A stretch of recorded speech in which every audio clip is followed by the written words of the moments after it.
Yo,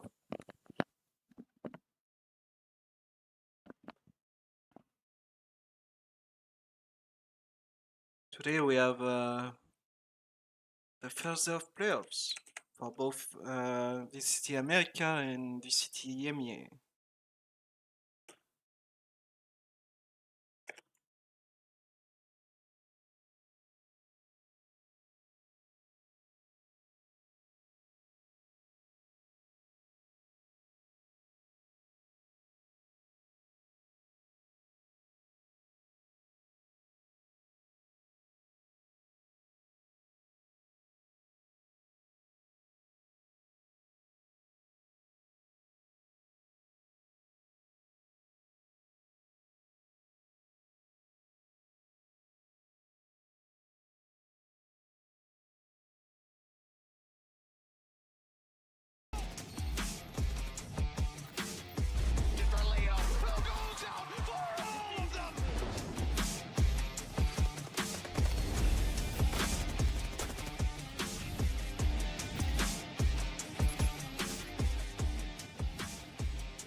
Let's take it up a notch. Running out the clock. I shoot my shot. I cannot be stopped. Let's take it up a notch. Let's take it up a notch. Let's take it up a notch. Running out the clock. Okay, so we have Fnatic Liquid. My money's on Fnatic. Liquid has been playing well recently. Like they were pretty convincing against Gentlemates, but yeah, I still think Fnatic is a better team. And then we have Navi Heretics later, and my money is on Navi. Then we have C9G2, which is a tough one, and my money is on C9. Today will be the 10th time in VCT history that Fnatic take on Team Liquid. There's no two other teams in the world that know each other better than these two. And of course, with the added spice of the fact that Enzo and Mystic will be facing their former teammates, some demons there as well. But this is the thing, the stakes are so high at this point. The loser will be going home. Today, they will not have a chance to fight for Masters and Ash. This map veto is going to be crucial for these guys. It really is, and I think it's scary because both these teams have map pools that lean into each other as well. Seeing Ascent come out first is interesting, considering the fact that for Team Liquid, I feel like this is a very strong map for them to start off on when they play such an unconventional composition here on Ascent. I absolutely love their composition here, but do my eyes deceive me, or did Fnatic pick to start on attack on Ascent of all maps? You know, this is the kind of thing that Na'Vi would do every now and then because they don't have a choice. They always pick this map. But Ash, I cannot believe my eyes. I think it's so surprising because you look at Team Liquid's typical composition, the fact that they usually run the Viper on Ascent here as well, that gives so much additional stall alongside that Cypher pick that they're usually running. So I think it's pretty dangerous because now Team Liquid, they get to have their longer half on something that's very comfortable in their ability to just delay Fnatic's pushes. And Fnatic, this is a team that also loves their set executions, their set plays with those explosive entries on towards site. Yeah, I need to see them hit their shots. I need to see them come out the gates a little bit stronger. Against Na'Vi, they just cannot afford to have a 0-6 half to start with, Ash, because that's going to make your life so hard. It does make you wonder then, after that matchup against Na'Vi, Fnatic going back into the server, workshopping, you get to the opportunity to learn more from your errors in that kind of regard. And I do wonder if there maybe is even a compositional change coming out for Fnatic, all things considered, allowing Ascent to go through into the map pool, because you look at what they typically play and it's been that meta composition that's been around for the last like 2 years. Yeah, I do wonder what we're gonna get here. Let's take a look at Agent Select and see if we do get any changes. And it looks like it's not Fnatic that's gonna make the change. It's Team Liquid. Ash, I love their comp so much. I'm a bit sad about this. It's kind of devastating because you expected to see Yumpy on, or sorry, Mystic on that Viper and the Yoru as well So for Viper's Kiko, gone. which was so much of the disruption. It was what was catching all of these teams off guard.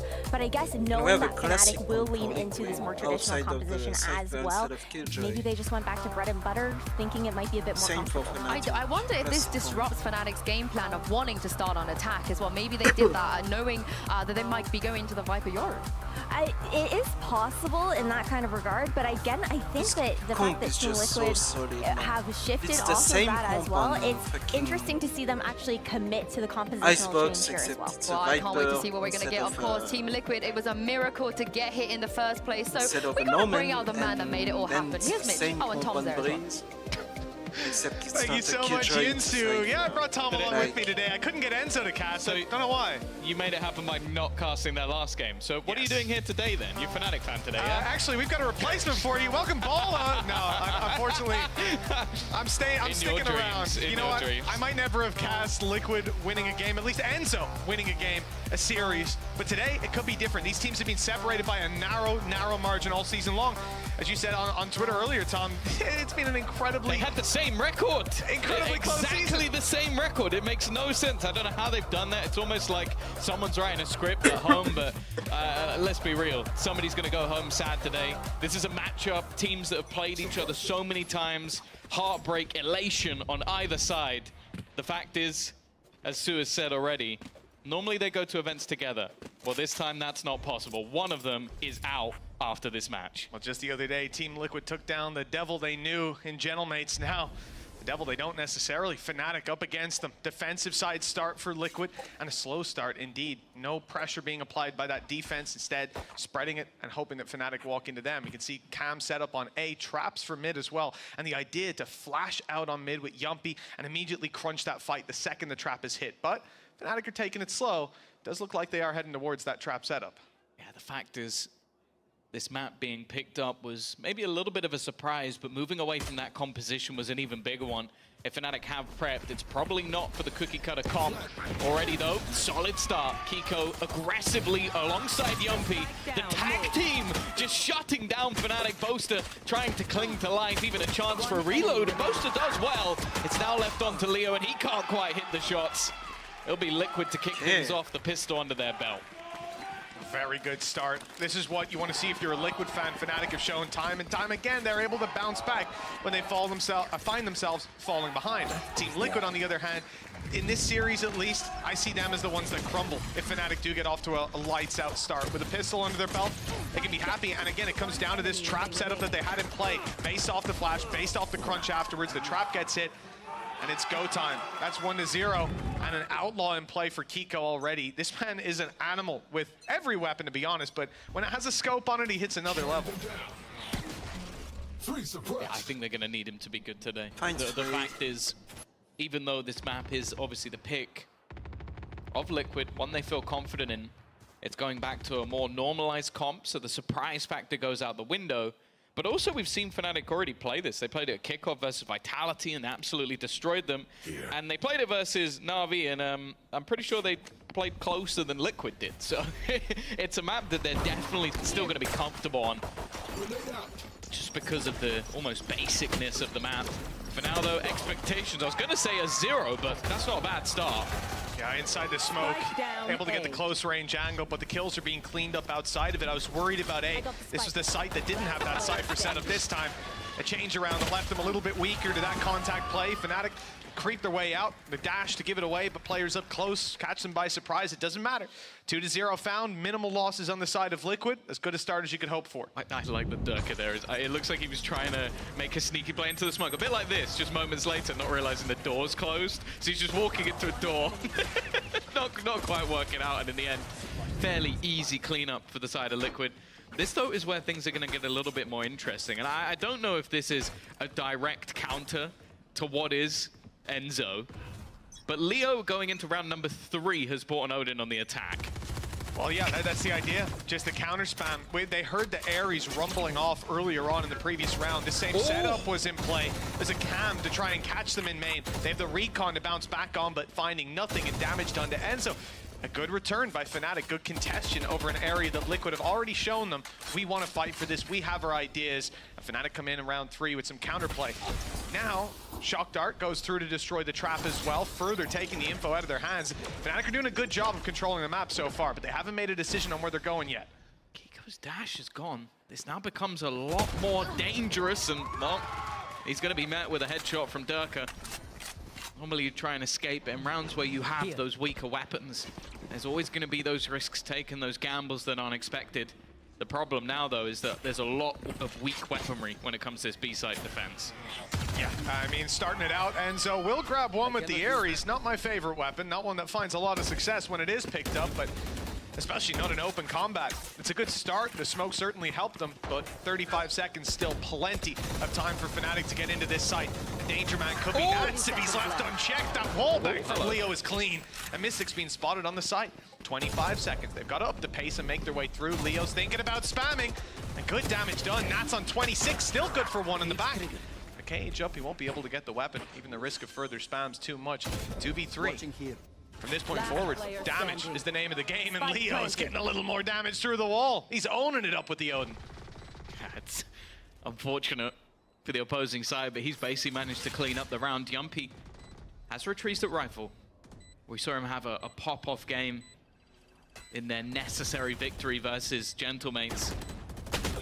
Might even get to see his chamber a little bit later on, but needs quite a lot here. First kill does go his way, making things ever so costly, but the double peek from Fnatic is sublime. They'll get their first round on the board, but it wasn't clean. No, it was anything but costly as it was. Fnatic have found one. They've shown a lot of presence on this map as well. The spams early on, the traps destroyed, the pace change in the mid-round as well to just pump the brakes. It left Kiko with a dash online, a position he couldn't hold, and once the dash faded away, he had no way out. Opens the door for them to push the site. Even then, they make it through market, pump the brakes, go back to spam battles, go back to trying to control, grab the recons up to find information. This isn't a team that's tunnel visioning their way into a site. They're showing Liquid they're here to play on the same level, and spams early. It's going to be a fight between these two, and a good bit of damage out of that last one. Leo's on 28. This is the thing. You're battling a man who loves to play the Odin on this side of the map. Enzo will do it in every single scenario. In their match versus GX, they had an incredible comeback, and a lot of that was him retaking with an Odin. Goddamn right it was. And I hated it, but it did work. So I say to challenge him at his own game, it's not the way I'd go about it. But we'll see if it's going to work out. Timmy the Turret is going to meet the same fate as probably many a player will in this matchup. And those early fights, if anything, have just left Leo with a gun that you really don't want on low HP. Like, if you have a Vandal, maybe you can hit a shot or two. With an Odin, it's not going to work. Oh, you better be very clean and hidden by a wall. You know, even the utility taken out of play, going back to an alarm bot, they're worried that someone could have pushed into main and taken that space. It slows them down further on the side of Fnatic. Team Liquid respond, pulling through to the site. 2 players in Boathouse. They'll defend this one and run the clock as much as they can. They need kills on the way through. This could and likely will come down to a retake. The question is, how much damage can Nats and Enzo get done? How easy can they make that retake for their teammates? Already going well with 1, with 2, in fact. Enzo wall banging them with the Odin, and Nats takes his time to swing. It's all on Durka. 75 HP, 10 seconds, and the spike down in the open. He is out of here, but he's not out scot-free. Look who's coming to say hello. Kiko, his steps might have been heard. Durka's ready, but not good enough to take the fight. The op a little bit too quick on the other side. 3-1 now for Liquid. And the Let's Go Liquid chance begin. Yeah, it's one of those rounds for Fnatic where it was clear they wanted to head in this direction pretty much from the beginning. But when you know you're up against an Odin like that, you just can't afford to be slow. Like, you can't afford to allow for the rotations, to have that extra utility in play. And eventually it just came down to him having time to isolate. Like, he's able to wallbang a guy, then switch up to the next position. It's not the most mobile of guns. You need to be a little bit quicker with it. And what Durka being the last one left alive almost shows how poorly that went for Fnatic. Nonetheless,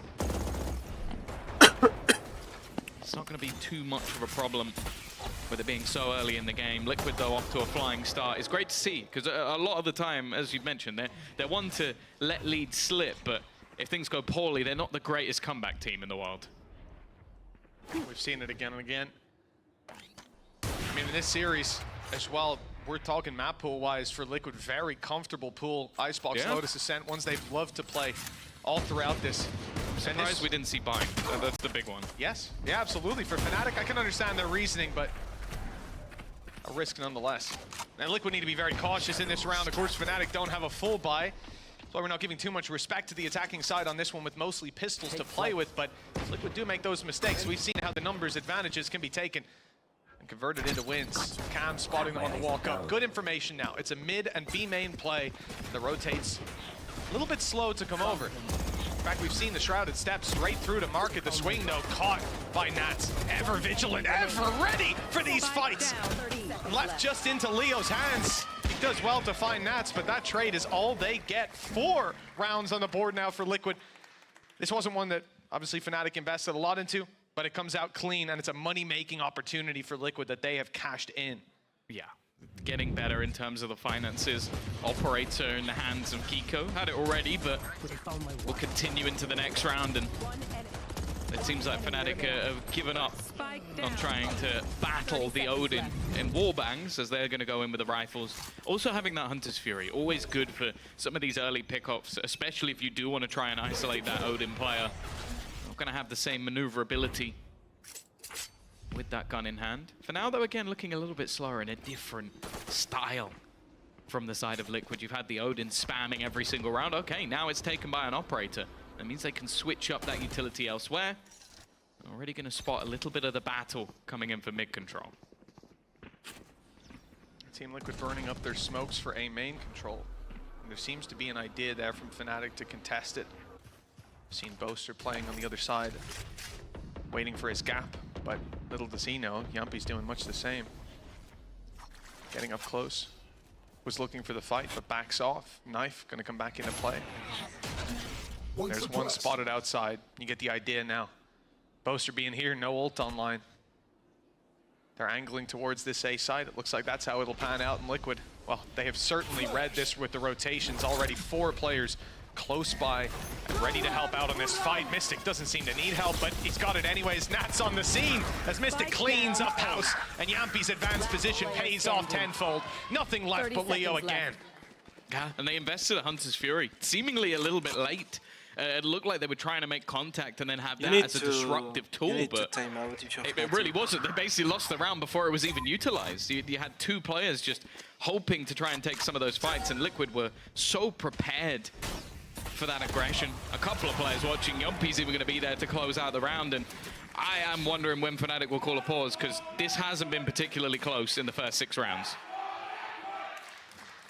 I saw those early round adaptations. The push and pull of the map was good. The read over when to switch up the timing's even better. And you can't fault that second kill. Chronicle blinded him, still goes down to the wild spray, but there was a second player. You have to think, even if that goes well, they probably only get the trade. Timeout called for Fnatic, realizing there's a couple gaps in play, and they can't allow that to continue. This is Liquid's map pick. We can look at it that way. With Icebox up next, a map where Liquid looked good against Giant X. They came in with a crazy adaptation. I don't expect to see that comp on Icebox again today. You never know, but that did feel like something they prepared as a ace up your sleeve against Gentlemates. Well, that's the interesting thing on the other side, is that you have Fnatic's classic comp, which they played last time. They won 13-4. The time they tried to innovate, they lost 13-4. So it definitely is it's a map that I understand Fnatic may still feel like is their bread and butter. But you're beating Koi, a team that has been known to be pretty much the worst team in the league this season. No offense to them, they've not had a great time. So it's not really anything to almost gamble upon when you've had pretty good results for Liquid on that map as well. Like decimating Gentlemates on it, beating GX, and only losing to Foot this season. Other than that, they're 4-1 on the map. So I want to see a little bit of life in Fnatic, because right now they're being blitzed. Yeah, look, a 5-1 scoreline, it's not pretty, but how many of these games have we seen start out this way? And that team does find their footing. They bounce right back into it, and we end up at a 7-5 half, a manageable one with a pistol under your belt in the next. It's almost equal. For Fnatic, well, they're going to be leaning on that, hoping that this is another display of some such things. And a slower approach, but one that is looking to take control over mid. We've seen those traps in play around mid before, but no shock darts deployed. They're not looking to control the map elsewhere, which is allowing earlier rotations from Liquid, who once again have 4 players on this A site ready for the push. This has got to be on Durka. Maybe goes in second. They've got some supportive utility, but they're going to try and play off the one-way. It has a gamble, and he actually used all of his knives in one go. Didn't even get a kill for it. That's gone horrifically. Well, Mystic, he loves a TB. He loves some confidence plays. This is maybe a little too confident. 2 players now being dropped. Durka has a rifle under his belt. That might be another more step by guns to be EMP. found. Again, though, it's still on him for now. The HP is trickled down massively. When 2 players bunkered down on the side, it'll be tough to break through this. Opt for Kiko, maybe a silver lining. Not ready They can yet. manage to draw his sight, and in fact, Kiko is starting to step away. Smoke about to be deployed through. This is to get them out onto the site to 30 bypass seconds the left. off reveal from Enzo. Timed well, but it goes past the smoke. They're still safe inside it. Now they've got eyes on him. Rotations from Kiko. He's just now making it through. Enzo can't hold on, but the trade is quick enough. They should know about the server. Same old story. Guy's got the lowest first deaths per round for a reason. Barely ever goes down until the last few seconds. Now a chance in the 1v2. Isolates a fight, knows the up is last. That Really was nice close try for by TL. Leo. And that could have been some light at the end of the tunnel for Fnatic. Instead, it gets that little bit darker. 6-1 for their opponents. Yeah, still, in isolation, not a bad round. A Blade Storm, few SMGs.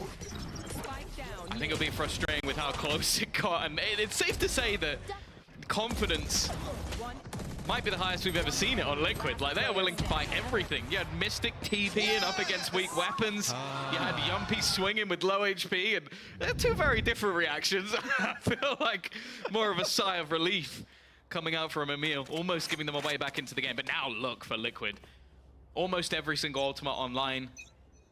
Only one for information gone on the other side of things. They used a fair amount over the last couple of rounds. They've been chipping away. Attack side this time looking a little bit different. Sight's no longer set on A, which is a good thing. Nats' setup has found its way here. Take flight. And the mid control will be sought after. Bullets are coming close to breaking that trap. They know where it is now. Happy moved forward, but that won't be catching them by surprise. And the shot landed good by first Leo. kill. There it is. He might not have killed the Opera last round, but he starts this one out the same. Like I said, lowest first deaths. I don't know why you try to face him early in the round. That's definitely the plan. One of the first times we've seen Fnatic with an early advantage, and while Liquid are not just going to sit back and wait. Timing here is going to be everything. The steps have been heard. Nat's still going to get one. Yumpy's still trying to swing, but Dirk is already going to be past the angle. Enzo, though, he's been unstoppable at the back of this site, spamming away. He gets himself a kill and a second as well. The Odin Master at work, and well, he's got support as well, leaving it all onto Critical, and he just can't stop him. The Odin from the backside picks up 3. And while it's They really 7-1 cannot right now go for B, Liquid, like. this couldn't be going much worse for Fnatic. He's the greatest Odin player of all time. He's the greatest. 9-2 for Enzo right now. Looking absolutely spectacular down on the stage, and what a disruptive play as well. I find it hard to look at anything else in this. They're on their way through, and you just cannot uproot this guy.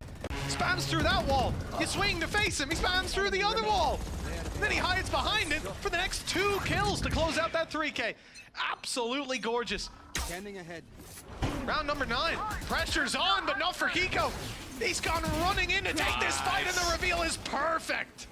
Oh, the reveal in combination with Hunter's Fury. Everything working for Liquid. A setup we've seen before, but a lot of the time doesn't have that same level of success. This reminds getting me those 2 of openers. what like Everything Nats and Fnatic is Enzo attempting is said being shut down almost immediately. And on their first again, they first have game to of try and stage find a 1. response. It's been a quiet They start to won this and they game for went to Althea. interview, and they were Not like, someone who goes today missing we for haven't too long, shown but anything of they what really we need can somebody do to on step up here. And I Ascent. don't think he's winning this fight now. And Yumpy then just you isn't see missing. plays like that where the jet There's no goes stopping out him. You and spoke about confidence. Well, it she's very much followed is up at with an all-time high with that play. I like Leo's with position. a dart Oh, and such a cerebral player. He's letting the first pass swinging in to catch the element of surprise. And that's just a stinger. The things this man can do. He's the last man standing. And he won't stand for much longer. Of course, it's the Odin to come in and close it out. I was starting to believe in the Leo clutch. It would have been spectacular. But instead, it is 8-1 for the defensive side. There are a few players who've won a 1v5 in front of our eyes before. He is one of the few. But unfortunately for him, it's just not enough. And that's the problem. Is this really the plan? Okay, for a second I thought Fnatic were going to go in with a double Odin on attack, which I feel like if your whole game plan revolves around trying to kill Enzo, you've already lost. No offense to him, but he doesn't die. He's 11-2. I get it, Tom. Makes sense. I was going to say because he's not normally the man you need to target, but he is in this game. I'll give you that. Alpha is going to drop one. Those trades are out. Enzo might be in trouble here, but no, it doesn't look like the next pulse is going to connect. A guess from Leo almost manages to take out Kiko. That would have been a huge kill to find. Well, he singed his hair bun. That's about all that's happened here. Yumpy. There's not a lot of space for him to get out of here. Not a lot that they can do to try to deny. Nade is thrown through to try and counter out the lockdown. It looks like it's landed just about where it needed to. Ult used as well, so no utility to fight their way back through. But still a minute on the clock. The problem is Fnatic don't have control anywhere else. They're being flanked. They know that that's a possibility, so they decide to fight forward. It's a nice Great success with Chronicle finding that, and they know exactly where Yumpy is. What's the decision? They can take things towards A if they want, run the risk of only going into one more man, and at the end of the day, Enzo has been there a couple times, but he was spotted spraying early on short. They'll isolate Yumpy. That's the idea, and they've caught Enzo on the flank. It looks like everything's gone according to plan. Just that man left to deal with, and they will finally get it done. 8-2, the beginning of a comeback. This is a team that never gives up. Yeah, it's still an incredibly long road to go down. An 8-2 scoreline on the defense for Liquid already looks good. Obviously a mass change in composition and the way it runs, so it's not quite going to be the same on that attacker side, but even still, we've seen a lot of teams be able to pick up rounds on that side of the map nowadays. And I feel like Fnatic, they win this round, but a lot of it is just finally being able to catch that aggression. Like, the defense have been pushing all over the map, having set plays here and there, and this time they finally managed to stop one of them. Doesn't mean they'll be able to stop the rest. Well, that's it. These are set plays that, in this instance, it's the first time we've seen it, right? That full mid-dive, Odin spam to provide covering fire. Didn't work out. It's all good. From a defensive perspective, there's no need to fret. You reset, you go back to what did work. Just sitting down and waiting for them to push on in. Being proactive at little bits of the map. Around Jenny, lot of danger with that spam going through. There he is, down and dropped. Knives out of the game. Durka still nestled in on that corner, but Mystic manages to uproot him. Okay, the advantage no longer in play for them, and that spam leaves Alpha on 6 HP. A good start to this retake already for Liquid. A single kill for Chronicle. We'll give him the null command. Information can be garnered by Nats as well, having that neural theft available, but for now it looks like it's going to be into those firefights. Enzo kind of waiting for someone to make a mistake. He needs his teammates to take some space, and well, that might be one. They're not aware of the position of Nats already, and he's going to drop a second. Leo, a lot of the time, has had no help. He's got to try and do it all on his own. Try and clutch this one up, and they're just defusing. The second shot connected, he's going to go running, and finally Leo has his clutch. It is deserved at this point. He waited so long, so many opportunities taken out of his hands, but now... I mean, he lost a close 1-2 clutch under his belt, the fire against relit and under Fnatic. 2 in a row, better than they managed so far. And just at the last minute, I said 7-5. That's what we've seen time and time again. 8-4 still possible. The scary thing, though, is that it really does feel like it's Leo or bust. Yes. Like, the rest of the team are not awake right now. Chronicle had 2 kills in the last round. He's got 3 total. Alpha's been really quiet. Durka's been okay. A lot of the time he's going to be dashing into sites. It's forgivable, but it's really scary how missing the majority of Fnatic have been. And while Durka's already gone, an opening kill coming up for the side of Kiko. Now Enzo's a little bit low. It doesn't seem like it's scared him away from these wall bags whatsoever. And now Fnatic again have to try and find a way back into this round off a deficit. We're already going to see the information found as well from Mystic with 2 players spotted outside of B. They'll avoid any further contact around the B site. By the looks of things, Fnatic setting their sights on A. Ult That from trap Chronicle is should get them deadly. through. Trap's already heard. But the knife instead put in. Nonetheless, those Okay, abilities they will be found offline. As we see that ult used, Chronicle now suppressing the entire enemy force. Enzo down to 40, but he does some damage in return. A few tickles onto Chronicles, all it amounts to. Site control fully lost. No ults to counter on the way back through. Team Liquid, sure, man advantage to play with, but that's about the only positive going for them right now. Take a look at Fnatic. They are miles away, playing their post plants, and a late lurk up through middle. If this takes Liquid too long to get in, they could be in a lot of trouble. I like the dash out of Kiko. I like the wall bang out of Enzo, straight down onto Boaster, but here's the element they might not be ready for. The reveal shows a couple of them alpha. Now has to try to capitalize on this. He's got Chronicle with him, and both are shut down! Yumpy alone! And that's how it's gonna end. Okay. Nice Kiko fight. dropping that final player to leave the defuse in their hands, 9-3. I don't know how Yumpy managed to find both kills on short. I genuinely, again, like you look at the position that Leo is in, and he's screwed. Like he's absolutely screwed, and he's still able to do some damage. Like you've got the Dark coming out, but it is Yumpy just being able to get those 2 kills. But I feel like Alpha has to get something there.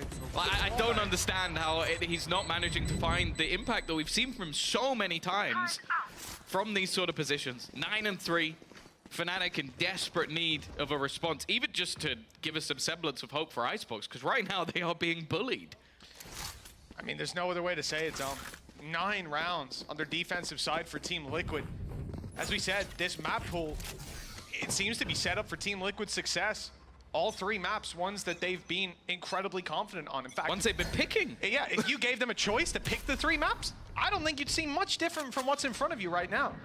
That doesn't necessarily mean it's bad for Fnatic. These maps are good for them too. And there's ideas behind why they've chosen them, but there's a risk to it because the comfort level is there for Liquid. We can see that clearly. And the attacking side, 9 rounds, 6 advantage, and a pistol win under their belt here. Oh, nail in the coffin. Has to be. It's a straight up retake. A little bit of damage onto Yumpy. Still a full utility belt for the side of Fnatic. Multiple flashes, Chronicle and Boaster. They've got what they need to try and make a play back into the site. But even still, this is not going to be easy. Chronicle with the first. Yumpy, again, I don't know how he gets anything from these positions. Trade back from Mystic does well, but still the advantage sits with Fnatic. Onto the defuse they go. Enzo going to try and slow them down, but those counter flashes making it awkward. They're not currently defusing, and now Enzo has it all to do. Looking to try and clutch out, but it will not happen. Alfia finally steps up to the plate. 3 kills in the pistol, and even a defuse for the extra orb. A very much needed round for Fnatic procured, and good to see the smiles on their face. Like we say, this is the problem with a squad like Fnatic. No matter what lead you stack up against them, they're always going to come into it as if it's 0-0. Play for every round. If anything, they'll play for the clips. Alpha, bit of a resurgence from that man as well. Being a tough first half, but he just splits open this site and even closes out the round. A 3-piece for him, putting him back up around the middle of the board. These players waking up on Fnatic, it's a good sign. What is this? What is this by? The attack side, Spectre and Bucky Yeah. in a round you'd normally eco. Liquid, what on earth are you about to attempt? Keep in mind, this is a buy. I yeah, mean, it's Enzo Nats and is not Yumpy. bought, but everyone else has. This is odd. It is one of the stranger second rounds after losing a pistol I've seen. There's many ways to buy up in these rounds, Tom, and I think a lot of teams will go for the Stinger. Or at least for uniform buys across the board, but let's see what the ideas are. Fnatic might be surprised on the way back through with what they're about to face off against, but a lot of it falls down to Yumpy and Enzo with those pistols still being able to do the damage. A drone bought up will be expended, and although it doesn't find a whole lot thanks to the knife coming through, it does delay them slightly. Got a ping off. Durka on his way around, Outlaw in hand. Everybody now 1-shot to Mbari, Yumpy, and there's the Bucky finding value. Up top though, Leo's good for 2, almost for 3. He's made it winnable, made it doable for the side of Fnatic, who now only face off against the Ecoed Nats. The low buy man in play, and he won't even find one. Maybe if he had a Bucky, Tom, that could have been different, but not to be. Worryingly close as well. That's the scary thing. And if he wants to, he could even play a hero rifle, which he's already bought. Yep. and try and do some extra damage going into this round. It seems like a way to just almost try and damage your opponent's economy as much as possible. The only thing about it is, if you people don't win either of the chanting rounds, only okay, when maybe they you've win kept a them round honest, but is you've done like it the with them lamest getting shit. 2 more rounds than they would have had. So it definitely has its risks about it. And because of that failed force buy, even Like, though if it you was support costly, a team because like they this, invested, like, it's not a success. I do cheer enjoy the for vision them of even leaving when Nat they slow are, by like, as well, because this guy isn't involved in losing. any of those initial fights. He's lurking up through mid, so if he has, Especially when, the- like, a that's stinger in or fucking something like that, he's Econ, dead like. to a mid fight anyways. And if he doesn't, if he only has the classic, well then the only way he's getting involved in the fight is if he does manage to sneak behind them, which is exactly what happens. Then the weapon doesn't matter so much. I do think he did get 1 kill. He got it on short, that's Yeah. what I mean. So he snuck up short, so why give him a weapon to flank with when the 4 guys fighting should have the weapons, and he can then have this if things go wrong. So, very good idea. I like it. They use the dash to clear wine. However, given that road a little bit of a boost for Fnatic. If they close this round out especially, which, well, you're going to have Nats needing to go nuclear. It might be a bit of a surprise, though, somebody even having a rifle, and yeah, Boaster has met that surprise. Unfortunately, Nats has already met his demise at the hands of Alpha, and now leaves it all on to Mystic. He's going to try some tricks, but that dart has kind of taken the magic away. It has a little bit, hasn't it? And Pulled that's the a curtain up, bonus and you for can see it in Fnatic. broad daylight. 3-round gap. Hell of a difference from where we were just 15 minutes ago. Fnatic have really come back into things. He's got 20 kills. Leo is 20 and 11, and they are losing by 3. He is having an insane performance, and that's the thing. One of the bits that has me most excited about casting this matchup, even in comparison to what we've seen in the past, is just the depth of talent we have on either side. Like, you're talking about players like Leo, Chronicle, Alpha, Dirk. We already talk about how crazy they are on an individual level. You look at the other side, Nats, Yumpy have been there for a while. The young guns coming up from that tier 2 for the exact same reason. One of these teams is out. Big mid play from Team Liquid. They've made a lot of noise on the way through. You can see Leo is waiting to check it out. The flash should come through. He's ready for it. Anti-flash on the corner, but they're not pushing through. Wise to the potential trap plays of Fnatic, showing presence and then moving back in the other direction. This will put pressure onto the likes of Chronicle and Boaster, the 2 players defending this A site that's about to be trod all over. A lot of rifles for Liquid, but yeah, but they don't have those ultimates. They don't have their way through, but Mystic's paranoia, I assume, is going to lead the charge as they burst their way in. No, in fact, it's an IP. Chronicle almost gets timing by it. Chronicle had his knife, though. It's going to give quite a bit of information for the rest of the team to rotate, but they need to get a move on. They're slowly being surrounded here. The thing is, though, Boaster's position is going to make things quite a bit more awkward.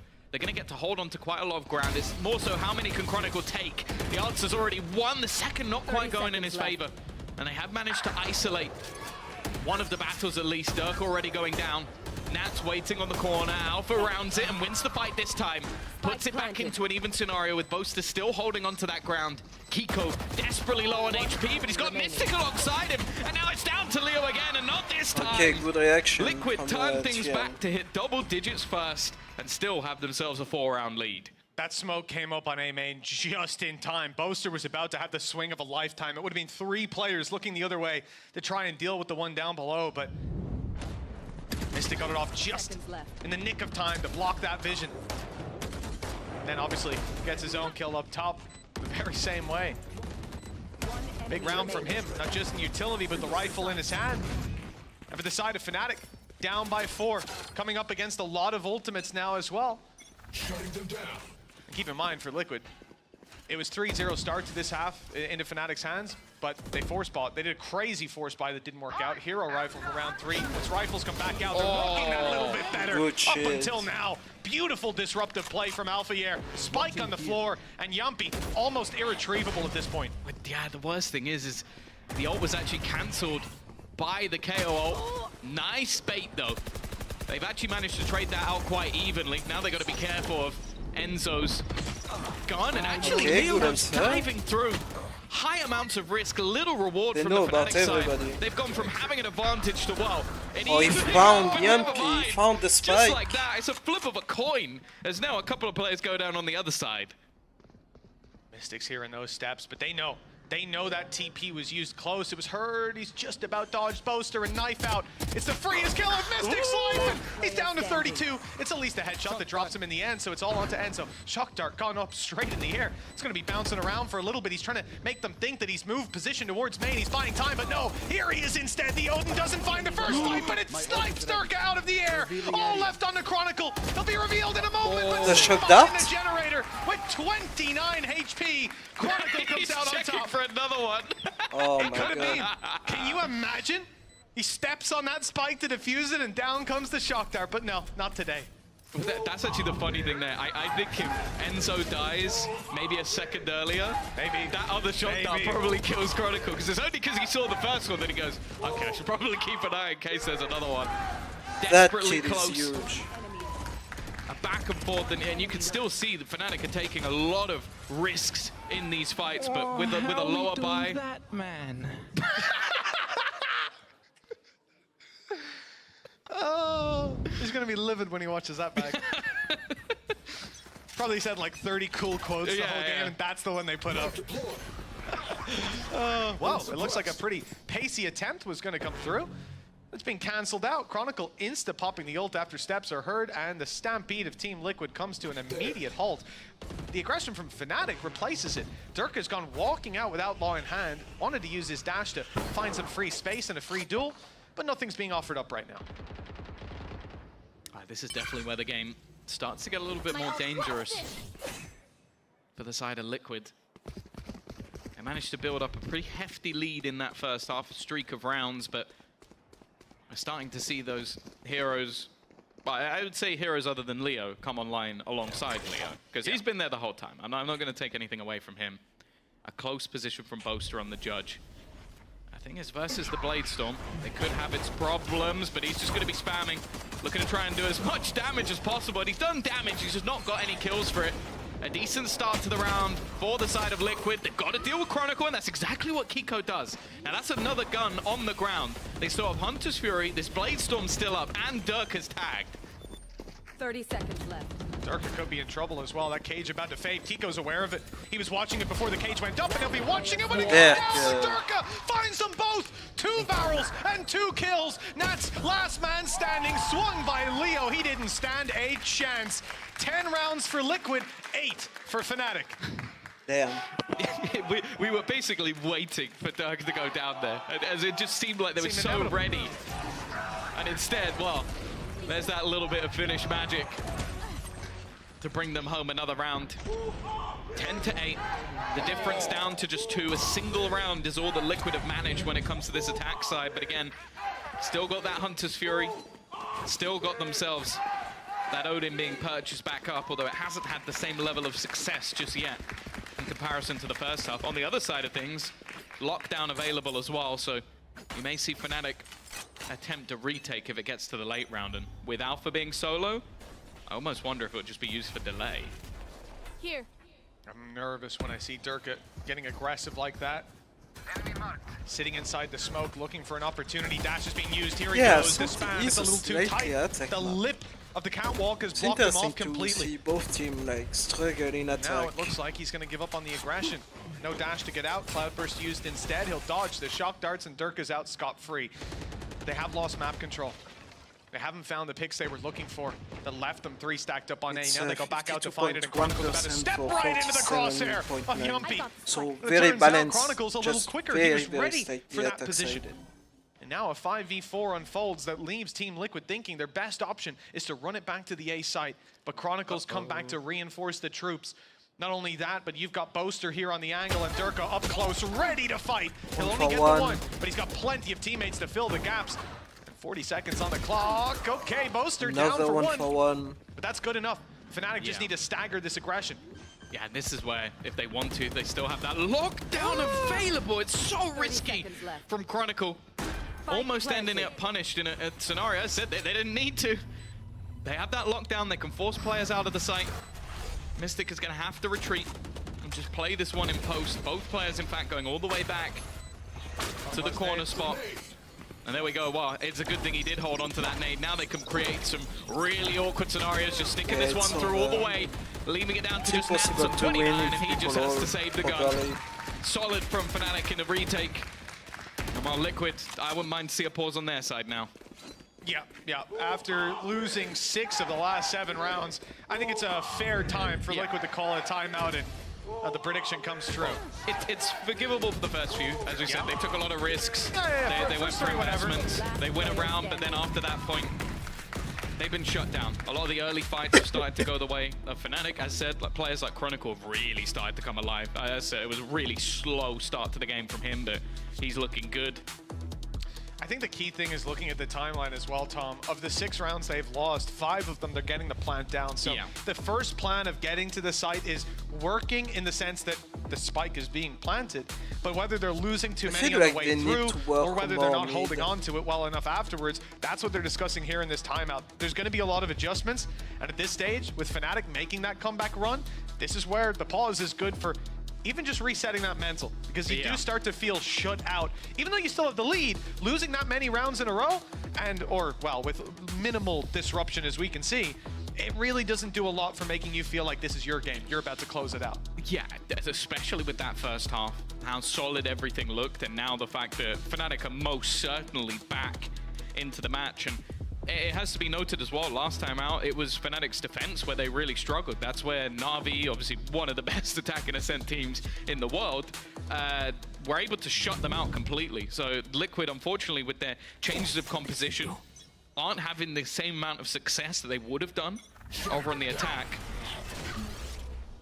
And needed a momentum reset, needed something to come in straight away though.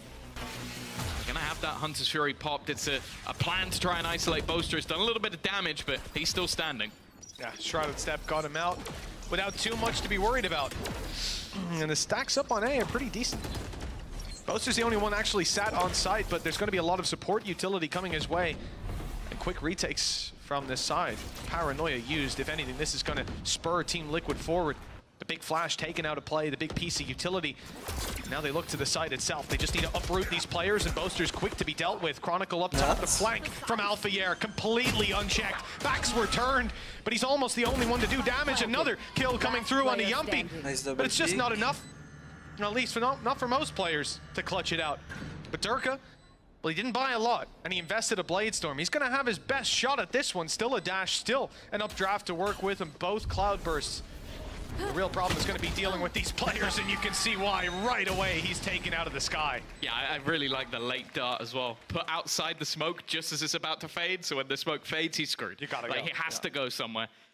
Great work from Mystic. He really has been having a fantastic game. It's one of the things that I feel like I've noticed over on this map for Liquid is that normally you'd have the disruption of Mystic setting up Kiko on the Yoru. I feel like Mystic has actually become the disruption. We've seen him TP into a lot of really risky angles, like try and take elevated positions, and it's playing more of like a quasi-smoke duelist. It's been really impressive for him on an individual level to keep what was the exciting thing about this composition.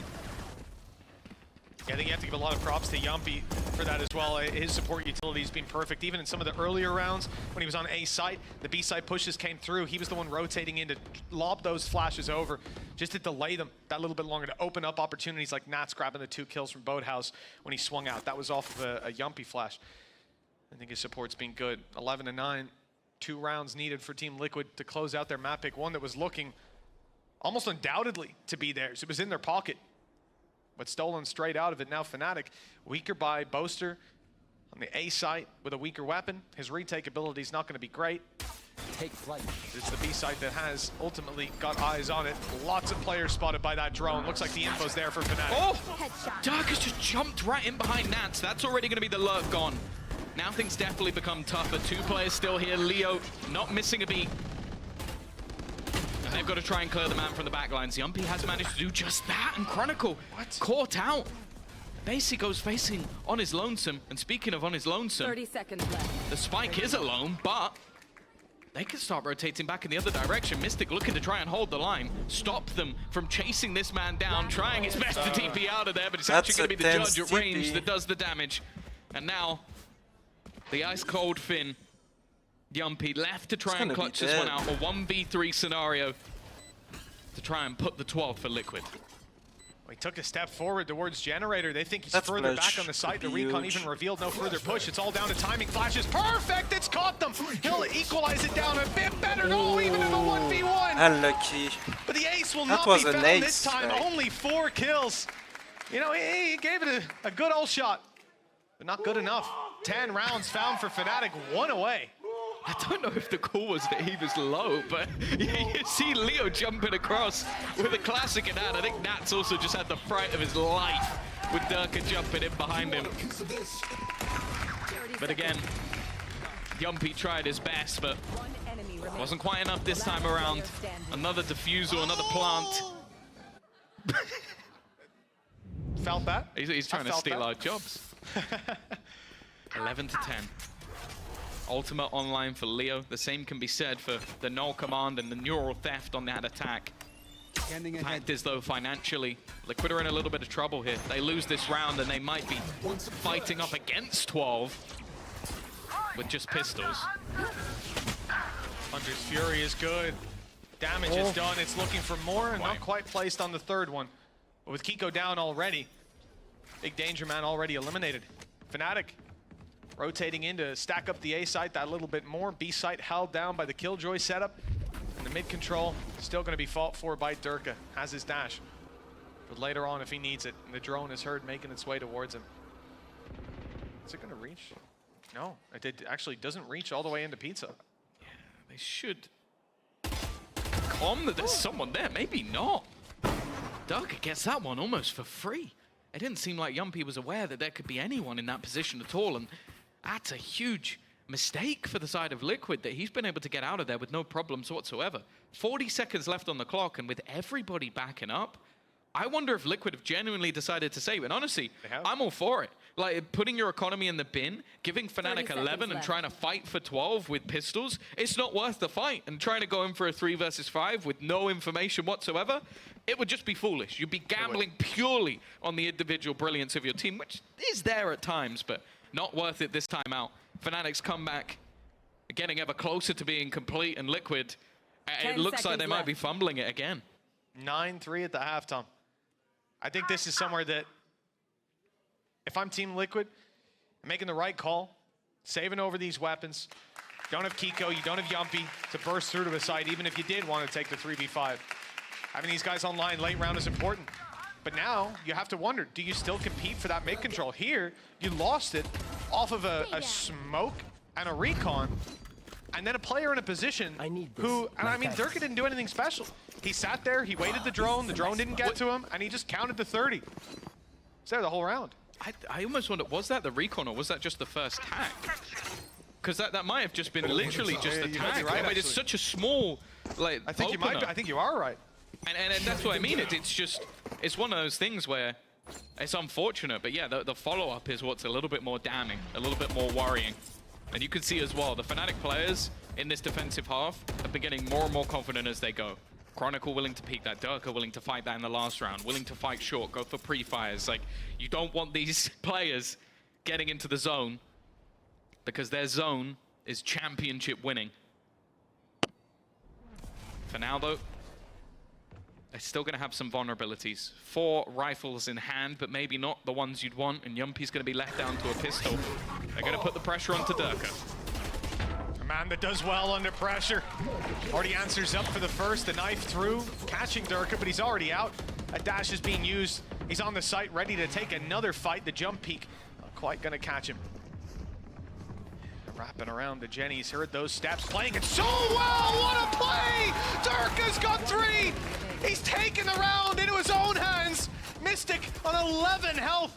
The last bastion for Team Liquid, and well, the same call as last time. Perhaps you want to go and save, but there's no choice to be had. You have to fight for that weapon, and that's not a fight that they will win. Team Liquid down on 11 while Fnatic surpassed them. 12 rounds found, and map point on the very last round of regulation. What an impressive comeback from that defensive side, and Team Liquid have got to feel devastated. Yeah. A ring around to Rosie, they all fall down. I've heard that one in nursery rhymes, but I didn't think I'd be seeing it in Valorant. Just completely outplayed, but also mistimed. The players in main were not ready. they're out, he's dead. Like, there's no way he should be allowed to do that, where two players wrap around from short and he could just walk around them like there's nothing there. It's confidence in his teammate, but at the same time, you just wonder where the communication was there. Like, okay, I don't have you covered. You've got to be aware of these positions. And there's been a few moments like that now for Liquid. They're slipping.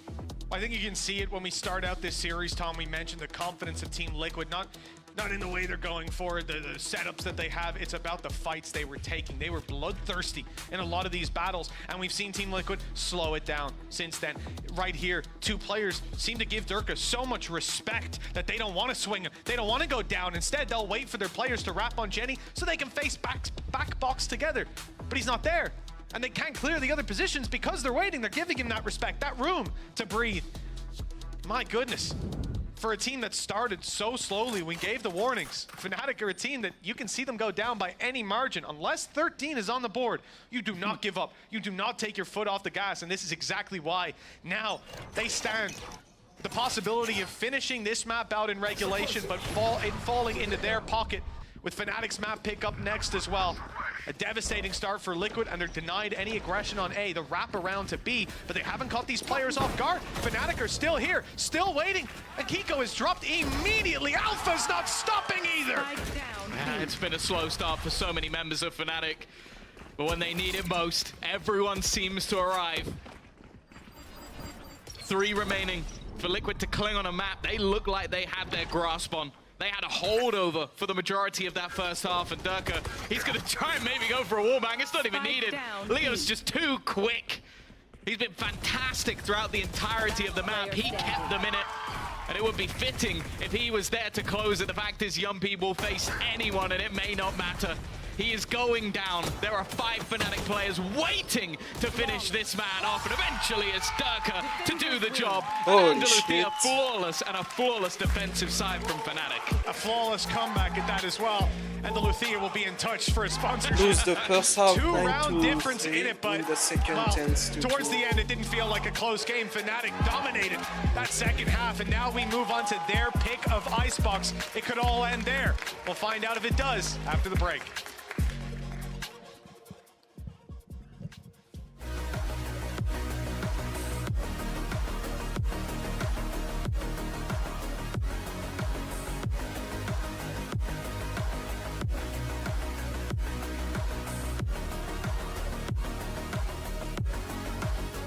I know a place that will break you into 1,000 pieces.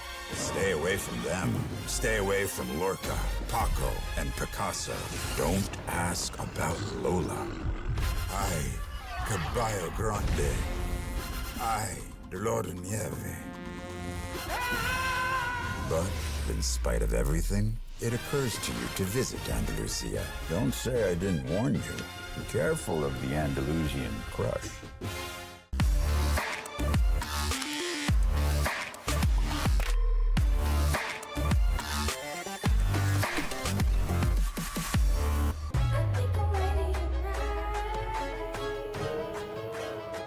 Hey guys, it's Jimmy Lin. In this series, I'm going to walk you through Attack on Pearl. Watch out for the stairs, clear this angle. You're going to be able to fight this.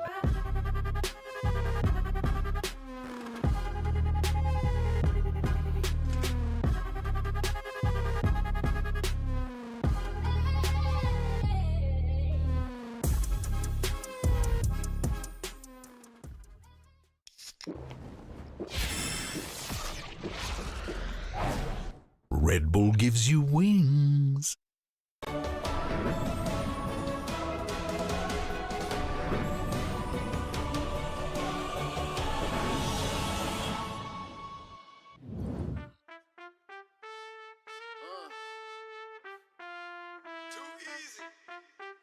stand too close, it might get hot and start dripping on you. Yeah, it's a whole lot of ice on me.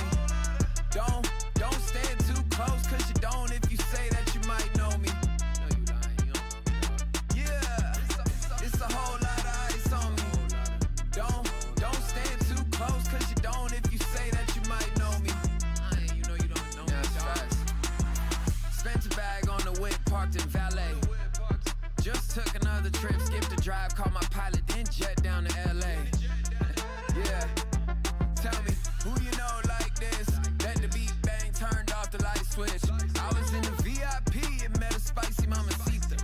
cash straight to Costa Rica. Yeah.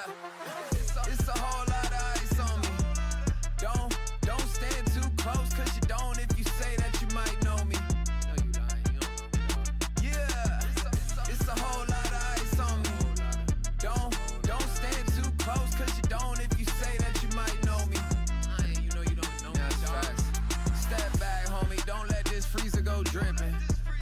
Cause these jewels might mess around and flood the whole kitchen. Took a bit to get it, was on a mission. And now it's platinum plaques, back to back. I spent a couple mil, you spent a whole rack. Bout the block just to give it back. Remember I was moving rocks, now I spit crack. Yeah, it's a whole lot of ice on me. Don't stand too close, cause you don't if you say that you might know me.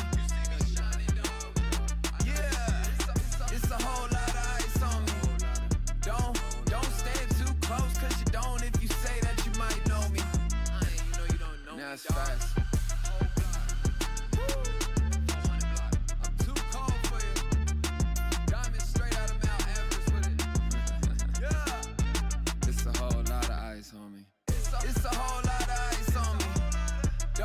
Don't stand too close, cause you don't if you say that you might know me. Yeah, it's a whole lot of ice on me. Don't stand too close, cause you don't if you say that you might know me. You know you don't know me. Now it's fast. I'm too cold for you. Diamonds straight out of Mount Everest with it. Yeah. It's a whole lot of ice, homie. It's a whole lot of ice on me.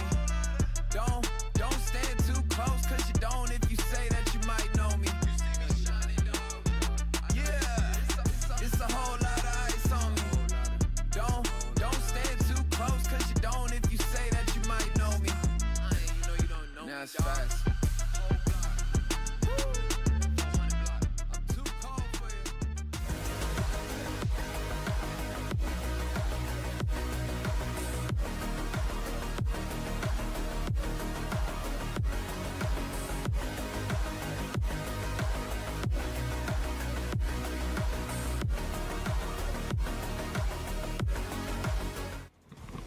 Well, it's not Fnatic versus Team Liquid if they don't leave you on the edge of your seat. I'm your host, Yingsun. I'm back here with Ash and a special guest, PM. Hi, welcome. Hi. What did you make of that map? That was to be expected, actually. It's speaker from the two teams, so yeah, Ascent for all teams and all side from Europe. And they went back to the classic old-style team comp for Liquid. I mean, Ash, we spoke about this briefly, but why on earth did Fnatic choose to start on attack? Did they answer that for you at all? Not really, because I mean, it ended up being, what, 3-9 for Fnatic on the attacking side, but I think that maybe it could have been the idea of prepping for the previous composition that Team Liquid had, and maybe having some ideas of how they wanted to dismantle that Yoru Viper composition, but it was a big surprise for sure to see them starting on the attacking side. Yeah, it wasn't the best until PM Leo woke up and won a massive clutch for them, and it felt like maybe the tone and the momentum of the game really changed after this round. And that's something they added last year when they recruited Chronicle and Leo. It's the clutch compartment. Like, they needed this to go back into the match, and typically that's where he excelled. Clutching, so did Chronicle, and so did Darker too. Yeah, but look at this 1v3 as well, as we're about to see. Ash, I did not... Well, I mean, Leo does this sometimes, but I didn't expect it given the tone of this game so far. No, it was insane. This was exactly what Fnatic needed to actually wake up and get back into this match, I think. Build up some of that confidence. We saw it lacking in that first half, how they kept getting shut down by the defense of Team Liquid, because for Team Liquid, it's a very different approach to their defensive side. They won, I believe it was 7 out of 9 of their defensive rounds, were just taking the fights to the side of Fnatic and just shutting them down. Yeah, and they were able to do so because I think Fnatic chose the attack side because they wanted to prove that they can play in 2024 with a lot of explosiveness. And while they failed to do so, they needed to clutch to survive and the pistol round to get back into it. Yeah, they did indeed. You guys saw briefly there my fun fact of the day, which is before today, Leo only picked up the Odin 16 rounds in his entire career. His literal Odin pick rate is 0.2%, which is crazy when you look on the other side. It's Enzo's bread and butter, and they just kept running into him, PM. Yeah, fire through fire. You need to beat him with his own weapon, so it's a good idea, it's a good improvisation too. And now that Fnatic said, okay, we are back, just like they did actually in the regular season against, I think it was Giants, right? So they are going on Icebox, and two old teams from European style going on Ascent and no Icebox. Maybe they need to show some original team comps, maybe some Gecko to get back into it. I mean, that was Enzo there in the AIM Labs warm-up, but I feel like, Ash, it doesn't get more original than that last Icebox comp we saw from Team Liquid. I feel like Sliggy's brainchild from back in the days. Do you want to see that again today? Because Reyna technically having a great win rate in the EMEA so far. She is having a great win rate in the EMEA, but I think that that composition, what Nat said, it was made 2 hours before the matchup. Yeah. So the fact that they came in with that surprise factor in their last map, I think that was a strong opportunity for them. But at the same time, when you look at the fact that that's not something where you can replicate the kind of performance time and time again. Yeah, I agree. It's very difficult to say, okay, we beat jungle mates with their own skill and with Reyna. Can you do it against Fnatic? Can you do it against Alphager, Derke? It's not the same team, it's not the same level, so they might go back to something more classical, or maybe something that goes with Gecko and what we see usually these days on Icebox. I think the biggest risk with that composition as well is we saw how Team Liquid started to slow down on Ascent as well. They're such an emotional team in the sense where they need to start off hot, they need to build up that confidence, but once that ball starts to slow, you can see that show in their gameplay. So if they're going to lean on towards agents like Chamber, like Reyna, they're not going, if they don't start off in that kind of sense, it'll be very difficult for them to pick up that fragging power. That's very acute, because 2024 is the rhythm, and you need to put some rhythm in your game. They tried so on the attack side, but then they were choking and it went very slow to execute through short. So let's see it. They're going back to it. It's confidence. It worked once, so let's do it again. Yeah, it's pure ego team comp. They're going to keep this comp, and I mean, Fnatic, they should expect this at this point. What do you guys make of this? I think it's an interesting pick. If Team Liquid, again, if they have that hot start in the first half that we saw on Ascent, I do think that it becomes doable for them here on Icebox. But again, it really depends on those vibes. I think that that's a big difference between these two teams, is that on Fnatic, I feel like there are players, even looking towards Boaster, who is an IGL with so much leadership and charisma, being able to drive that emotional power. That was something that we leaned over towards Nats on last time around. And question is, we saw the firepower and the clutches from Fnatic. Where are the clutches from the team of Liquid, Yampi and Nats? They are usually clutching, and they need to right now, because we have a Chamber, we have a Reyna for Kiko. So they need to show some firepower, some magic from them right now. Oh yeah, I completely agree. I mean, that was the thing that kind of carried them through, right? They got them to this point already. A miracle playoffs run, we keep calling it. They have to win here though, because if they don't, their dream of going to Shanghai will be over. Mitch and Tom, there's a lot riding on this one. Well, the stakes are most certainly high. Icebox, a map that Team Liquid pulled out a tricky comp to confuse Gentlemates, confound them, and more importantly, battle them in a way that they weren't quite ready for. Fnatic would be foolish to come in with the same notions in their head here, Tom. And after a lights-out comeback on the first map, this could well be where we ended. Yeah, I'm very nervous for Liquid. I think running that composition once, it's brave. Running it a second time, your opponents are going to know exactly what to expect. And Fnatic, with this exact composition, one of the best teams in the world at controlling the pace of Icebox. So they're going to have to hit a level that we didn't see versus Gentlemates. Doing that versus Gentlemates is one thing, doing that versus Fnatic, completely different ballgame. Doing it the first time is one thing as well. Yes. Doing it the second when a team's ready, when they bring in a comp that's good for controlling the map.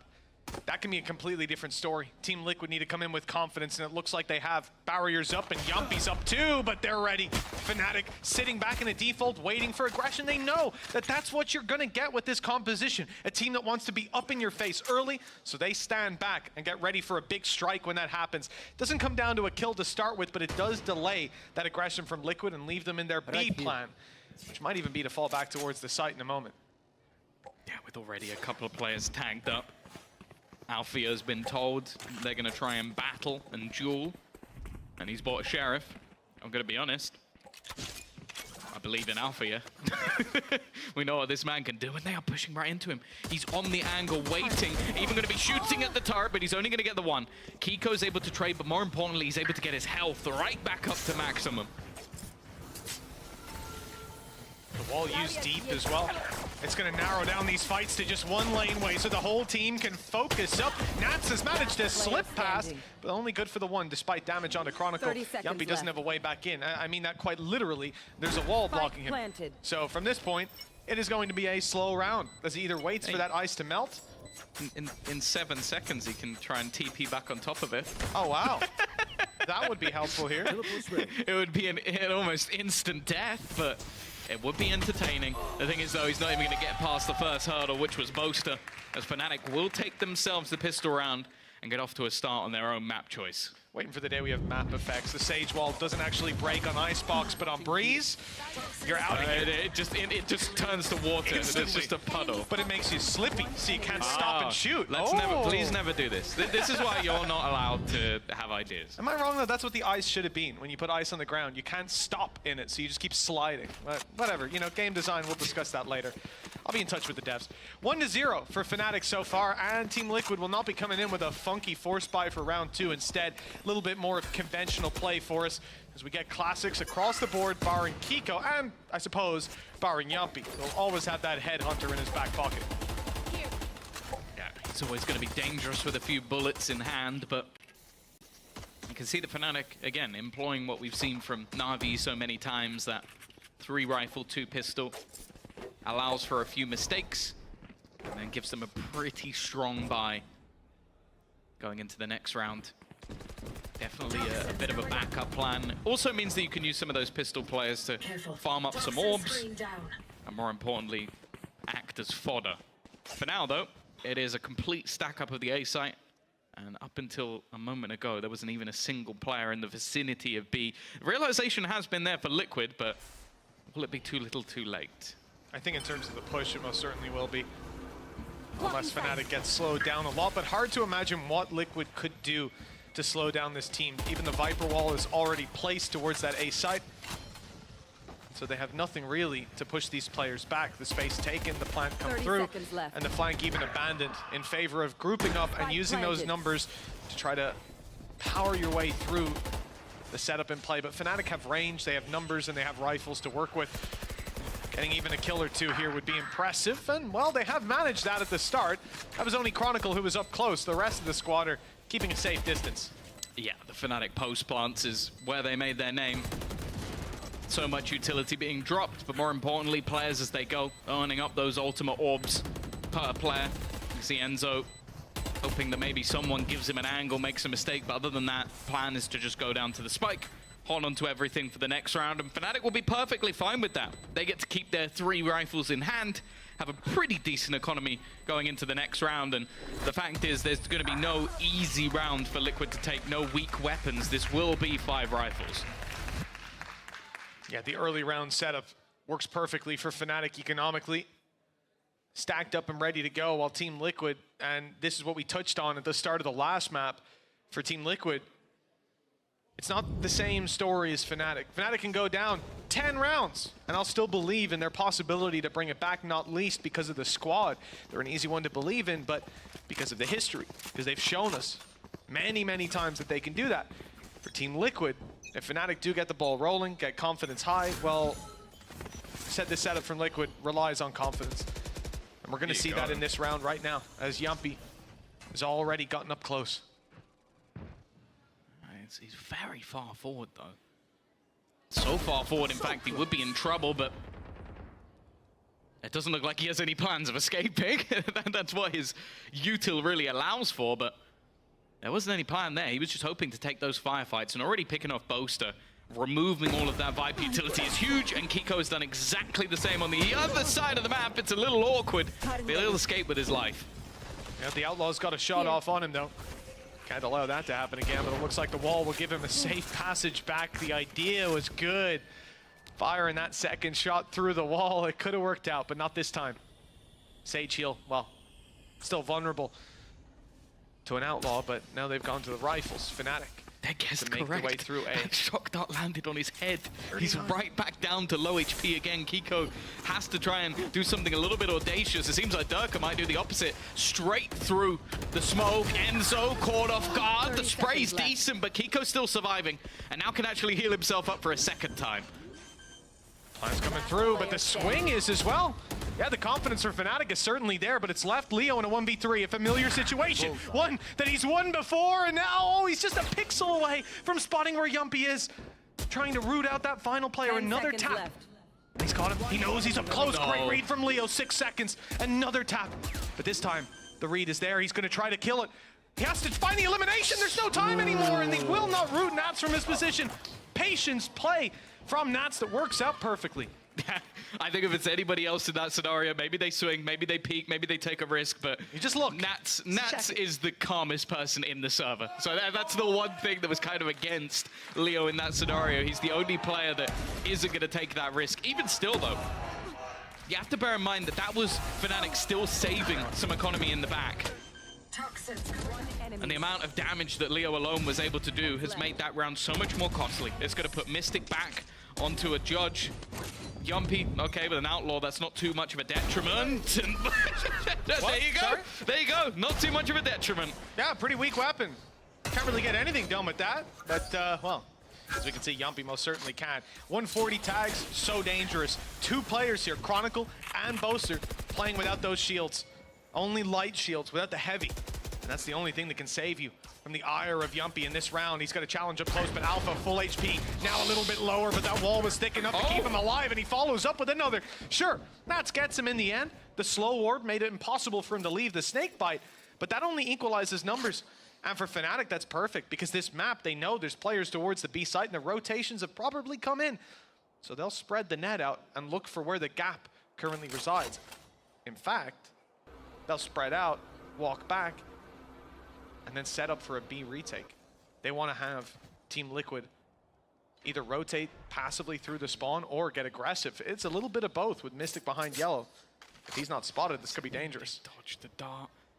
Does he get curious? And that might actually start pulling players away from this side of the map. You can see 30 Kiko starting seconds to clear out the kitchen. Do they actually check towards yellow? That's the main thing. Timing is not good for Enzo. He's going to get dropped, but Mystic is still here. Tag low on HP. They don't know where Kiko is, but they do know where Mystic is, but he lands the shot anyway. A huge round from him. And Kiko's there to finish things off. Liquid back onto the board and level with Fnatic. I don't mind Fnatic's idea to double back in that situation. I'm surprised Liquid still stuck around. And they even got themselves that little jump scare on Enzo. Being able to get so close on the site without the info in the hands of Mystic. This was unlucky for Yumpy. The fact that I think both shots hit. Didn't look like he really moved his crosshair, so I'm pretty sure both the connected combo with as the wall. well of the slow and the snake bite was almost to force him into that position. And if that snake bite hits him, then that one shot will be enough, but timing was a little bit off. Oh, here we go again. Alpha's kept himself a rifle in this round. Kiko, it's dangerous to go for the dart, but Alpha's just not missing. He was slow to start the last game, but he's been getting better as they go along. He's got the only weapon in this round, but sometimes in the past that's been enough. Such a nice shot. Well, there's a reason the man's gun is glowing.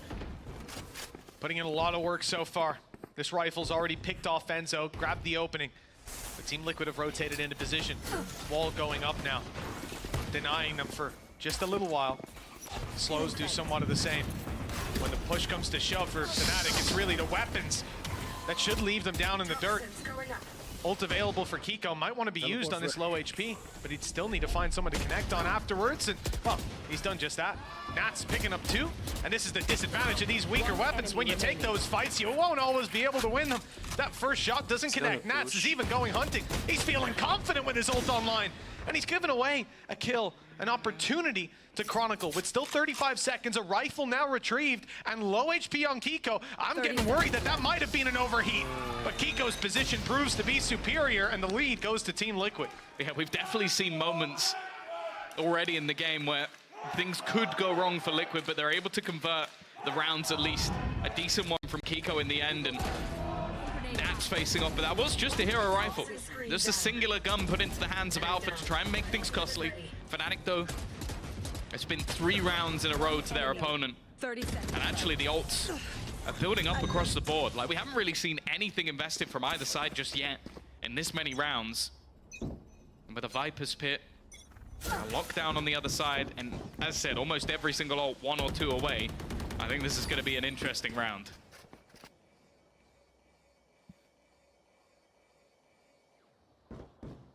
aggression out of Liquid is on B this time. But they'll be spotted as they make their way forward. Here. A-side defenders have a choice on their hands. Whether you still compete for this, it looks like they will just try to pick them off, use their slows and snake bites to slow down the actual plant and buy some room for the flank. But having been spotted by the turret, they abandoned that, move back towards the site. Here's the slow play. Nice connection on the first, hard to get out. And the damage done to Alpha and Chronicle.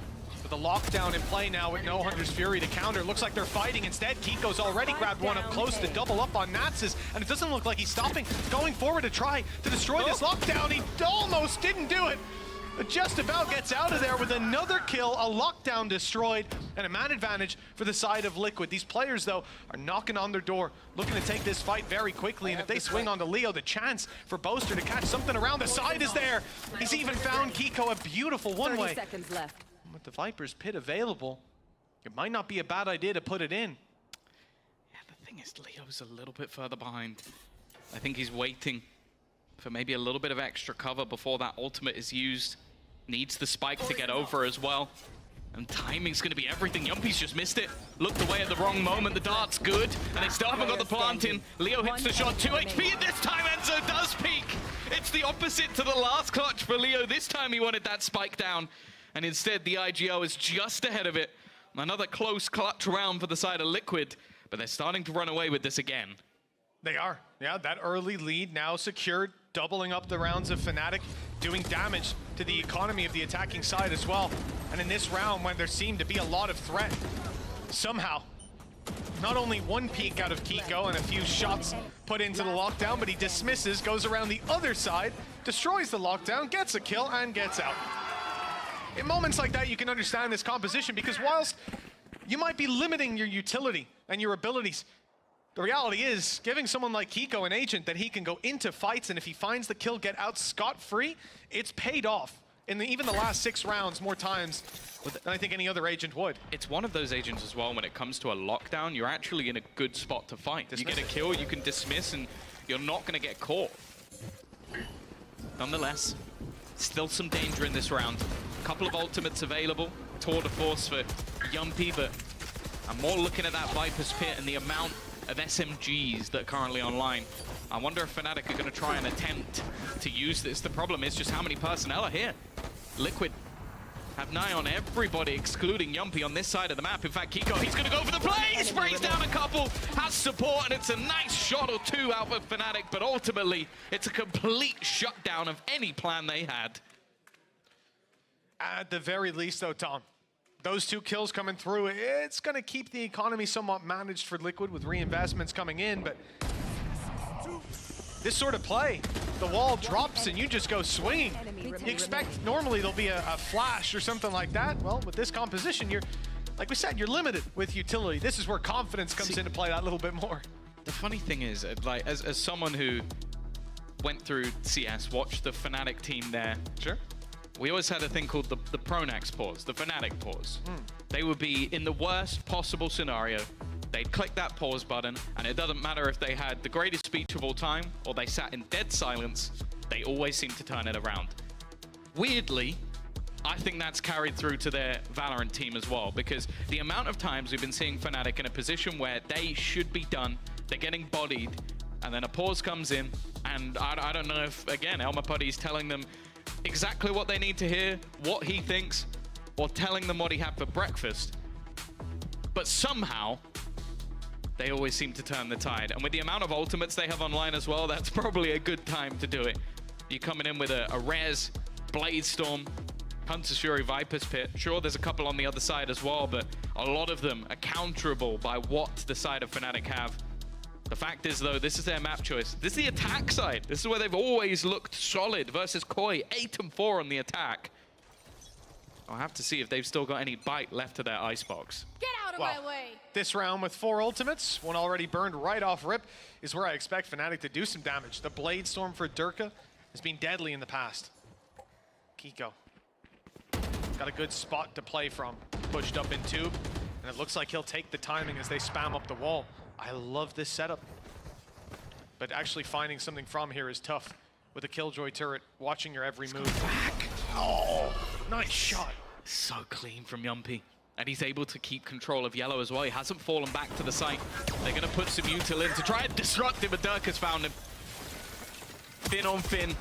And Dirk is going to go for a little bit more, but he's not found anything. Hunter's Fury also utilized. Don't know if the call's been there for Nats, but he's going to try and make a play off of it, and the rest of Fnatic are waiting. Kiko, though, that flank comes in quick. Puts things back into a 2v2, and bear in mind, Alpha is on his last legs. That was very important for Kiko. Sitting around that whole time, waiting for the turret to go offline.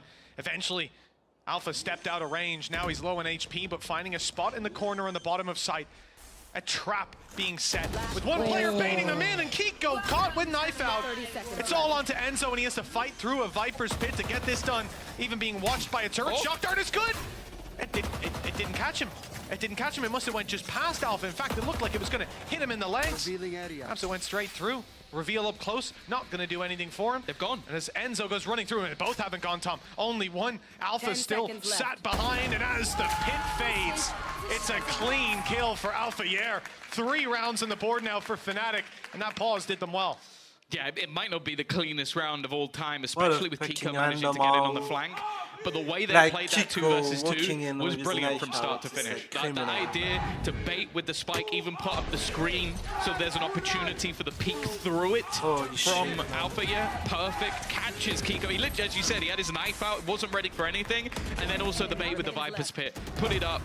You leave Alpha behind low on HP. If he goes down, it's a 1v1 with a post plant. A good opportunity for Boaster. But instead, he ends up finding both kills while desperately low on HP. Absolutely gorgeous. A well-deserved round for Fnatic, and one that has put Team Liquid in a bit of an uncomfortable spot. Yumpy has a classic as his main weapon. Of course, still, as we said, that Headhunter's always going to be there, but his options are that little bit more limited.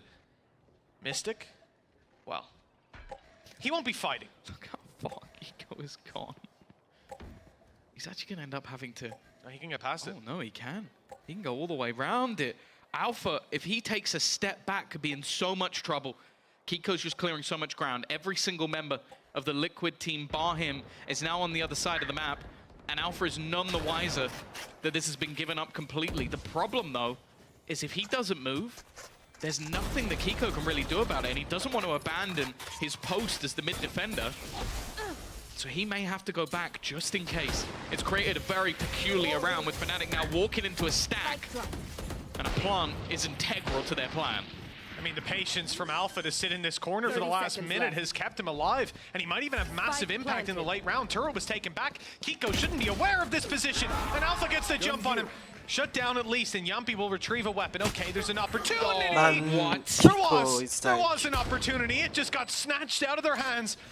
Crazy peek from Durka. They're ready for Yumpy. They know that this push can be coming up behind.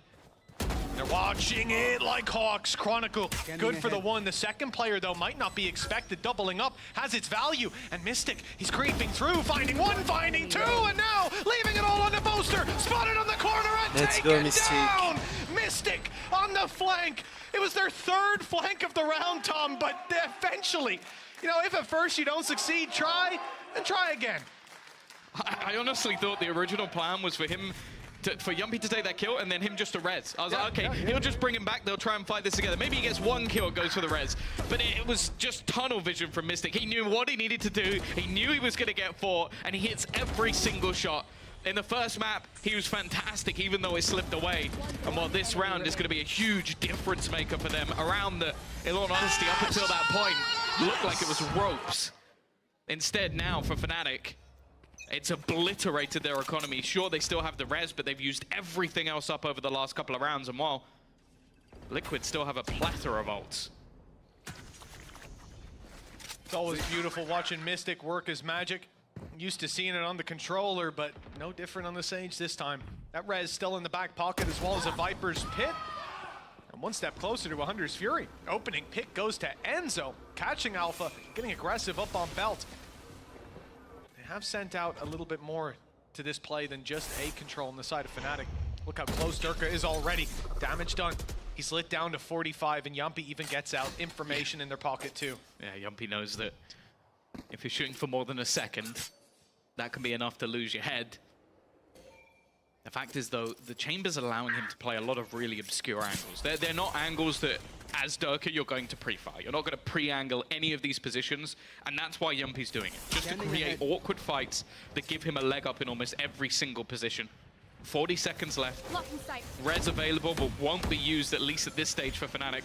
It's only going to be if they can get themselves into the late round. They've got to be careful of the flank. This time, though, Yumpy had no exit plan. It's more so a chance to set up Nats, and he's done so much damage already. Maybe picking up Chronicle through the wall. Double flank underway. They're not ready for either. It was Alpha who was picked off first in this round, so that turret not online. It's a clear message being sent to Kiko and Mystic. But with Nats down and Enzo too, it's only the flankers that remain. Weaker weapons, sure, and Poster falls quickly, but Leo still to be dealt with. 7 HP. Not quite enough to tank that first shot. Liquid will find the defuse, but 7 rounds on the board. And Tom, all in all, it's another decent first half under their belt, but that didn't mean too much when it came to Ascent. No, this is reminding me again of when we saw Fnatic play up against Foot. You knew what was coming. It was a comp we didn't expect to work more than once. The team have run it again, and Fnatic don't look like they have adaptations. Like they have ideas to actually stop what Liquid are doing, because the fact is, it is very much the same. Like they are looking fantastic on an individual front. We've seen Kiko just run pretty much through A almost every single round, all through mid. Like he's just taken that space for free. And normally what I give credit to Fnatic for is these defaults, holding, delaying. They were doing it in the first couple of rounds. Since then, they've been trying to go for these more direct B takes, and they've been wrecked because of it. In fact, here's the adaptation from Fnatic, right? Early presence on B, some control, fought for, and they look for that aggression on A. You have 3 or 2 players still sat around, up on belts, trying to catch an aggressive angle. Now they're worried about him even being up in Nest. But it's a switch of pace.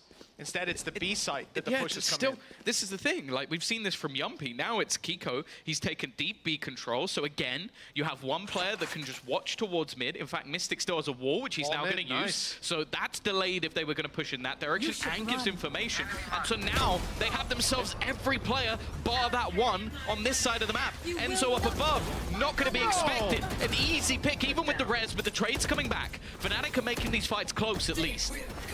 Ambitious to make that play. Oh my god, Kiko's gotten past the turret again. He is in the absolute perfect position. They're going to be banging their heads against the wall. If they end up back turn to this man again. Oh, but he whiffs. None of the shots connect this time. Finally, Fnatic are able to deal with that flank, although you can't help but think kind of fell out of their hands whether they did or not. Enzo's here, Odin in play, 16 seconds. They just need to stop the spike from being planted, but that's a pretty big ask. Wall goes in. So too will the spam in return. Oh, just about breaking it open, but Chronicle manages to get away with it. 30 HP is enough. With Nats down, this round is looking done and dusted. And the credits in the bin a little bit. You might consider the save if he can get out of here. And it's not just about crossing back to the spawn. There's also a gap that's being watched down below, and Alpha delivers the final blow, 7-4. Oh, what was that? Okay, Alpha's ready to go. 1 round left to fight for, and it could be a 7-5 half. That's not bad for Fnatic, getting their attack side out of the way early. Well, yeah, that was saved by Boaster in more ways than one. Like, getting the opener on the site, but more so, I don't know what it was, just a sixth sense to turn back around, but otherwise that round completely goes astray. It's the second time we've seen that as well. Do you remember, I think it was Tomazi, the exact same, he had that really deep position. We're building it up like it's going to be the greatest play ever, and yeah, just caught. It's painful. And for Liquid again, like, we've seen them choke from a 9-3, slip-ups like that, mistakes that look like it could all go in their favor. Tour de force for Yumpy though. He's been devastating with this gun. He's going up. There's a small gap there to get back out if he can reach it, but there's a player up top. Good connection, no way out. Just the one to be found. B site that little more open. And the Hunter's Fury finding not a whole lot. Healing back up any players tagged, and the spike now sets its sight on the sights. This is where it can be dangerous. Viper's Pit's about to be online with this plant. That's why you see Boaster going for it. And a Viper's Pit with disadvantage is going to be near impossible to get back through. Well, they're going to try and get in quickly. Mystic's been good, but he can't do anything versus that Viper utility. An attempt to wrap around. Kiko has a way in and a way out. That's the only real benefit he can find in this scenario, but he's all left alone, and Alfred's there to close it out. Solid half for Liquid, but in the end, Fnatic have that decent resurgence we've seen from them so many times. And that setup for me is actually a little bit more interesting, because in most cases, a Hunter's Fury combined with disruptive play, I think is good. But for Yumpy, it kind of revealed him.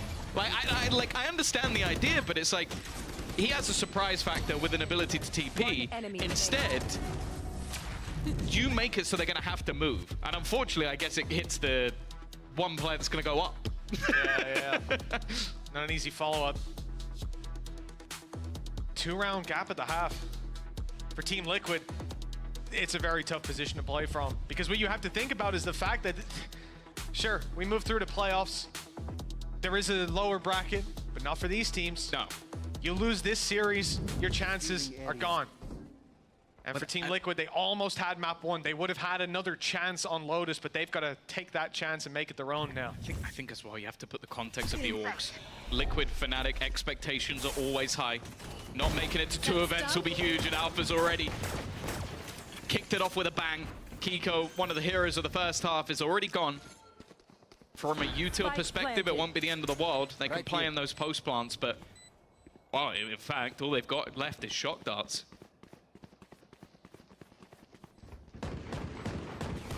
So those advantages, someone needs a pick on the way through.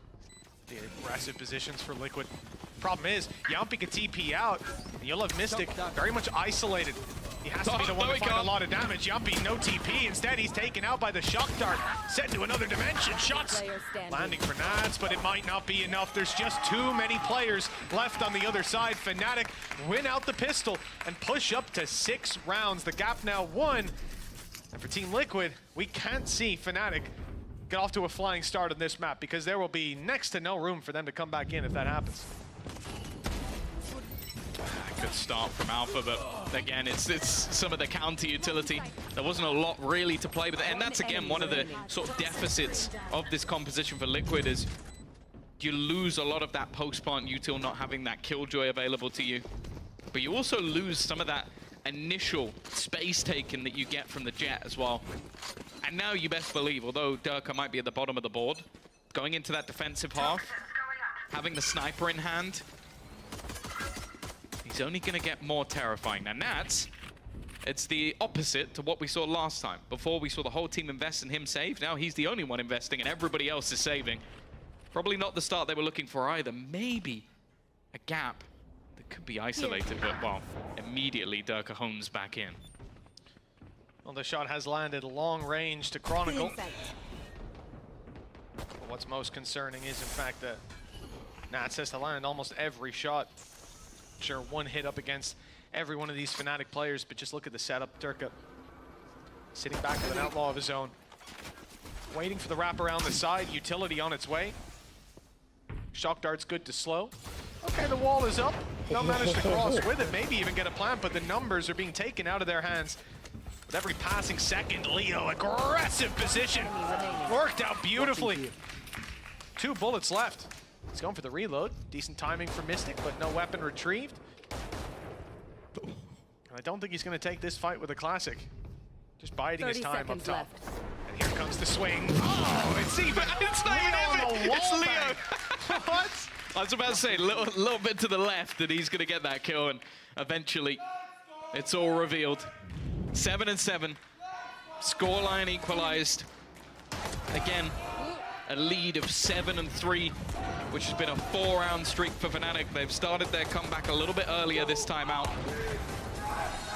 And of course, they're still going to have some pretty dangerous weaponry in this round. And for the other side, you have to bear in mind that there has been a loss because of what Nat's invested. So he's going to only be playing with a pistol. Now, of course, for the most part, you're going to see him lurking. You're going to see him in the back lines trying to take space. So that's not a huge issue. But it's not a round where you want to be going into a deficit, especially when there's 2 outlaws. Alpha, I thought he'd be in danger, but somehow he's able to take the first kill. A clean shot onto Yumpy. Wasn't the best weapon for the fight. Oh, Kiko, you've got to be careful. He thought they'd be a little further back, but Fnatic's aggression and how quickly they fill in these positions catches them off guard. Team Liquid, 2 versus 4.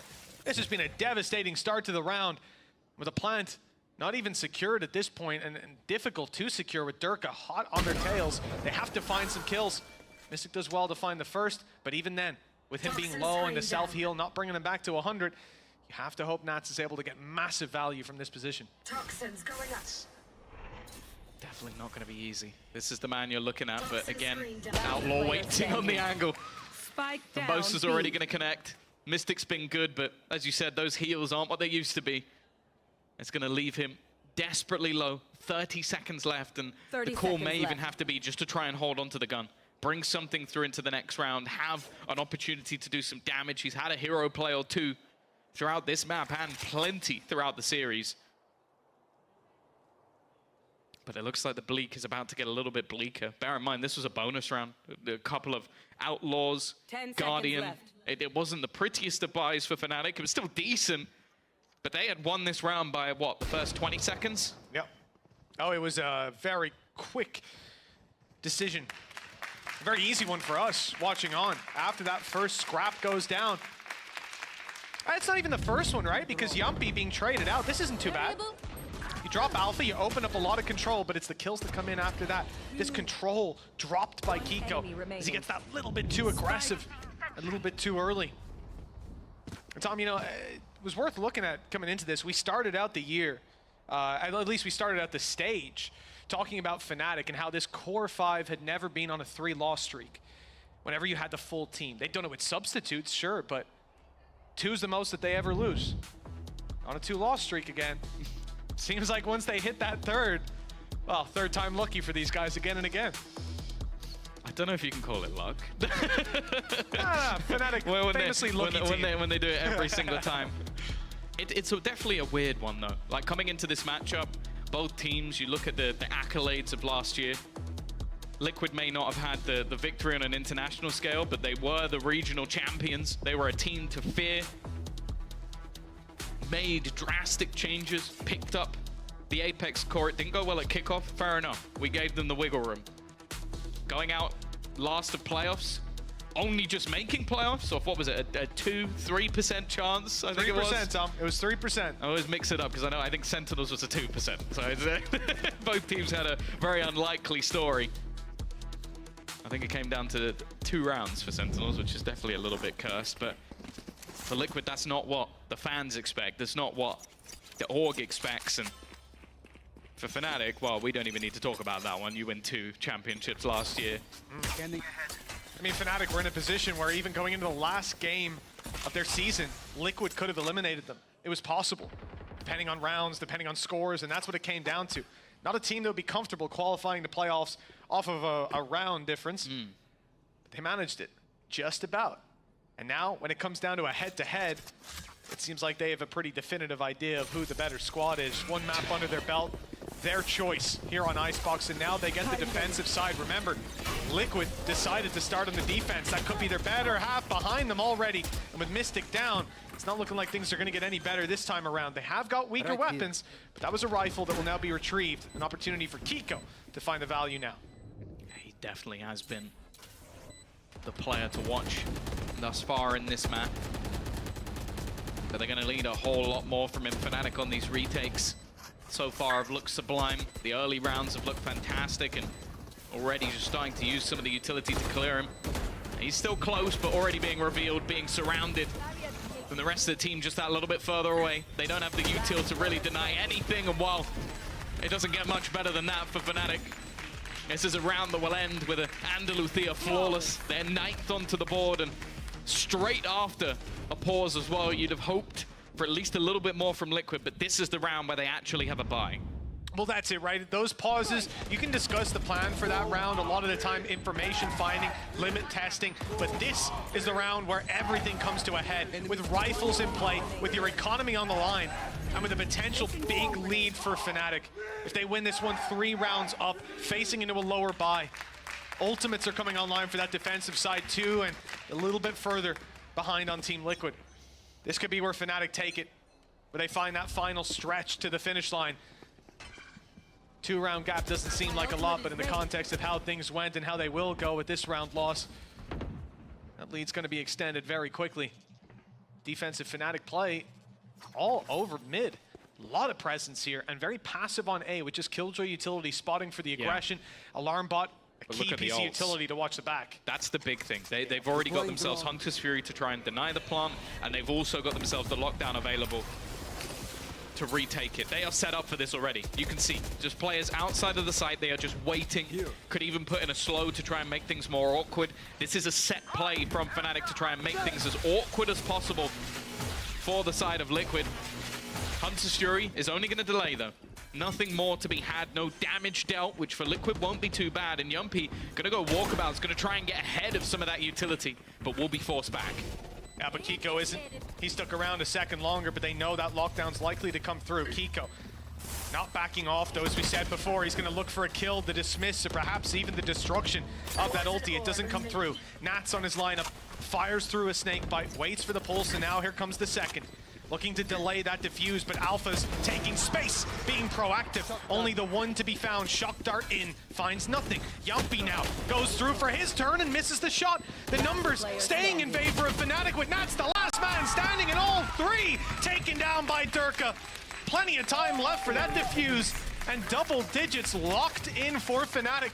It doesn't even come that close when you consider how Durka one-man armies the last play. Well, that's the thing with this composition. You need to be aggressive, you need to be in their face on that attack side, and Fnatic basically had the ultimates in this round to go, no, we're gonna make sure you delay the plants. We have everybody rotated in, ready to go for a retake. Use that lockdown to force you back, and once you're forced back, you don't have the post-plant utility to delay us long enough. That's the thing. They had to use the snake bites immediately, otherwise somebody could have got onto the diffuse just like the round before. And then it comes down to, what, a shock dart or two? It's just not gonna be enough. Now we spoke about Liquid and how they managed to best their, at least for the core three, their rivals from last year, the tier 2 champions, Gentlemates. Even on this map, absolutely demolished them, same composition. But now the tier 1 champions, they proved to be a different beast altogether. 3 rounds in the lead. Team Liquid are able to buy themselves at least a couple rifles, and it could work out if they manage to get the Viper's pit in play. Nice shot by Yumpy, great shot by Kiko, and the B side is being taken. The late play by Nats even, it looks like he just managed to slip through. They think he backed off, at least the body language tells you that. But Nats thread the needle somehow. I mean, they're looking at Enzo. Maybe they think that's the guy they saw moments ago. The plant is coming in. So much is happening. It's distracting the players, and that's when Nats gets a free kill onto Chronicle. With back turned, this delays Leo's rotation back to the site. I mean, at least I thought it would. But he's dropping Nats. Now a 2v4, winnable with low HP on Enzo and Kiko. Yeah, you can already see I don't know about winnable. Mystic's gonna try and basically reclaim the ground that was lost when Nats fell. There would need to be some pretty crazy shots connected. Not bad from Alpha though. He's at least gonna get himself one. But for Leo, there's not really anything to be had. It looks like Mystic's trying to hunt him down on the other side of the map. And in the meantime, Leo has other ideas. His goal is to try and make this round as costly as possible. Nobody realizing that he's still around this corner, but it's only gonna be the one. A couple of players dropped in the end, but Liquid have finally found some form, found a round. It came off the individual ability of Kiko and Yumpy. There's some pretty high impact openers. And luckily for them, the ult economy is firmly stacked within their favor. That's their way back through. Their foot in the door. It won't be closed on them. A 2-round gap, 4 ultis, like you said. Big advantage for Team Liquid to play with. Here, I think Nats did a fantastic job of sneaking up through middle. One of the main things you're going to look at in some of the compositions we've seen earlier on in the tournament was mid-control without a Killjoy. So difficult, because that alarm bot is so pivotal. Even with the alarm bot, he managed to sneak past it, which I have to say is close to a first for me. Durka is getting aggressive, but there's no one there to await him. At least there wasn't. Mystic is just around that corner on the boxes. That's the thing. I think it was actually a shot connected from the site that forced them back. Yeah, Yumpy's going to try and make a play through mid. You'd think that with the alarm bot not down there, they're going to have a stronger hold of this side. You can look at the passive position that Leo is currently holding to try and watch this from afar, but it would just be a slight step backwards that could cost They're gonna drone kitchen. Chronicle his life, but I can only assume he's not going to move off this angle at all. He had been revealed. Eventually, Chronicle had to, but the shot's not hit. Yumpy even tagged up 56, Kiko on 25. Durka's advanced position. Now there's someone there for That's big. quick kill onto Enzo, and he is out of here. Getting out of dodge for free. Viper's Pit aggressive. Enzo on the res. They know Viper's about Pit that. abandoned. Yeah, I think it was almost sold as a ruse. Just try and hold some ground for a second. Angle held, but it's still won by Yumpy. That's a huge kill. What It a leaves weird Chronicle there. I 1v1. don't know if he's going to try and use the res. It would definitely be a risk, and they've left Nats behind in middle. Snake in the grass, the rat in the backlines. Nice shot for one, Nice but there he is. man. Pounces at the Goes one final for one. second to give them that afterplant. You can see Enzo's trying to make sure nobody can get in to deny it. A three-man flank would definitely be a surprise, though. Yeah, I mean, Boaster already walked into the trap. They know one is behind, but that's the extent of your information. But look at the position of Nats. He's cleared it out. He's calling to the troops. There's no one in the spawn. They have to be somewhere else. Expect him. Well, Alpha, he might get the element of surprise, but he was Nice spotted. shot. Kiko dropped. 1 versus 2. There's no way he's going Yumpy, to give this it's on one you. up. Not a 10 to 8. The angle held by Yumpy, though, is too Okay, strong. good shit. A pixel that reveals gonna Alpha save and gives Yo. Team Liquid another lease of life. 1 round behind Fnatic. It's not over yet, but that's only 2 in a row, Tom. A lot more to be connected by this attacking side. Yeah, huge back and forth, and again, I feel like it's the impact of Yumpy and Nats. Taking that initial control, getting Nats into a position that he could play from, even using a Viper's Pit almost as bait so that he can hold on to some of that ground. And then just, it comes down almost to one fight. That fight, Durka and Yumpy. If Durka survives, I think they almost run out of time trying to clear him out of the site. But Yumpy hasn't been missing those shots. In a long time since I've seen the fragmentation on the slow orb. There it is again. Throwback to the days of Alpha. For Chronicle, it's going to be joining up with some of his teammates who've gone for a bit of a mosey around middle. Fnatic And with a that's lot a of control bait on there, B. spotting nobody. That's the real downside. They're pinging the B side because they've heard so much on the other side. Utility They've already stats. heard like the dart go through. They've also used the drone. This is a pretty On the wall. over-the-top fake. It leaves Durka completely alone on the A side of the map, up above, watching. It's something that almost has to be checked for, but they've already bypassed the initial angle. Mystic is not going to go for the peak, almost just baits in his opponent for Nats to take that fight. Now Fnatic are nowhere near the action. But they have managed to isolate a player. Enzo's caught in the cross back. Alpha's position is not good enough. Beautiful shot onto the head of Alpha Yer, but Mystic tagged up. They try to push forward to capitalize, but Yumpy's there, waiting, taking the kill, dropping one, and Kiko's flank comes through at just the right moment. 4v1 on the back of it. 66 HP for Durka. He can be a demon, but not up against Liquid. The successful streak of Fnatic comes to a halt as Liquid now equalize things with 3 rounds in a row. The game really isn't over yet. And the problem for Fnatic is they've invested a lot of credits into these last few rounds. Now, their balance is running a little bit dry. Ults as well. Rez used, Hunter's Fury used as well. So these have been costly rounds in more ways than one. And a lot of this has just come down to some fantastic rounds out of the side of Liquid. That one in particular, to sort of fake them out completely with a ruse, be prepared as well for there still to be a player up top. That's been an angle that's been causing them some issues on their way into the sites. They're ready for it. Nats connecting that opener, but yeah, on the other side, just completely faking them out, but then leaving Kiko behind. That was the biggest thing. He's able to completely disrupt any opportunity for those remaining players to retake with a perfectly timed flank at the end. Liquid may have just come online at the exact moment it was needed. But again, Mitch, there's a pause, and it's got Fnatic's name on it. Yeah, 3 rounds in a row for Liquid, pause for Fnatic. We've seen this before. We know how these stories tend to go. Round number 21. I'm even looking at that hood down the bottom, Tom. Bladestorm online for Durka. Rifles bought up by 2 players, and I think Boaster's set to follow suit. Viper's Pit just 1 away. They did burn up a lot of ultimates, but they might just have exactly what they need on this defensive side for Fnatic to make it work. It's still going to be a difficult round for Liquid. No reward found off rip. They might have damaged the economy, but it's still healthy enough to give them a fighting chance on the side of Fnatic. We're immediately going to go walkabouts. He's someone who can be a hero in a lot of these rounds. The drone will already push Durka back off the angle. It hasn't stopped them with the push-up. This can be a lot of information either way. Potentially just going to leave Alpha behind and try and stack up the defense to help out a little bit. What is that? Ducker just through the edge has managed to find himself 2 kills immediately. I mean, I'm going to need to see that in a replay. That was quick as can be. And he's still roaming around, knives in hand. He might be 1 down, but 4 still to go, looking for the refresh. First shot doesn't land. Cloudburst deep allows the swing up close. Damage done. And here comes the stinger. What a bite it will have up against 50 HP. Mystic tries to create some space.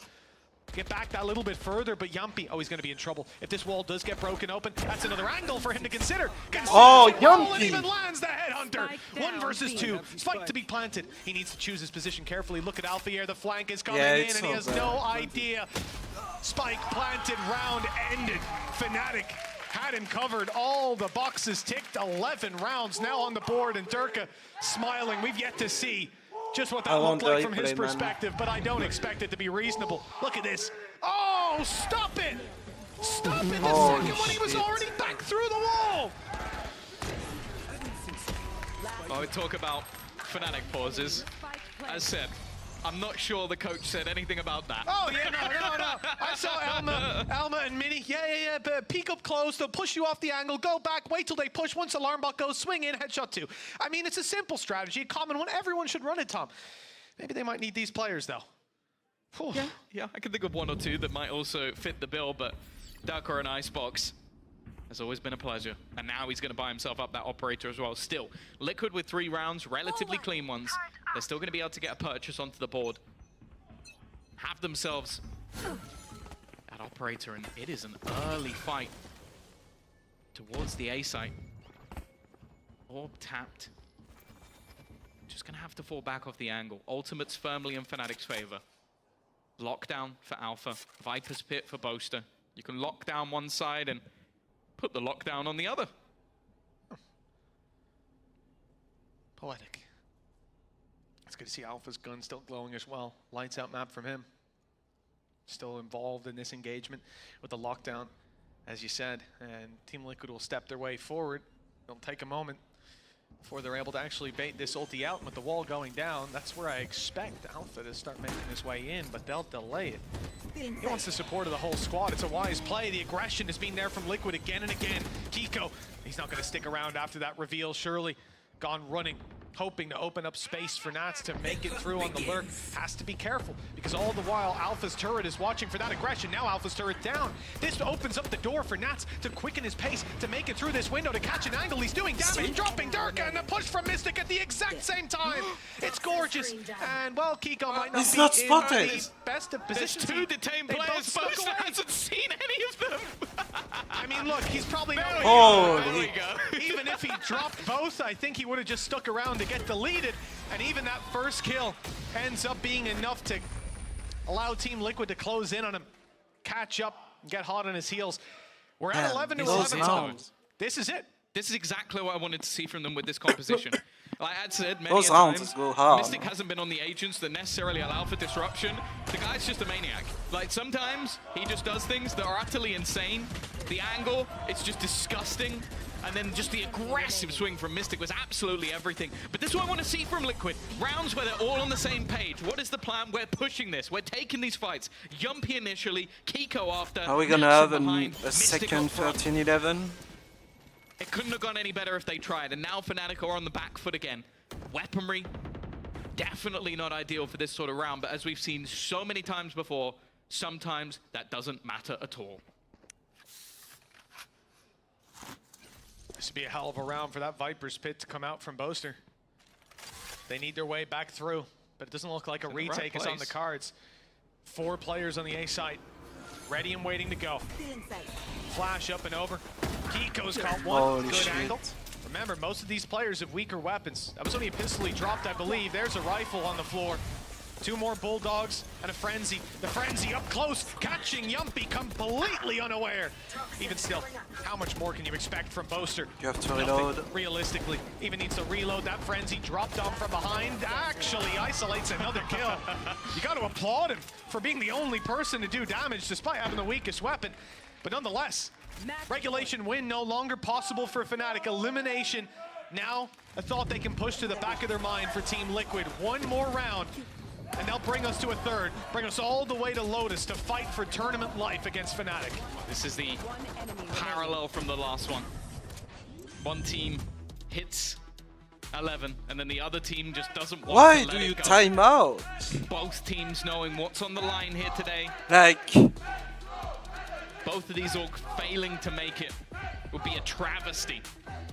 Two big fan bases, two big orgs, a lot of money invested into their teams, there's no doubt about you it. have the These momentum teams if you're have put so Liquid. much Why the into fuck would Valorant you and time more. out? They've been there since the early days, since before the VCT. Why do you give them was the even a thing. timeout?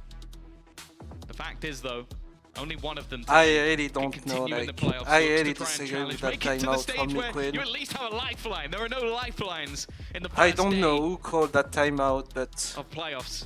like the coaches are not Wow. speaking. I think Nats is It's going to be speaking. Liquid taking themselves a pause, a chance for Emil But, to earn yeah. his money, a chance for Enzo to come up with a plan. I think that timeout But it is also done. gives the opportunity to the other side. And Fnatic after pauses, well, round 21 is the only round they've actually won since, and that was straight after a pause. That was one of their opportunities.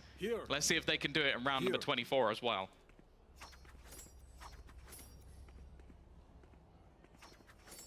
So they This is moved it. the Those Viper barriers are from going up the... one more time in regulation. Fnatic have a big test on their hands. Can they lock in overtime, or they're locking in a much longer day?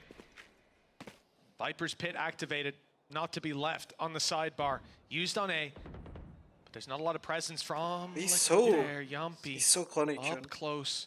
He's got one hit shot onto every one of these Fnatic players. Everyone has light Dead. shields, but one shot back is all that was needed. Oh my god, Chronicle I with the swear to headshot, god, if Liquid delivering goes death to the Outlaw. overtime And Team Liquid and they now lose one of lose... their main ways to open up these sites, to take those I aggressive mean, yeah, fights. they won't still be have happy the with res, that. but... They're going to fight to bring him back. That's why the res is coming in. Yeah, it's just Althea's position definitely makes me nervous. Your duty is Up from above, Broke that the has wall. not gone great. That is a freebie kill, and more importantly, Mystic's gone down at the same time. It was a risk taken to get Yumpy back in. Yeah, it's gonna be It was another a risk time. they may pay for. Unless they win 3 Wall was too shallow. 1v1s. Someone has to recover Unless this they now. get No the res fake is kills. online. Nobody brought back from the Unleash. dead. Instead, they've got to Timing. eliminate some Fnatic players. That's is beautiful. Able to slip under the 30 site, seconds but there's left. still one Derek player. is And he doesn't venting know him. about Durka. Doesn't know where he's gone. Ring a Rosie once again, but this time it's Durka that gets ahead of Found it. him. Catching Nats, shutting down the option to plant. Now you rely on Kiko, catching them off guard. Catches Leo with an arrow in hand, can't make it out past the turret. Time delayed, 14 seconds, time for a plant. Enzo sneaks through at just the 10 right seconds moment, left. and a plant can now be secured. They've got 2v2. the site control, and with Kiko still Oh looking my for more god, damage, Kiko, it was why looking do you doable. look for Enzo those? even has a Hunter's Fury, but the chances to use it are going to be limited. Both players spotted. The information there to play with at least. The lock-in of map 3, he just has to find Boaster and Alpha. Yeah, but the first Holy shoots him fucking down. shit, The Liquid. IGL of That Fnatic keeps this timeout, map man. going I'm a telling little you. bit longer. 12 to Why 12, do you let and them overtime is on our like hands. speak? Why do you It's an unfortunate why do truth you for stop Liquid your that own momentum? It seems like their own attempt to bring back Yumpy from the fray is actually was their undoing. That was the problem. They still fought back in the 2 versus 4 scenario, but it wasn't quite enough. And now heading into overtime, everything's even, everything's square.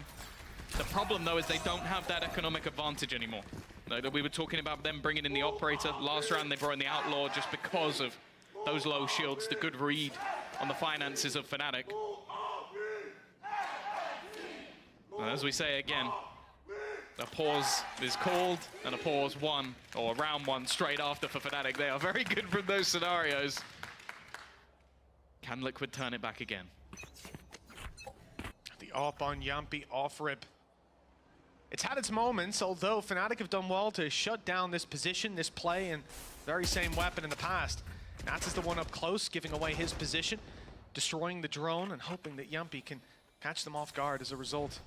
Doesn't look like that's happening. No, Fnatic, they're aware of this play. They've ran into it a couple times. I'm more looking at this.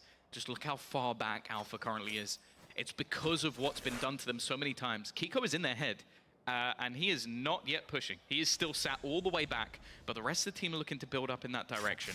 Alpha's only goal is to deny these flanks. Fnatic have been so successful at getting openers, getting into afterplants, and they're even waiting for Yumpy, it seems, and he's not going to manage to hit the shot this time. Force back further passive.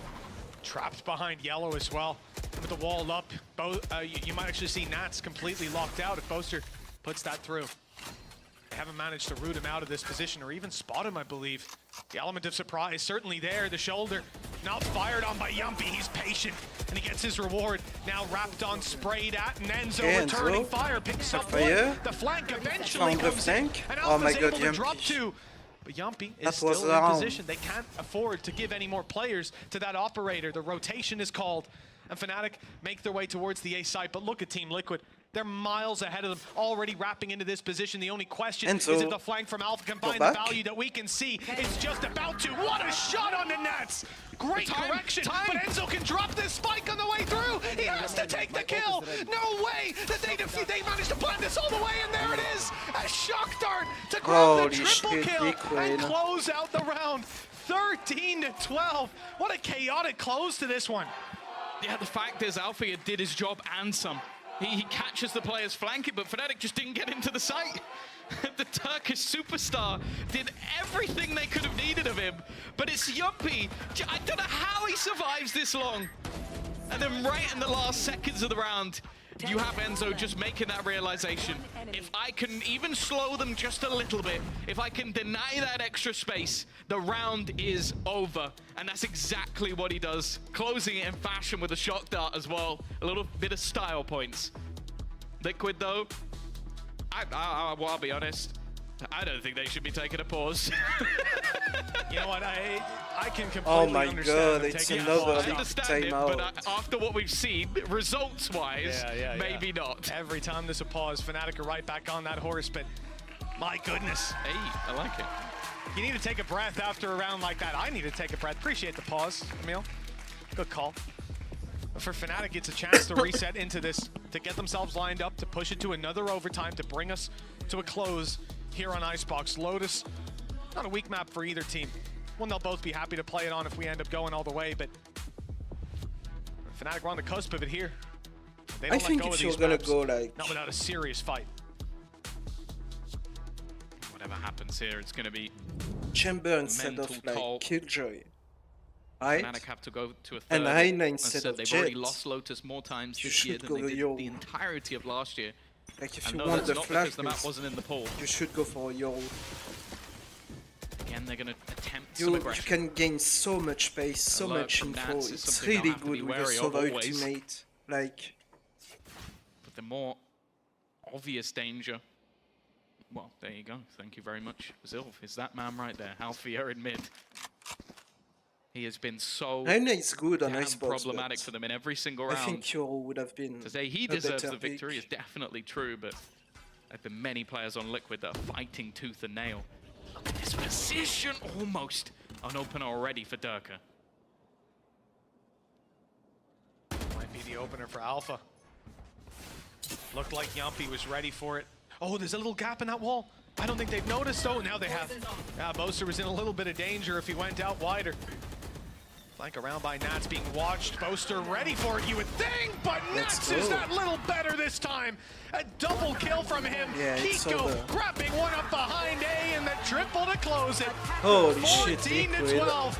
They won't let go of this lead as a third map is locked in. We're going all the way to Lotus, and with 13-11 and an overtime victory, you better not go anywhere. This last map is going to be a banger coming up after this.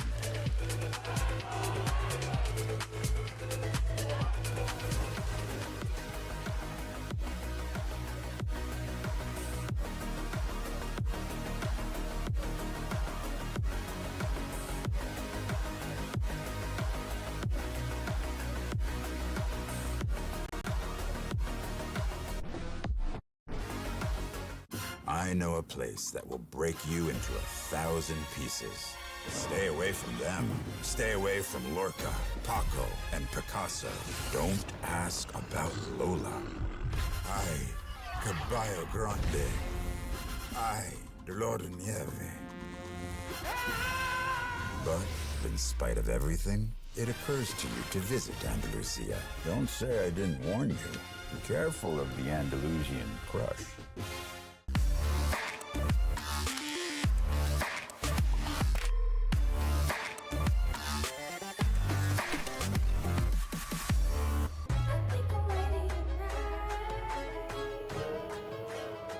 Hey guys, it's Jimmy Lin. In this series, I'm going to walk you through Attack on Pearl. Watch out for the stairs, clear this angle. You're going to be able to fight this.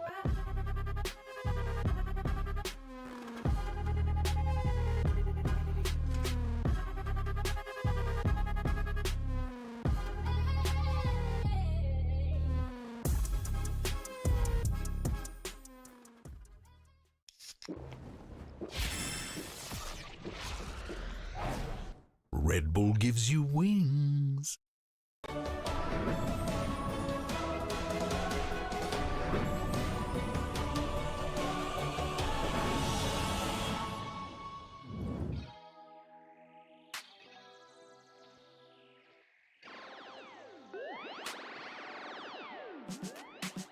Feeling good, feeling great on my time. Won't let a hater block my shine.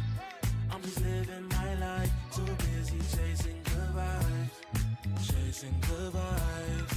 Chasing good vibes. Chasing good vibes. Too busy chasing good vibes. I'm feeling good, feeling great now. A hater can't play with my day now. Get that negativity out of my face now. In my city, I'm the man of my state now. Yeah, I'm living life to the fullest. Baby girl, you talking to the realest. Energy and joy, you can't steal it. Good vibes all around. Baby, tell me, can you feel it? I woke up, so I'm blessed. Just another chapter in the test. I know I'm doing better than the rest. Got a smile on my face, showing teeth for the crest. It's no sweat, I'm a vibe in my own right. Go time in the sun, yes, I'm gon' shine. So fine, got a baddie on my phone line. Feeling good, feeling great, chasing these good vibes. Feeling good, feeling great on my time. Won't let a hater block my shine. I'm just living my life. Too busy chasing good vibes. Chasing good vibes. Chasing good vibes. Chasing good vibes. Too busy chasing good vibes.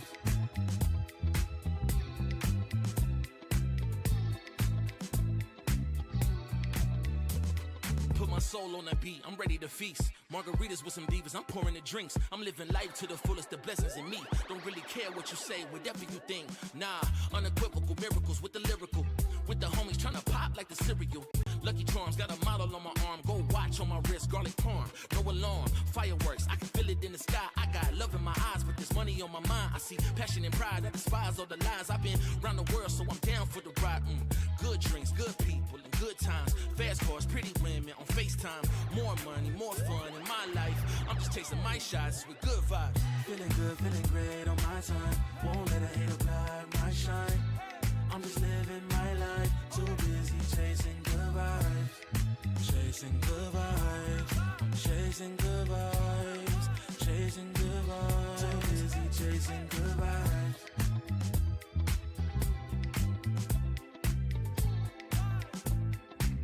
Too busy chasing good vibes. Feeling good, feeling great on my time. Won't let a hater block my shine. I'm just living my life. Too busy chasing good vibes. Chasing good vibes. Chasing good vibes. Chasing good vibes. Too busy chasing good vibes.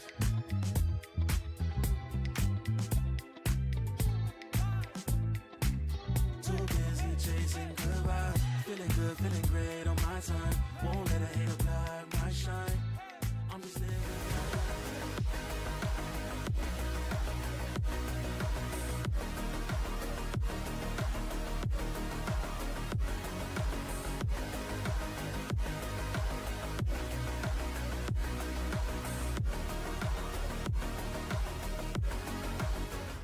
Oh, and that was a very much needed response from Team Liquid. They keep themselves in the running for playoffs and for Master Shanghai. I'm your host, Yingsu, and I'm back here with PM and Ash. What is it about this comp, man? I feel like they show it and we're not super sure about it, but so far, 100% win rate. Yeah, it was convincing, and they had the firepower to take on Fnatic, so it was not so easy to take Fnatic as it was against the Frenchman, but they did it, and it was convincing. I do think that, I wonder if maybe the comp itself is what's instilling the confidence in these players, like allowing Kiko and Yumpy to run free in that kind of sense, which is allowing them to really come out full force within that Fragging Flower, play for themselves a bit more individually there as well. Yeah, I'm glad you mentioned these two because this is the Chamber Reina combo. You guys happy with what you saw? Yeah, it was their win condition, and we can see that they use it perfectly. You have to take risk, you have to take duels, you have to be supported to kill the drone for you and make sure that you get the kill and get out with it. Also, you can see Yumpy on the defense, but you can see it also on the attack, where he opens frag with a sniper, but he also makes noise mid. He's going for duels. It's like just a meme with the dog, hitting a plate or something to pour water with and making noise. So he's saying, duel with me, play with me. He's not committing really middle, but he's baiting Fnatic to take duels they don't really need. I mean, it's just typical. Like the Chamber voice lines as well, right? The quotes that he says in game in that kind of sense. But I think you even see that kind of aggression coming out on defense, even when they were playing on Ascent as well. I'm curious to see how it is going to work on our next map, though, heading over towards Lotus, because being that 3-site map, there's more risk in playing aggressively there too. Yeah, we'll get onto that in a minute because first, I want to talk about this kind of adaptation that Liquid were making. We saw some flanks that were just coming in over and over and over and over again, and it just felt like Fnatic didn't really know how to deal with it because sometimes it was 2 people flanking, sometimes I think even we saw around with 3. Yeah, there are artists, like there is Nats doing their Viper thing. We know he can lurk all the time, but also Yumpy taking timings and duels. And that's very like individualistic, like you're taking risks on your own, and that's the idea of Icebox, Reina, and Chamber. Now the question is, do we do it as well? Do we change on Lotus? And do we keep this style because it's working? Like since the last match and this one, we can see that Liquid is saying, okay, we should have a process and work on things through the process. Let's put it on pause and just play on our talents and play on the skill and making sure that we are hitting shots and winning the matches that we need. I think what works so well about the distraction that you're talking about there, PM, that Yumpy and Kiko are able to provide to the team was also just opening those opportunities for Nats to also thread that needle in that kind of regard and be able to get behind Fnatic in a lot of these situations. Really, just his timings. This is something that Nats has always been known for, of course, but I felt like they were absolutely sublime here on Icebox. Yeah, this is where I'm going to get a little bit worried as we head on to the next map. I mean, if they're doing stuff like this on Lotus, call it a day. But this is the thing, Fnatic, they kind of let it slip. They were 10-7 up, the retakes looked on point, it looked flawless, and all of a sudden, we're playing a map 3, and a map 3 where so far, every single time they played it, it's been labored. It's been overtime upon overtime. Even the ones that they lose, it's just they go so deep into the map, and Liquid are the ones that feel more loose and confident. Exactly, freedom, a lot of it. And I'm actually worried for Fnatic because they need rhythm, and to have rhythm, you need confidence. And they lacked a lot of rhythm and confidence against Na'Vi last week. So they need to forget about it and say, okay, it's Icebox, it's Reina, it's happening. Yes, we know how it works for years. So let's go on Lotus and let's play directly into them and just enter them with their own firepower. So they can get rhythm if they are confident enough, and they have to show it now. Yeah, I'm really looking for a vibe check here on the side of Fnatic in that kind of regard. I think that Team Liquid, this is something where we saw them adjust well and turn that around with their confidence. But for Fnatic, I feel like when we see them on the cams, sure, unless it's like some crazy like 1v3 or Durka's 2 Blade Storm kills that we saw over on that B site, it's very serious. It looks very tense there up on stage, and we need to see that turn around to be able to actually bring that mental back up so they can get the ball rolling again. Hey, Alpha's laughing there. Alpha was, I don't know, maybe someone said something funny to him. He was kind of cracking up. That's there. What you need. I do wonder, though, as we head to Lotus, will Liquid change their comp again? I feel like Ascent, they changed what we didn't expect them to, and you can tell how that threw off Fnatic. And the Icebox comp, again, you never play against a team that's running Chamber Reina. So would you guys like to see them make any changes, Ash, on Lotus? Honestly, on Lotus, I feel like the composition that they've been running with Yumpy on the breach, you have the raise there for Kiko. It's standard Lotus, right, overall, but I would like to see maybe an opportunity for Yumpy to, again, play a bit more individualistically. Sure, he can flash for himself, but it's not ideal on that breach pick because you are looking to play that hard set initiator role to actually assist the team in that kind of sense. Well, let's take a look real quick and see where we are going to go, and no changes, PM. No changes. So they have they can explode with this team comp, with Breach and Sova, but they have to be crazy about it. And it's true that Yampi won't be as individualistic. He will play for the team, most likely with his Breach, which is the opposite of Chamber, but it's fine because Yampi likes to change agent during a match. So they are going in a loose way on a very, very team-wise agent comp. And I think that Fnatic needs to inspire themselves from it. They need to go loose, they need to go for it, they need to rush into it. Even though it's the old team comp from we know back then, they can still prove that everyone is doing it. They can play with rhythm and confidence. Well, this is it. The loser will be sent home. There will be no more second chances. Mitch and Tom, let's just jump into the final map.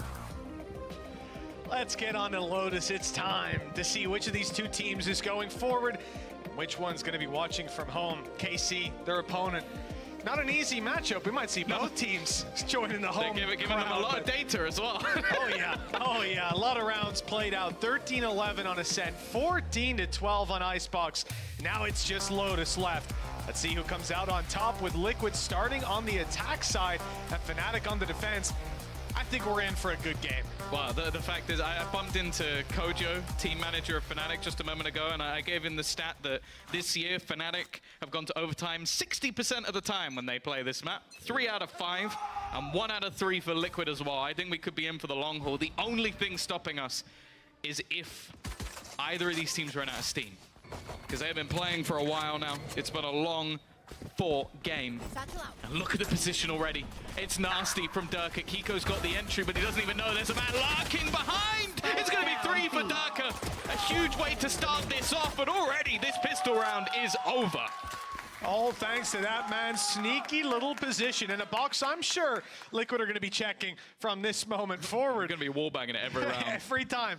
Get that Odin back out. For Fnatic, hey, confidence building round right off rip. Look at this. The fact that he gets the third here. An insane correction with everybody else swinging to take him down. And they just can't make it out onto the site afterwards.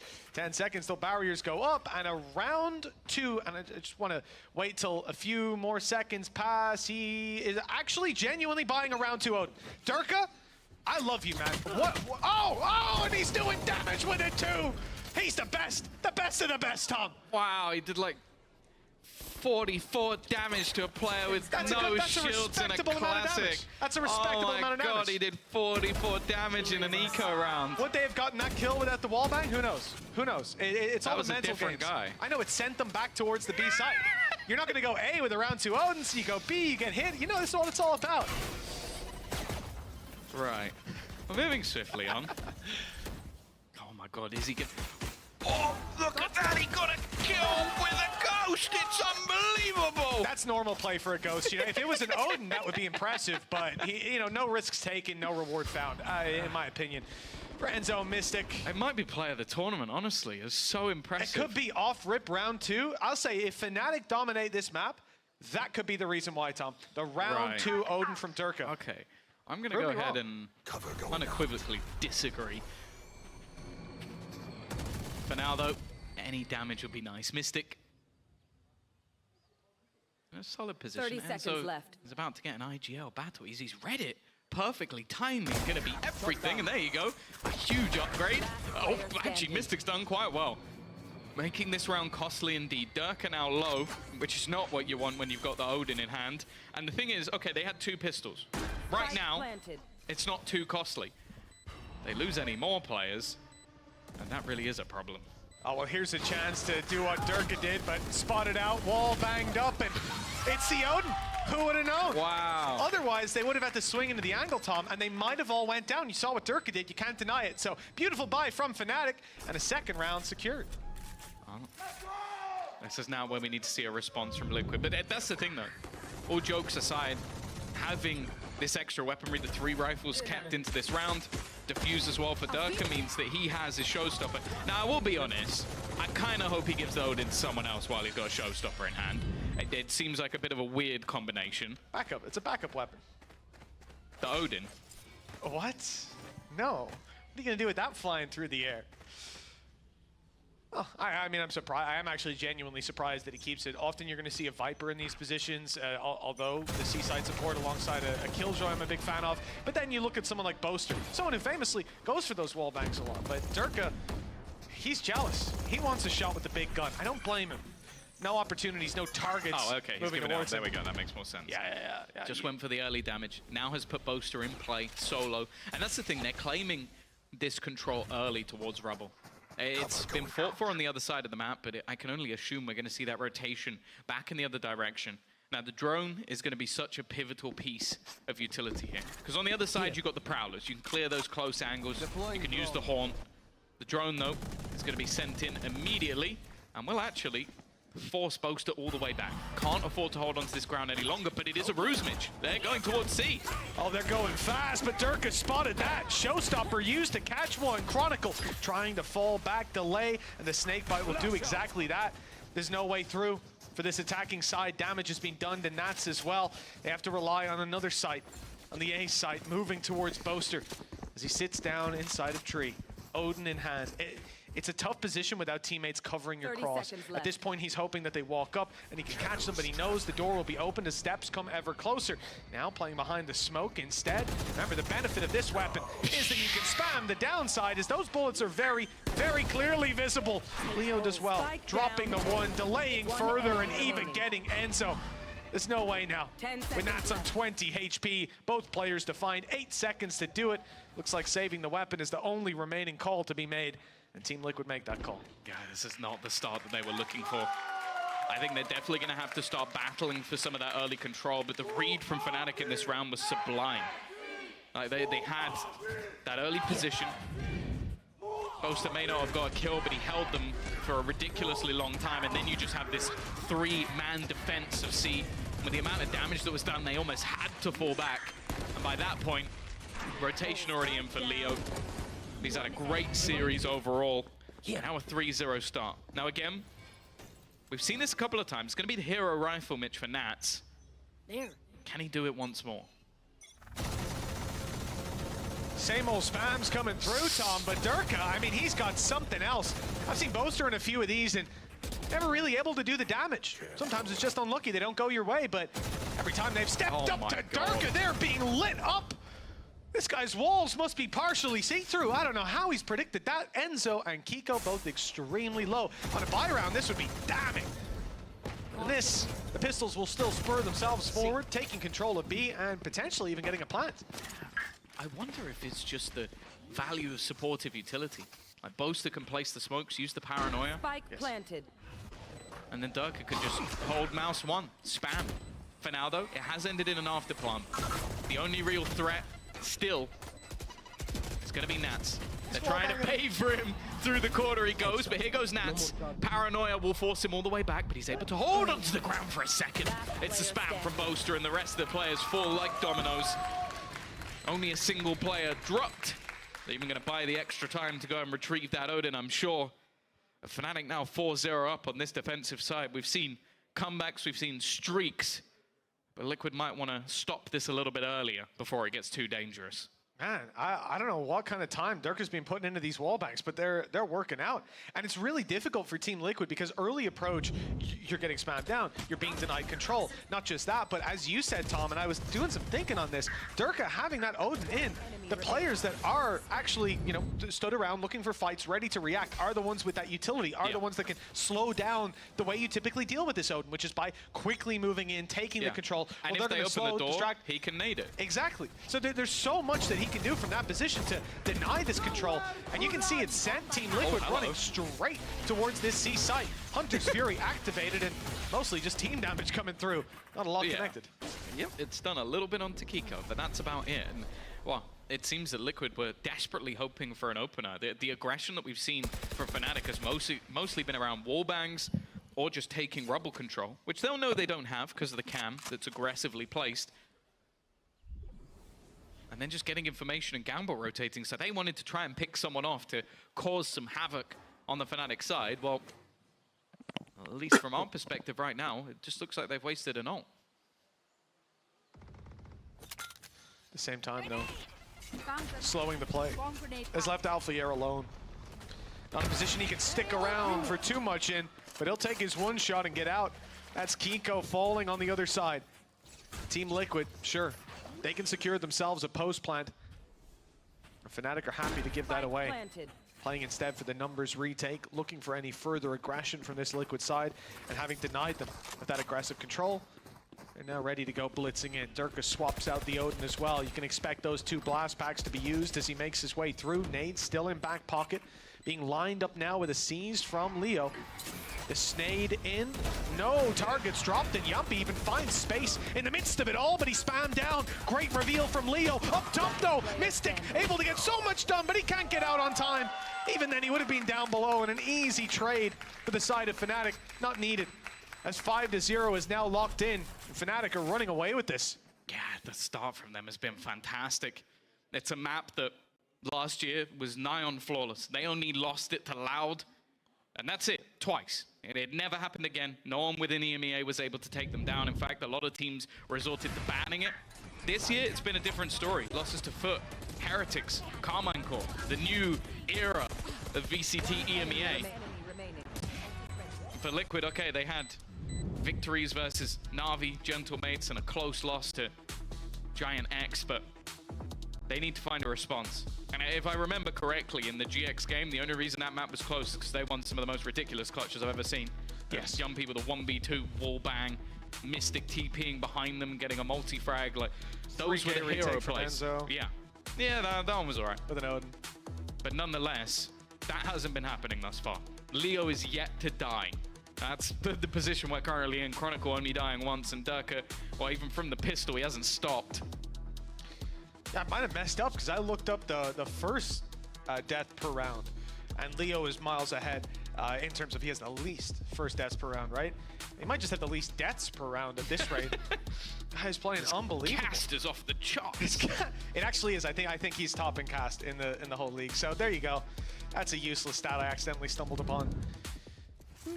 Yeah, go cast. Get rid of it. But 5-0. You can't wish for a much better, right, lads? Hold on. Whoa, let's just pump the. All right, Elma, call a pause. Call a pause before this gets out. They've got two Odins. Two Odins and an operator. What? What in the world? This has to be some of the worst retake weaponry we've ever seen. Or best. Or best. It depends. Hey, those retakes on B. I don't think it does. I think it sucks. You get tree control on A, then you spam through. You're not allowed to talk anymore. No more theory crafting. But for actually getting into position, it's going to be really difficult. Boaster, such an aggressive spot. He's going for some spams already. They're going to try and kill him off with that showstopper, but he's already escaped. Just going to get the space instead. Naturally, Chronicle has been caught. He'll go down at least, trying to be a little bit cheeky around the angles. The worry for them already is that's one of the rifles. They've only got one left. They've got two big guns to replace it though, Tom, so I wouldn't be worried. Make that one with Boaster going down. Operator on Durka can be the second for us this time, but he didn't see Mystic sitting up on top of the box. He's been a menace with those shrouded steps, and they have sometimes been shrouded. What is that? I just dropped that point entirely. Alpha didn't even bother scoping in. But look, what more can you do from this point? We talked about the wall bang ability of this site, and it most certainly is there, but they have to root these players out of their positions, which does not seem doable. The spam finding next to nothing, bit of damage, Kiko low, but that's where it stops. Team Liquid finally put a round on the board, and I will say an ambitious buy from Fnatic that doesn't get rewarded this time. Yeah, I think it's just, like, firstly having that showstopper. Like, all of the space that you were hoping to hold on to and spam just gets removed almost immediately. And then everything else, you're almost playing from a retake scenario, which is just where all of those guns suck. Like, you're needing people to watch your back, and every single one of them was an isolated fight. Good work from Liquid, got themselves onto the board. I'm still looking at Mystic having a judge in this round. I don't know what he has planned, but I am intrigued. Okay. The TP. He's really lazy. He didn't want to walk that far. It is fair. It was about 3 steps backwards, so understandable. But obviously now they're worried about potentially being behind, and Kiko's gone running in. Not the usual reaction to a Nightfall coming into play. He has become the nightmare, very much so. What is this guy doing? He is playing Omen like, I will say this confidently, like I've never seen before. Not rewarded this time. In fact, it draws them into a fight that, okay, all according to plan. Durka wall bangs Nats, but Nats grabbed the kills. Damn. Kept it equal. Team Liquid have a plant to now be found with a post-plant Odin for Enzo. Spike planted. Careful. Oh, it's going to be a swing. Holy shit. They're playing with such unbelievable confidence. And now it's left on to Durka with an Odin. That's not a sentence I ever thought I'd be saying in a retake scenario. He's going to find that first kill, though. Odin versus Odin, but he's got a showstopper to boot. Trying to work out where this player is going to be fighting from. Enzo's going to reveal it with the drone. Gives away exactly where his opponent is. The nade already being thrown in. That showstopper is still available, but I think he's a little bit more wary about popping it and going down, and instead, Durka's going to take that fight. A 1v2 retake for Durka with an Odin. Write that one down. Yeah, I think that might be a first time. I'm not going to say I'm certain, but I don't think I've seen this man use that gun Sorry, very my much. mistake. A Rebel clutch with an Odin by Durka. There we go. Got to make sure that was clear. It's corrected. There's your little prompter just to remember. Unreal. I mean, we start out with chaos. Look, can you get me Alpha? Please say we have Alpha's face. I saw Alpha's cam after he died, and I've never seen him look more confused. Yeah. I mean, a lot of people don't even know that wall is wall bangable. It's one of the stronger positions for those rotates back through. If you're like the planting, like normally you'd see you plant B and then someone's there wall banging. Sure, that makes sense. Not usually the opposite way around. Catching the attackers. Okay, that's a lot of reveals, but some of these angles are a little too much for the wall bang to go through on. Dirk is going to have to go for the reload, and they're spamming right back. But the thing is... He's definitely done more damage. Yes. Oh, so much more. And on the side of Fnatic, they're waiting for the push to come through, because once these players actually get aggressive, then you have the reaction from Chronicle, from Leo, to burst through this open door. This door that might even have been opened by their own Odin spraying through. And that's the swing we're talking about. Little double kill for Chronicle, and now they're worried about Leo. Running out of ammo, the nade's going to be used, and Kiko has to try the reload. At least you'd imagine showstopper used, and it's right on Kiko's feet. Well, it would have to be a clutch for the ages, and it isn't going to be. 7-1. Fnatic truly running away with it. Leo as well. That turnaround at the last second to catch Nats lurking through behind him. But the fact is it's only been a blip on the radar so far.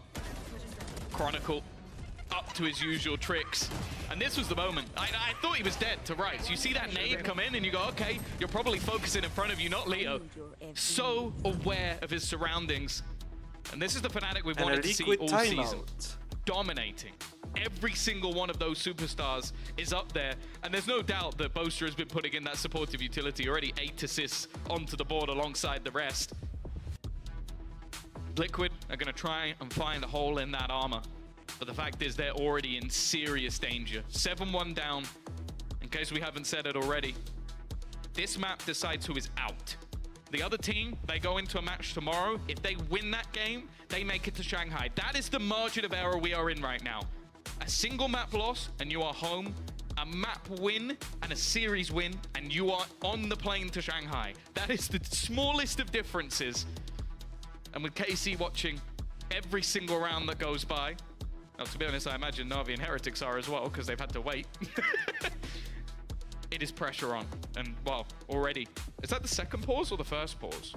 I feel like it might be a second one. I can't recall the first one. But you could be right, Tom. I didn't see the little graphic pop up, but either way, a lot to be discussed on the side of Team Liquid. And, you know, these are not setups that I think they've ran into all too often. If you came into the game today expecting Durka to be playing the way he is, you're insane. Even I would say that. But my goodness, if you came in to today and you dislike the way Dirk is playing, you're insane also. Because it's beautiful. It's working out. 7-1. The push-in from Team Liquid, okay, they've avoided a lot of the utility. Good shock dart to break the traps. They get onto the site. Spike still hasn't crossed. That's going to be a big trouble for them. If they try to break out into the site, there can be a fight from all angles. Enzo picks up the first. That was just on the walk through the gap. Leo's trapped in a corner. But Alpha, ever reliable in these positions. When you need him most, he shows up again and again. Same thing can be said for Fnatic in elimination games, and you're getting to see that on this last map. It looks like a 7-round lead, short of an incredible play out of Kiko. A Sheriff and a 1v3. Okay. He has his ultimate again. The showstopper and the nade back online. So he has the utility to play with. Unfortunately, there is no opportunity for him to grab a weapon. So he's going to have to isolate one of these duels. Already, Boaster is going to start rotating back, there is actually a very good 30 chance that he seconds finds left. himself in a 1v1. It's just whether he expects it so soon. And now Kiko so low, that showstopper's value has been diminished significantly. A single bullet could take him out of the round. Even a spam could do it. It's close, but he's still standing at least for now. That's so fucking close, But how much man. can you expect from him? 2 quick headshots, maybe that was the chance. Who knows if he even gets to fire another shot. The drop down and the quick response from Boaster means that he won't.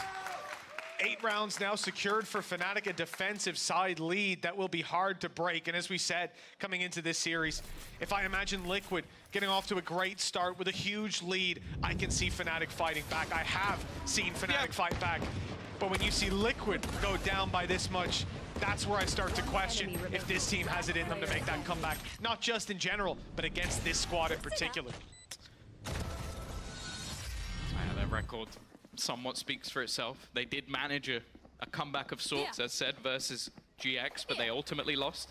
They managed a pretty decent comeback in the last map from a deficit of rounds, which could have sent them packing. Even that went to overtime. But there has been nothing of this level. But we have seen them beat the odds already. 3% to get to the playoffs in the first place. I'd say their odds are slightly higher. Kiko leading the charge, but already locked down in play, and they have not spotted out Chronicle. He is still just standing into the ground. That is absurd. Every single kill put in front of him is dropped. Well, they know where Enzo is. He's just decided to use himself a drone. They take a pause, and guess what? Fnatic get an Andaluthia flawless. Yeah, the Fnatic pause. We saw it. We saw the effect it can have all season, in fact, all year, 2 years. But Team Liquid's this time backfires. It gives Fnatic a moment to talk, and well, I don't think any of that talk even mattered. Chronicle on the backside, able to completely dismantle the push, catch a player up top, and the rest of the squad, no drone, no entry utility. Instead, they're walking through a poison orb. Viper's got nerfed for a reason, right? You don't want to challenge straight through that utility, and I think they just found that out the hard way on Team Liquid. 9-1. The defensive side is showing 0 signs of slowing down. It's also just, you throw in a showstopper, you don't really expect the player to just still be sat at the back of the site. It's almost the disrespect. The Fnatic is beginning, or more so continuing, to show this Liquid side. We've got an ult or 2 to play with in this one, but again, it's a similar road. Leo has been consistently garnering information and denying them space. A decent fight, though, and this time Kiko gets both openers. There might be a return from a blinded up Leo, at least blocked off by the smoke. How much more can be expected? Mystic's TPs have been dangerous, and he comes out just as the door is closing, but they're ready, they're watching it. Still dealing with him seems to be a different thing entirely. Leo eventually gets there. 2 versus 3. Viper's pit online. Chronicle's position is beautiful. The drone at the wrong time again. Enzo's caught, and the numbers now favor the defenders. They're on their way to start this defuse, and there's no utility to be put in by Liquid. The Viper's pit now active, and that's going to give them the cover they need to stick this. At least that's the thought from Liquid. Kiko needs to be quick to check that they're not defusing it all the way. A tap again, draws Yumpy into the open, and Leo puts him in his grave. Double digits for Fnatic. 1 for Team Liquid. This couldn't be going anywhere. I suppose it could be going worse. It could be 11-0, but I'm not sure that the margin is that much thicker. That's the thing, though. It's these advantages that have just been let slip. The first picked up by Kiko. Later in the round as well, but the Nightfall couldn't have been better. It allowed as well for the drop down. That's the thing. Nobody heard the drop from Chronicle, so he's able to get into a position. The drone, yeah, I'll be honest, is questionable. When you're not having anything, not having any possible cover, it's such a massive risk. And then the clutch, every clutch has been played perfectly in this map from Fnatic. It was mentioned on the desk that that was something that Liquid desperately needed. So far, they've had nothing. Oh, Kiko, this is a great play. I mean, that is as ambitious as they come. Straight into B after 1 player spotted, and you assume that's the only one. Well, Fnatic have got you there. Hook, line, and sinker. TP into spawn, spotted, no chance to commit it. The Team Liquid are stuck outside of a site that they have no access to. I don't know where they're going to take it, but I think I know the result no matter what. Okay. Good Durka shot. is dropped, but look at the damage in return. It's still a very difficult round to find any legs to stand on in. Yeah, and well, Fnatic even just sat spread across the map. They don't really need to re-aggro or try and take any fights. Damn. Leo just can't do anything wrong. Those fucking spams, 15 man. and 3 from the Swedish superstar. But that's the thing. We've seen different individuals. The last map, Alpha was unstoppable. The first map, Leo was the king. This map, they've got absolutely everybody online. There hasn't been a piece missing to the Fnatic puzzle, and Liquid have tried hyper-aggression, slow-paced rounds. They've even got into post plants. It doesn't seem to matter. Well, the TP actually puts Boaster. He's gone right back to where he was before. Paranoia still held right until the late round. Nice shot from Mystic at least, but he's going to need 1 or 2 more of those. Let's at least spot out Boaster. If they can isolate him, maybe they have a chance. Oh, they have done just that, but look at the HP, Tom. A swift breeze will knock them down at this point. In the last round, there's no need to take risks. They'll stick this one together. A turret put down that could have eliminated Enzo. Just half a second more. The spike tapped Enzo's steps should be enough. At this point with the off angle for Chronicle, a wild spray through the smoke will do all that it needs to. 11 rounds for Fnatic, 1 for Team Liquid. This was looking close. Hell, we could have seen it. Go to Team Liquid 2-0. That first map 13-11 with a massive comeback from Fnatic. The second, an overtime that Liquid barely managed to clinch out. And in the end, it comes down to what seems to be an even turf. If anything, coming in, looking at the last couple of games, you might almost favor Liquid on this map. Certainly win rate-wise, they've been looking good. This isn't the way I expected the last map to go after what we saw in the first 2 maps, I have to be honest, Tom. No. It was a gamble at every stretch last year to go anywhere near this map versus Fnatic. Throughout this season, that's not been the case. Foot beat them. Heretics beat them. KC beat them. I don't think Liquid are going to be doing it, though. 11-1 down. They would have to have one of the most mammoth comebacks we've ever seen. I can't say I'm a believer. Fnatic have come to form at maybe the perfect moment. The stars have aligned at the time they needed the most. And Liquid find themselves just 2 rounds away from being eliminated after all. They fought for their lives, for survival in the group stages. Now they find themselves doing that yet again.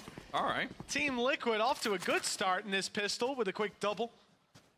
It does little to alleviate the stress of the lead they've given to Fnatic, the near flawless half they need. I still feel nervous, though. That's what this game has done to me. Like, every single time I see Liquid in an advantage, there's someone there on the other side. Dirk is dead. Dirk is dead. Don't worry. Yeah, well, Leo, Alpha, and Boaster are not. Leo's facing into his 4th death so far, maybe 5th.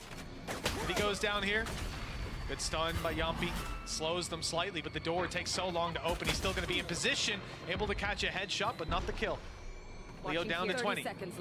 Would be his 5th death of the game so far. Oh, it's not going to be the connected shots, and Enzo should have secured this round. 20 seconds left for Boaster. He's actually just going to claim the orb. Almost manages to take out Mystic, but it's a big round for him. A second one, doubling the scoreline of Liquid. And if there was ever going to be a comeback, they needed that round. They did, Tom, and everyone that precedes it. It is going to be a... They could lose one. Oh yeah, they can, Tom. They could lose one. Lose one for the OT. I mean, for the 13-11, what a dream it would be. But for now, it stays there. Something we could think about when we close our eyes. When your eyes are open, it's a different story. Somewhat of a nightmare to live through as a Liquid fan.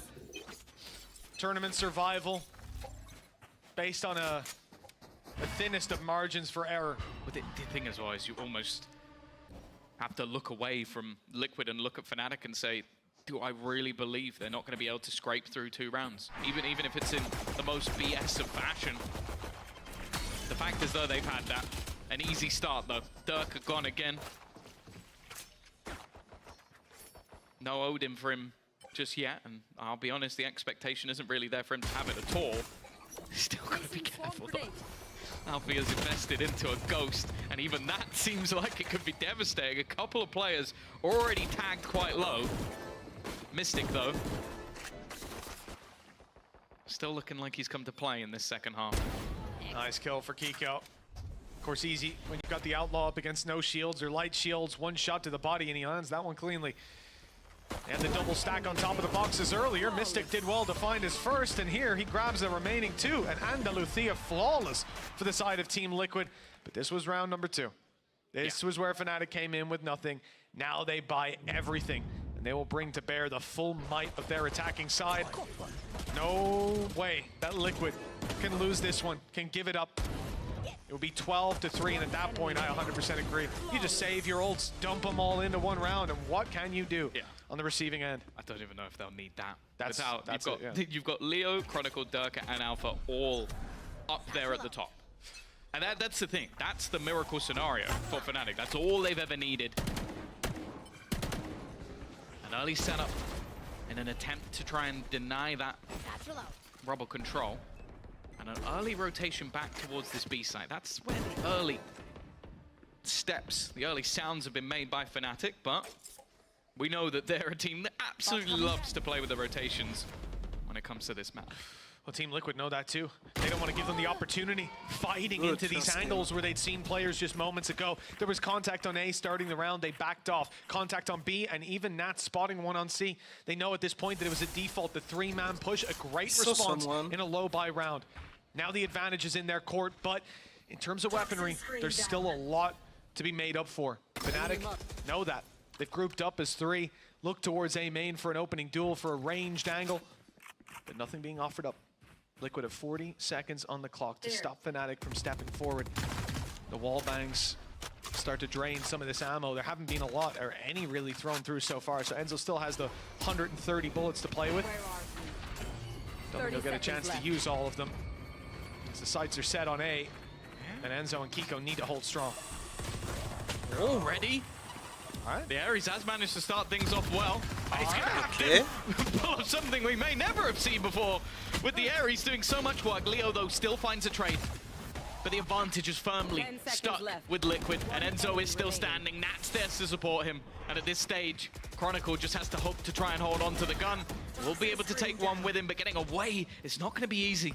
In fact, the players of Liquid are chasing, running after him, but he will be able to escape. It's another tick in the box for Liquid, but the first of many. All right. And that's a bonus. I got to put my hands up there, Tom. My bad. I disrespect the Ares quite a lot. I usually don't see it do a damn thing, so I feel like I'm pretty justified in doing that, but maybe I just don't know how to use it. My guy's slowing them down to full by, catching those little angles. Well, there was no need for that. Slowing them down on the way through.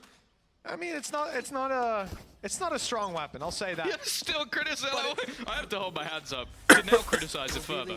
Just a little bit. Just saying it's not a strong weapon. If anything needs a buff, I think the Ares does, but maybe not in Enzo's hands. Good start. And now the push up with the Odin alongside Kiko. This is a very dangerous play. Not with Kiko popping heads. Oh my goodness. I thought, numbers advantage, even with the weaker weapons, you can get something done.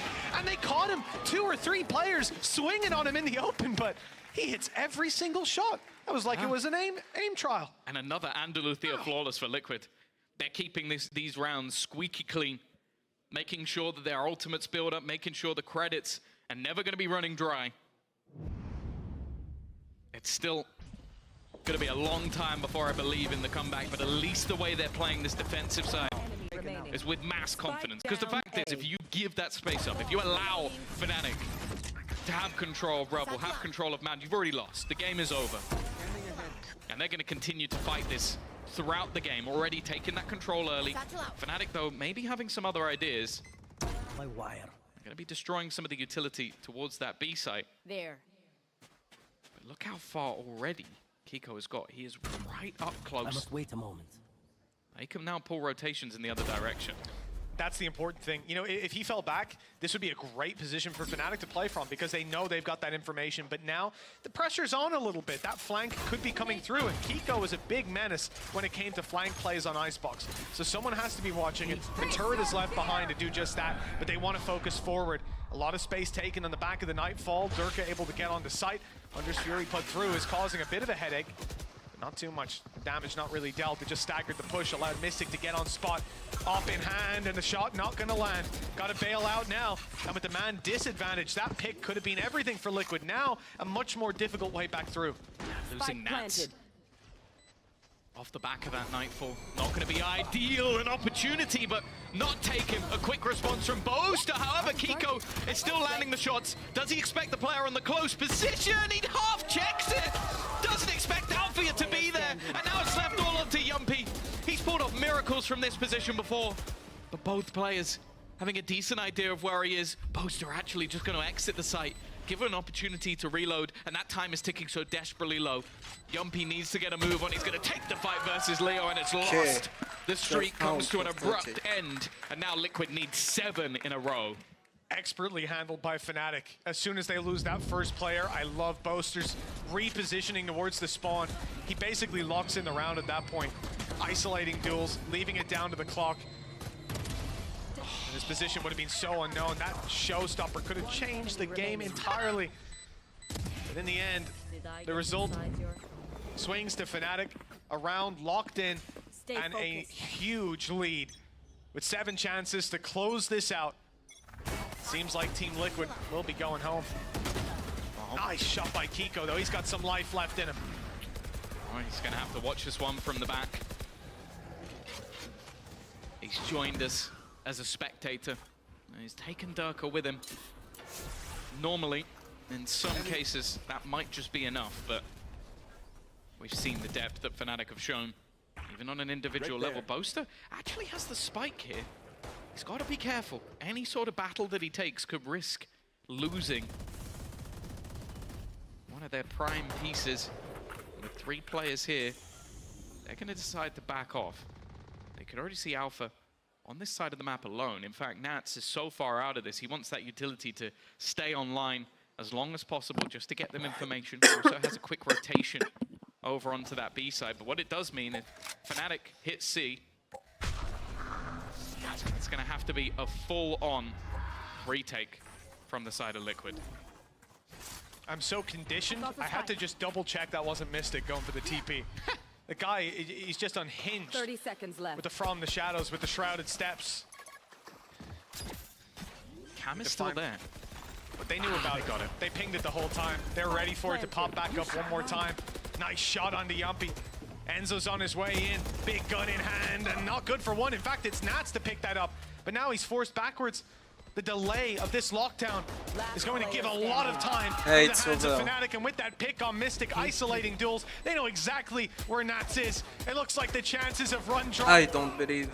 I know it's not. Fnatic have locked themselves in for a further playoffs journey, eliminating Liquid. The Kings draw at least another breath. And now, they've guaranteed themselves a second shot, even if they falter against KC. 2 chances to go all the way to Shanghai. A glorious win for this squad. Can't help but think it could have been a better show on map number 3, though. Liquid have got to be devastated to go out like that. That's the thing. 3 of the 4 teams of the top 4 will be making it to Shanghai. So yeah, they've got 2 opportunities now to make it into that position. Facing off against KC, they're going to have to go straight away and start their work to get ready for that matchup. But for Liquid, it's heartbreak again. As we said, the first 2 maps, desperately close. This team definitely showed that they had some life in them. Kiko in that last map, especially 7 first bloods, 18 kills. He was performing. Unfortunately, again, they fall short. And for a team with high expectations, that has got to be disappointing. The fact is, though, it is cutthroat at this stage. 3 teams make it, 1's already fallen, and another's going to fall later in the day, Mitch. You can see it there in the background as some of the former Fnatic players over on Liquid greet the management staff. Give them a well-deserved congratulations. This was one hell of a battle. 3 maps out of it. Soon. The Team Liquid, we have to say goodbye after a phenomenal run. 3% chance of even making it here They managed to make it happen. Their fate, though, doesn't bring them to double elimination. They go out here, and they'll watch the rest of playoffs in Shanghai right here in Berlin. Yeah, it does give them opportunities, of course, to prepare, build, and get ready for champions. That's what one of the sort of saving graces of this whole scenario is. They already have some wins under their belt, but for Fnatic, it's always been about looking for those trophies, looking for those victories. They've taken down a team they've faced off against many a time, and now they have a couple of opportunities to make it back to a Masters event, a place where this team was glorified last year. 2 of 3 trophies were in their hands. They still look to try and claim another. Well, it's going to be a hard battle for any of those 4 teams. Imagine 3 out of 4 going through. You have to lose Liquid twice is completely to go down out and now. out for Fnatic. Well, Right? they've lost twice so far in this season, even going back to kickoff bouncing in the first match here. But they never lose 3 times. Yeah. That's the thing. It's still going. No, but This it's squad start somehow next just round. manages to course correct every single time. Perhaps you give some credit to the captain, or the old captain of the ship we saw there, Mini. So it's gonna be Can't case take anything away from these Fnatic players. We call them the best in the tomorrow, world for a actually. reason. on the 9th. Yeah, for sure. I think it really has been, at least this last map, a resurgence. Again, you still see the aspects of Fnatic that we know and love, that resilience. And when those players come online, when you see everybody popping off as they did in that last map, that's when you're truly scared of Fnatic. That's when this team is as dangerous as ever. They've still got to go back and face off against KC though, and I don't know, I think that's going to be an exciting game. And I think the French team will feel pretty confident about that one. Oh, I think they will. Well, that will be a match that I'm very excited to see later on. I think we even get to cast that one. It's going to be fun. For now, though, it's time to toss it down to the stage. I believe we've borrowed some time from Chronicle. We've got Yinsu down there to talk with him. Let's see what he has to say. Thank you very much, Mitch and Tom. That's why I'm joined by Chronicle here from Fnatic. First of all, when you guys won that last round, you stood up and it looked like you had so much energy to get out. What were you saying? How were you feeling in that moment? I was just a little bit trash talking nuts. Oh no! I mean, it was just funny. Like, I just remember like on Ascent, and right now, before the Lotus, he was just looking at me smiling like he had something to show to me. Thankfully, I countered it. Oh, but it's a wholesome rivalry, right? Because you guys know each other so well that you could have that kind of relationship. Yeah, I mean, I have only good relationships with him. We have no war, and we are still friends. So, I mean, I think he's very good, and they played very well today, but today we were stronger. Oh, it's always so good when you guys go up against each other. Now, I have to address it off the bat. In the past, you know, Boaster playing the Odin, he's been doing it for years. You playing the Odin makes a lot of sense. Even Alpha picking it up. Leo playing Odin? I thought he hates the Odin. What was going on today? I mean, even Derki today played with Odin. Yeah. So, I mean, that's a part of our strat, to make it unreadable. And I think it kind of ruined their anti-strat, what we're gonna do, because when we are spamming, they probably expected to be like Boaster or someone else, so we were kind of playing passive with that. But now, it was very aggressive with Odin, so it just worked out pretty well. Oh, so nobody can tell who it is, because it could be Doug, it could be Leo, it could be anybody. Yeah. Oh, very, very smart. What happened on Icebox? Because it felt like maybe you could have closed this out 2-0. I think we were just bad at holding lurks most of the time on defense, and by my thing, we were doing great at the start, but because of some situation, we just switched the strat, and it didn't work out pretty well. But it's fine. I mean, we know that we could clear it too, so it's not a big deal. Do you like the Chamber Reina comp stuff? What did you think when they locked that in? I mean, they won against us, so I can't say any bad things about it, but I think if they'll play against us next time with this comp, we will win. Oh, I like that, I like that. Now, tomorrow, you're going to be playing against KC, so you go from Nats to N. So how different of a rivalry do you think that's going to be? Yeah, Nats is a player and N is a coach, so yeah, that's kind of different now. But yeah, I mean, it will be a good fight for us since we lost the qualification to Madrid to them, and we need to take another revenge now in this match. Oh, you never rest, you never rest. Last question before I let you go. Lots of Fnatic fans turned up today. You know, I believe that your wife is in the crowd as well, and they were cheering every single round, even when you guys weren't winning. So anything you want to say to them? Thank you so much. I love you. Oh, thank you guys for coming out for supporting Fnatic, and thank you, Chronicle. Congratulations again today. We'll see you tomorrow. But that is not all. We have more games coming up, because after this, Na'Vi will be taking on Team Heretics.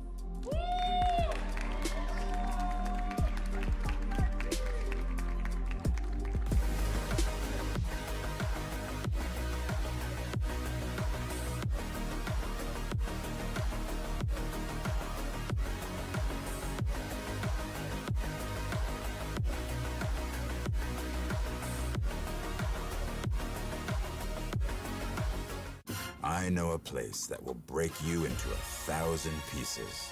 Stay away from them. Stay away from Lorca, Paco, and Picasso. Don't ask about Lola. I, Caballo Grande. I, Dolor de Nieve. But in spite of everything, it occurs to you to visit Andalusia. Don't say I didn't warn you. Be careful of the Andalusian crush.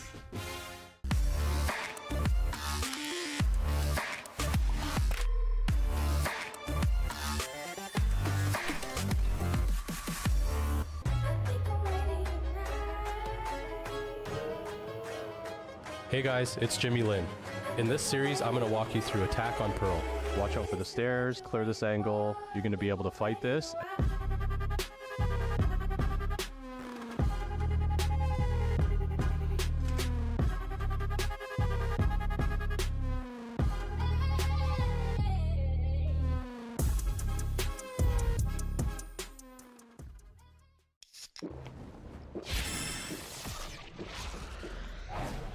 Red Bull gives you wings.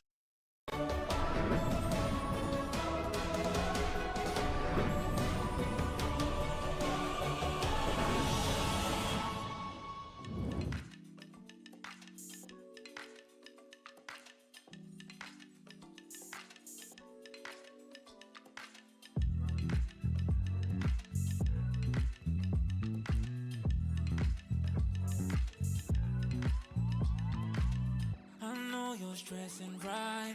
You need some meditation. Don't let them ruin your vibe. No time for rumination. Let's leave it all behind. Take a flight, aviation. Want you, girl, by my side. Let me show my appreciation. I want you here with me.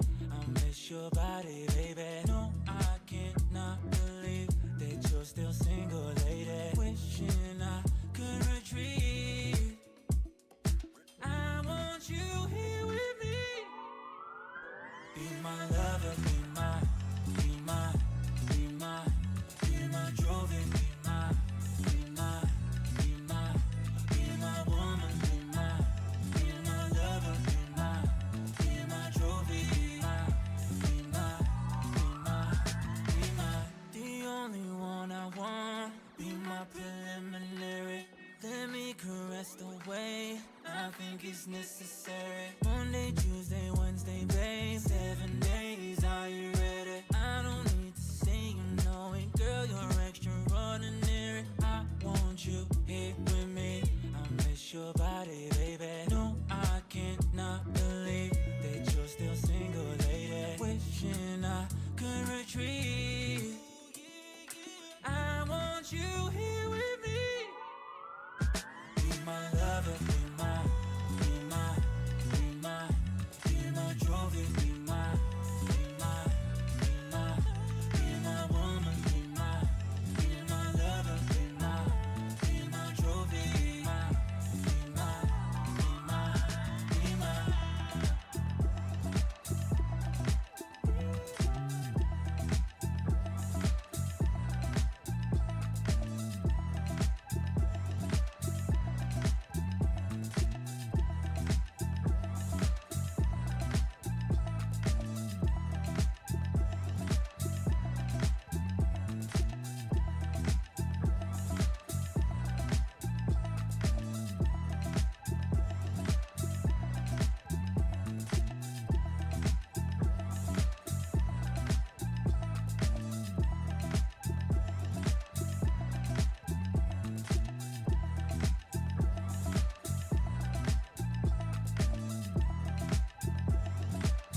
Fnatic, they live to see another day. However, for Team Liquid, this is the end of their road for Masters Shanghai and the end of their split. I'm your host, Youngsun. I'm joined once again by PM and Ash. I mean, they put up such a good fight, and it feels like even making it to playoffs, Ash, in itself is something we should celebrate, but it's going to be very sad to see them completely out of contention now. Yeah, it's tough to miss two back-to-back international events here for Team Liquid, but we also saw, I think, a ceiling for them as well. How good they're able to look. Compared to how they started off this season, a lot of improvements have been made for this team. Yeah, it's clear that on the attack side, there is a topic to be discussed for them during the break. And well, it's not only that you have to take space on the attack side, you have to put your abilities on top of the players. So they were not able to uncap sides because the abilities were falling for nothing, and the Fnatic was dodging every abilities and making the kills. Well, this is the thing, right? It's a new roster. They just retained Yumpy and Nats, but they have time. They can still make the champs. And PM, if you were on this Liquid team, what would you be working on from now until the next split? What would you prioritize? It's a big challenge. They have to find a system they all agree to work on and with. They have to make sure that they are all on the same page, because when you look at the details, it's better, but it's obvious that during the matches for months now, one guy is going left when the other guy is going right. So it's not that you have to do the better choice, you just have to do the same thing. It's not really bad to do a bad thing. If you do it together, you can still win, but right now, they need to be on the same page, because when they say, okay, let's just play Icebox with agents that are very individualistic, they can make it. They have the skill and the talent for it. So they have to find a system they all go for. Yeah, it's not the end or be all, of course, and we will see them again, and we will see them back here for Split 2. But on to Fnatic, I am just so happy and relieved, Ash, to see Leo and Alpha just back with a consistency through all three maps today. They look great. They looked insane. I mean, Leo, especially on Ascent, when we were looking over at this first map, he was like the saving grace, even in the first half when Fnatic were down, what, 9-3 at the half? Leo was still up there, I think, with a 2.0 KD, and then Alpha, I feel like Icebox has been his kingdom this season. It was impressive to say that Fnatic lost the second map and still get back into Lotus, and it doesn't feel like the mentor were hit, and they were able to even close it, because we know that Liquid on the defense side, they can be a force to reckon with. So make sure that you finish the match in a good way, and they did so. So Fnatic is here. It's not yet very convincing. They had to fight for it. Yeah, honestly, I was very worried. I was talking about how, oh God, I wonder how their mentor was going to be. Forgot that this is the team that came back from 3-11 twice. So maybe they learned from that. You know, they could come back from a game even if they're losing. But the thing is, tomorrow we have the qualification match for Masters Shanghai. And this is where Fnatic fell for Madrid. So how are you guys feeling about this KC rematch? I feel afraid for Fnatic. It's coming. Of course you would. You would Yeah, as well. I'm I'm sat with two KC fans. Oh, yeah. Yeah. He didn't know. He didn't know that. Yeah, I didn't know that. But we are two French speakers, so yeah, obviously we go for KC. No bias at all. Ash? You know how the cookie crumbles, Sue. I mean, you know that I'm a big fan of KC here, but I think the risk is also going to be with the map pool. It depends on how that map pick ban ends up going down, because I do think that there are a lot of strengths on the KC side and weaknesses on their side as well with that. So I think it is a bit of a toss-up in that kind of regard. But KC have also had this day off where they have that additional time to prep, being that first seed. Giving N like an extra 24 hours is like giving him like a whole week, I feel like, to prep. But also, they're going to have second chances now. So whoever loses tomorrow will not be eliminated. They'll have another chance to try and make it to Masters. And speaking of that, let's talk about the second match of today, because for today, at least, it's still single elimination. So whoever loses between Na'Vi and Heretics will be eliminated. And we speak about how things went at kickoff. We're running it back. We've seen this matchup before, and last time we were here, it was Heretics that knocked out Na'Vi to go to Madrid, and in many, many people's minds, PM, this was the moment that Heretics became a serious contender for everybody. Yeah, that's when they are born, actually. They went to the final going through Na'Vi, who was somehow convincing before that, so that was rather unexpected. They are the unexpected challengers for this year. No one saw them coming, except they obviously themselves. So yeah, it's do or die, you know. Do or die is not so good against Na'Vi. When they are the back against the wall, they are always the more challenging. So that's why I'm concerned, because when you go later in the competition, there is a lower bracket, and then Navi somehow they say, okay, it's fine. They come alive, right? Yeah, They come alive, it's yeah. only in the lower bracket and elimination matches that they are so alive. Yeah, they are this team that's able to pull out all the stops, like you were saying there in that kind of sense. And then you also have the additional pressure, though, of Navi being the old guard in this matchup as well. Meanwhile, Heretics, they had some of the least amount of expectations at the start of this season, and they've exceeded all of them at this point. And I feel like that also puts a different kind of pressure on your back.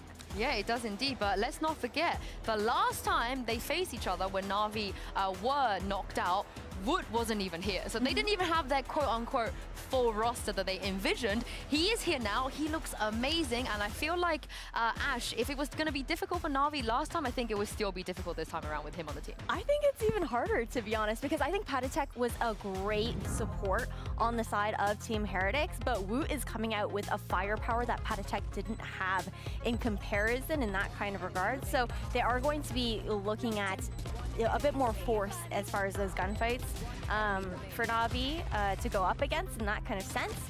But yeah, I don't know. I think it's a great upgrade. I just want to shout out to the W Gaming tag there. I felt like only one team in the world is deserving of that title, but PM, he is just kind of W Gaming. Yeah, because he's very young, he's going for a Turkish aim, and he has shown so far some carelessness. He doesn't care that much, and that concerns me because at some point he will feel the pressure that this match, it matters. So when will it be? Is it today? Is it later? But right now he's just having fun, and for him it's just another match and to have fun on the VCT stage, and so far he's delivering is very, very impressive. Do you think that it would even be an issue for Na'Vi to deal with? Because they've been around for so long and they've gone up against every single great youngster player, rookie that they've ever faced, and it doesn't seem like they've really had any problems in the past. No, it's fun for them to have a fight with a youngster like this, and the only problem with Na'Vi is themselves, They need to be challenged. They need to lose their own map and then go on the opponent's map and win it. They go... Unless it's Ascent, then they win it. Yeah, maybe you think that, and today they will pick Ascent and lose it. Why? Because it doesn't make sense, and that's Na'Vi for you. They have to make things that surprise you all the time, and that's what I'm expecting from them. I think it's because they also have a youngster for themselves, Angel, right? Ash, he's rolling the years back. He's playing like, he's 17. Yeah, he really is. I mean, he's out there taking first engagements all the time and just going for duels when you wouldn't expect him to be. But you know what? It's a good thing he's not on Smokes anymore, though. I want to see him on Clove, make it happen. Today might be the day, who knows. But let's talk about the duelist players of both of these teams. Of course, on the one side, we have Miniboo. I think everyone's already saying that he's one of the best. He could be one of the greats if he carries on like this. And then we have Zipan on the other side, which I feel like has chronically been underrated. Like, he's been around for so long. He's been winning for so long. He's been playing out of role sometimes and then in role sometimes. So this is going to be a very interesting matchup. It really is. And looking at Zipan and Miniboo as well, I'm expecting the map pool to also lean into seeing Zipan on that duelist role here as well.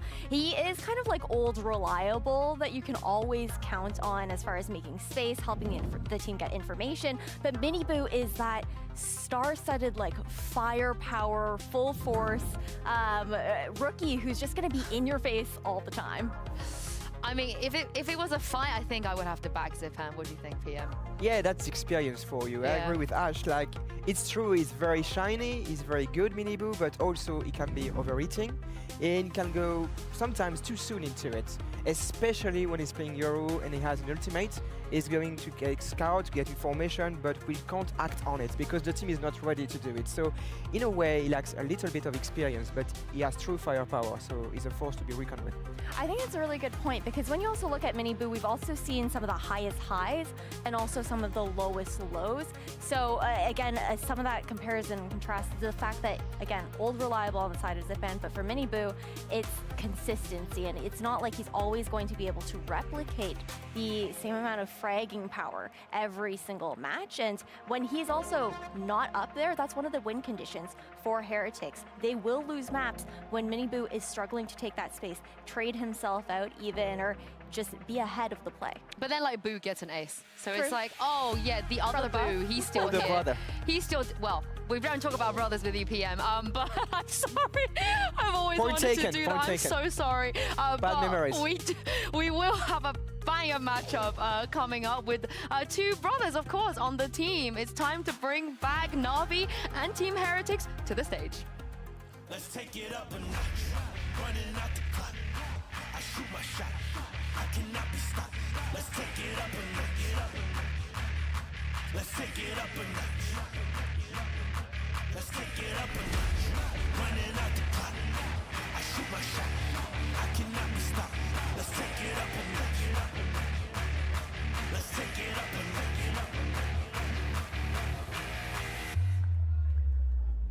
Let's take it up a notch.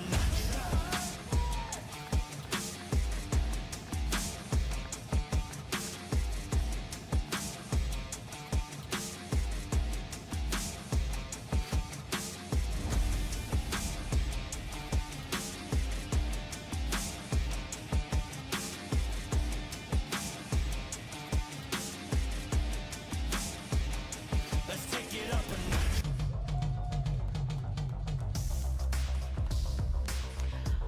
Earlier, we saw a tweet there from the side of Na'Vi with Zipan, looking like he was gearing up for a boxing fight. But it looks like Miniboo actually did come to fight from that walkout we saw from him. But a fight they must do because, like the game earlier, if they lose this one, they will be eliminated. And Ash, you spoke about how important this map veto is going to be. And it looks like Heretics have taken out the Ascent. I mean, it's no surprise here. Heretics have been banning Ascent. They've been floating it against teams who have been weak on this map. And then Na'Vi, of course, Breeze didn't pan out with them trying to play ahead of the meta, which means going to Lotus first here for Team Heretics, I feel like is a very strong way to start off this map pick ban for the Spanish team. Is this split a trap, PM? Do you think that Heretics have just been prepping loads on this split and goaded Na'Vi into picking it? It is. It is because Na'Vi is expected to lose their map all the time. And also, you have Lotus. And Lotus could be a trap for Heretics because they are showing cracks on it. It's true, it's formerly their kingdom. They are always winning, picking it with that Sunset, obviously. But remember, they lost it recently, and so it's not so good these days. It could be a trap, not so much on Split, but Lotus for Heretics. I have a sneaky feeling, Ash, we're going to get all 3 maps. I wouldn't be surprised. I mean, I feel like that is also the Na'Vi way all around to lose out that first map and then take us to the next one. But overall, I think that that's a really good point that PM made there on that map pick ban.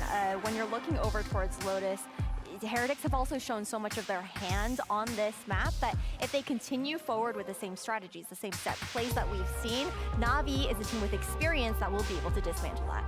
Yeah, I can't wait to see what agents we're going to get here because Na'Vi, they went through a whole season of doing the most un-Na'Vi things, of only making like 3 or 4 changes to their comps. And then last week, they were like, do you know what? It's time for 2022 FPX. We're here to play. We're going to change everything again. And we saw some funky changes coming out. You know, that Breeze comp, which... No Viper. Angel do be angeling. So do you feel like we're going to get that version of Na'Vi today, PM? The Yes. ones that like to change things, or, you know, the more kind of bog standard? So they are playing Brimstone on Lotus, and I would say that Clove could be a good replacement for Brimstone, which would make no sense because it's Lotus, and if it doesn't make sense, it's good. It's Lotus. Hear and me it's- out. it's Na'Vi. Shall Clove? How do we feel about that? That would have been expected. Yeah, that wouldn't No. be unexpected. Okay, so Na'Vi don't do the Na'Vi thing, but No. Heretics, they're the ones that make changes. What do you think about this? It was required, I would say, because they were feeling that they didn't have any vibe no more on this map of Lotus. They were being countered, identified. Carmine, they took Cypher to counter their Neon. So let's go back on a, let's say, a more classical Lotus, even though they have a breach on top of the Fade. I think also looking towards Miniboo being on the raise here, if he doesn't have the same kind of fragging game that he's typically having on the Neon one that does fall flat, at least on the raise pick, there's a lot more utility that he gets to actually provide to the team.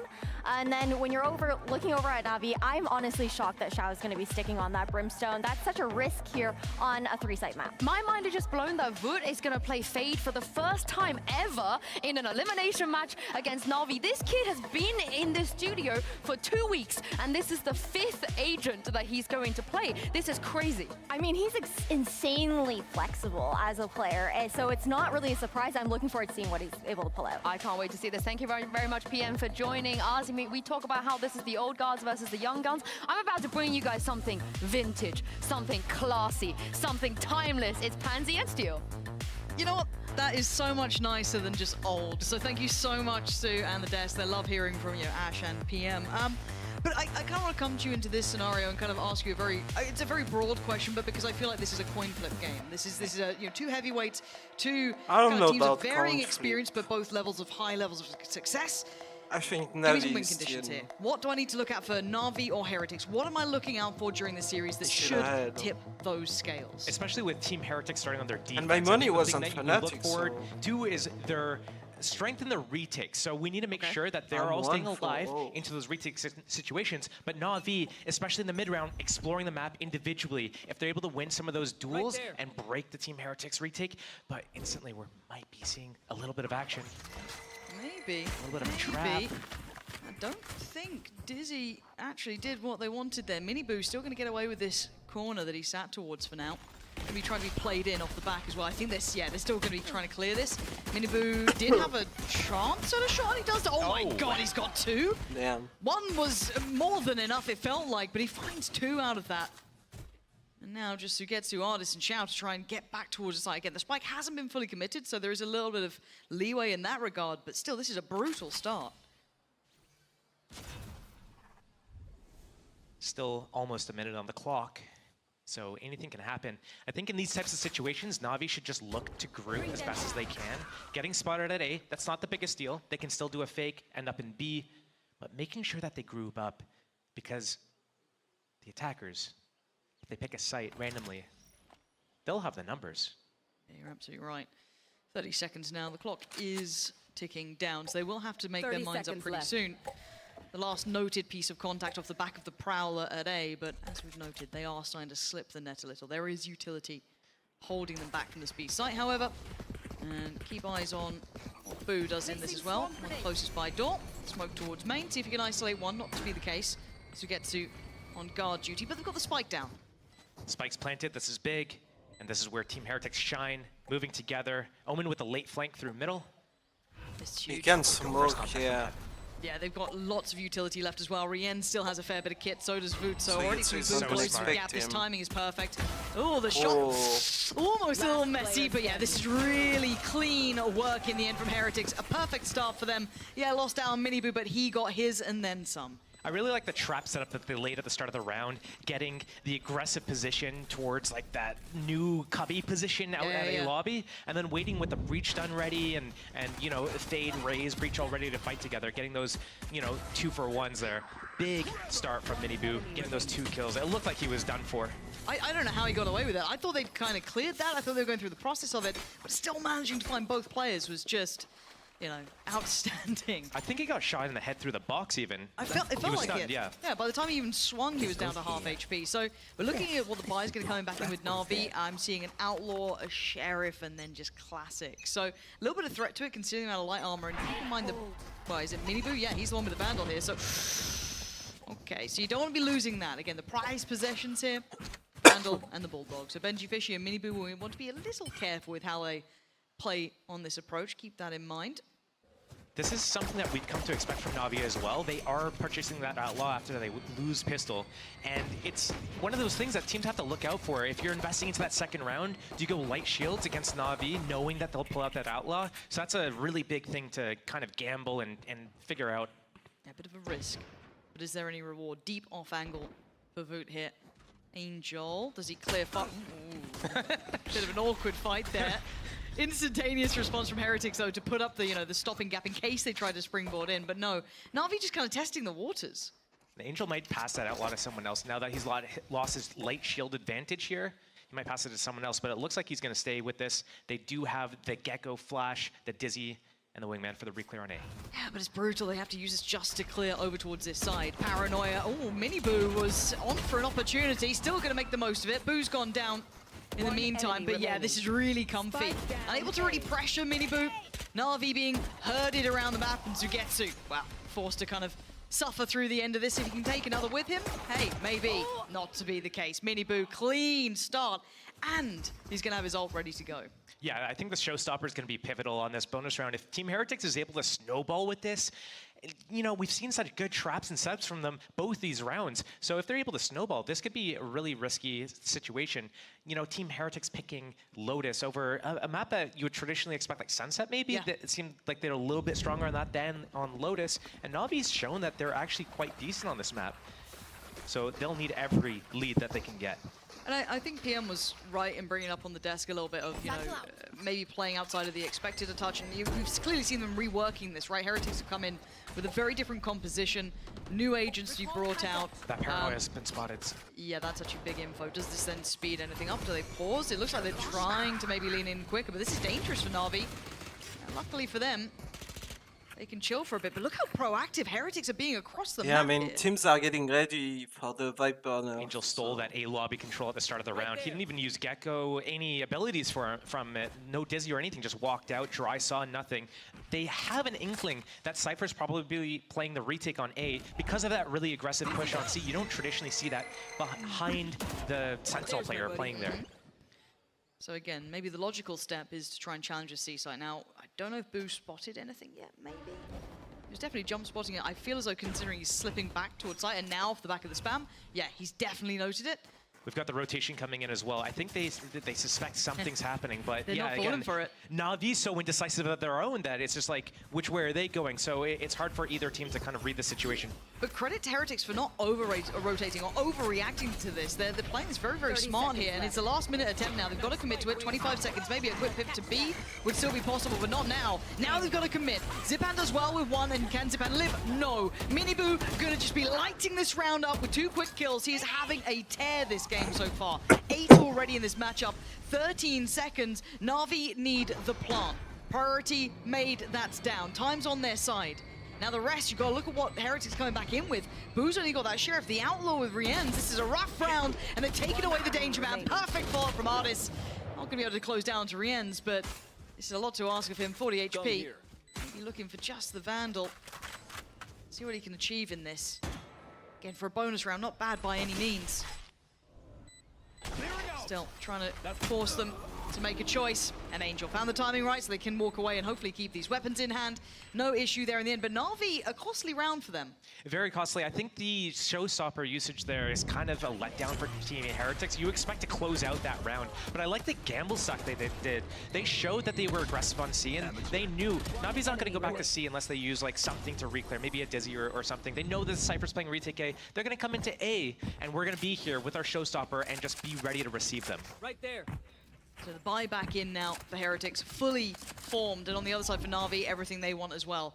One off from Artis' ult, that's looming on the horizon. Wondering if they've got something in mind for this, but Heretics right off the rip. Again, very happy to challenge on these extremities. We saw it last round on C, now we're seeing it over towards Rubble. You know when those like solar eclipses are happening and they say don't stare directly at the sun? I wonder if Angel's one of those guys that just looks straight at the sun. I feel like he would. And now, oh, this timing is rough for Mini Boo. Boo trying to keep him somewhat safe, but he couldn't do enough. There was no more to be done. The Dizzy, the push, everything was perfect for that. But it's traded out one apiece, and they're not going to work off the back of this yet. Where does Na'Vi go? I don't say it's indecisive, but they're being very, very careful with how they decide to approach this map. I think here we might see them doing a little bit of a pump before they finish where they want to go. And I think the Brimstone really helps with that because he's able to deploy multiple smokes at the same time, whereas like it takes a little bit longer, like a few seconds longer to do it with Omen. So here comes a little bit of pressure towards B. They're breaking the trips, but they're going to connect with their teamwork towards C. Just on Benji. Oh, this is a really hard situation. Sometimes this guy can thrive though. Don't forget what he can achieve if given the opportunity, and the support's on the way, and they've slowed down the initial attempt at the plant. There's the swing, not quite good enough. Traded out by his Vood, who's made it towards the site. So again, still a couple of problems being presented for Na'Vi. 20 seconds, and they don't have backside control. And they've only Sugetsu left to try and clear this. 1v3 is a tall order. He's not going to have this one. No, Rienz is there. Heretics responding well here, because Na'Vi are being quite slippery with how they're approaching this map.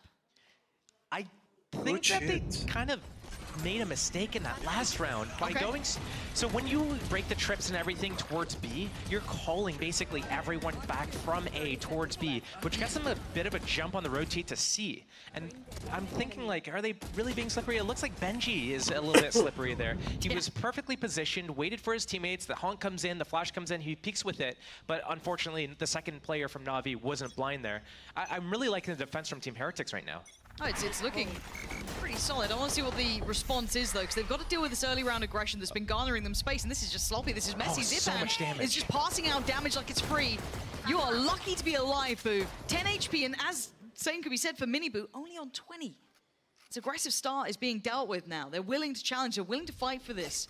Na'Vi getting a little scrappy here and taking a lot of that A space away. I wonder if they're going to wait for more utility to come off of cooldown, or if they're going to brute force into A site. They also have... Oh, no. Oh, the timing on that. I'm surprised either are alive, really. Skin it's of the amazing. teeth. Yeah, both sides kept those players up. That just doesn't even feel right. But again, Na'Vi would love an opportunity to get a pick here, but Heretics do need to play a little bit carefully, dismantling somewhat of this stack. As pause have left them sweating long enough. I think they're starting to peel away from this. Now is where we might see something a little bit slippery. As we see everyone holding the space towards A here, we're going to see them putting a little bit of pressure towards B, or maybe it's going to be an A fake, and then they're going to connect to B through the blue door and see if Zagetsu's able to get a pick here. This is Benji Fishy's spot, though. The timing's everything. If this split is well constructed and well timed. Oh, that's clean from Benji. He knows there's more. He's got two already. Does get traded, but it's Shao and Artis. No easily recovered weapons either. This is difficult. And look where the spikes dropped. That's going to add insult to injury. Very difficult to get that back in hand. That could have been that maybe potential to pivot towards that A side, but no. Spike where it is. They got to try and swing it together. Lovely positioning from Heretics. Locking that one down and really getting a good grip on this game again. So I see Heretics look solid here. They're not making any mistakes, it looks like. I feel like there could have been a really dangerous situation if that breach stun comes in at a little bit of a different angle and actually hits Benji there, and Benji's not able to take out those first two. We could have seen a completely different situation, especially if Na'Vi is able to get another kill or two. Then they have that rolling thunder still that they could have invested into the round to secure it. But now, I mean, we're so close to so many ultis for Na'Vi, we're probably going to see at least two of them this round. Yeah, snowball round in hand. Artis has his, Angel's got his as well, but that's no real detriment to Heretics and their aggression. No fear to be shown at the start. Going to take that space, get the ult orb in pocket. I want to see if they try and explore the map again. Look how versatile Mini Boo's being. He is everywhere in this map. Early contact on A, cool, no worries. I'm off elsewhere. Looks like they're just gonna, they see the investment from all the abilities on A lobby from the defense. Na'Vi goes over towards C, gets that orb, pushes it back that space a little bit. I wonder if they're gonna go up a little bit more to break the trip or camera or anything like that, but it does look like they wanna go and reclear A, knowing that usually when the defense takes A, they just leave it open or leave one player there because there's no real good spots to play it from. Okay, so clear of rubble using Fish. Ult, and now it's on Boo. How do you respond to this? Do you call for support now, or are you expecting this to be a fake? This is a really bold assessment from Boo if he decides to not rotate on this. You can see the Heretics want information, right? That's what they're trying to prioritize. Where the hell are Na'Vi? Because they haven't carried on that trajectory. They showed a little towards A, but there's no follow-up. There's no commitment behind it. So once again, Heretics are in the right place here. 30 seconds Incredibly left. good reads, and we're getting late. This is where it gets scary, because Heretics now, with that little bit of utility investment, can actually do so much damage. Mini Boo tries to go forward. He does do well, but it's Benji Fishy who tries to join him, and maybe Na'Vi get gifted a chance here. 15 seconds, though. What does Na'Vi do? Re-ents? Okay, they're just walking smokes here. That's not going to work against Na'Vi. It got so down to the wire there, but Na'Vi just played it patiently in the end.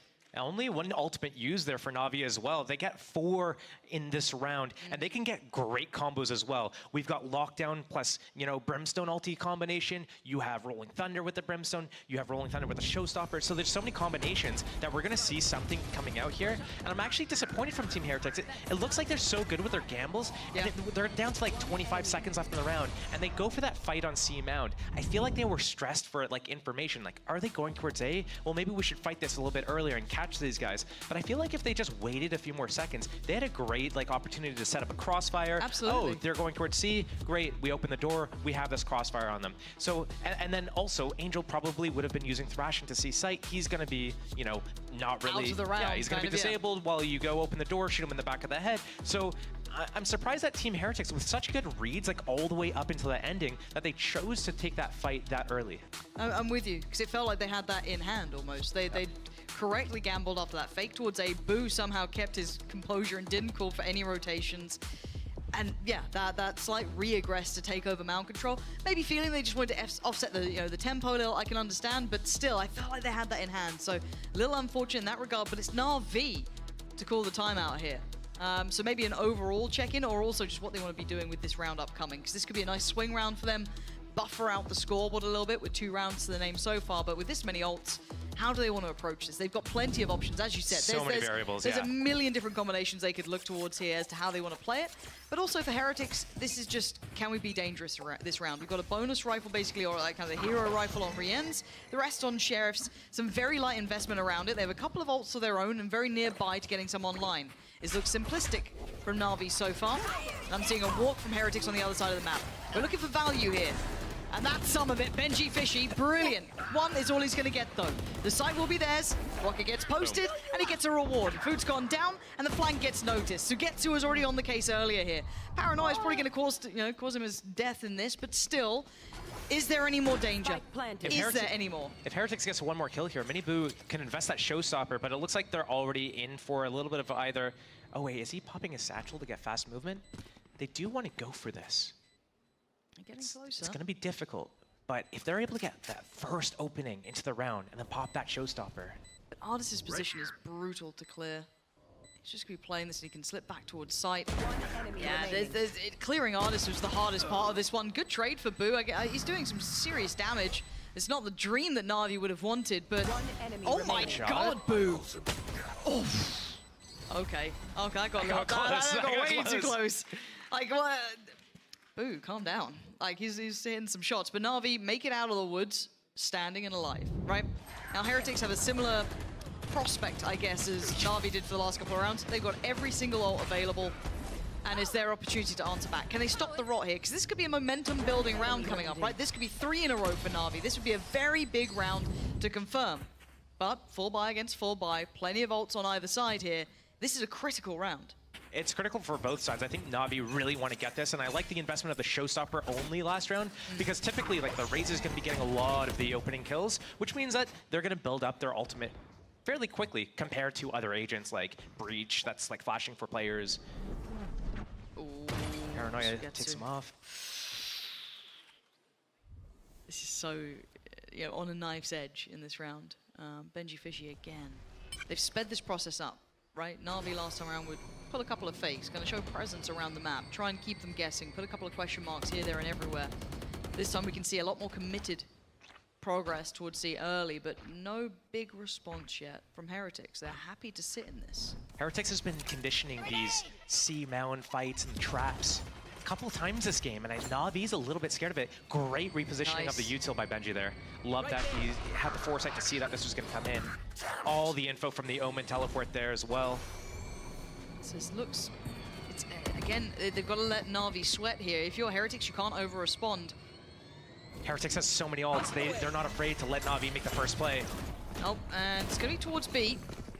And it's a very quick battle. Angel on the case, joined by Ardis, and Na'Vi just collapsing Heretics. Rien's and Benji Fishy now feeling almost irrelevant to the round. Sugetsu's been waiting here the whole time.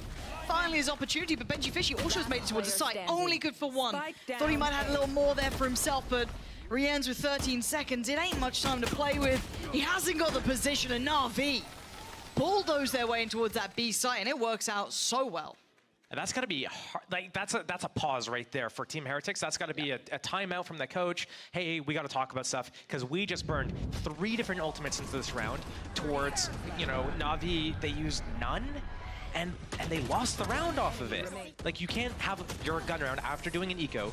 You pop 3 ultimates against 0 ultimates and lose the round. That's just like, the coach has to come in and say, like, yo, like, this is what I see is going on. You guys have the pretty good reads. And listen, like when we're sitting here as casters, as viewers, we get to see the map. We get to see exactly what's going on, and we get to see that Team Heretics is in the right spot. But the players, they don't have all that information. They're doing the right things, but then they like second guess themselves towards the very last second, and then they do a misplay, which catches them off. Maybe the coaches are realizing like, hey, like you guys are set up. Just, you know, take a deep breath when you're in these situations and just stick to the plan. Because if you just stick to the plan, things are gonna work out in your favor.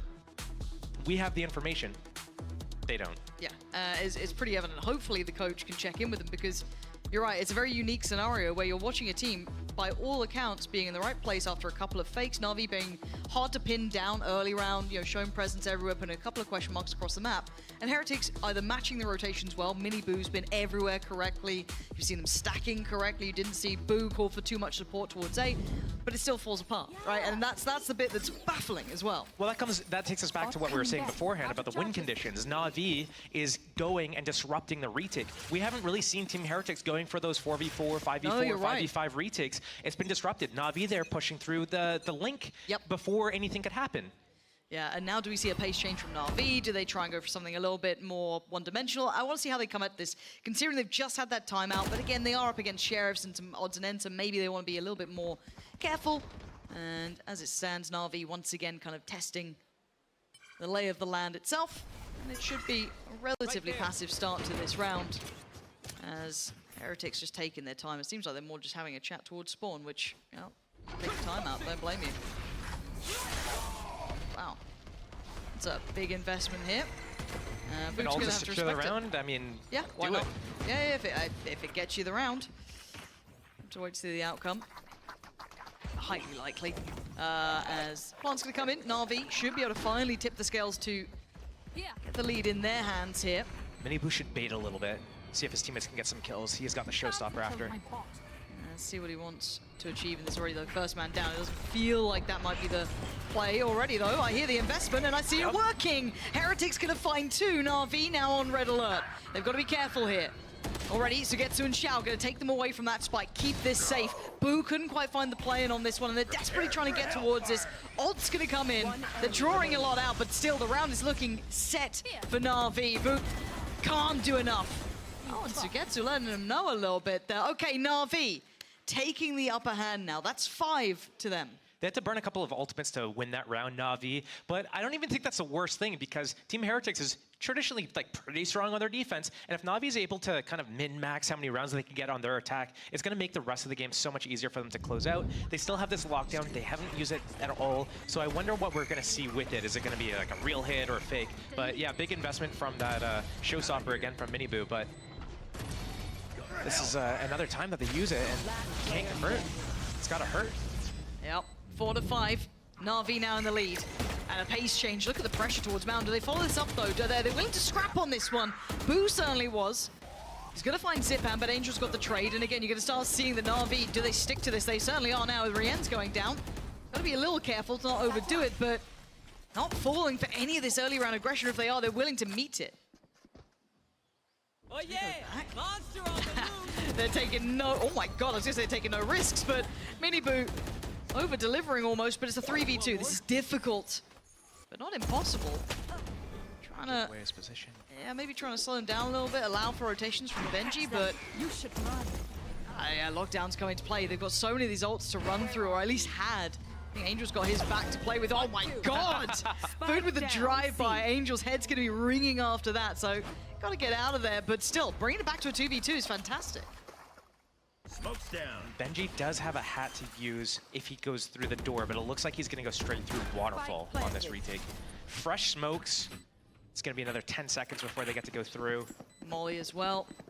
Really, really difficult to try to approach from that manner, but hey, here's the adjustment. There you go. This is what you were asking for. Sugetsu, does he stop it before it starts? Not yet. Information coming, they know where they are, and that's a very spammable box. Fu gonna deliver the punishment towards Xiao, expecting the readjust. Excellent read from Heretics on the playback in. Good work from both of them there, playing to their strengths.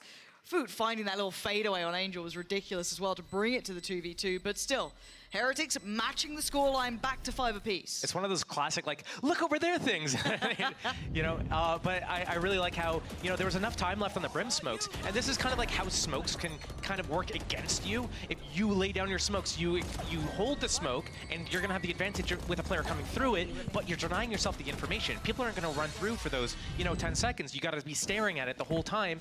Gives them time to rotate around, open the door, get the hat off onto the dead players, and then with that information, now it's just like they have the upper hand coming in for the retake.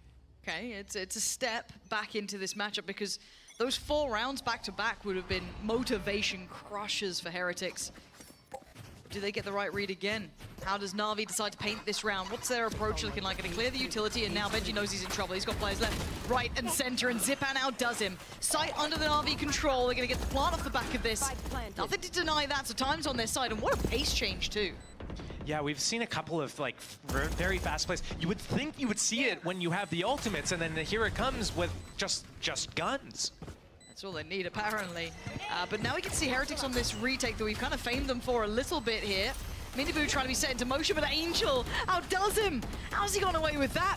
And Heretics just trying to put bodies on the side. They're going to get traded out, but the numbers just so favorable for Na'Vi, and they're just not letting them through here. Rien's, it's going to be a valiant attempt. It needs near on heroics at this point. You can already see that molly trickling through. He knows the time's up. Na'Vi right back in the driving seat. 6 to their name now.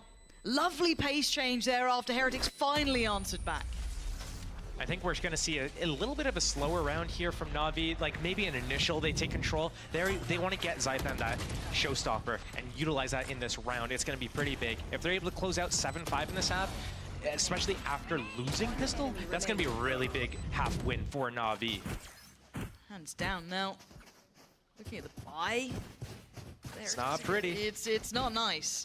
I'm looking at what Boo can even really get here. I think he's even deciding what he can get away with. The rest, yeah, Guardians, couple rifles, but there are Sheriffs. Yeah, that's all he can really afford in this.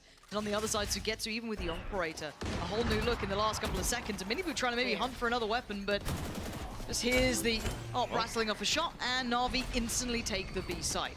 Wait, where's Boo gotten to? Where's Boo gotten to? Hello? Someone turn around and deal with Boo, please! They do, Artis. Oh god, he's under so much pressure. He's able to kind of like calm himself here, but that was so precarious. As we are into this 4v4 post plant.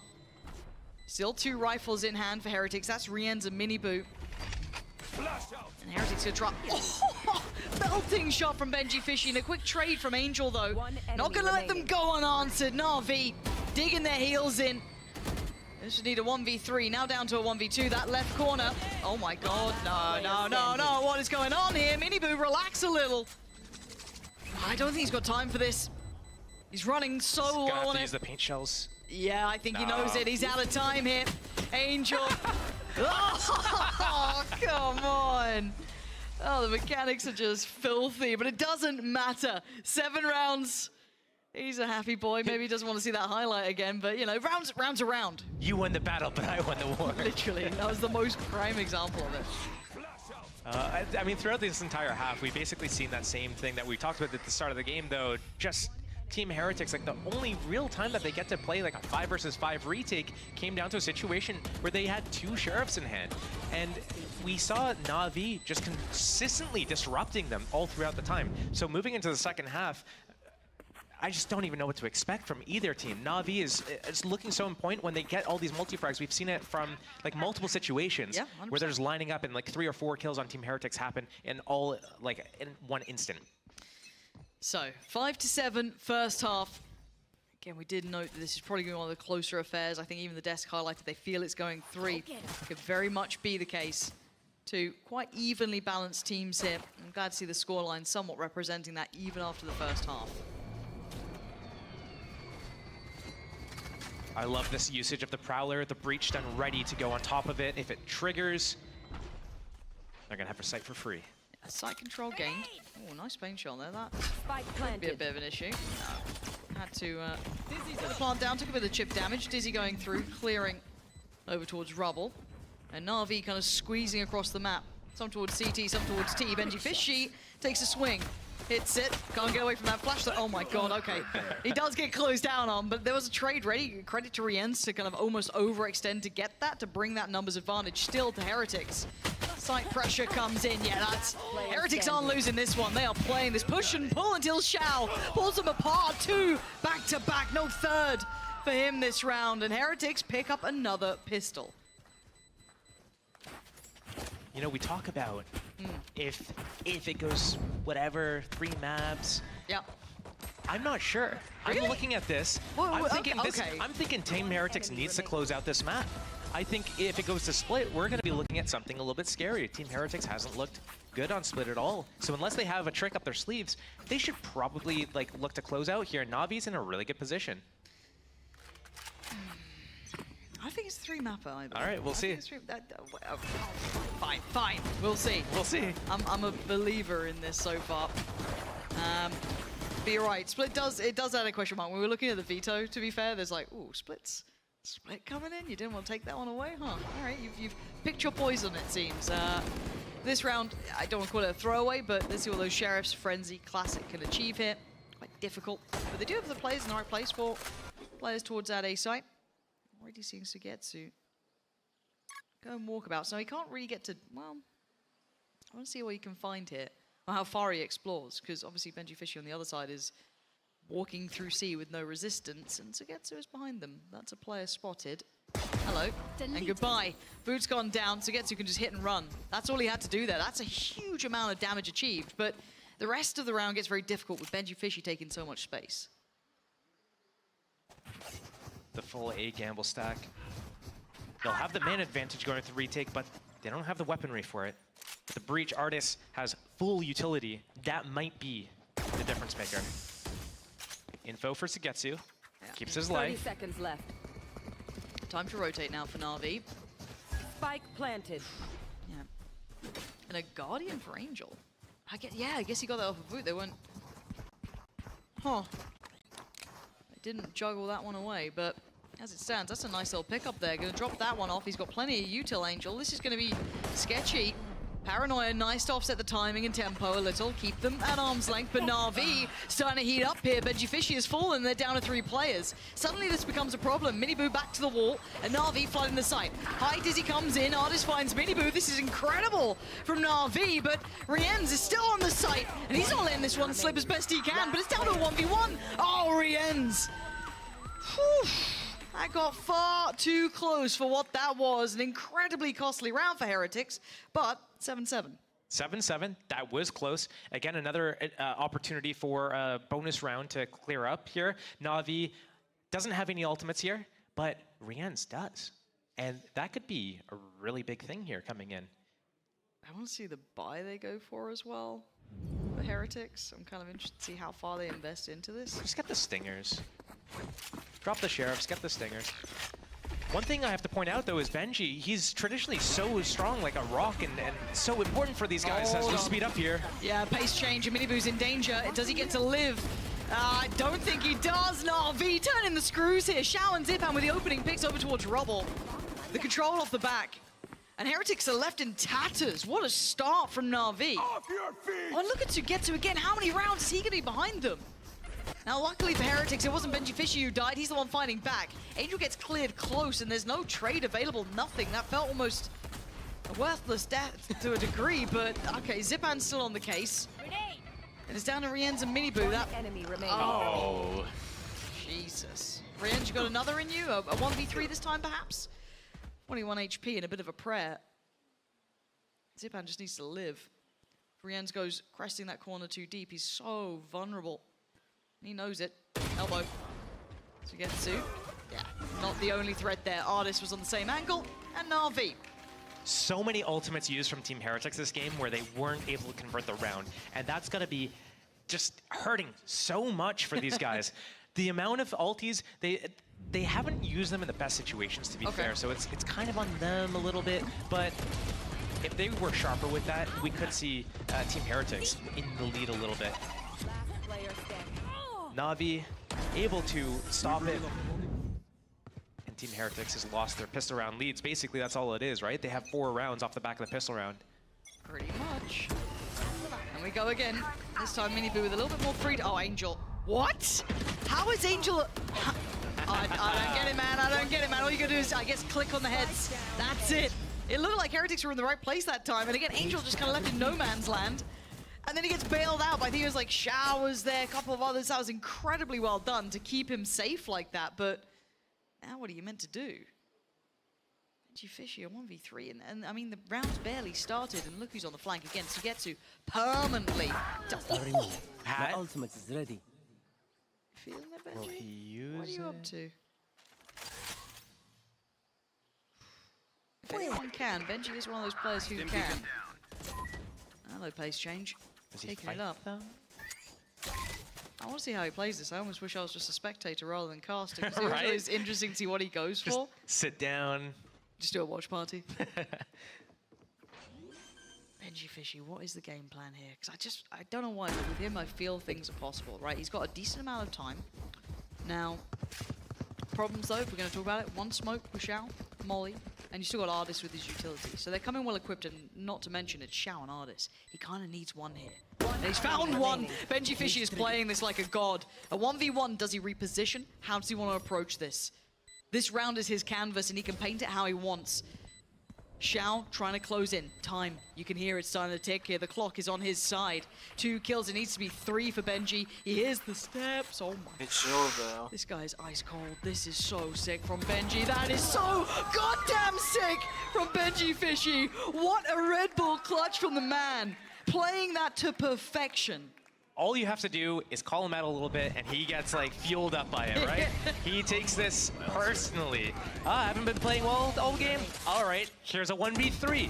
And I really like the position between everything, just the presence of mind to know about this push from Sugetsu. He's been doing it basically all game, both sides. Finds him, gets his hat, gets the last 2 positionings, and he plants from mound.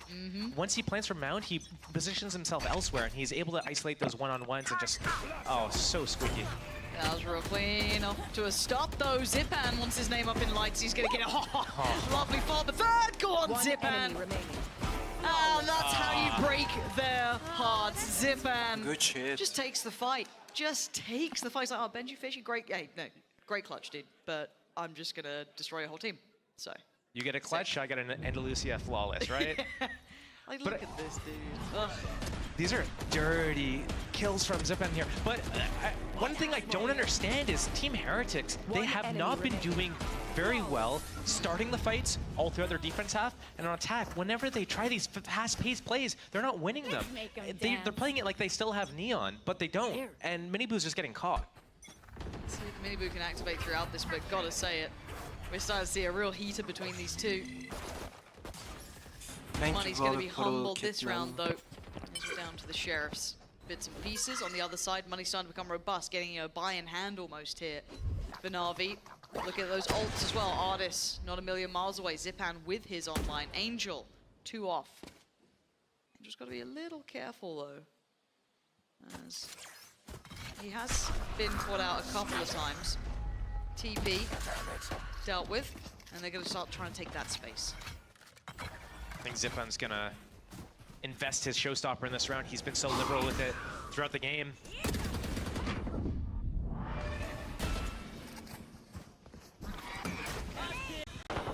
Any more? Oh, yeah, this is just so difficult to even witness at this point. 1 by 1. Rien's left with a ghost and a dream. Any upgrades around? Not close enough. No. It's quite tricky. That's players there. 30 seconds left. All right. Still no upgrades here. I mean, okay, nice try. Nice try. Xiao, not allowing any fun to happen. You know, just no fun allowed. You need to calm down. We've had a couple of these rounds now where individually you guys are heating up a little bit more. We're gonna just calm this down. Speaking of calming down, Heretics calling the timeout. 8 rounds to the name. Na'Vi starting to get into the swing of things. Economy starting to stabilize, starting to get everything they want here. Heretics need to come up with like the whole game plan of how they want to approach this. As you highlighted and as you brought up, some of those early fights are not going their way. They're still looking like they're trying to play with that Neon, yet they don't really have the Neon. They're starting to struggle in certain areas here. Do they need to completely change the approach, change the tempo? what would you be doing? I think they need to change the tempo here. I think they're going way too fast at the start of the rounds. They don't have the neon. They can't really afford to get out and take the space that they need to with the raised double satchels. I think another thing that is happening here is Na'Vi is winning all of these fights, these team fights, and it's usually like, again, 3 or 4 players all dying within 2 seconds.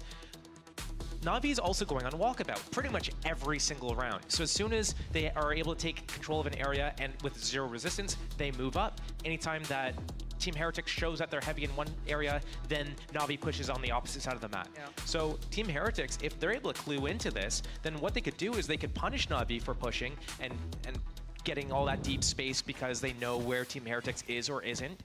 They can punish that, slow down the pace, let Na'Vi make the first fight, and then they can re-execute onto them.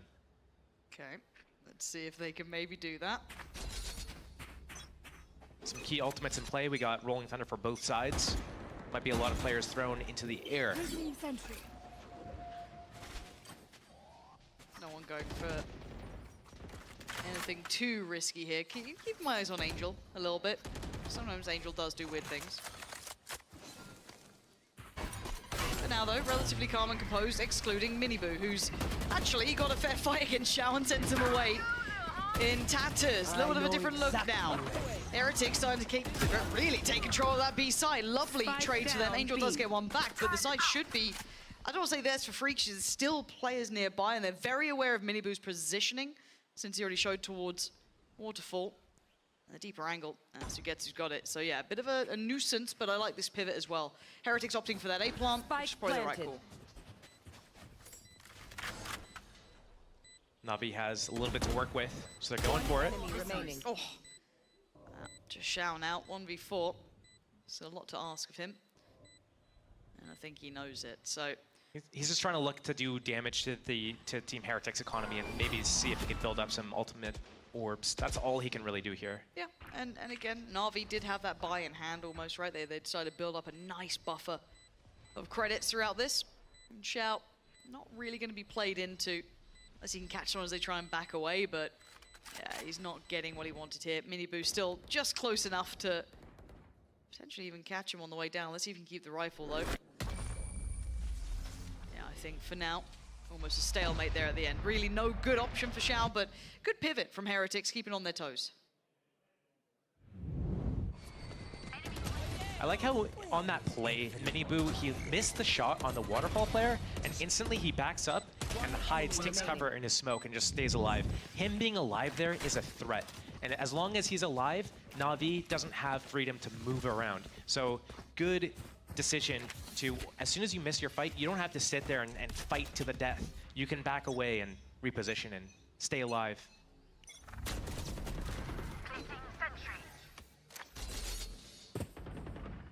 B site looking like the destination again for Heretics. They found something that works, but they put Artis here. Does have his ult. Stall off the back of Mosh, but they're going to disrespect that. Miniboo flying in towards the site. They gotta go quick. Back this up. Here comes the ult though, and here comes the retake. Xiao get the first. What? Miniboo connects on that. Takes away Xiao, but again, Angel does get a good trade. Artis on the follow-up. They're starting to suffer in numbers. Heretics not sitting so pretty now. That spike yet to commit as well. Maybe holding back for another pick here. They need something. Oh, that wasn't pretty for Food. Boo's going to trade it, but still. A little bit of a stalemate here. No one feeling comfortable yet. Miniboo trying to find a little bit of safety. We can see where these Na'Vi players reside. Sugetsu waiting, chomping at the bit. The timing, not good enough. I thought he might have had that there on towards Boo, but still, Artis fancies a go, and he's going to win it now. Boo, have you got a 1v2 in you? A bait on the door here. Actually committing to it. You watched Benji Fishy do this, he's like, I got this. Oof. Anything you can do, I can do better. This is tough, this is tough. Yeah, near an impossible. Zipan and Artis making sure that spacing was real close that time. You know, really tightening those screws up. But this will be 11 for Na'Vi, so I've got to say as well, you could be stuck on 10 for a while, but once you see 11 on the board, that is brutal. If anything goes wrong, if they get that snowball round, 12's kind of locked. Ugh. I don't know if Heretics found that complete solution yet. They found a good look towards that B site, but I don't think it's fixed all the problems they've been having. But they've got plenty of ults to play with here, Josh. They've got the showstopper there, they've got the Nightfall, they've got, you know, the TP and Boo, but still, they've got a lot to play with. Hey, but don't knock the TP, because that TP gets you really valuable information that can target with the Nightfall or target with a showstopper. you're saying it's as valuable. I'm not saying it's as valuable, Okay, well, but it's like... Thank you for that caveat. Okay, you're welcome. Well, let's see how valuable it is. Already, you can see the pressure mounting towards that A side, and it looks like they want to follow this as well. They want to commit behind this side. They've already put one of the players into play. Zipan, a shot in the dark, and it's worked out. Good trades over Heretics until Shao. Showstopper finds nothing, but Artist does. And this is just a brawl, straight up brawl.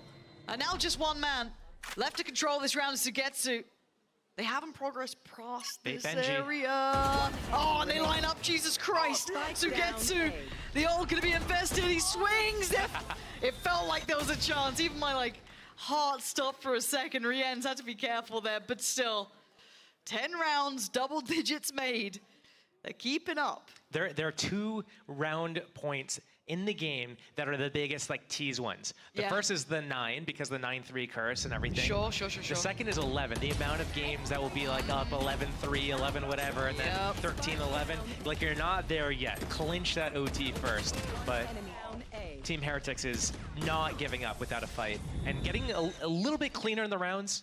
Yeah, but I'm scared though, because Na'Vi is so close to a snowball round themselves. You got 1 off for Angel's ult, 2 away for Shao, 1 off for Sugetsu, and then suddenly it all becomes so much easier to get that 1 round that works. And it's not like Na'Vi have been slouching. They've been, I mean, by scoreline they've been leading, and also by tempo and everything else. It's just been a couple of good responses from Heretics. Ult gonna come in here. Miniboo's gonna try and close the gap towards the site. Gonna get what he wants here, as Na'Vi have to respect this. They have to sit towards CT, but look at where they are going. Massive flank on the way. They have Showstopper up again as well, and Thrash.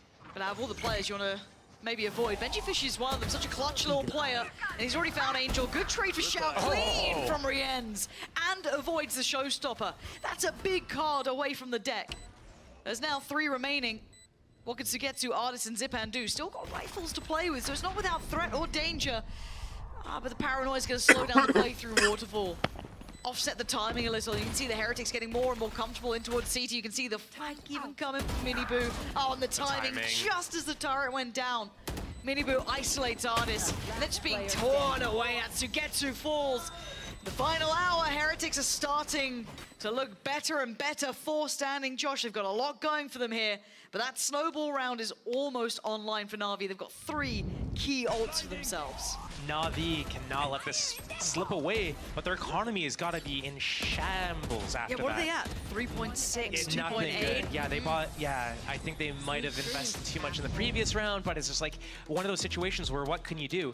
The thing with Na'Vi is, the scoreline's only this close because they lost both pistol rounds and the follow-up rounds. So they started essentially 4-0 down. Yeah. So this is 11-7 in terms of gun rounds. So Na'Vi needs to make sure that they're, getting as many of these gun rounds as possible. And this is where the decision comes in. Are we going to be trying to half buy? Are we going to force buy? What are we going to do? Well, they can still play for the OT.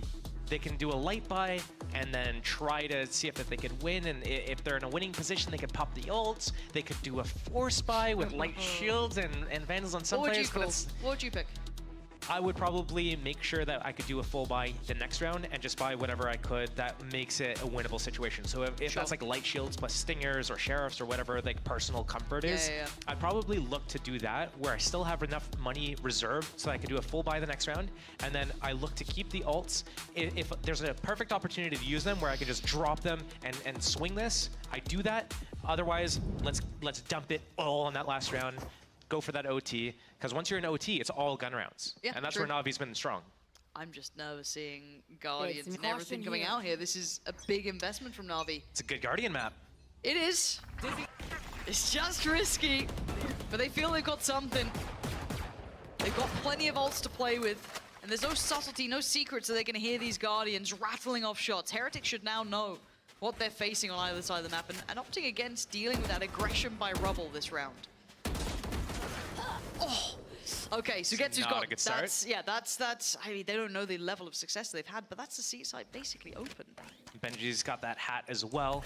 So everyone's going to group towards A, and then Benji's gonna drop his hat on the body, get all that info. Once they realize nobody's A, boom, they're gonna speed up and go. Boo might even use his ultimate to get into the site. They know that that's free. Yeah, Angel's seen them, but can he stall them out? Or does he want to just play a little safer, wait for the support here? TP. Okay, towards the back of site. Commitment, yes! Okay, Boo's gonna commit to this one. He's got the paranoia too. That could be massive. 3 players on the other side here. Oh, no! Boo's made an absolute blunder. And Zipan now with an opportunity. Fu trying to make up for this one. And yeah, they've got to scrap this out. They've got to secure that site because there's a rifle left down and open and available. Angel's got his ult. Everyone's got ults here. Shao as well. Angel dipping down on his own. They gotta get out of tree. They know that. They're scrambling. Yeah. Maybe the ult's enough that it's, too much of a threat for 20 seconds. They're now walking into such a risk here. Oh, jeez, this is... Yeah, this is where it could go terribly wrong. I don't think that's going to affect the plant. It doesn't. A double face towards CT. Heretics picking the right fights and Shao in a really difficult situation. Benji there, they just about pivot in time, but man, that got so dangerous. That got so dangerous, and I'm so surprised that Na'Vi actually drops the Brim ulti there. It's like, there's so much time, you're not gonna get the kill with that. There's so much time to get off, get somewhere else. You're not gonna get the kill. All you're gonna do is stall a little bit, but you still have a 2-on-3. What are you actually stalling for? You need to get like one more, find out exactly where they are, maybe invest a Thrash first. Yeah. Oh man, but I mean, this is it. This is, Na'Vi still has 2 ultimates to use. True. That's pretty much all the ults we're gonna see this round. Deep breaths, folks. This is the key one. Turns the Flash Angel up for the challenge. So get to drawing the eyes here, but... Man, don't get caught in the open again, Angel. Oh, Angel, he's still... Look who's behind on door! Mini Boo has just right up the guts through B. There's another player, there's Benji Fishy! They pivoted, they split in this final round. They had no idea this was coming! Heretics! This is heaven sent! What a beautiful readjust. Just toying with Na'Vi's expectations on the round. I want to watch this round back no matter which way it goes. And now Shao and Zipan Another 13-1, left reeling after that 13-11, start. sorry. Still got some utility, sure, but they've got bodies against them. 4 players waiting. Zipan, a charge. Oh, what is Zipan. Heretics doing? 2 big picks and now a fair, even scenario. And through the smoke, it just fades. Heretics in the final round there, pulling off some magic. Josh, I don't know if you caught it, but that little adjustment straight through B was absolutely nuts. Yeah, I didn't even catch that myself. I was so focused on, like, is Angel gonna get caught in the open here? He's died a couple of times in this area. He's got his Thrash. He can't be here again and die. So, oh man, I mean, Team Heretics, they gotta be happy about turning that one around at the end. Yeah, Na'Vi are gonna be kicking themselves, I'm sure, but it was meant to be a close game, and it was 13-11 in the end. And we've split next. Don't go anywhere.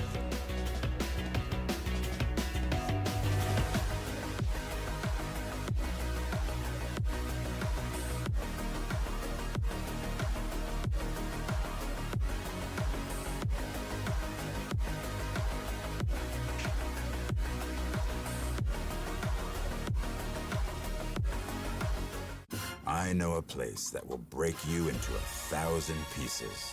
Stay away from them. Stay away from Lorca, Paco, and Picasso. Don't ask about Lola. Ay, Caballo Grande. Ay, Dolor de Nieve. But in spite of everything, it occurs to you to visit Andalusia. Don't say I didn't warn you. Be careful of the Andalusian crush.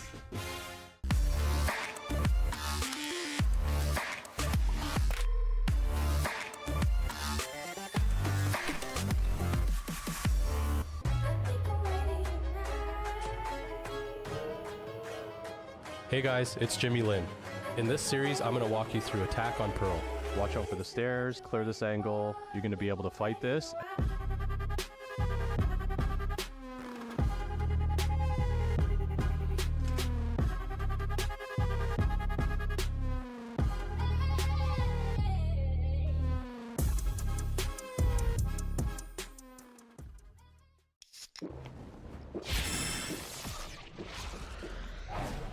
Red Bull gives you wings.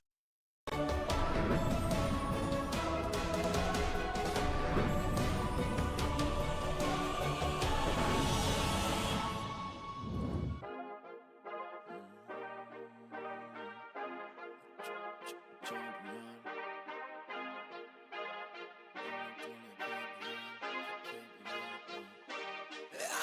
like a champion.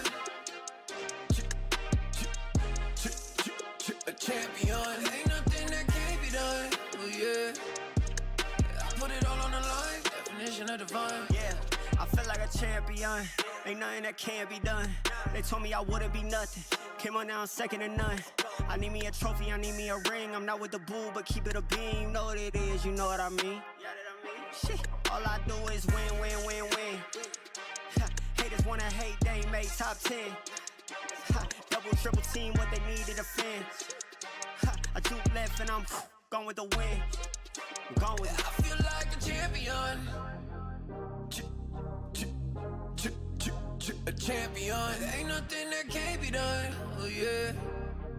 I put it all on the line. Definition of divine. I feel like a champion.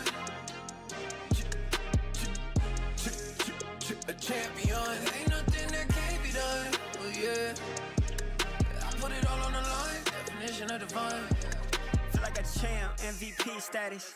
Yeah, the win been guaranteed. So let's see about it. If you gon' speak about it, then be about it. If you don't bring that energy, no, I can't be around it. Nah, I'ma shoot my shot, I'ma stick it, watch. At the tippy top, I cannot take no loss. 2 seconds on the clock, they gotta give me the rock. I got a game on what? Yeah, I got a game on lock. I feel like a champion. A champion. Ain't nothing that can't be done. Oh yeah. I put it all on the line. Definition of divine. I feel like a champion. A champion. Ain't nothing that can't be done. Oh yeah.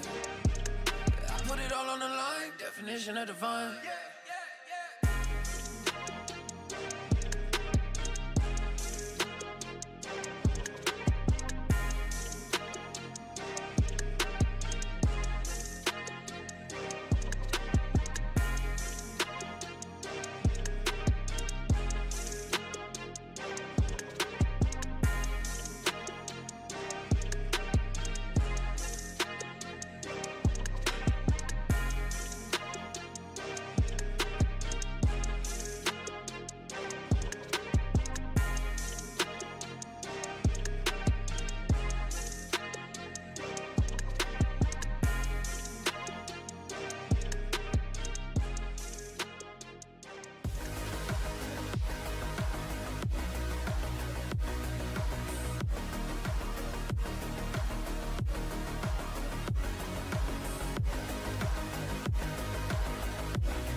I was doing rude things and parents were like limiting me from PC as a punishment.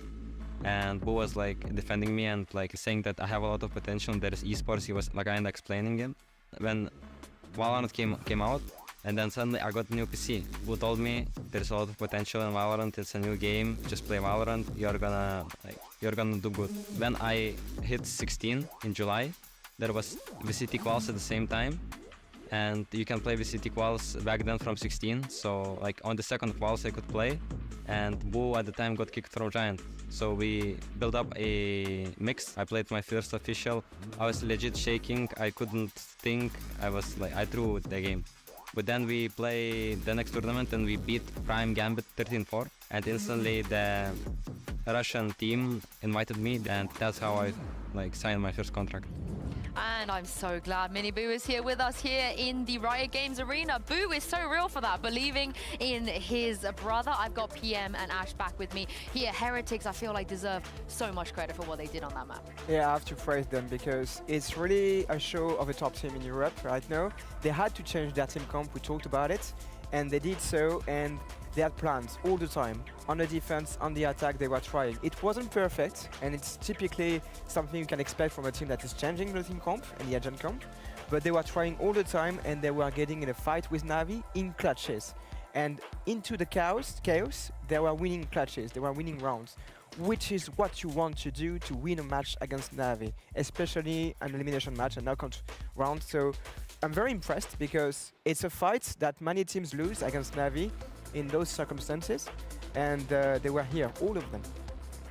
Yeah, I think that both these teams, they do thrive in that chaos as well, but when you also look at Heretics, I feel like that's where they almost come to life, where they have that opportunity to kind of micro for themselves a little bit more and isolate a lot of those fights. And I think that the change over to the Raze there for Miniboo was a huge difference maker with the impact that his utility was able to find, whereas previously on the Neon, it became a little bit lackluster because a lot of teams started to read into it and expect where he was going to be using that. I mean, we heard teams talk about this. Zaysh even said it on Twitter. You are forced to adapt when you play this many games in such a short amount of time. And it does feel like Heretics, maybe even they felt like they were forced to change things up. And it sounds like you both really liked the fact that they managed to adapt. Yeah, it's an achievement. And it's true, Ash is really on point to say, it's the moment you thrive the most, it's the clutches for Na'Vi.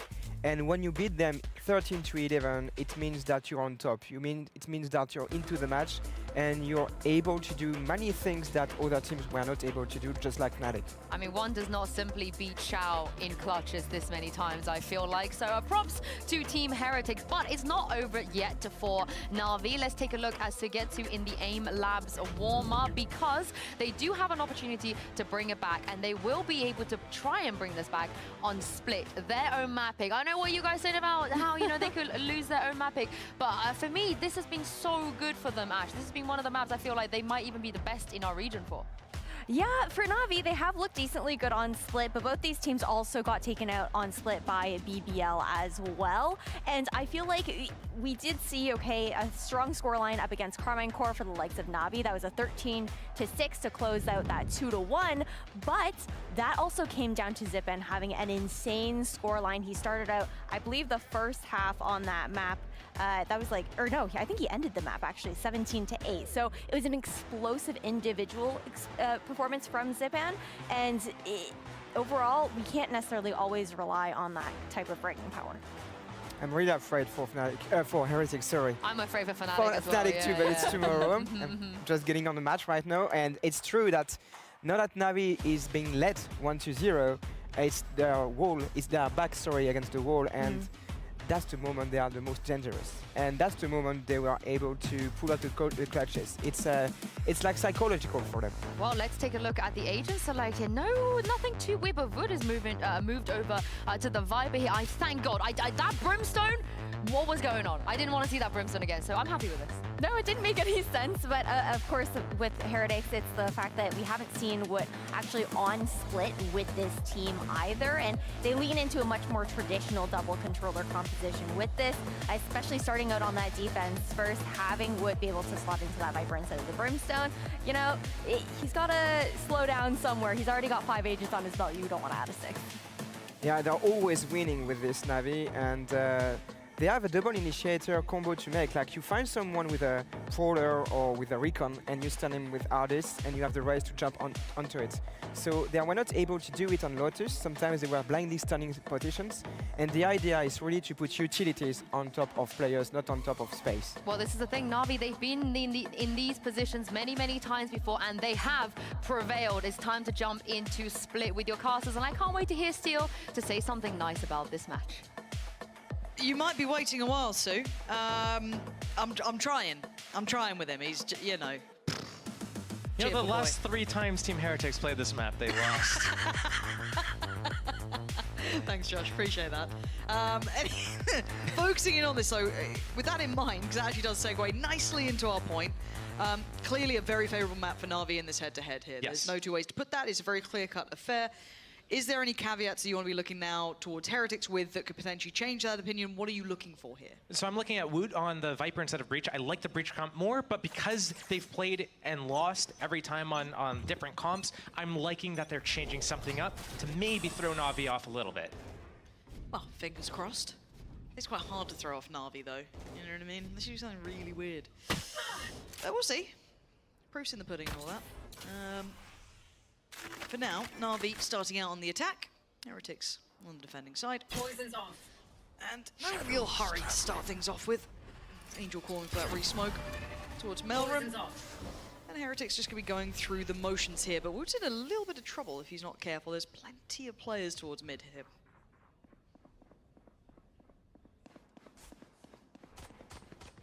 This much time, and Woot still has middle control.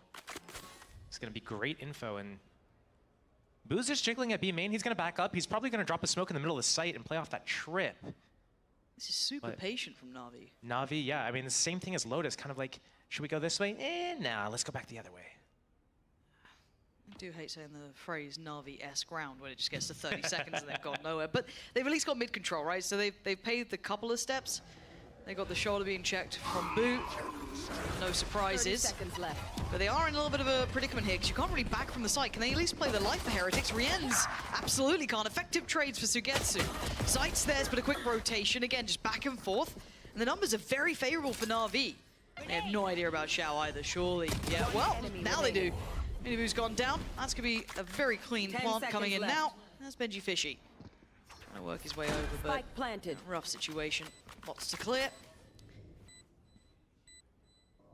Very tricky for him to find any viable step forward. We said that last game. He got a 1v3. Just don't feel it here, Josh. I don't know why. You know what? Now who's pessimistic? It's always been me. That's the that's the beauty of it. I'm a miserable git. Benji Fishy. That's one. Okay, don't stop. Benji, relax. That's Relax! No! No way. Time? Oh, thank you, Xiao. There we go. Hey, whose side are you on? No one's. Na'Vi with the first hit. Oof, that was fine. That was fine the whole time. I don't know what you mean. Yeah, not even close. For a team that's as good as they are on defense, I'm surprised that in that round, after Woot gave up vent control and all of middle, basically, and they had 3 players towards A, I'm surprised that the 2 B players, that's Boo and Mini Boo, didn't kind of, oh, sorry, that was Rien's and Boo. I'm surprised they didn't try to play a position together, whether that be B Heaven and give up B main, or play in B main together and give up B site. I feel a little bit late almost to try and respond. There was no safety to play from when you're in that predicament. Hello. Nice little ad right there. Hey, look, I do want to see, right, stat-wise, have more classics been, like, used since the bundle came out? You know what I mean? Like, is there actually just bundle strats these days? I mean, classic's pretty OP. Hey. Used to be better, but... True. There we go, double drop. Jesus. Okay, I mean, maybe... Like I said. Maybe I need the Heretics bundle. Free gun, by the way. Yeah. Which bundle did you buy? None. There's no way you didn't buy one. You would judge me if I told you which No, one I want to judge you. No. You need to... I'm Do I need to go and watch your stream? I'm judging No, up. I'm going to go watch your stream. I'll put the VOD on. Someone could let me know. I'd really appreciate it. For now, Na'Vi going through the steps here pretty comfortably. A little bit of a threat up towards Heaven. Artist took a little bit of damage, as did Sugetsu. Hold on, this is getting really dangerous. That's the spike drop. Oh, come on, Heretics. What is this? What is this? Miniboo just had to live for a second longer and it all worked out well. That is not the round I expected Heretics to be winning. Well, if you get the Team Heretics gun bundle, I guess you're good. I guess you're gonna get a couple of classic kills that's gonna help swing the round, and that's gonna be a big swing round for Team Heretics. Yeah. Na'Vi still gonna be able to purchase some Vandals here, but sheesh. Which one did you buy? Well, I'm about to get the Team Heretics one. I just... My Europe account, I have none. No, I'm skinless Okay, on well, it. I'm not being specific about the account. You have no skins on, am I? Are we just, you know... I bought the Sen one. And I feel disgusting being an EMEA caster, buying the Sen bundle. You fell for the Zelsis trap. Oh, a bit of marketing and I'm all theirs. Yep. You know, they also won the event, so it felt right. So get to with the first pick, though. on screens. Not bad. That's pretty good, considering they only have a couple of Vandals here, and the rest are working with pistols. Zetban's gonna not be able to get that, because that's across the map. And you can see that Na'Vi like what has been achieved early here. Drifting back towards the A site. Now, I would say a little bit of an addition. Benji Fishy is on this side of the map, and he's normally quite good at holding this down if you roll your minds back some way. However, vision is limited. Only gets to have his eyes towards around push, and the paint shell solid. I'm surprised he even tried to go for that, but he did try and stick around for a second longer. Actually, the drop gonna make it a little tricky. Gonna catch Zipan on the cross. The spike's not been ferried over safely yet. Flash towards ramp, identifies no one, so they know they can start building back in through ramp. Pond's gonna come down. They've got a little bit of safety to play with, but not a lot. Keep in mind, there's still frenzies, still sheriffs, right? That's Xiao and Artist. This isn't a comfortable round yet. So Getsu looking to maybe leverage that a little with Xiao. The angle. Oh, the timing, the paranoia looking good. Oh, Benji and Boo, the timing. A little unfortunate for Xiao and Sugetsu as Angel trying to play on the side just gets swung on Heretics. Clean on the playback here. I think all of that, the entire round was so ill-timed from Na'Vi there. First starting with, they put up the Viper wall, like about 5 seconds before they were ready to go in. They used the Haunt and then the grenade, the paint shells into spawn and all that stuff. But by the time that they're able to go into sight, the wall is dropping because it was just so disjointed. And then again here, they're setting up a play for a ramp. They're gonna send the Paranoia up as soon as the Viper wall drops, but they wait so long to do it that, you know, they haven't re-smoked screens. Benji's able to get the side, the shot from the side, and you know they just have to be a little bit more proactive and a little bit tighter with the timings, and just actually take the timings that they have instead of kind of waiting and popping stuff a little bit too early. Okay, let's see if they can maybe tighten that up going forward here. Looks very all in. This looks very clear. And they've not met the same resistance, so Benji Fishy is not here. So you've got 2 new players this one, and Miniboo's got the trade after death with the paint shell. So Xiao back and forth here. Zipan tilts it a little further, but it was Rians who was on the site early. The Boombot does. Oh, I thought he had Angel there, but no. Actually, Na'Vi, in all the chaos, actually looking pretty composed, still with 4 standing. And Plant on the way, they've got everything they wanted. This little bit of a gear shift, this new look they brought out for this round has absolutely caught off Heretics, and only 1 there in the end for Benji. Good trade for Angel, and comfort being found in really all that chaos. It's almost as if Team Heretics got this like false sense of confidence at the end of the last game as they close out the last few rounds there. Yeah. And they're like, oh, I'm feeling it a lot right now. So what we're seeing here is they're kind of bleeding out as the round progresses. Miniboo first, he goes through the Viper wall, he gets his one, but he goes down. Rian's still in the site. We're not seeing them fighting together from multiple different angles. We see it, one goes, then he's dead. Then another goes, then he's dead. It's like a gladiator style where it's just like, you gotta do something together, boys. I love this stun line. And is there a reward? Zipan at least going to be played up, but you get to work off the back of this. 2 towards Vents here. Benji Fishy, the one towards Heaven. Zipan. Okay, yeah, he's got that. Benji Fishy goes down. That's B-side on a platter. TP commitment from Boo. Wants to try and keep some control here. Avoiding the utility towards back of the side, but this is hard to avoid, right? Oh, but he plays ahead of it. Perfect. Tries to go for the follow-up, have to do something, but it's allowed for time. Woot's now been able to get over towards the side of the map, so Angel and Sugetsu trying to bank on the ults coming in here. And Sugetsu's just kind of giving himself nothing to... Oh my god, come off it. Oof. Why do I always feel things are possible with Sugetsu? It's just like he'll just do something. It's like, oh, well, I guess you're going to win that 1v2. Not now. Actually, Heretics continue forward. And I just feel between these two, it has been, I don't want to say sloppy, that's the wrong word, but it goes from like 0 to 100 in such weird, like, installments almost. The timing is definitely off, not just in terms of like an individual micro, hey, I'm putting my wall up too early. It's like you're expecting this like slow build up, but then it's like, oh, it suddenly explodes and busts, and you're like, okay, well, I wasn't really expecting that. That was a bit, It's a little odd. It is weird peaks and valleys in terms of pacing and everything from the teams and from when they choose to explode.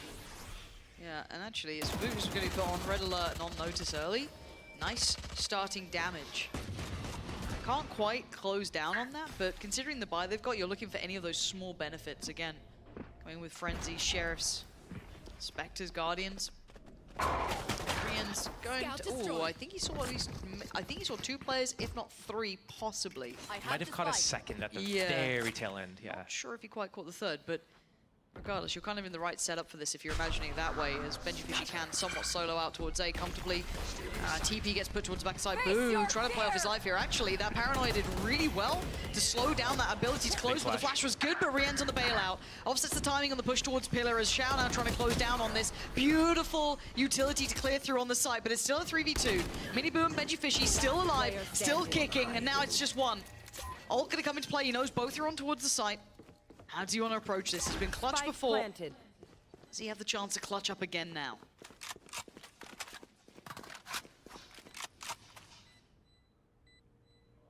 He's such a good player with these sort of scenarios. And neither of them have 150 HP. Who's the first? Sees nothing. What's one left? He's waiting for that counter swing. Doesn't see it yet. Does he know where Xiao is? Not a clue, and Xiao's repositioned towards CT. Xiao's playing time, and time alone. And the clock is on his side. You can hear it ticking and ticking. Benji Fishy Just needs to play it to perfection, and he can't this time. Xiao disallowing any of that, playing very safe in the end, just slipping towards CT. The right call to be made as Na'Vi now keeping the score within touching distance, 3 apiece. It's a big kill here, big flank from Sugetsu up B Heaven.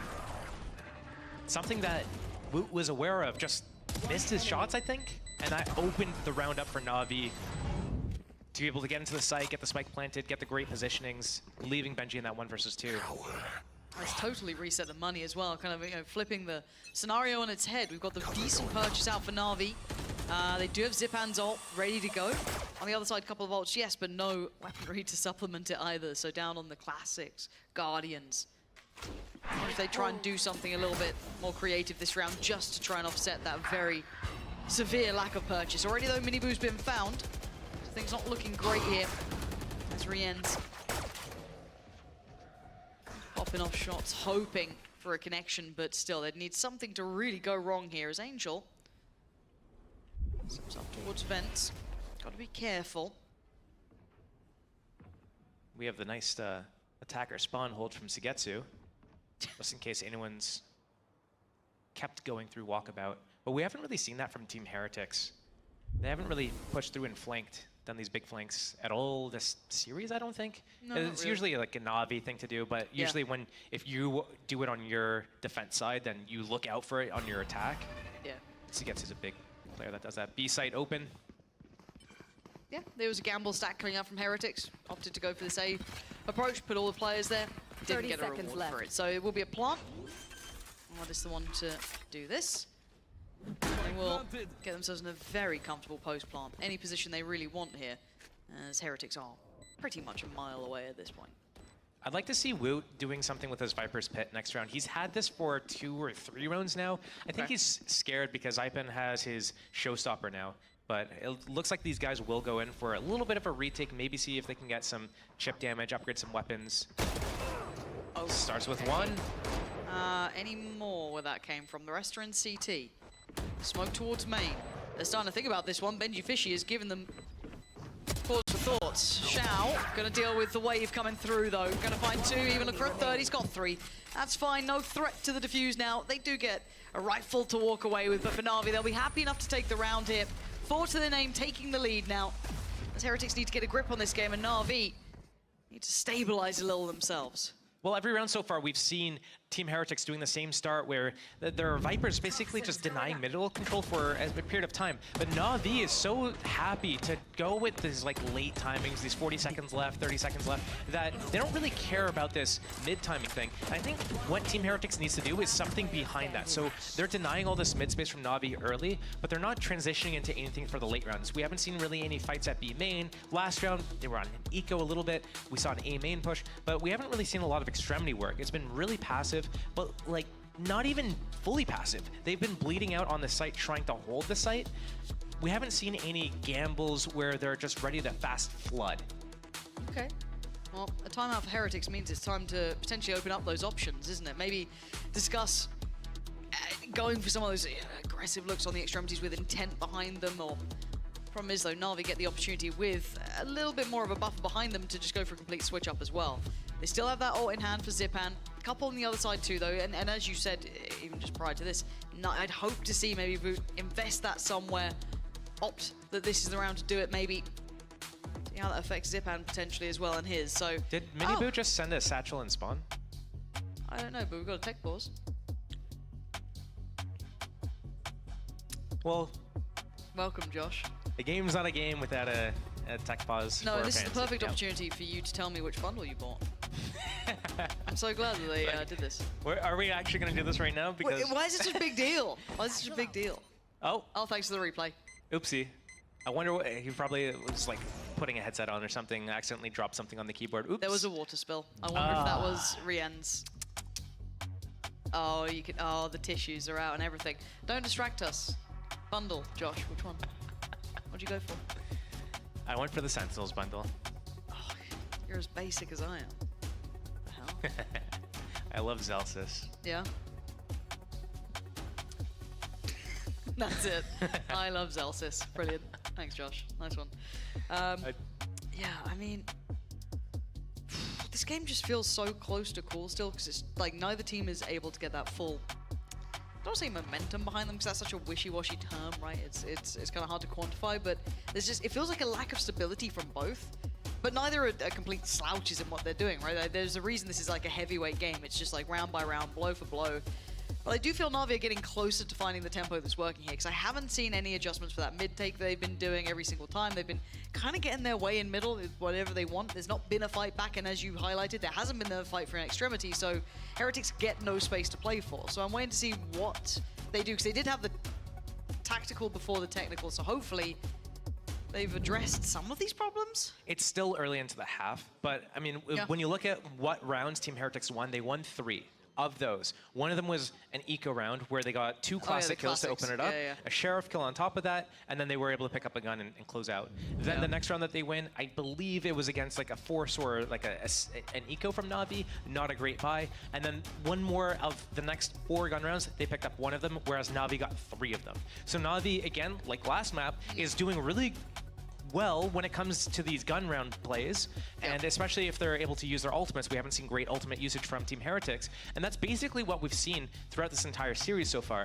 So if we want to see Team Heretics start picking up more rounds, what I think we need to see is them sticking to what they do best, which is making sure that they're all alive for the retakes and having good reads on their defense to be at the right side at the right time and do these big team fights, big retakes, or big floods. And we haven't seen any floods, we've seen trickles. Don't say flood and trickle after they've been spilling drinks all over the desk.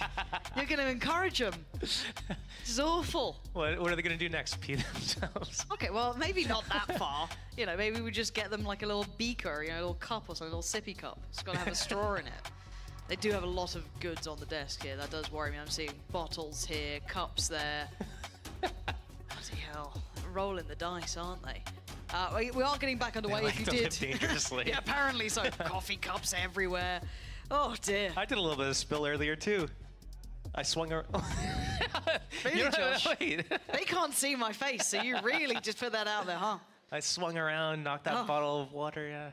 Nice, or dude. as you would say, a bowl of water. That's exactly how I sound. Thank you so much for that. But we are back on the way. Thank you for your patience. Apologies you had to listen to us for a second too long. I hated it as well.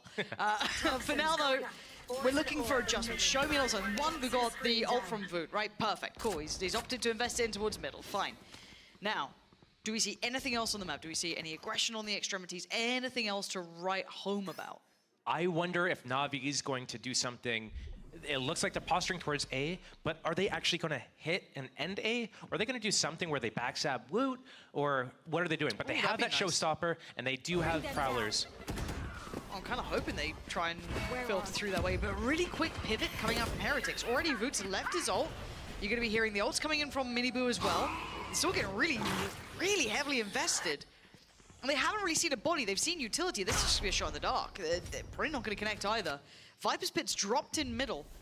And now Rien's just middle of no man's land. Na'Vi just kind of like showed a little, and Heretics absolutely bit onto it, but fortunately for them, Miniboo and Voot are hitting shots. It's down to Artis and Sugetsu. It is Artis who's got the spike, but there's no easy route for him here. Maybe looking a little towards screens for a moment, but those smokes are dissipating. The options are getting more and more limited. He's got problems up top towards Heaven, through towards CT, and it's clean cut from Heretics. I thought that was an overreaction there, Josh, but they had players in the right place.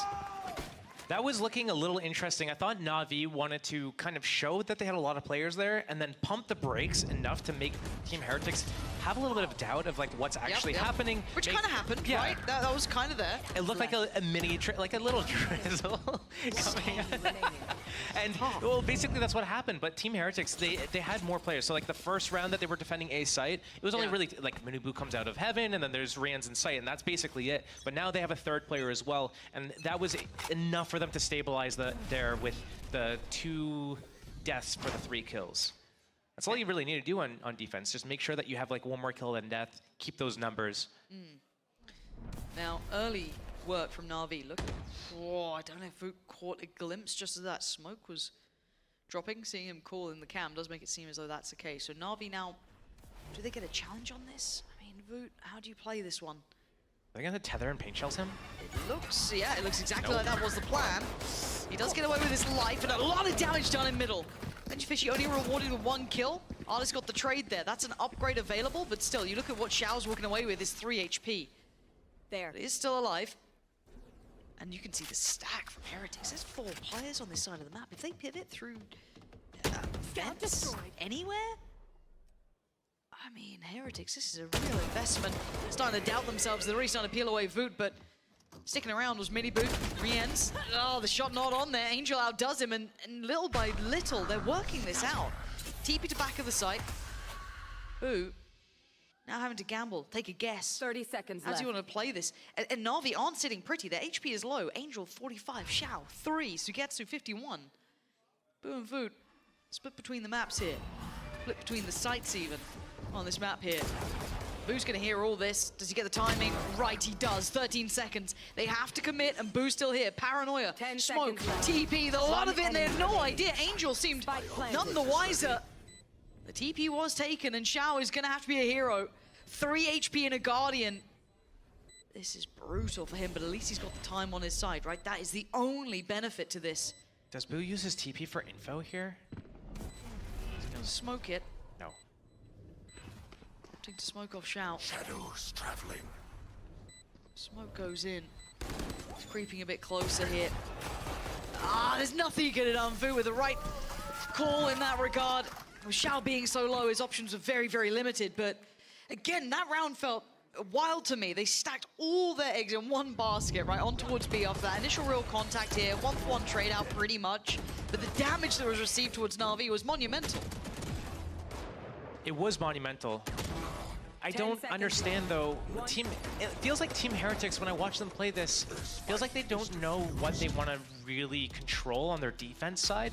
They're not even fighting for the sites. They're fighting for kind of like a lot through B Heaven, a lot at middle, and they're not really like securing good positions so that they can have like a really nice retake. It looks like they are doing this trickle thing. And in order to do this type of style, they do need to have that freedom of rotating through middle, getting from B Heaven through the vents to A and vice versa.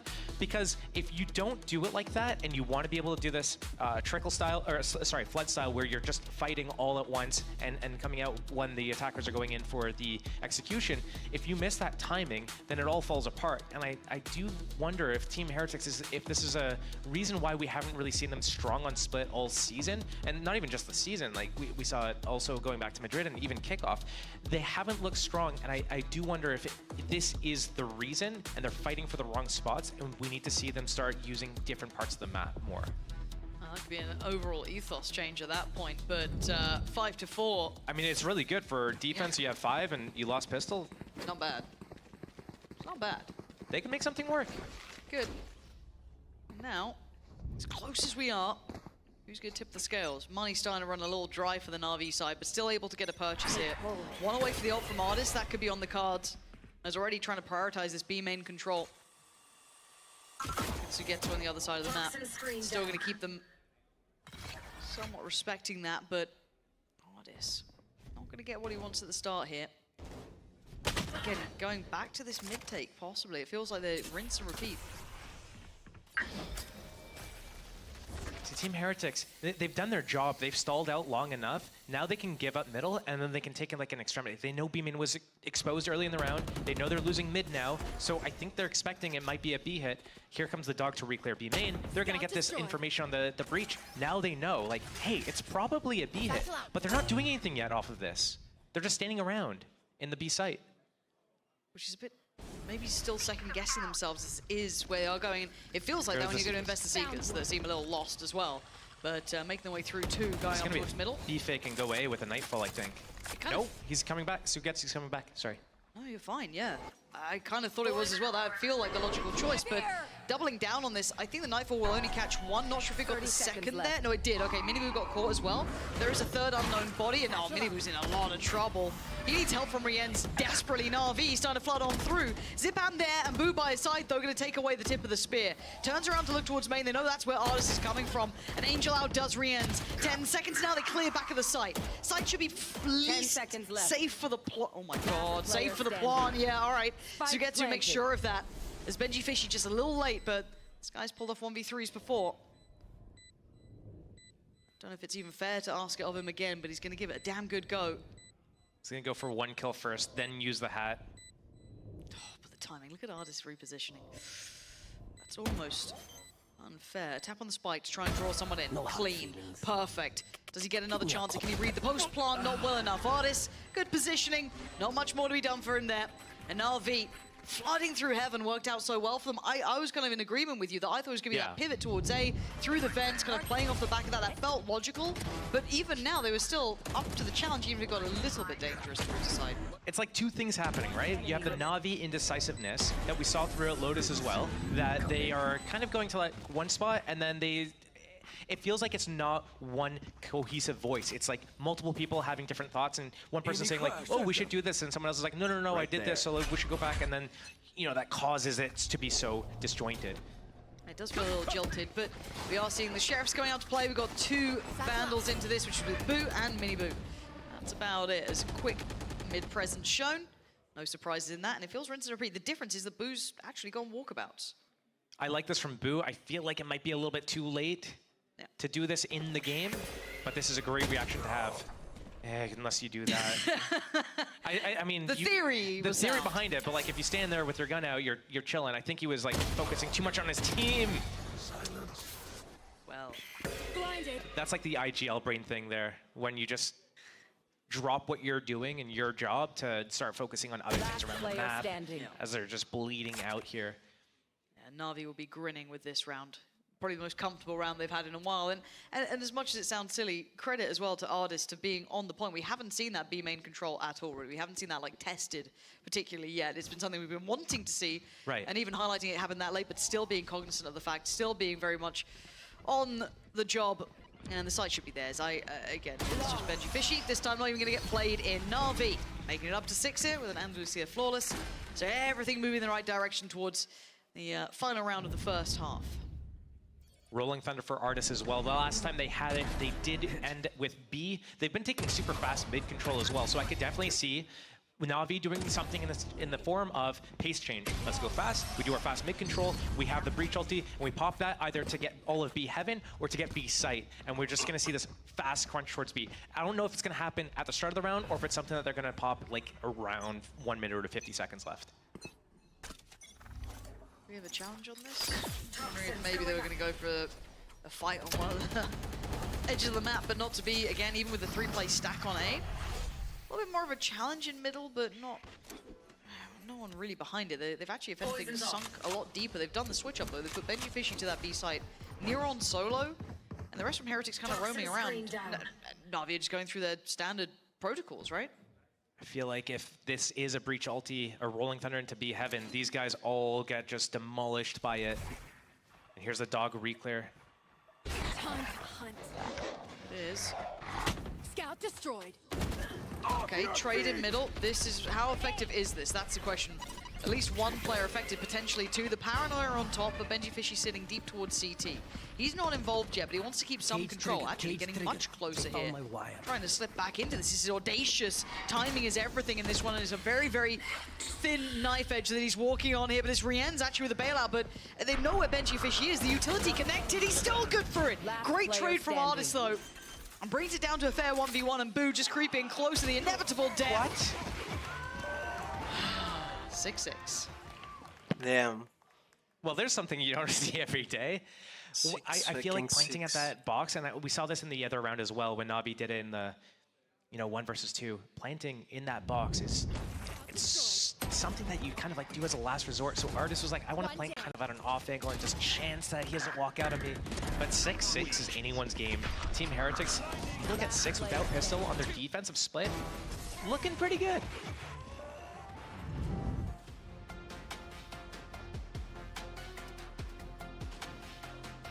Wow, 6-6.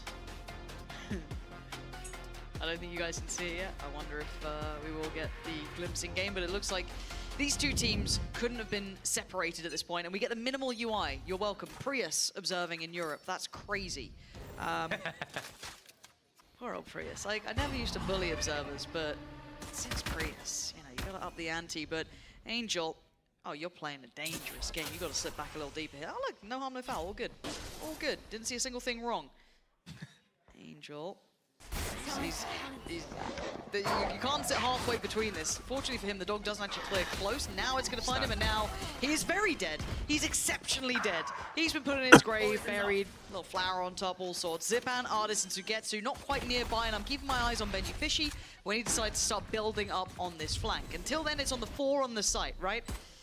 Already, there's the first bit of contact towards Heaven. You can see who's turning. It's Sugetsu, right? Sugetsu wants to be the one to keep that in check. Doesn't find what he wants, and they're waiting. Still, Boo down below. It's such a late bit of timing from Benji Fishy. Unfortunately for Benji Fishy, his team have done very well. No threats really on the site. They kept very composed, but Angel just kind of in no man's land there. Surprising positioning? Maybe not. I don't know what... I mean, it's like both teams here on their defense. It's the same thing. Being caught out of position, being in places where, like, what is your actual goal What are you trying here? to achieve Like, what are you here? doing? Yeah. Because you're not stopping them if they're coming here, but you're also not spotting them deep for info to see, like, oh, wait, they're walking into B main. I'm going to back out. I'm going to call for my teammates to start shifting over. Yeah. You're kind of like, yeah, as you said, no man's land. Be somewhere kind of with purpose. It doesn't matter what you're doing. Just have purpose behind it. Don't just kind of walk about lackadaisically. Let's hope. I mean, it depends which way you're rooting, but for Navi's sake, you hope that gets a little bit of an adjustment to this one. Shao this time, opting to shoulder the angle. And he is a little ahead of the wall. Dog's there. This time, going to try and back away. Smoke it, and he doesn't get caught off. Gap in the wall. Yeah, he gets to play back through. That wall usually allows the attackers to walk into the back of the site. You need to position yourself. Oh, that's a big kill from Benji. Oh dear, that's the alarm bells ringing. That wasn't meant to have such success on the other side of the map. They were trying to reinforce this B side, get bodies down here. And Angel's maybe question marking this. Okay, they're going to try and rotate. Where do they go? Through middle? They're going to try and take sewers? Or they go through T-spawn? Okay, I'm going to try and find out. But 65 HP, he's only got a sheriff to do it. So now they start question marking what they want to do. They've got 45 seconds. They've got a good amount of control. But how has Artist just walked down here? He's just navigated past Benji Fishy, but there is still the issue. He only has a classic. If it was something else, then hey, maybe. But him clearing this space kind of makes them want to still believe in this B hit, right? They're still going, well, they're not here, right? They're not on site. Benji Fishy, God know where he's gone. No one else is around. Navi's thinking Benji Fishy's gone all the way to backstab B, but the rotation all the way back to A. All right, Artist, a classic and a dream. I remember the days you could walk on water. Those days, there was an echo of them. Can't quite walk on water this time, though. Sheriff's left, really, in the hands of Angel and Shao. And we've got to get to work here. Bulldogs, rifles, these are valuable items, so if any of them get cost, you know, that could be a little bit of a downside, but as it stands, it's looking like 8 is pretty much set. Unlikely to see that change here. The camera is destroyed. Benji Fish, you got to be a little cautious. No problems in that. Boo did fall. But again, you don't want to be cost any more here.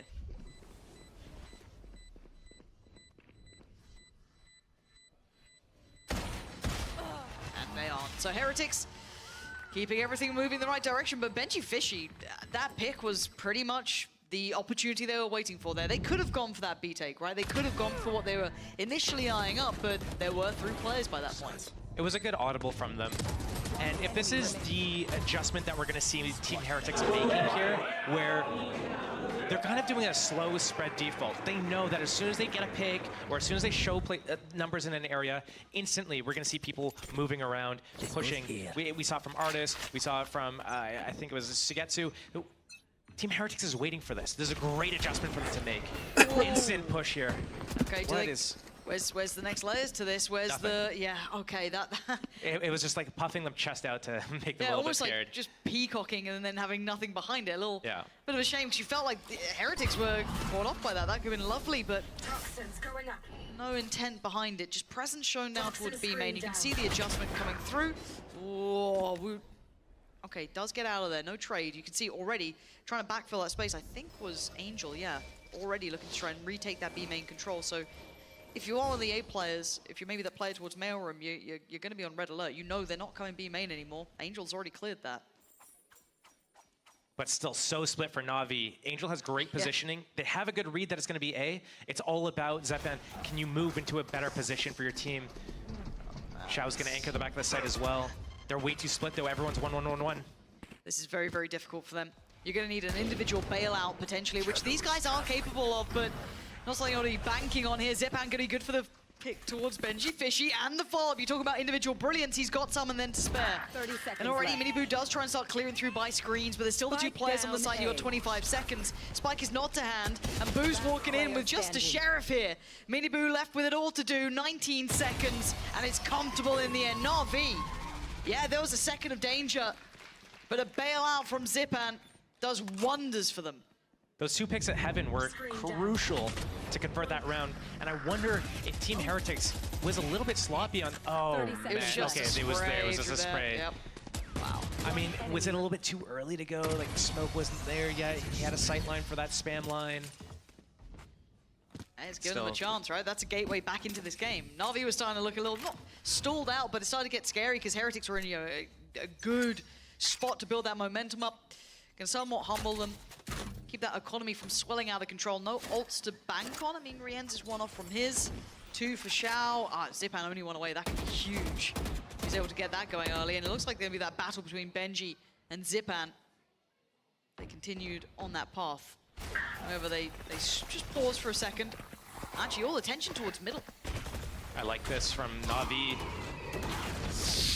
Oh, Miniboo, no one was there to save him or help him out there. Between the Prowler and all the pressure, there was nothing he could have done. The rest of Heretics now are going to have to work with far less. This is on the back of maybe Benji finding a little bit of room to work here. Does he catch some timing potentially? Oh, he's praying they don't clear corners. And well, they gave it a glance, but he gets 2. That's the ult. And now they can gamble the right side. They can make that informed choice here. Ardis.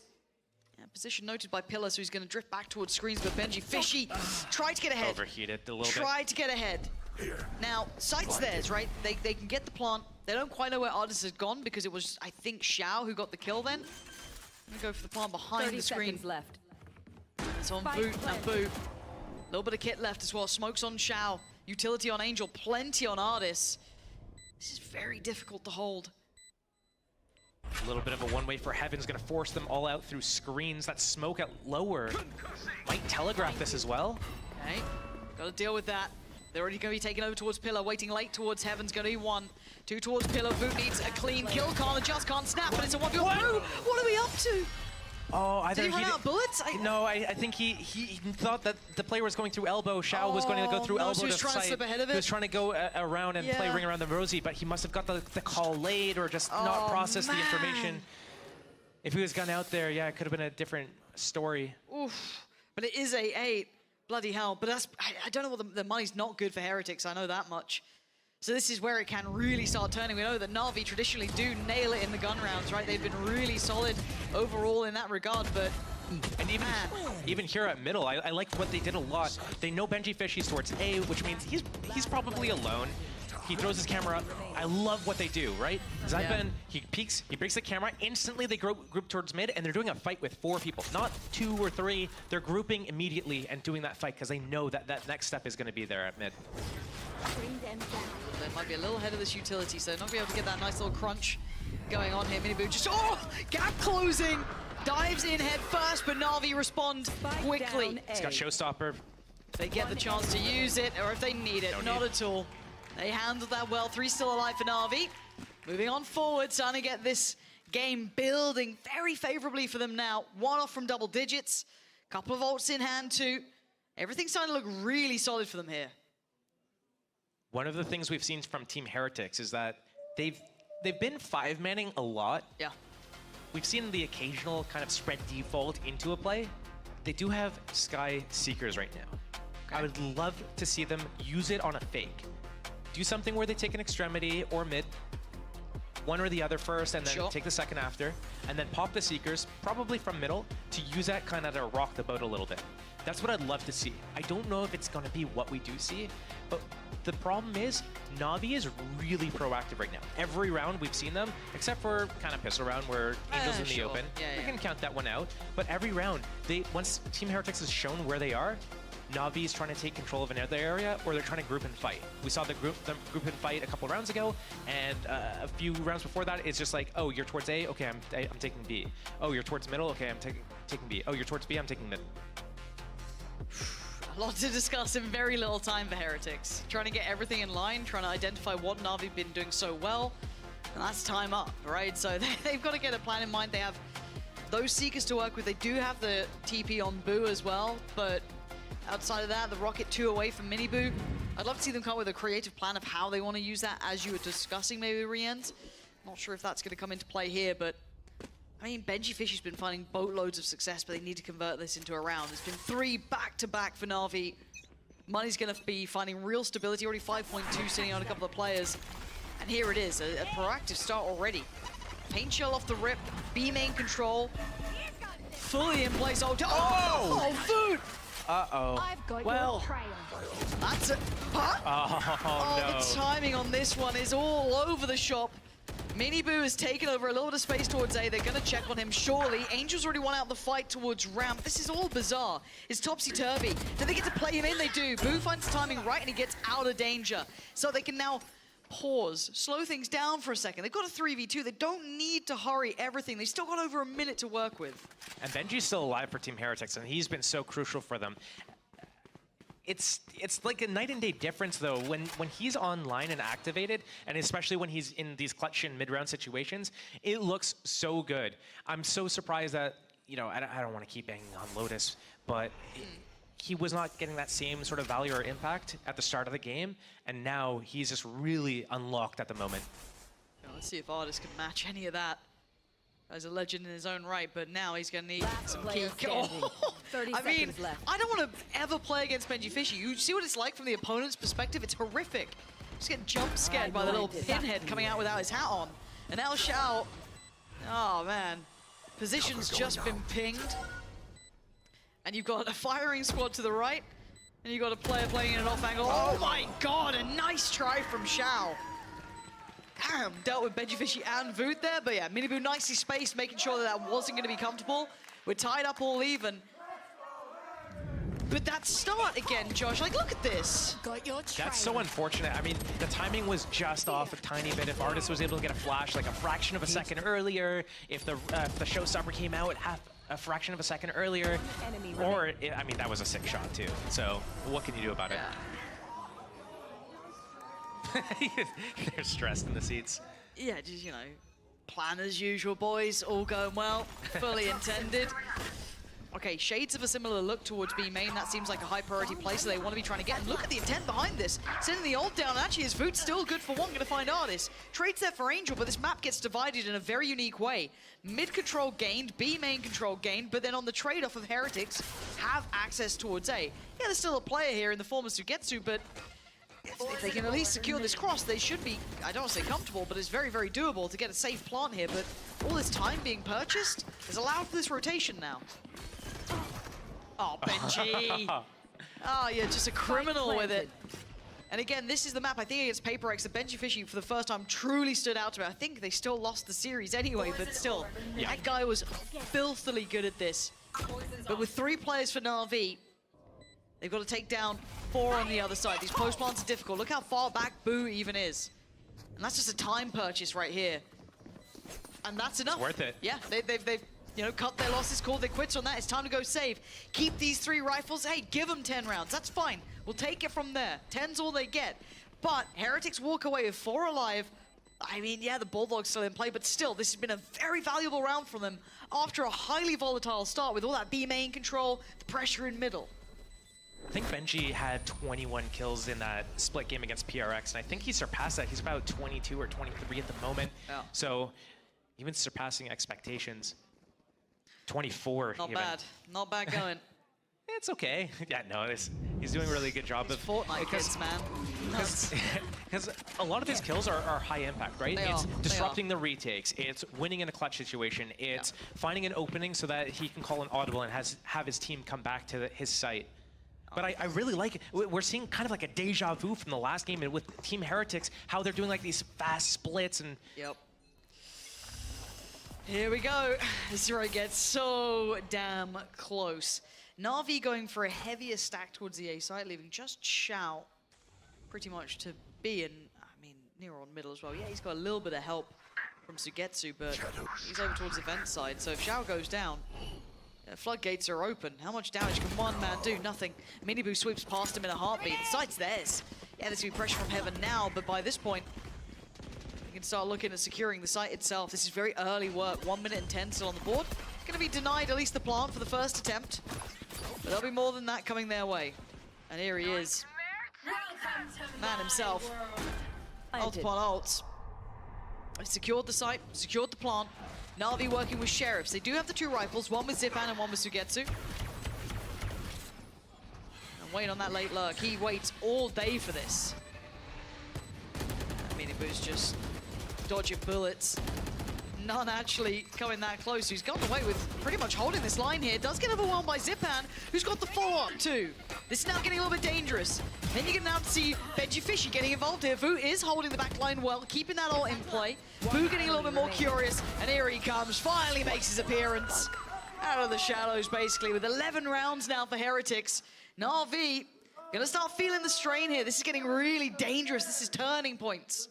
I like how Team Heretics is conditioning Na'Vi so hard right now, but I'm also not impressed at all by Na'Vi's utility usage. There are so many abilities being used from B Heaven before they're ready to go for the retake. We're seeing paint shells coming in to stall the plant by a few seconds, or stun coming a few seconds after that, a nightfall coming a few seconds after that. If they dump everything kind of all at the same time and flood in with it, maybe they have a chance to convert that round, but they're just kind of like, oh, I'm just gonna do this, I'm gonna like talk first, make a plan, and then execute the plan. We're not talking first before we start just dumping everything. Yeah, you want to see that intent behind it, right? Yes. Use that utility with intent to follow it up, but yeah, maybe that's a pause point here for Na'Vi. Still smiles on the coaches' faces, but going to see those smiles converted, hopefully some value in game here, because they are being stalled out. This is 3 back-to-back now. Heretics stringing together rounds, getting some security building. I mean, Benji Fishy currently sat on 5.6 credits. You've got 4.9 on Boot. They're starting to get some real stability to their buys, so they've got a little bit of depth to them. Last couple of calls going to be made between the boys here for Na'Vi. They better have a plan in mind, because as it stands, they're being really pushed to their limits, and map 1 was not theirs. It was a close game, and Heretics walked away with a win, and we were all a little surprised to see Split coming through as map 2, because it was a very dangerous choice. One that sat traditionally in Na'Vi's hands, certainly not with Heretics. As it stands, they are up 11-9. And this is getting to crunch time now for Na'Vi. Have they found a solution? Do they have something in mind? If it keeps going this way, Heretics are winning at 2-0. Oh, right off the rip. Look at Miniboo here, straight up the guts. This is scary. See, even if he just holds his position for a second, they're going to try and dig him out of it, but this position alone is a thorn in their side. Oh, They don't. Do they know? I feel like Zipan's aware. He doesn't no, know. He's no idea. He had no idea. Completely sideswiped by this, and now they're on an island, these 2 players on this B site. No support coming for a second now. Has to be a bailout from Angel. There's not enough, really. He needed more than 1. And now Shao and Sugetsu, what do you do here? You got 2.5, 8K, 800 behind you. They have very little money to work with, but they've got to go for something. Maybe that lost bonus kicking in at some point, but Sugetsu and Shao got to make mountains out of this. Oh no, Team Paranoia.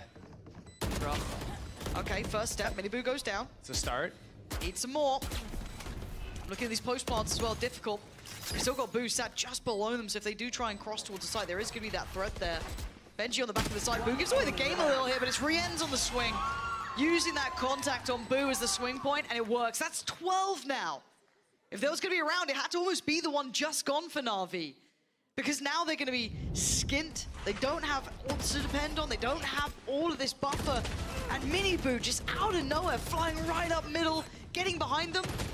That is going to be devastating for Na'Vi. The only thing that Na'Vi has right now really that they can rely on is a Viper's Pit, but Team Heretics, with either the mid conditioning where they fake that they're going there, or actually going there through mid, I think Na'Vi has to block that. They need to use that breach stun on it. They need to do something to stop it, because they can't let Team Heretics have full reign over mid. Yeah, they got to stop the rot right now, because this is getting down to the dangerous point in the game. Angel trying to dissuade them from coming towards B main, but they are on the other side of this. Don't know if he's going to get contact on the Prowler. No. Well, that late presence through sewer by Benji. It looks like they're trying to clear through on ramp for Na'Vi. Starting to take a little bit of a glance. I don't know how deep they're going to try and go off this, or it even really matters, as already Heretics starting to progress towards this B site. 4 players here. Prowler invested. Angel caught again, punished in these no man land positions. An effective trade comes out, but Benji officially finally shows his hand. Look at this. His presence is a problem. He's a nuisance in the backline. They can't feel secure, so they try and play ahead. They try and be proactive in this. Maybe the right call, maybe not, but Artis is going in. He wants in, he's desperately trying. He's gonna only get them one. It's down to Shao and Sugetsu, otherwise this is wraps.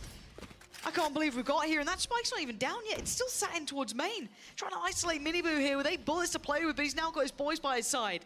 Playing through by main, Sugetsu takes a step too far, and Shao left in a 1v3. Heretics going against the odds in map 2 here. Stunning quite a few of us, taking this in a 2-0 fashion over Na'Vi. Big win for Team Heretics, and they gotta feel happy about that. They didn't have the cleanest game, Damn. but they were resilient That's the whole way so through. I disappointing. think one of the things that we need to By highlight Na'Vi, about like- Team Heretics is I feel like their skill floor is actually decently high. Yeah. I think like Na'Vi's is kind of low, and I think we saw that here where there's some That's flashes so of much brilliance. Their team potential, play on some but- rounds where they are proactive, move around together, and fight together. Really good. But then you will see like these 1-1-1-1-1s, they're caught out of position, and Team Heretics is capitalizing on that. And when Wait, we so see Benji both Fishy as well, borders kind of locked in are and out, finding all these lurk. right? Yeah, impact. Liquid out, Yeah. Natus, That's when it's like Natus almost over for Vincere the out, enemy team. You can't do anything Na'Vi about it. out. You need to shut them down. No, it's highly impressive to watch. Benji Fishy having a belting series here. And I don't know where I put Split in their map pool, but it's shown viability, right? Which is dangerous towards other teams. If anything, their map pool gets stronger for Na'Vi. I'm sure there's going to be some frustration watching this one back, to be honest. This game is going to be heartbreaking. I mean, for them. Heretics Had a solid against Foot opportunity, is I gonna felt, be on a the map banger. veto there, but they're not going to make it any further towards playoffs. This is where their journey ends for now. Maybe glimpses of what could be with this roster. There could only be one victor out of this game, and it was going to be Heretics. I mean, they came out firing on all cylinders. I think a lot of us looked at that veto and, oh, that's a little dangerous. Okay, why haven't they gone for their comfort? I think we've seen why. I definitely thought that, oh, once it goes split, VCT I was scared America for is them like because... Hey, you're thinking map 3? in an hour. Yeah, pretty much. A little Pretty much. less. But I was also surprised like that they went for Lotus as well. Right. But I mean, here they're showing Oh, us that they they have started, something in store, like, and they're here to showing shut us all up. us. They certainly are. So with that Oh, in no, it's mind, in we're going to 13 hand this one minutes. over to the post plant, where you're going to Yeah, be it's seeing half an hour Ginsu, before. Ash, and I believe maybe So Mini we're gonna have might a- be joining. So do stick around for that one. A little bit of a little window. Small Thank you very window. much, Pansy. And still, indeed, I got Ash here with me, and Minnie Boo and Wood will be joining us in just a moment. Now, Ash, we will talk about Team Heretics in just a bit, but I wanted to talk about Na'Vi real quick because this is brutal. For me, they were one of the best teams of the entire season. They just dropped one game, and now they make it to playoffs and get eliminated on day one. I feel for them. I feel for them. Yeah, I mean, it's heartbreaking because for Na'Vi, they already got, it's a repeat of what happened before, right? The fact that Heretics was this team that 2-0'd them during kickoff and knocking them out of contention for Masters Madrid, and now to have it happen again here for Shanghai, that is difficult to deal with, and it's so, it says a lot about how unforgiving also this knockout round really is. Oh yeah, this is so hard. If you have a bad performance on the day, Ash, like we saw with Liquid and Na'Vi today, they're eliminated. They don't have another opportunity anymore. There's one thing that I don't sadly didn't think get I to have because I had a time great for a stat game. saved up for map 3, It's gonna which be a is this little entire year, every single time Na'Vi lost map 1, they ended up winning the entire series, except for when they played against Team Heretics last time at kickoff. That was the only time where they lost map 1, they ended up losing, and it's happened again. It just feels like Heretics might actually be their nemesis. Yeah, it's definitely a rivalry that's being built. I think here I'm gonna again. just take we a talk quick about break, the young maybe. bloods versus the old guard within Na'Vi, and I think it says a lot about how some of these teams like Heretics are leaning into these rookie players that bring so much firepower, so much confidence to the team, and aren't afraid to make daring plays, which is funny to say because you look over at Na'Vi, and it's a team that also likes to do the same. Honestly, the second I saw the Shao lost like 2 or 3 clutches, I was like, this Heretics team is different. I have never seen anybody else make Shao sweat like that because he's always winning in clutches. But what does this mean, you feel like, for the next round here? Because, Ash, we could see a time, a day, and a place where KC and Heretics both go again and qualify on the same day. I honestly, that could happen. I wouldn't be surprised to see those teams both end up being within the top 3 here for EMEA, because I think that they also have something to prove as well going into our second Masters event. You look over at Madrid, both teams ended up falling off early on. It was a real testament as to how new they were to competition, but now they've had that time to gear back up into it, and I think that they have a lot to prove. Well, we do have two players here with us in the studio. Welcome, Miniboo, and welcome, Wook. Come and sit down. So nice for you guys to join us. First of all, congratulations. Second of all, Miniboo, you've done this before. 2-0 Na'Vi. I feel like kind of like a deja vu. We're seeing it again this time around. So was there any difference, you think, this time around beating them and the last time you faced them? The difference is that like last time the second map was kinda free, but this time like they give like a good battle on the second map. Oh yeah, I felt like it was really, really close. Really, really close. You won here last time. They beat Na'Vi. So how did it feel today for you? I was feeling so under pressure, I'm not gonna lie, because I don't have any playoff win in Turkish league, like 0. So I'm so happy to win. Oh, so this is your first playoffs ever?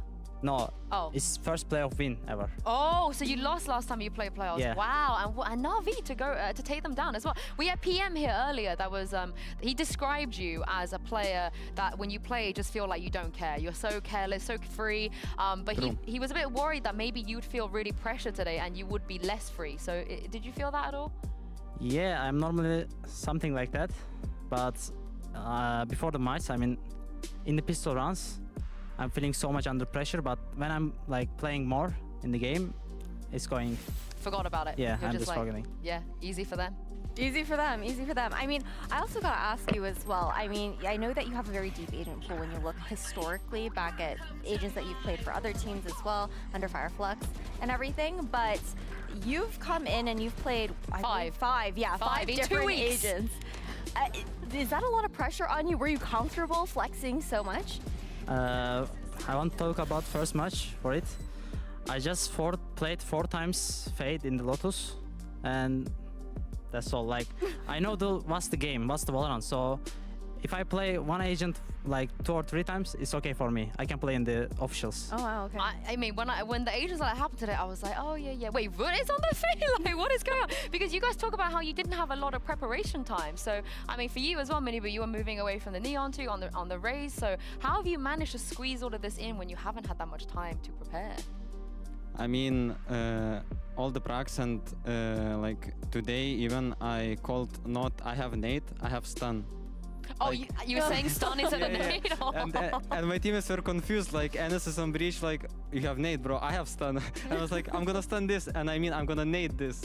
So I'm so used to Neon Lotus because I played it like in my previous team as well. So yeah, it was like kind of strange to play Lotus, not on Neon, but yeah, somehow I managed. How did you guys, when every time he says stun, were you like, what was he on about? No, I didn't, but Enes did.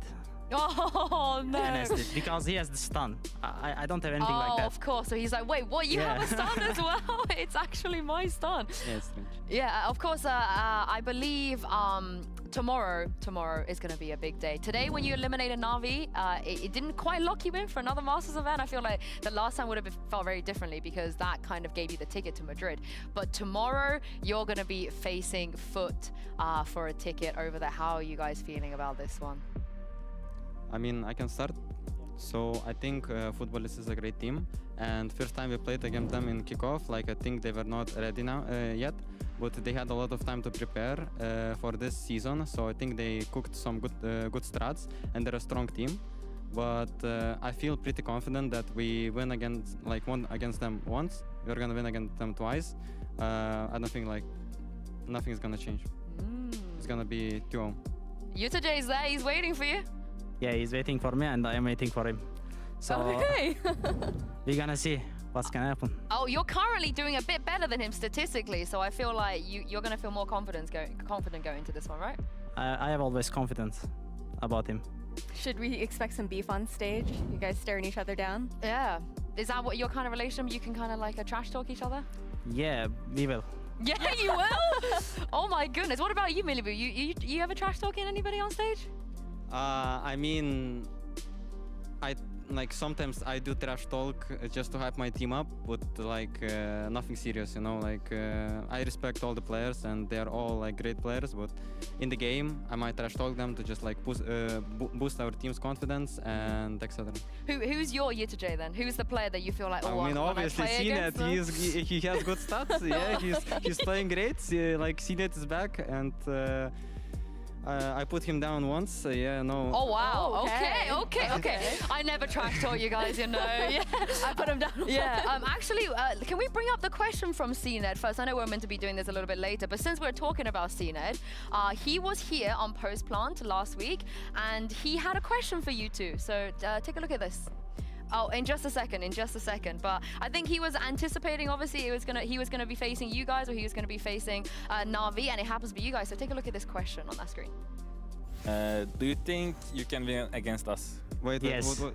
Okay. I wanted to say 1, 2, 3, and then we answer yes, both, but yeah. You can do it again. We're not listening, okay? 1, 2, 3. Yes. Oh, you think you can win against them? Why? I mean, obviously, like, you're not going into the match thinking that you're gonna lose. Like, we are the champions and we are gonna win because we're the winners. And also, I am going with 100 win rate, so... That is true. This chicken. That is actually true. What's the law for this chicken? What's the law? I mean, we played 6 games in stage 2, and 2 times I didn't bring this chicken, we lost, and 4 times I bought it. It's from my mom, like for the that spring celebration. I forgot how it's called, like the eggs and Easter. Easter. So she gave it to me. You shouldn't have said that, because like Yetajay is probably going to go backstage and yoink your chicken off of you to try and stop you from winning. Of course, you guys have the winner mentality. You think you can win, but what is it that you feel like about your team that's better? Maybe an advantage, maybe an edge over Foot, because like you said, they've been flexible, they've been cooking, and they look really strong too. Okay, we show the peoples we can win without the kills. I mean the personal performance. So okay, for today, I want to talk for today. I didn't perform like on my stats. Also, I think Domi didn't, but we won and 2-0. So that's making us good team. I mean, I agree, Ash. The structure is there. They look good. Yeah, They're looking really good, yeah. So he means like that our macro is like really strong, and we play together like as a team. So our team plays also like very good.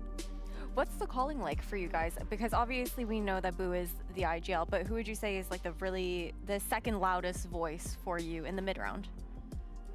I think Benji. I was gonna say it's gotta be Benji. Yeah. I mean, it depends. It depends. Like if Benji, like he's kind of lurker, so he knows like a lot of information, so he can like second call, or maybe it's me because I'm going like in front and I see more than the people behind me, so I can like cancel the call. So like it depends, but like everyone in our team like really vocal. Like Wood's playing like Fade, he can like call a lot of his reveals. Like Anna's playing Breach, he can like make up the plays on the spot. I think it's like everyone.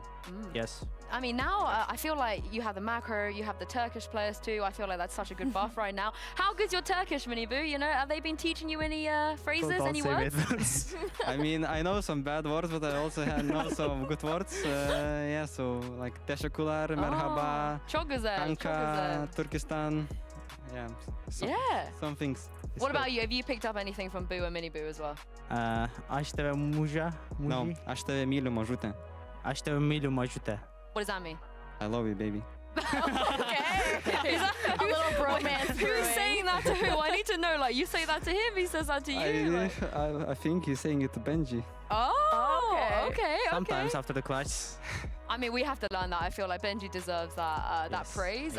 And speaking of Benji, today we made a bingo card. So for playoffs, so I want you guys at home to play along as well. And the reason I want to bring this up is because there's one thing that involves the two of you. I wonder if we can kind of, you know, rig our bingo card a little bit for tomorrow so we can cross a few more off the list. So as you guys can see today, Reina is picked. That is ticked off. We saw that on Icebox with Liquid. We also saw a death by a snake bite, which again happened on Icebox. So like Fnatic versus Liquid was popping with these bingo card. And one more thing, which once again happened during Fnatic versus Liquid, which is Mitchman cursing Team Liquid into a loss. So what we have left in order to complete this, as you guys can see, is a Fnatic player, current or ex, qualifying, so Fnatic or KC. That's guaranteed to happen tomorrow, so I can't wait for that. An Agent Comp, we haven't played it before yet. I think we might need to swap the cameras inverted because I can't read the card, but I see a 13-0, Angel picking Clove. That's already a dud because unfortunately you guys eliminated him. An N wearing the same sweater 2 days in a row, and Coach falling off a chair. And the reason I wanted to bring this up with you two is if you look at the bottom row, Ulysses, who's a great Spanish caster, has a mystery pick. It didn't happen today, but he wanted to see a cute handshake between, I believe it's Benji and Rians, or maybe Benji and one of you guys. I can't remember who he sits next to. It might be you. Yeah. But we didn't see it today. So are you able to give us a cute, cool handshake tomorrow, you think, with Benji, so we can cross this off? Yeah. Should we do now? I mean, they did it in game as well. Yeah. Oh, we didn't. We didn't see you and Benji. I think 3 times we did. Oh, we didn't catch it at all. Okay, so what is it? The one where you go like this and fist bump? Is it that one? Yeah. Like. Yeah. Who came up with that? What's the reason behind that? I think after Benji Clash in the Lotus. Oh, wait. I think I know it. Like we can do it. Oh, you guys can do it, but it doesn't count because we need Benji. But I want to see it. I want to see it. Yeah, yeah. Imagine I'm Benji. Yeah. Okay. Okay. Bang. Oh, but who came up with this? Was it Benji that was like, oh, I got something cool to do, let's do it? No, like I called this time, but it depends. Like if someone do good things in the game, like extras, clutch, Just we are automatic. doing. Yes. Okay, okay. I love the vibes. All right, we might have to steal that, Ash. I feel like you and I should come up with something. But last question not for you guys really, from you guys, because tomorrow, you might be asking this question for your teammates depending on what happens tomorrow, because the winner of Foot versus Heretics will be invited to join us here at Post Plant, and they will be answering a question from you guys. So do you have a question for yourselves or Foot, perhaps, for tomorrow? You wanna see it? You can. Oh, to this camera, to this camera. Okay. So, yo, guys, what's your favorite Chinese food? That is a fantastic question. That's a great question. What is your favorite Chinese food? I want to know. Wait, but we might have to hear it tomorrow. Oh, well, because we just won't have him back, so then he doesn't have to answer. You're banned from the couch tomorrow. Okay, so my favorite is like chicken with sweet and sour sauce and rice. Oh, what about you? I don't know any Chinese food. You need to take him out for some more food. Yeah, your own dinner. I tried Korean once too many times, but I can't eat Asian foods. Like, I don't know, my stomach is not good enough for eat that. Oh, you haven't found the right one. You haven't found the right one. We'll find something for you. Okay, thank you. In Shanghai, there's a lot of places. Wait, didn't you go to Korean food with Alpha and Leo? How was that? It was so funny. After that, we ate baklava. For dessert? Yeah. Leo really like it, not gonna lie, really like it. But he's not eating sugar too much, but he really liked. Oh wow, we need to do like a big VCT like dinner thing where everybody just VCT tries each mukbang? other's food. Yeah. Oh my god, that will be amazing. I will be so down. But for now, thank you very much, you two, for joining us. Congratulations once again today. Thank you. Good luck tomorrow. Thank you very much, Ash, as well, and to PM for joining us a little bit earlier. Thank you to you guys for watching at home. We're going to be back for the qualification games tomorrow. 2 teams will be making it to Shanghai Masters. Have a lovely sleep tonight, and we'll see you then.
side of Fnatic have locked themselves in, eliminating Liquid, the Kings.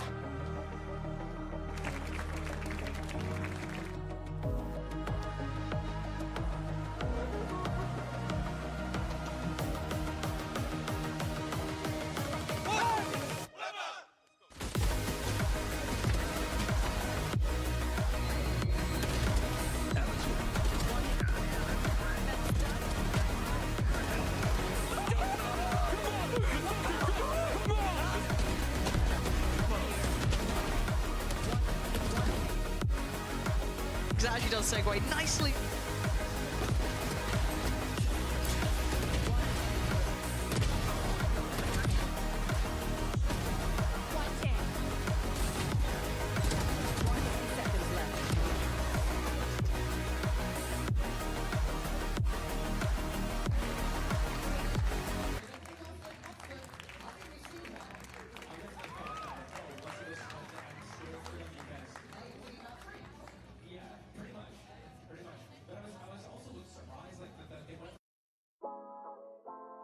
Okay, so I guess we can jump into VCT EMEA. VCT America, sorry.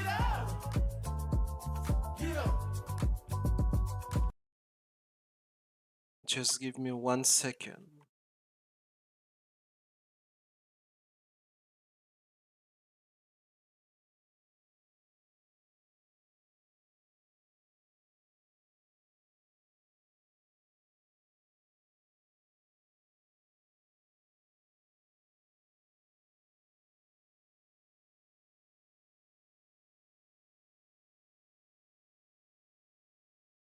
Okay.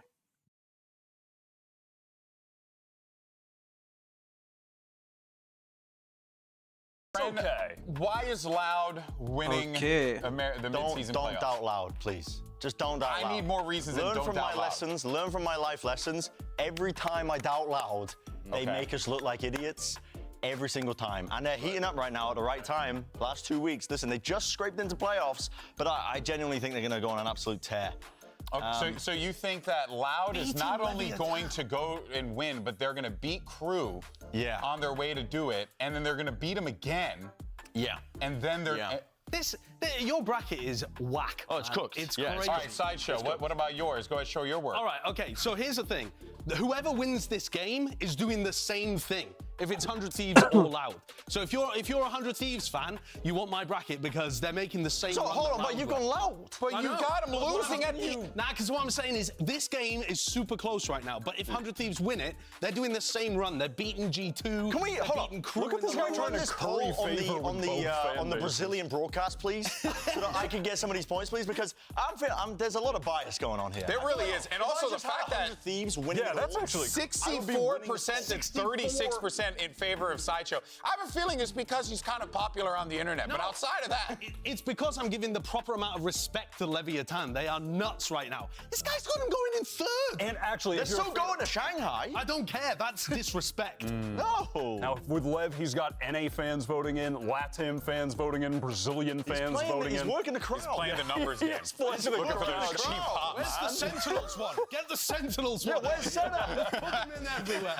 All of it will end, and somehow Sentinel still wins. Fascinating stuff. All right, guys. Well, good job, I want to say, ish, to an extent. You guys, of course, can vote and let us know. Keep voting. Why not? But let's go ahead and get into today's first matchup, shall we? We're going to talk about Alpha Group's second seed, Cloud9. They're coming in today with a 5-1 record. Their only loss at the hands of the Thieves. Wyatt, some might say 100 Thieves stole that from C9, you know, because of the Thieves and the gimmick, but anyway. Some may say that. Some may. But I would say they didn't steal it, and they were just significantly better. It was actually they stole it mostly with a well-rounded victory Yeah, that involved no thievery and good preparation and great They stole it gameplay. by being good at the video game. So, not thievery in any way. C9, though, some may argue a little bit of thievery for some of their wins. Perhaps the first one against Lev that were in the worst state that they'd been in. Yeah.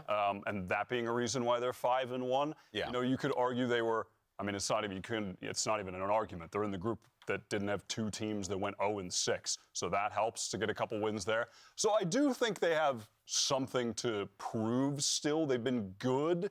Josh is grinning because he's ready to just dunk all over him. No. Him and his duck sweater. Full of hate. No, it's incredible this team is 5-1 after they made roster changes. That is amazing. But also, I just love the stat that every team they played against was winless when they played against them. Classic This is just classic This is Josh. classic Wilkinson. You know, it's impressive that they did this, given they're terrible. Is like the classic Josh compliment every time. I mean, he's spitting, Just say something nice. He's spitting, no? Oxy, Demon. The rest of the team, they are going to have to step up. It's crazy. I like you were fishing for a thought. You were thinking of a word to say there, and he couldn't find it. Well, okay, so that is a fascinating thing. But I think also too, and I don't want to add to this, but I think it is worth talking about because there's another thing that was going on with C9, and it was the fact that they were struggling to be able to pick up those first map wins. Yeah. But they did so last week. The thing is, they did it against MIBR in a match where MIBR is not at their highest form, and C9 right now, I think, are hitting, a good stride. Is it fraudulent? Is this real? Where are we feeling right now? They did almost toss that map as well, by the way. That is true. I mean, they did almost toss that map, and I think this is my biggest issue with Cloud9 is it never feels consistent whenever they get a win, or where are the consistent factors where they're going to be grabbing a lot of these wins, and you can't just rely on Oxy getting a 4K on a Thrifty round. Like most of the time, which it feels like is the regular. So is the curse broken? Is it broken? I think this team has a lot to prove still. Curses, whatever. I don't know. I'm not into witchcraft like you. I don't know if Mercury's in retrograde or what. What makes you think I'm into witchcraft? Just because I look this way? I'm just. I'm bald. I'm bald. Go on. Right, that's what it is. That's what it was. The bald people. Another bald person. Go talk, please. Get me out of here. C9, one of the things that I'm worried about is that when they let things slip, I feel like they have the tendency to choke. I think we've seen that from the previous versions of C9. Yeah. We've seen it in some of their big games where they just kind of shut down, and they really heavily rely on Oxy for both the fragging and keeping them energized in the middle of games. That's too much to ask from a rookie player, in my opinion. Need other people driving them. C9 is better than G2. I mean, it is too much to ask, but he has done it successfully. So at this point, is it too much to ask? I mean, it's too much to ask for them to be consistently delivering wins, I think. They've done a great job so far, but I think to be able to win over and over again as they need to in this bracket, that's going to be a lot, man. Yeah, and you were talking about Oxy before and kind of like the the vibes and whatnot that he brings to the table, and it's definitely evident, but it's also scary for their opponents because whenever he is feeling himself, whenever he's popping off, doing big moves, he's playing very well. Oh, he won a clutch! Yeah! Even he's excited they won a clutch. Look at that. The drama of it all. This kid's killing me. It's so good. He's bringing the vibes to this team. I do love that. And honestly, the most important fact, as much as me and Wilkinson have been the doomers of the table, talking about the consistency of Cloud9, and can you keep it up? Yeah, it's such a good conversation topic. G2, I don't know if they have that firepower because arguably they pick up Icy and they needed him to stand up to the challenge there, or maybe even someone like Leaf to try and put him down, like a player like Oxy. And do they have that firepower to be able to do it? That's the thing. This is the reason that Cloud9 are able to get some of these wins is because of that factor. That's the first obstacle you got to clear. If you can't clear it, you're not going to get over that hurdle. Yeah, in order for C9 to choke, you actually have to put the pressure on them. Like C9 can't just run away with games. We've seen them just smoke opponents. This is a really good one to start. Do you think G2 have the capability to put that pressure on them? I think it's going to be tough for them. I think that's going to be tough. Of all the teams that we have in the playoff bracket, G2 are the team that I think the least equipped to put a huge amount of pressure on C9. And that's just the way that the bracket's played out, in my opinion. All right, well, let's go ahead and send it over to Elizabeth. It actually has Oxy standing by to get some thoughts on today. Let's take a look. Oxy, 2 seconds. Thank you so much. Hi, C9. Bye, C9. Thank you, miss. All right. So, we all know you're an absolute menace in the server. So, how many kills total do you think you're going to get today? I'm thinking about 5, but anything more than that might be a different game, but I don't know. What if I gave you a Red Bull if you gave me an actual answer? I'll think about Okay, it. I'll see you later. Okay. Is Elizabeth out there bribing the youths with caffeine? Bribing for answers. Also, there's free Red Bulls too. It's all over the offer a little. It's all over the studio, guys. I did do the math. They're everywhere. Yeah. I did do the math. I grabbed all of his numbers from across all the stage. 59. 59 kills is what Oxy has averaged this stage. What, in like every series? In every series that he's done. That's ridiculous. That is wild. Yeah. Now, it also could be Perplexity.ai throwing me for a loop. Okay. But there is a possibility that the math checks out. It sounds real. It does sound real. It does sound real. I mean, pretty crazy, actually, for him at the very end of the season. As of the last game, he became the best statistical player in the league. Up until the last game, it was Aspas and Kesnet who were actually like far and away in the lead. And he took it over after the MIBR game. And actually, for the regular season, because of that, he was the best statistical player of any league in the world, which is pretty mad. He's also the hardest carry player. So the stats that you're looking at right now are how much of the entire team's kills one player gets. And Oxy gets almost 30% of Cloud9's kills. Oh my Then if you look at his first bloods, he gets nearly 50% of his team's first bloods. Okay. And the next highest, like, you know when we're all watching Kesnet run around, just owning people on the entries? Yeah, he's still 7 points behind. Trash. See? Like I've never seen that before. That is just crazy. But that's partly because the rest of his team is not there at the same level. You know what I mean? I mean, some of these other guys, Kesnet's got Aspas is in there. 6. Yeah, but I mean, Aspas has got like Tex taking a lot of first place and Ping taking a lot of first Pretty place. interesting, actually. So do you think that they're leaning on him a little too much here? I think they're leaning on him way too much because also I don't think they use a huge amount of utility to set him up. I don't think they load tons of resources into him. They're just putting him out into good positions and relying on his freakishly good talents. But Oxy has done such a great job of stopping himself throwing away rounds. In kickoff, we saw him throw, I don't know, maybe 30% of the rounds and dominating 70%. He's toned that down way so that he's And I think it comes with his tossing away a tiny amount. experience, you know, the players that he's surrounded by. I mean, it's very clear that, like, he has been growing as an individual in this team. I mean, it's only been getting better. Yeah, it has only been getting better. But there's a reason why we raise that as a bit of a red flag. I mean, if there's any way to take that as a negative, and it's just the consistent factor. Like, not even a team like Leviathan with Aspas dominating. We all think of that game where he got, that map where he got 47 kills. Yeah. But, Lev don't need him to be popping off to win maps still at this point. Like, they have other consistent factors at play that make them win maps. For Cloud9, it feels like it all leans on his shoulders for Oxy, and it's, And you would definitely say the same thing what you're saying about Lev for G2 as well. Yeah. I mean, they are not relying on Icy to be able to win out games and play close matches against high-quality teams like Lev. And I'm still kind of stunned by the stat of Icy getting 31% of the team's first bloods because he never really takes over the game statistically. No, but the I team suppose puts him in that Yeah, spot. they put him in a position to at least open it up and then play off of him, which is good. Yeah. Well, I mean, speaking of G2, as a matter of fact, you're going to have Cloud9 facing off against a familiar foe on the other side of the stage because you have Leaf, who used to be a part of C9, and he's standing by with Elizabeth. Let's take a listen. Leaf looking great in the sunglasses. Quick question. I'm sure you've been asked it a bunch, but we got to hear it here. You're about to face your former team, Cloud9, for the first time. What are your thoughts about that? I think it'll be fun, and I know these people very well, so I think it'll be a good game. But, no hard feelings, whichever way. All right, well, best of luck. Thank you. I didn't realize it was bring your sunglasses to work day. Should have known. I would have brought mine too. Now I just feel left out, and now I'm a douche. Service just rolling deep down the corridor. Just rock your glasses indoors, kids. Nothing bad can happen. All right, guys. Well, let's go ahead and dive into this because G2, of course, they've had a little bit of an up and down stage. It hasn't been the best. It's been a win and then a loss and then a win and then a loss.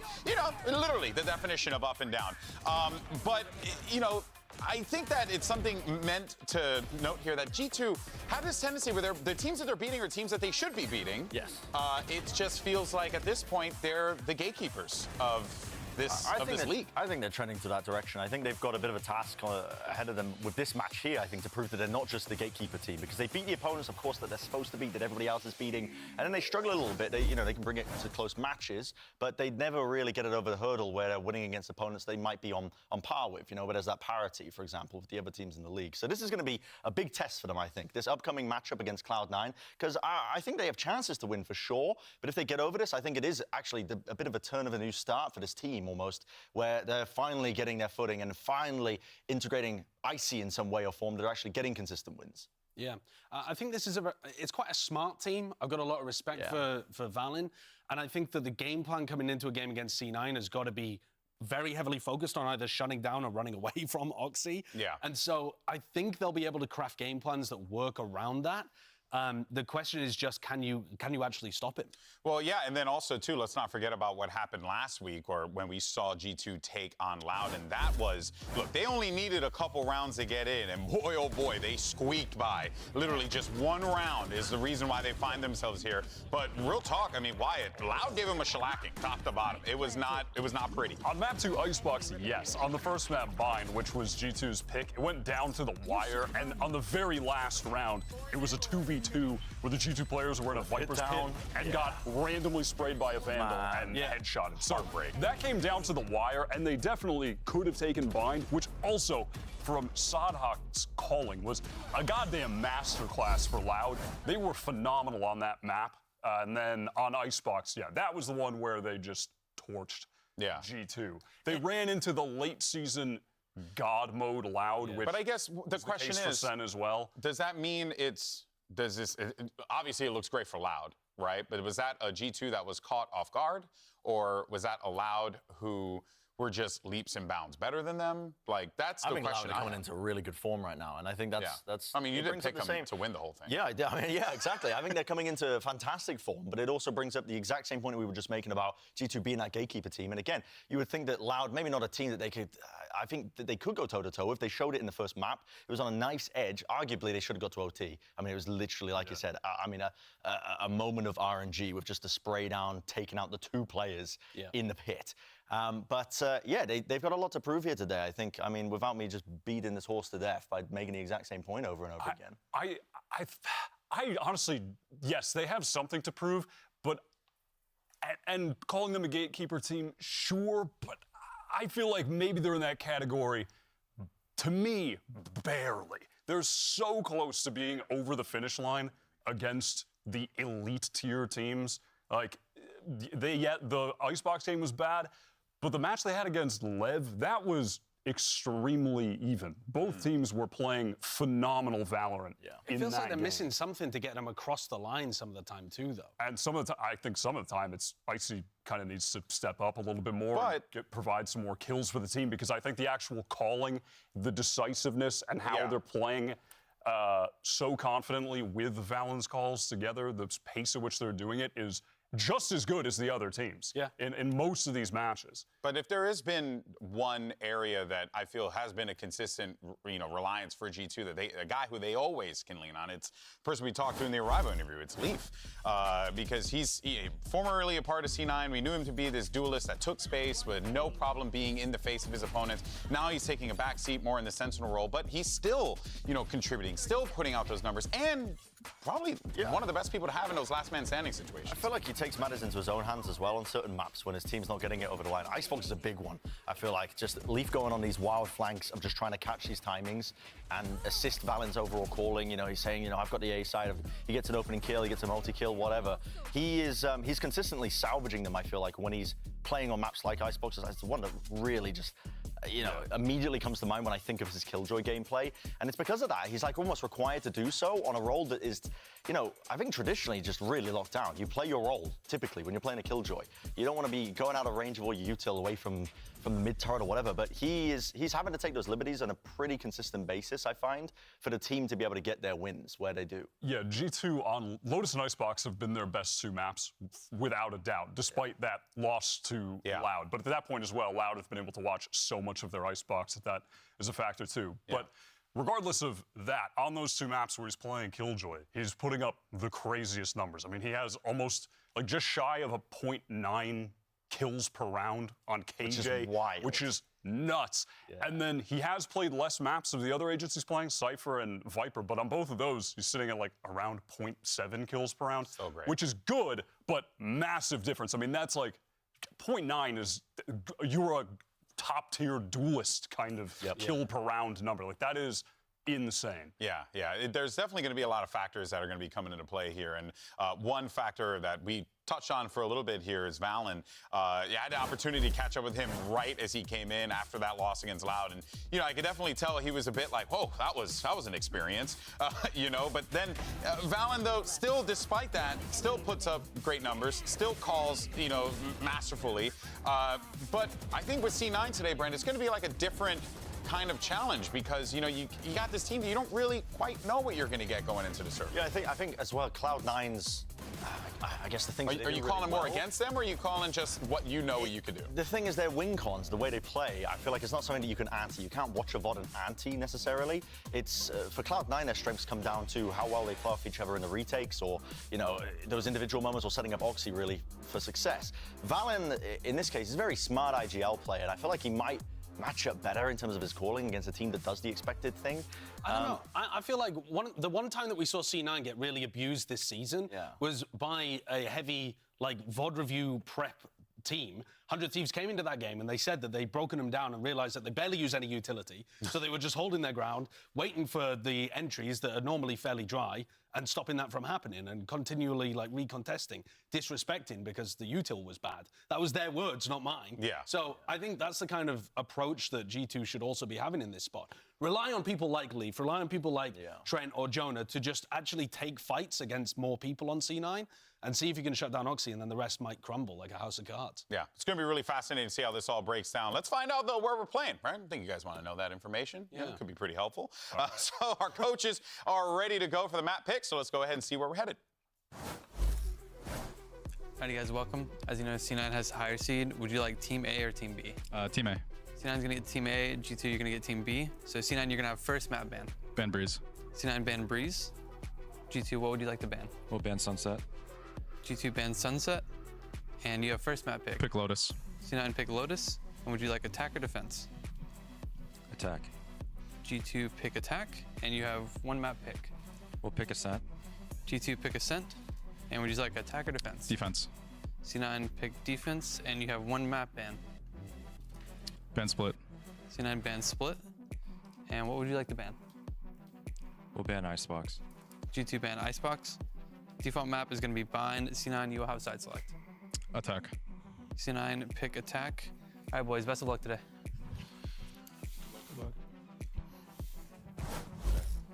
So your series layout will be Lotus, Ascent, and Bind if necessary. There was a lot of chitter chatter while the pickings were going on. What are you guys yapping about? I just think it's weird that G2 didn't lean into Icebox. I think it's been a good map for them and one where you definitely see Oxy going very far ahead of the rest of his team and you could potentially work strats to isolate him, but they've just opted away from that completely. Probably because of the recent loss, right? Yeah, potentially. Yeah, when he just got demolished. Yeah. I mean, Ascent makes some level of sense if you're going to counter-strat this team after Cloud9 got absolutely slapped around. C9's attack side looked awful, really man. poor. They could not do anything. Cryo's opping just had them ruined on their attack side when they played Ascent. But the other thing is map 1 Lotus. We were just talking about G2 having a pretty solid Lotus, so that's fascinating. I think their Lotus is phenomenal. They lost to Lev 13-9, I want to say. But the game was even closer than that score, in my opinion. Like, it was down to the wire, just a couple crucial rounds at the end where gunfights, if they went a different way, they might have been able to win that series 2-1, as it was 1-1 at that time. Their defensive calling was so good. Their reactions to what Lev were doing in the round were always perfect. And they were called so quickly by Valen, and the team's reaction as a whole to what he was calling, what Lev were doing, was just, everything was on point. All the timings were on point. They were so fast. It was really good. I was really blown away by their play on that map. I think G2 might have made out like bandits. Well, I was going to ask, like, what is the consensus here? I feel like G2 kind of is sitting pretty here. The thing is, though, C9, if they've got either different ideas or they just start out really well with like a pistol and then a bonus, and they can, you know, take away op money on Ascent or start to get Oxy really fired up, and they don't get into the like low vibe potential choke, it's less about the maps when C9 play, I think. Yeah, I think they're such a momentum-based team. If they start off on the right foot, like you said, with a pistol round, get the money going, Oxy gets a 4K out of nowhere, the whole team's riled up. They feel G2's empowered. pistols have been statistically really good, but it's not something I ever noticed watching them. That was just something I was looking at earlier today. It was like 65%. It's like, oh, hey, this number's good. We never talked about it. But the thing is, when stats match up with the eye test... 55, and you started looking at pistol round stats. Like, oh my Well, he probably had to make a prediction because... Nerd! and spin up the predictions for the broadcast team, because this is what all of us went and picked. I went with G2. You guys went G2? I remember filling this out. There's a fair amount of G2. Great choices, my friend. Yeah, great choice. I never bet against my boy Valen. Great choice. I never bet against my 5 C9, 5 Loud. Good choice. Well done. It's only Bren on the desk, actually, that's gone No, with something G2, different. But there's a 400 huge smattering of different Preds from all over the place. I think these are really different. There's matches only to call Baby Bay because for there's win G2 cons for and both teams. Teams. Right? It's just about who actually is able to execute. Started.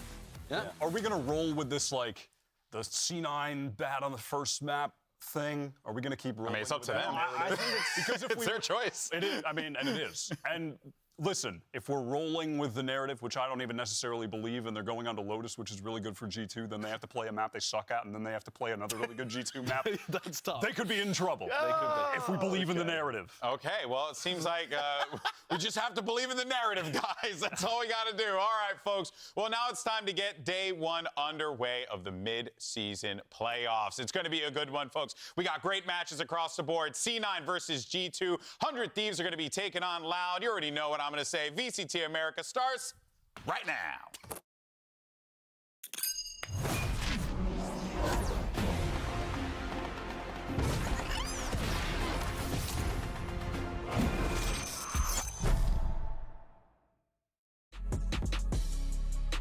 Zeppa gets that pick. Oxy also fighting towards the B side and in the front. Making the way down short. Valentine sets a flash up there, but Valen's good for two. I think G2's a great team. I've been really close friends with most of those guys pretty much the entire time they've been in Valorant, like Valen, Trent.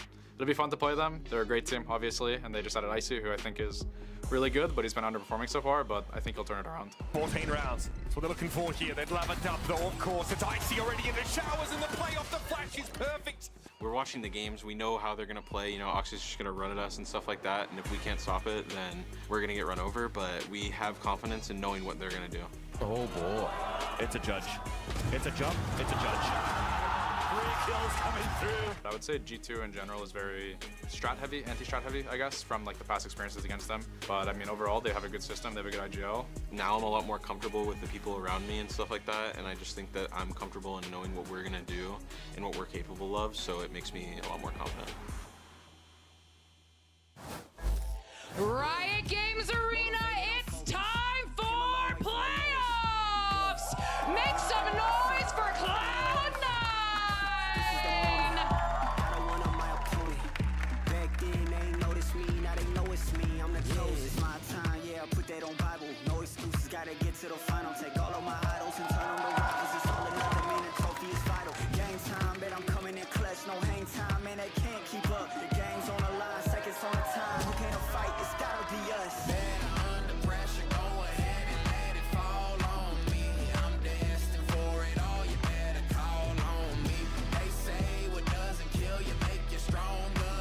All that pain, it done made me to a monster. They say what doesn't kill you make you stronger.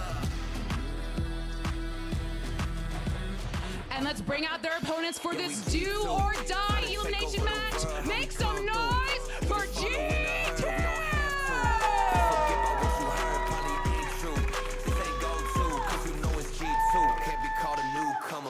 For several summers, seeking how to step in commas. If you with us, buy the bundle. Say you should buy the bundle. Barely time to buy the bundle. For this turn of Evans rumble. Cause you know we titans in this game, ain't no contest. If we take it to the game, turn a wild west. We ain't faking what I claim, it's a wild threat. No rook, we been a vet. Now check the mindset, by the name of G2. How to take over the world, how we come through. Just follow in the herd, we don't have to. Best forget about what you heard, probably ain't true.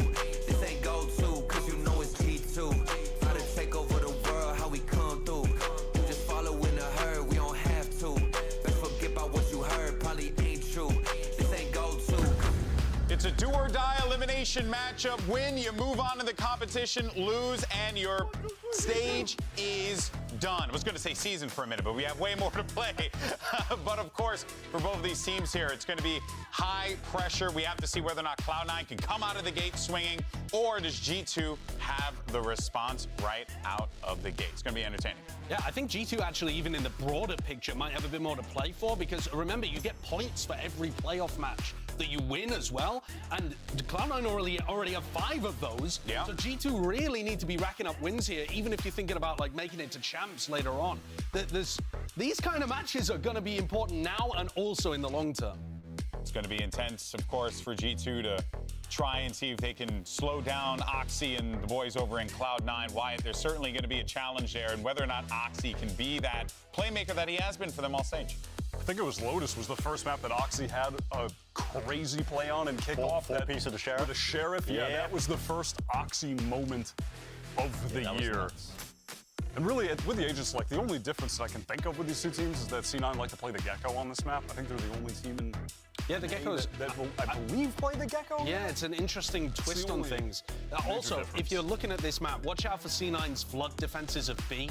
They look phenomenal when they flood defend that site. It's really difficult. If G2, and Valen actually does like to end B quite a lot. G2 have plenty of strats on their attack side where they end towards B, and they're going to get brutalized if they're not ready for that kind of thing. And honestly, I feel the exact same way about G2. In that game against Lev, their floods into B were really nice. I think that both teams kind of exuding that same great defensive quality. Putting a side bet on there be any different compositions.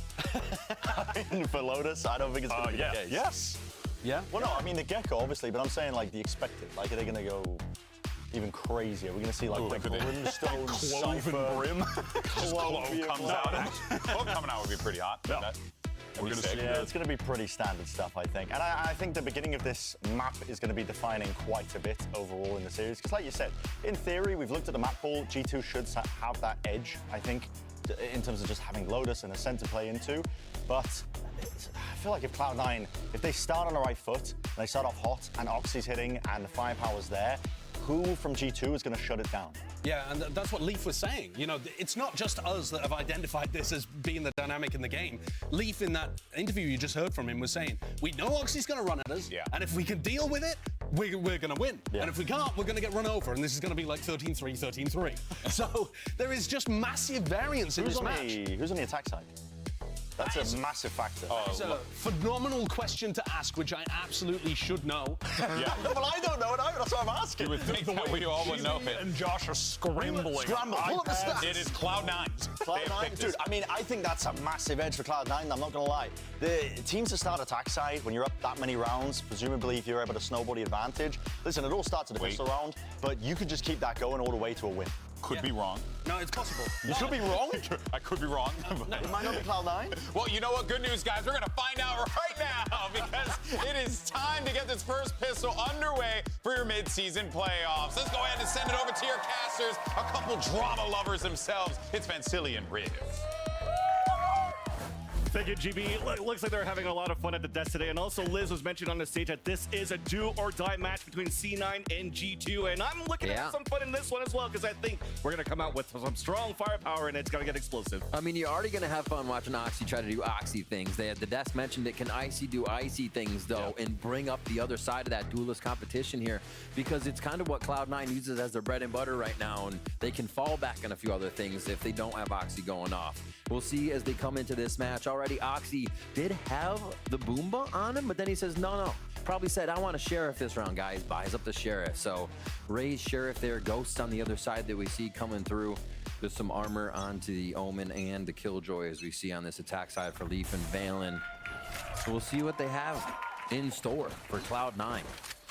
Whether or not this is the full hit, G2 looking to pressure up towards Rubble and start it as C9 all set up for B here. They may start to push through if they don't hear anything right away. Yeah. But an explosive defensive start if they did see G2. Exactly. Sheriff was going to be the contact. They had two players for trade, but for G2, looks like it's more utility, right? Only 2 ghosts as they're looking to work together and scale towards this A site. You already see the utility coming through, pushing them away, and little did he know, this is a retake play for C9 from the get-go. Yeah, they're happy with it. G2 feeling comfortable. Just run the A strat. Stick together, get in.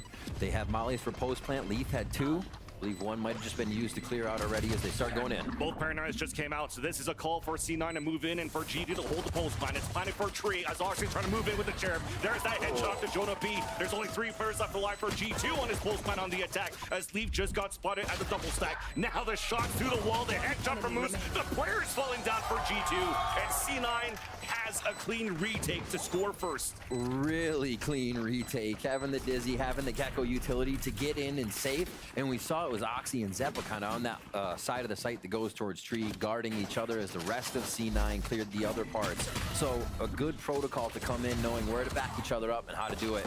And yeah, G2 left on the outside of this one. And they had time to set up. They had time to lock in. Nice! Yes, sir. Hey, they lost pistol. Is the game over? Game over. Hey, it's still map 1, right? It's still map 1. We have to remember for Cloud9, they were able to stave off a map 1 loss last week. Can they do it again? Oxy already feeling good, gassing everybody up. Guardian there for the squad. And it looks like they will play a 1-2-2, not looking to pressure any of this forward B this time, as that's where G2 is actually headed right away. Yeah, full classics towards the B side. If they waste or they meet the utility here on the B side, they could pull back and maybe open the door to fight towards C. But Vanity's already there, getting ready to throw the Paranoia if needed B. But as you see that, it was a roadblock towards this B side. There's still that pivot towards the C side, but not through the door, so Vanity could get caught here. Throws a Paranoia, looks to fall back, and manages to come back unscathed. Still under heavy pressure, and there's Moose finally on the rotate until Vanity decides to call to stay in put because he's not getting pressured anymore. They cut noise for G2. That was big info, too. He had at least 2 or 3 footsteps, and then getting the confirmation that it is Leaf and the squad there. Pushing back as Zeppa so to not get taken out by Rubble, and they'll play more of a retake on this once again.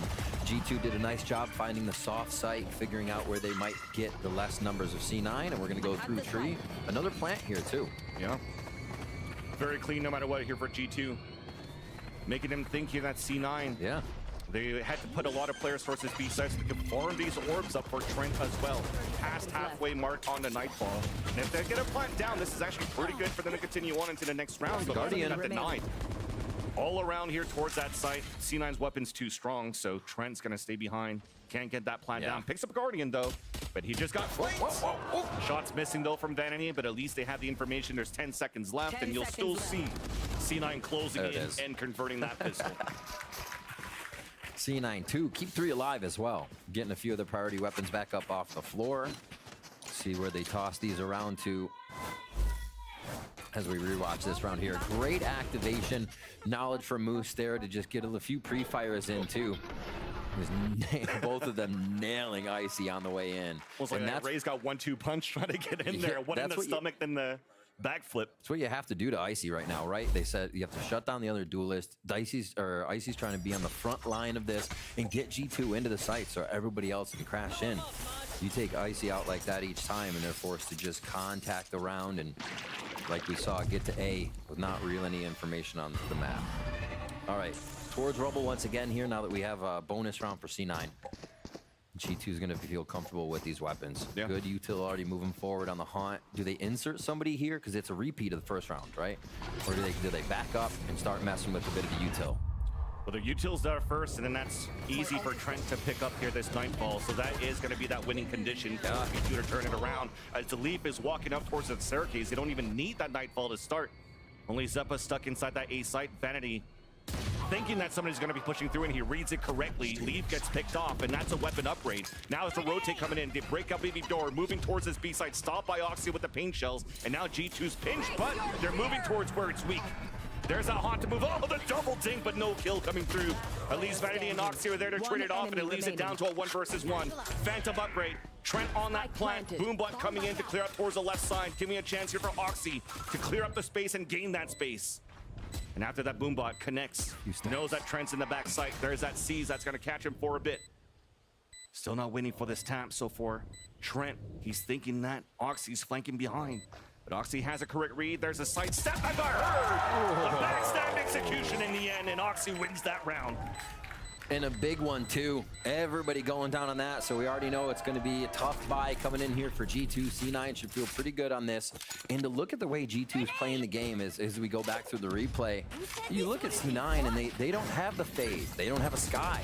So G2 is doing a lot of these walk-up strategies. You're not going to catch a bird. Most you're going to catch is a Dizzy, and you shoot the Dizzy out. And that's actually a waste by the Gecko because you're going to need that maybe for retake.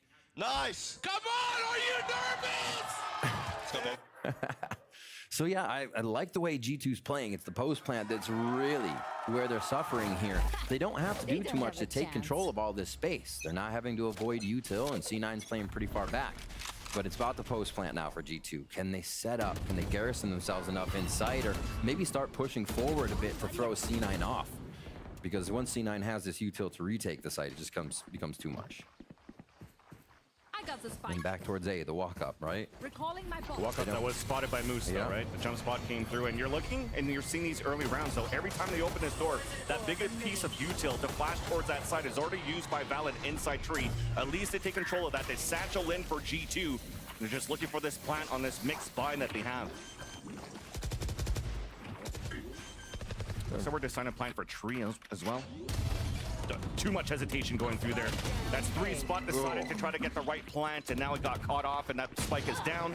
Icy's trying to answer back with whatever he can. Only a sheriff in his hands. Paranoid coming in from Vanity. The satchel towards the air. Shots are missing. Oxy is dancing. And there's only Trent left. And that should have been an easy plant to build that economy for that beginning of that round, but it was like a big mistake that came through from G2. C9 is feeling very comfortable on the retake here.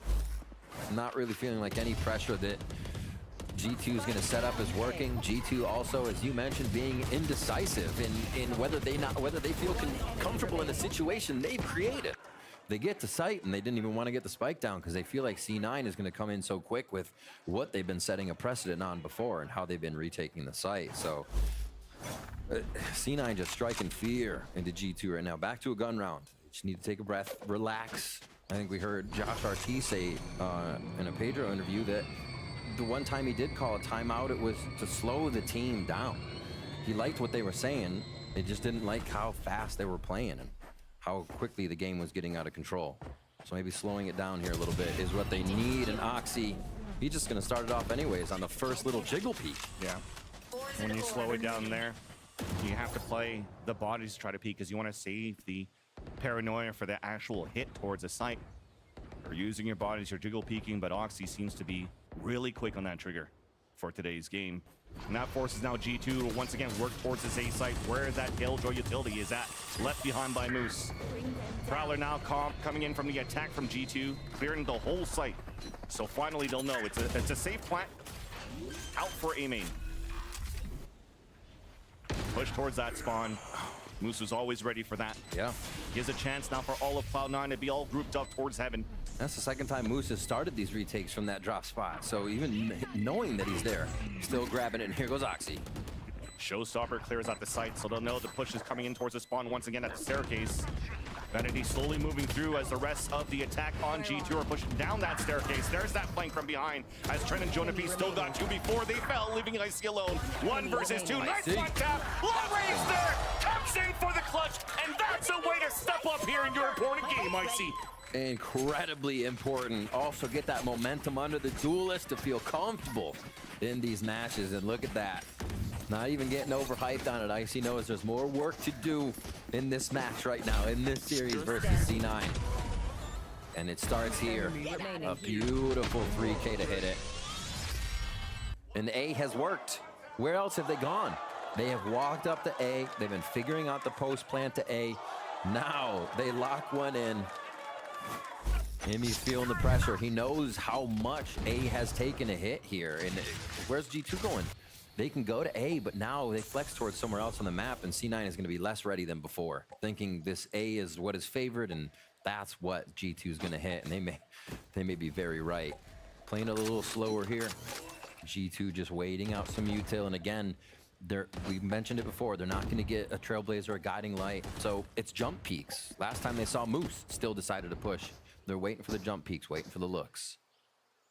Towards the other side of the map now, and they're going to get the rotation. Okay, Moose actually slows it down in Waterfall, and he doesn't go all the way towards B just yet. Yeah, trying to stay in range of that turret, so they could try to delay it. That's the name of the game right now for Moose and for Rooney towards this B and C side. And as that haunt gets thrown by G2 towards C, and that turret gets broken, you start seeing the players pivot a little bit across here towards the C site.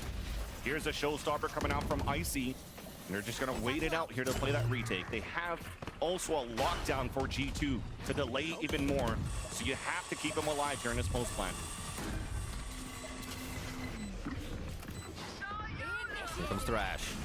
And then that lockdown immediately gets put down on the attack, though. So that's not going to give too much information for C9. No lineups to break that lockdown either. And looks like C9 looking to flood through. Finally gets broken, but they've lost players in the process. It's a full roster still alive for G2 in this post line. You definitely know now for Moose and for Rooney, they're going to give this up and try to save these weapons for the next round. A nice clean take for G2. Yeah. Using these ults to take that C site and to hold it in this post plant. Beautiful macro overall the last few rounds. Training C9 that A was the favorite. G2 get a free site on C, locking in the ults too. And C9, a little discombobulated on the retake, thinking Thrash saw more than it did. And the main focus became the lockdown too much. Running into the site, nade out. No one was really ready for the corners. Again, thinking Thrash had cleared. So C9 can still get caught in the chaos. You see that G2 can make it happen here as they manifest a few rounds for themselves with that pressure towards A and then C. Yeah, just that placement. Normal clear spot, but the focus became so much the lockdown to think they could route G2 there. So we're gonna look for C9 to be calling a timeout on this one, as G2 have found a way kind of around the defense, what C9's doing, playing this hard retake. So how does C9 come back from it? Maybe they start more extremities. Oxy went on Mound one time, got that really quick kill over onto Leaf as they started the round. The extremities have been given here to G2, so maybe C9 start to get in their face a little bit more. Yeah, Noxy has found a little bit of success here on how he was playing aggressive on that Mound too. Yeah. So yeah, definitely no rubble fights that we've seen throughout these beginning of the rounds. But 4 rounds that you have to start things off on Cloud9 is a great start now on a map like Lotus. And you'll give a chance now for both teams to continue to work some objectives here. You have Rooney and Moose one away from their ults, while you also have, once again, Trent with a Nightfall, one away from that one. And the last time they were one away, they went fairly quick here towards this A side to take control of Rubble that hasn't been contested yet to try to get that orb up. You see, there's a change of pace, though, for C9. There's 3 players out there, nobody on C. They actually think it's going towards A again. This is the KJ setup. You have the turret by door, so it could look left side, a few bits of utility in B, but this allows Killjoy to now rotate over towards the right side stairs a little bit more and keep that turret, that B focus, alive. So it's not an extremity play. It's just to lean towards the side of the map where they think G2 is going to go. And now G2 start to get a little leaf lurk on and see if C9 will venture across the map. Valen's ult's ready. Trent's just on one, so they could go for a Nightfall right into tree and through A here as they just pan this round down second by second. Waiting to get those movements out of C9. I think waiting the previous round before gives G2 a good idea that it will make C9 move. They will absolutely choose a site, and G2 is going to get that result again just by waiting the round out. What a great call there by Valen. Just cut noise for that whole minute mark. Pulling that wall up. This is going to be a free orb, but as they see nobody contesting him, this could just be a walk contact, but instead, there's that tap. Nightfall is up. With that orb being picked up, there's an audible call by Vanity that he hears something. He has to delay a little bit more so that his teammates can rotate back from the C side. So they gamble that it was a walk in towards C. And they read incorrectly, forced now to play the retake once again towards this A site. Left. Spike planted.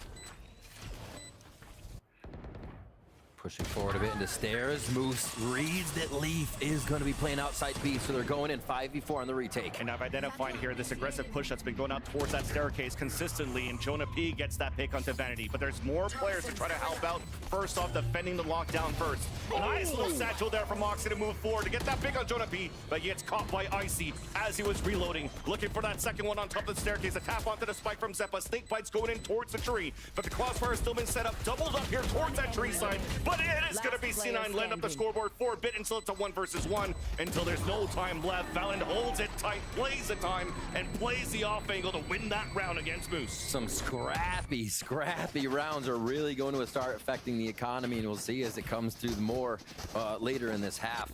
But what an incredible round by round here from Valen to bring 3 back into the favor of G2. From the slow play to C1 round, the slow play this round making C9 think it was going to be C again. But it's the post plants. That's still where we have some questions. Yeah, G2 won the post plant, but it is coming down to the wire on these. The LMS from both sides. And it is coming up on Valen that time, though. So they keep the momentum. It was Trent's ultimate that helped him get in there, but already 3 ult points back on that. Jonah P close to the Viper's pit as they start to look for chip damage here from C9. Knowing that they probably won't give too much more. These jump peaks are all C9 has to really get info on where G2 is going to be.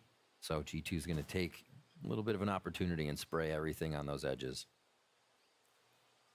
Let's see if Oxy Sheriff can get some work here.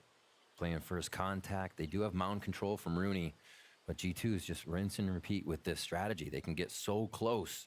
They're at the front door by the time they execute. You're trying to do some 50 pop damage here with the Sheriff, and Zeppa following behind with the Stinger. Leaf moving forward with the Odin. The elbow pointed out for Moxie, and that's an easy kill. Now Paranoia pushing forward. Nice TP moving in from Valen to get that pick, and that stack coming in from the C9 side rather. Gets fully denied just from that simple walk-up contact play by G2. That's pit. I don't even know if it's needed this round. 5v2. They should be able to lock this in, and mostly saves here for Moose and Rooney. And C9 are, with this composition, having a lot of trouble reading the first bit of info on the map. Not sure what they can do to even start getting that info. They don't have the C's nade to really throw G2 off. Again, they can't Guiding Light or Trailblazer things, and if they dizzy, it's got to be almost be a returnable dizzy, right? A way that it can bounce back to Zeppa so you can reuse it, because it's been a game of retakes. Yeah, tough for C9 here after those first few rounds, and G2 has figured out the way they can just continuously put pressure on the map without having to care about utility. Yeah. With G2 tying up the game, you definitely could see here that they're definitely not nervous. No. In this game head-to-head. Nice damage being done by Great Moose. damage there. Dying with the Guardian in hand, that's not 2-man 2. He could have a pretty okay buy in the next round. And yeah, just modeled here based on the distance from the edge. A quick kill by Leaf as they creep up. And this is going to be tough. G2 feels like they are in, by the way they're playing, it looks and feels like they're in full control of the map. It's hard to stop a team that does that, but maybe C9 switch it up. They're going to be at the A. Maybe it's a play. You're right, though, that they have full control of the map because C9's not really contesting it. Nope. Right, at this point, they're holding at the beginning with this type of utility towards Rubble, but what happens after when you don't or are not able to find information right after you're pulling back at the sites, not pushing towards the other extremity when you're not seeing that pressure? And now there's that first sign of contention towards the front C site, and that's Moose coming into contact, forced to fall back for a bit, but still has the alarm bot pretty much placed here that we know that Zelsis likes to put. Imagine to re-hit A. I wouldn't be surprised. Could it ever happen? Well, they actually have Vanity inserted this time. Not something we have actually seen C9 be able to do in any of these rounds since they've been playing a retake focus. And they have to get a few of these guns out of the G2 hands. The economy's building. Alt economy as well. And G2's map read here is just too good.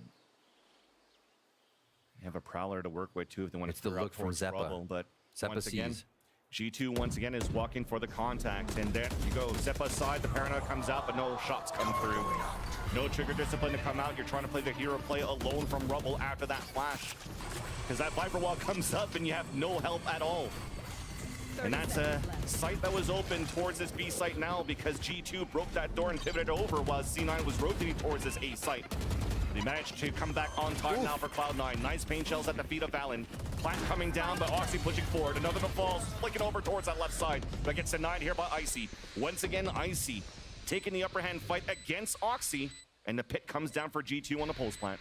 The 3v3. Bot coming back. The lineups too. You see it from their front B side, out from Leaf. Lands right onto that spike. And that's going to delay even further. Giving a chance here for Leaf to move with the rest of his teammates. Even to go for the pinch in case his teammates fell down on that baby door. But everybody's being decayed so far inside that pit. Going to be very difficult to defuse. And G2, they take the lead now on the map of Lotus. In a streak? 1, 2, 3, 4, 5. Clearly having the answer to what they need to do and what C9's trying to put into action to defend G2 strategies. A little bit of a push up here. We see at round 9, the first round, G2 go B, and it's through Baby Door. Really didn't even have too much of the front lurk on that one that needed to be used in the strategy. And just being able to understand how C9's moving on the backside of the map, and Valen is reading it so well right now. So they go back for a bit of this A play, continue the same utility in the beginning to give C9 that same look. And now they do. Straight front B, but where's the Killjoy utility this time? Yeah. This is incredible. They're low on economy this time around too for C9, so you're going with a half buy. You're just trying to use your rifles here or the submachine guns that you bought, but Showstopper still gets invested. Lands onto Jonah P, but Icy once again is there. Counter Showstopper on the attack for G2 as he drops his spike for his teammates to plant, and he's clearing up the site here, clearing the space, gaining the space for G2 towards the top of that B. Looks like C9 wants to answer right back. Immediate flash coming out from Vanity to clear up the top of the B site. Smoke in the front, but everybody's moving in individually now. For C9. Nightfall invested for G2 on the pulse plant. It lands with 2, so they identified a third one being loose outside on that A side. Breaking that door, taking him down, and now Rooney's left alive. With the Vandal that he has. Might want to save it once again. But as you're mentioning there, the first start from G2 when they conditioned so many times the takes towards that A side, used a bit of util, and because of that lower buy that C9 had and they pivoted towards that A side, once again, another great call by Valen to instantly go back towards that B site where it was so weak. There was only one player left as everybody else rotated to help towards that A site. All right, where are we at? How are we doing? Oxy 10, or Icy, sorry, 10 and 6, Oxy 10 and 8, Moose above that 11 and 7, so they're still getting the shooters in there, but they've been quieted down over the past few rounds here by G2. As they start to step up again, we see Icy on the screen right now. He's still playing after the round, getting all the APM in. All right, back towards C with the util. Different setups on each one here, just trying to see what will work against G2 and what might catch them for a bit of an advantage. Mound is the play. As C9 again go for rubble control. This is one of the times they're going to have more info than most info, rather, and more than they've had before. But can they play off it? It seems like it's already being read slightly here by Trent and the rest of the squad. They decide not to fight what could be a push, and they're going to go right towards Moose again. And that was the call from Mimi from that timeout, finding a window of opportunity finally to push out towards A main, and they do so, but they're still having to walk through because they anticipate Leaf still on that lurk. Lockdown now being used to delay even more coming out for Moose, and that's going to push everybody back here towards these players. Beautiful. Oxy getting ready. There's that first headshot there. The Odin is down from Leaf. Pain shells to push him back, and he makes some noise to fake that he's falling back while he has that support from Zeppa close range. No util to have out. So this allows Oxy to pop off, leaving out Zeppa on against Jonah P. But he's able to at least save those trades. And now standing alone with 30 seconds left against 3 players, head-to-head, long range against Rooney. Shots are missing, forced to fall back towards C. But he's pinned with nowhere to go. Who else than to pull around after 6 straight rounds? You see a 4K from Oxy. The push up by C9 finally putting G2 into a little prison in their own spawn there for a moment. And they're going to wait it out. Jonah to A. Great rotate from Rooney. 10 seconds Read that left. like a book. Here's the footsteps. Hello. Goodbye. C9 with the round. Finally, after so many unanswered by G2. Last round in the half. And it took the move out. It took the play. They couldn't just play defense. Cloud9 had to go to play offense to get that round from the defensive side.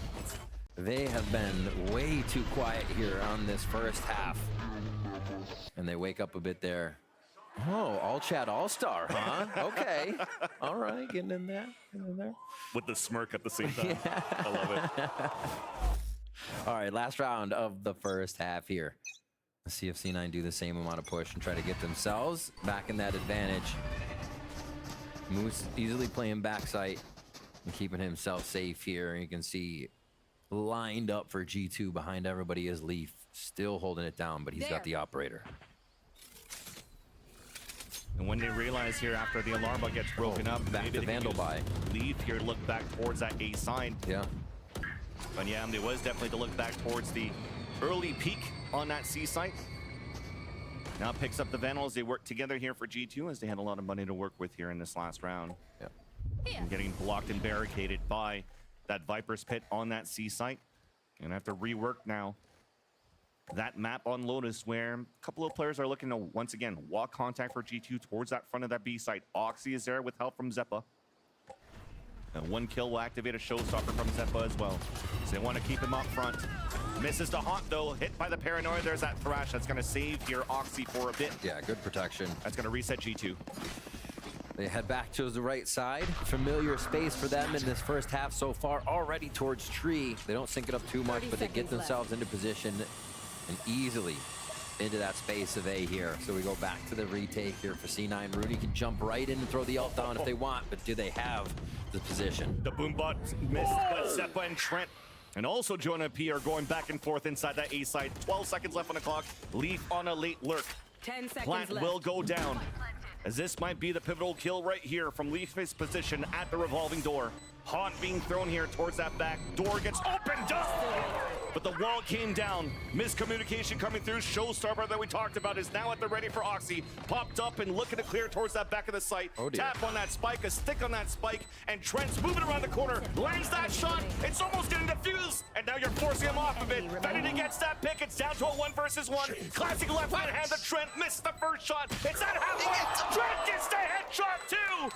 It stays around for G2. What is up with classics today? Switching from sides. EMEA to here. Oh my gosh, what a round. Pulling out the classic there. I thought it was just dead to rights, but no. Plays the jiggle, gets the right click. Beautifully done. And we'll see this again as Zeppa picks up too quick, but G2 so well at recovering in these situations right now. And that showstopper missing just around the corner, not clearing that spot. Such a pivotal spot there for Trent to be able to win that round there for G2 and take the lead now in this half for G2, 7-5 so far. But earlier we spoke with Leaf about his mindset heading into the playoffs and what's different in 2024. So let's check it out. I mean, I think compared from last year, I think I've mentally matured a lot more, and obviously I've swapped roles. New team, you know, different personalities and stuff like that. But I think that the main thing is just that I learned that just calm down. Like, I think that was like my whole thing last year, is that there's times, and like you can even see it like now in some players, and sometimes they get rewarded for it, kind of like how I did last year, where they just are very antsy and they make every decision very quick. And that's good, but sometimes when the pressure's high and like maybe you're not hitting your shots and stuff like that, it's not the best. So yeah, just making sure I'm mentally in it, because I know like in terms of like individual, I'm set, but just making sure that I'm mentally strong will be like the main deciding factor. Definitely shows there on that first half of Lotus with what Leaf was talking about too, trying to stay calm under that pressure, and even with the trash talk from Vanity asking if G2 were nervous on a great start from C9, they were able to pull it back. It looks after like that they time weren't. out there from Josh RT. They were not nervous. No, definitely not. Shots were landing. Icy's also doing a great job at the same time too, right? Somebody that you know has been under the microscope actually ever since they did that roster change here for G2, and When he started from week 1 to week 5, it was okay performances here and there, but he's definitely done some great job now for G2 rather on the attack, especially that nice little satchel dodge there against Oxy's Showstopper to be able to clear out that B side. So definitely finding his groove in his match today here as G2 now take the defensive side.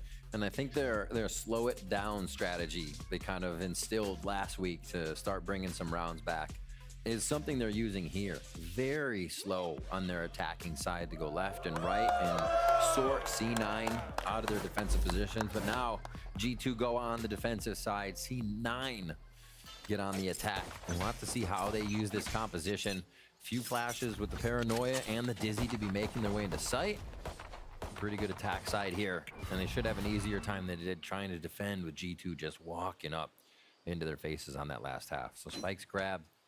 Pretty default setup here for C9 to figure out how G2 wants to play the whole role of the map. And it might be just this A hit to start us off. Good lurk though by Moose. Let's see if he can get some extra information. Very similar for C9 too. Only 2 ghosts wielded in this round with lots of util on their side to try to work the A side, but it's a walk contact instead. Can get the trades as Trent lights up 3 to start things off, and that's a spike as well. Bad spacing from C9 to try to go for that trade and cost them dearly. And that's Zeppa that's going to have to recuperate that spike and work alone here as Moose is trying to make a play, trying to cut the rotate, playing in front of that turret. Breaks it finally, but Leaf is looking to fight it. Here's a reload, goes for that swing. Oof. Now there's Trent trying to bait out the shots. He lands that one, but that's beautifully done so that Leaf could come out to put Zeppa as the last player standing. Wingman at least to help out to get that spike down.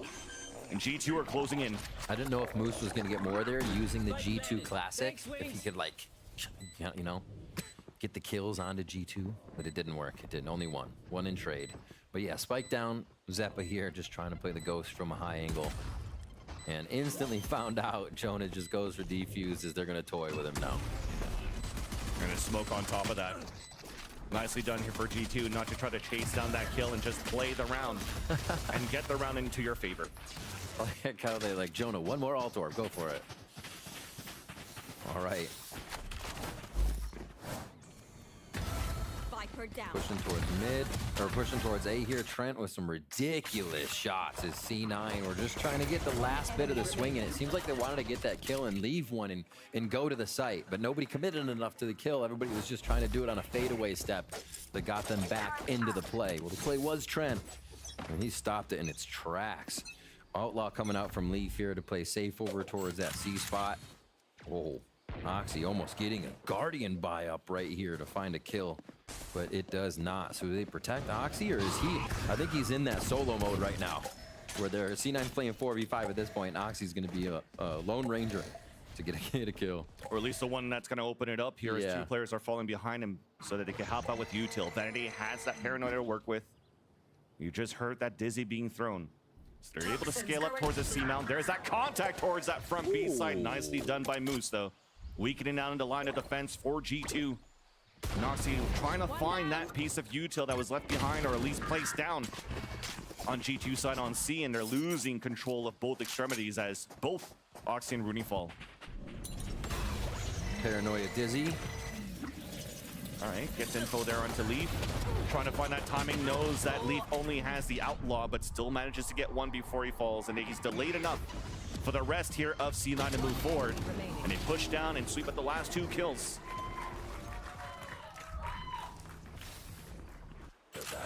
A lot of delay from G2.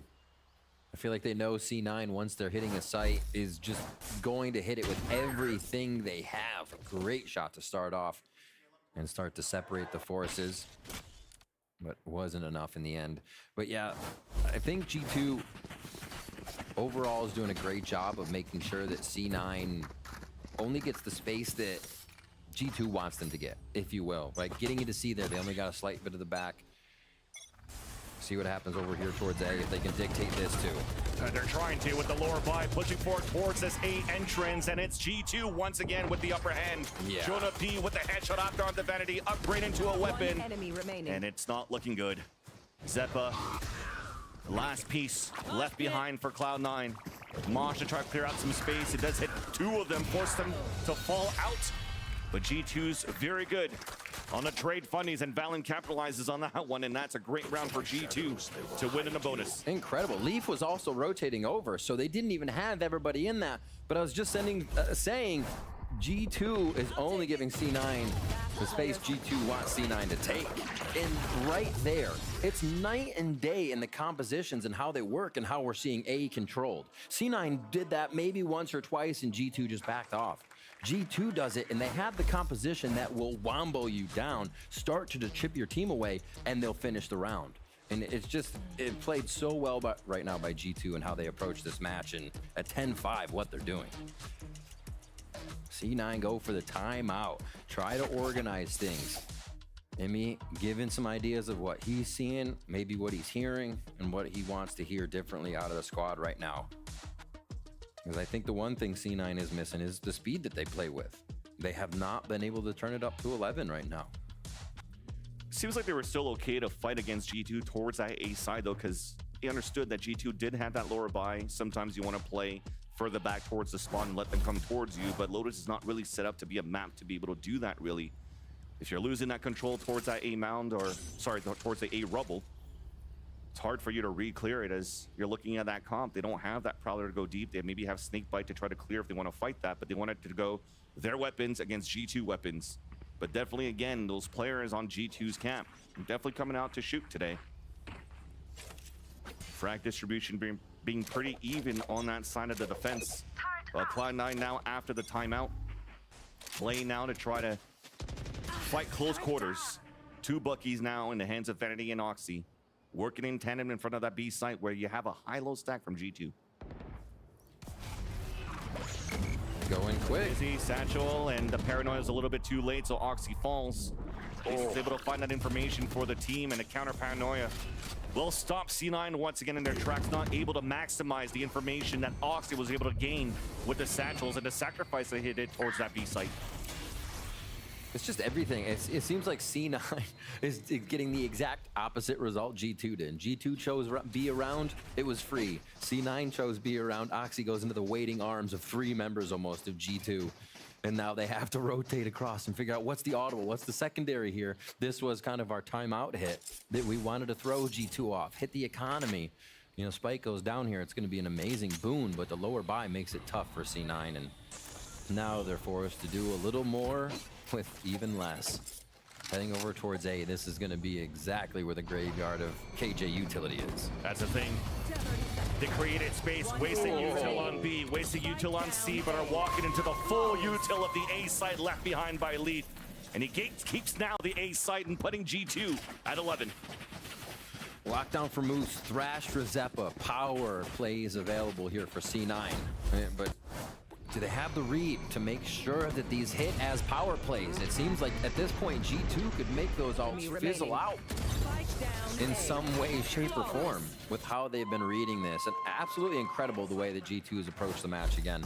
I said it like 2 rounds ago, but it's just wild so far how strong they're coming in. And a lot of these guys, a new experience to this stage of playoffs, like this type on the VCT stage with this pressure. So really showing up for G2 here in map 1 of Lotus as they go for the 4-1 split across the map here on C9's side. Rooney's going to try and play a little cat and mouse with whoever he can find on A as they start grabbing up alt orbs and look to a way to win this round. Looks like it was a slight tempo to take control of the mound, but everybody's cutting noise now, making tons of it. Trying to see if Rooney could hear anybody, anything on the rotate, especially with that lockdown coming down. And they're right there. Rooney's still waiting. And there is that util to counter out from G2. Very well done, but they still have the Thrash to work with. They're ready the whole time. Just set up at the gun's sticking out.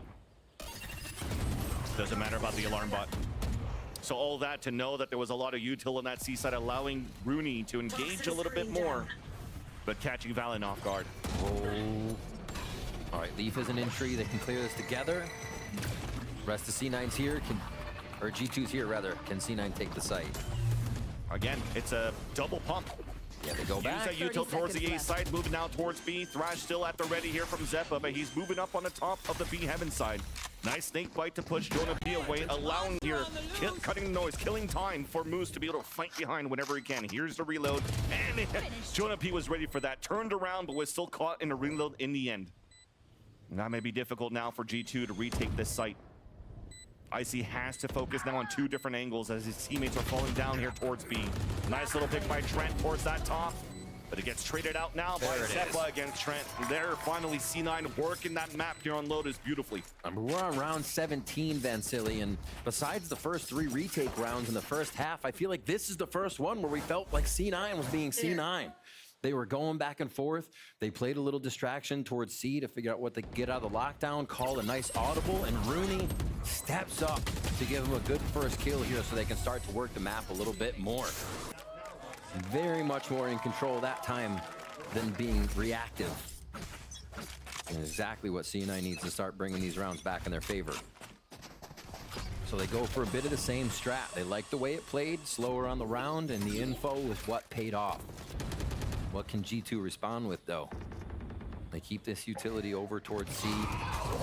And Icy says goodbye, Moose, as that B-lurk comes through. As soon as that turret went down, they were ready for G2 to counter that right away.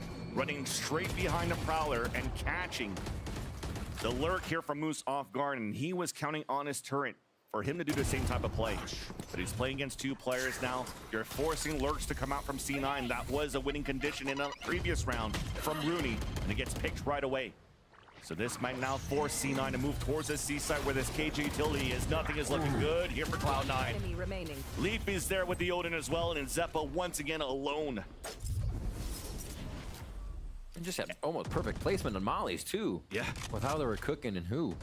And Zeppa's forced to run back. G2's here for the hit as well. They're rotating so quick. It seems like the read on the map is just allowing them to follow C9 with a UAV wherever they're going at this point. 30 seconds on this. 3 ultimates here for G2 as well. If they do want to flex into a retake style play, thinking C9 might go crazy in these next few rounds. They have that option as they start to head back towards A. Zeppa has one chance here, a 1v1 against Trent to start things off, but too little too late. Window of opportunity is gone. All of G2 now grouped together in. Zeppa is going to have to come up huge. Spotted now by the Prowler. Here's the footsteps on the top of Heaven. Paranoia dodges it. Haunt as well. Smoke covers his tracks, and you won't be able to do much there until he swings out in that first smoke, but all of G2 is already moving forward. Ooh, how's he live? Wait, he's dodging his How's shots. he live? Bullets left. How are you live? Coming through finally there, and Leaf gets the Odin spray. There was a chance at some point there after it was counting bullets, but it's counting bullets against an Odin in the end. And G2 gets match point. Paper mode and just sideways. Can't see me. So yeah, watch these mollies. Crazy. TP onto the molly, also the run-in. Oh. Bye-bye. It's the everything too. Yeah. You saw like an attempt of a push towards B main, shut down. Rooney with the lurk, shut down towards A. And if you're looking at where those X's were at that mini-map, nobody will basically cross the line of scrimmage to try to enter the site there for C9. It's so good, and those mollies force the other people to fight up towards waterfall, so you're just forced to be in the firing range of anybody at a higher elevation than you. Good stuff there by G2's defense. C9 backs against the wall here on a final round for the first map that G2 have just had a handle on. 3 ults again for them to retake. Yeah. And they're even playing them pretty aggressive in some sites. The lockdown's the furthest back, but Baby Door holds Trent's ult. That's the hard part. Line, silver lining, or you're trying to get some hopes up here. It's for Zeppa to grab this orb and potentially a plan for a thrash, but G2 has weaponry, G2 has ults. C9 only has a stare, and nicely done. Looks like G2, they want to bring the fight now to Cloud9. Look at the buggies drop now for C9. Sidas Moose is trying to see the round for his team. 2 kills to his name, but Jonah B stops him there. And G2 gets the first match of this series of the stage 1 of playoffs. Oh my word, what a dominating first half. That was almost like a stop. They have families, like just pushing out, continuously going at that point. G2 were taking names and they looked to be in so much control the whole time. They were no indecisiveness there after we saw the first few rounds where we called them out for being indecisive. Yeah. They weren't planning. They had the sight. The post plant was getting mixed up. And then somehow they call a timeout. Josh RT gets in their ears, and holy moly, they go night and day and just start winning round after we get out of the bonus. And a few, I think 6 or 7 in a row from that first half, and then they only allow C9, what, 1 or 2? Yeah. A second? 1? If anything, just a masterclass as well from G2 right after that here on the defensive side. So very well done at this point. Now defeating Lotus for Cloud9. That was their map pick. And now G2 has a chance to close it down in 2 after the break.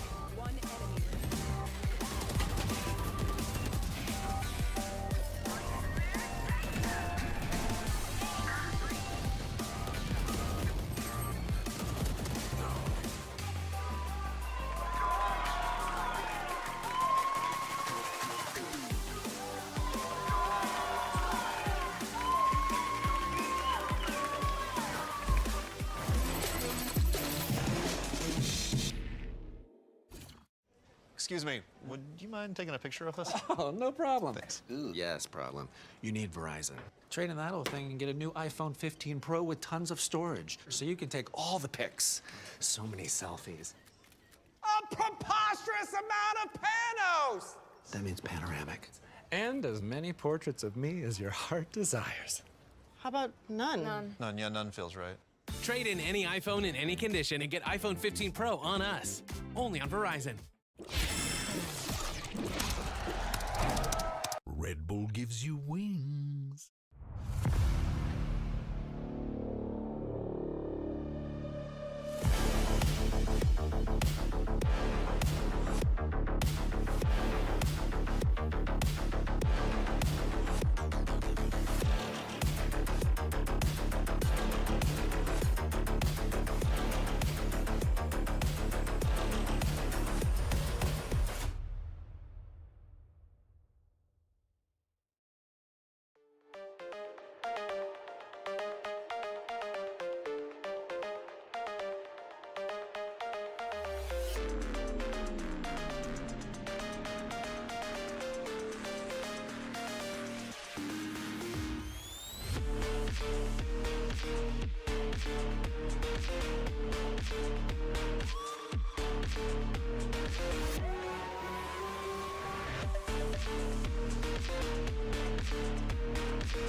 gets that pick. Oxy also fighting B-side and finds his kill in the front. Making the way down short. Quarantine sends a flash up there, but Valent's good for 2. Here with the coach of G2, Josh RT. Not only a stolen map pick, but a dominant stolen map pick. Last time you saw you guys, you were very much defeated pretty heavily on Icebox. But what was the prep like between now and here, where we see a completely different, reinvigorated G2? The prep was mostly about communication and like handling pressure. Against the Loud team, we were kind of crumbling under the pressure and like not really coordinating. Like one guy wouldn't get the memo, and there'd be constant like disconnects between the players. So that's what we worked on in the past 2 days. Just make sure we play together, support each other, and that's the result. Well, on to your map pick. Best of luck. Well, Liz was definitely right. G2 certainly yoinked that one away from C9. C9 looked strong out of the gate, and then, well, it just started to crumble little by little. Yeah, the pressure. It was incredible to see how G2 were able to just, you know, go toe-to-toe against C9 and then take it even further than that. Yeah. It was quite ridiculous. When a team wins pistol and bonus on the defense side, and then there was actually pistol and bonus on the other side too, it's bonkers. But C9 were fired up at the start. Yeah, I mean, it seemed like it was going to be... Pistol. Is the game over?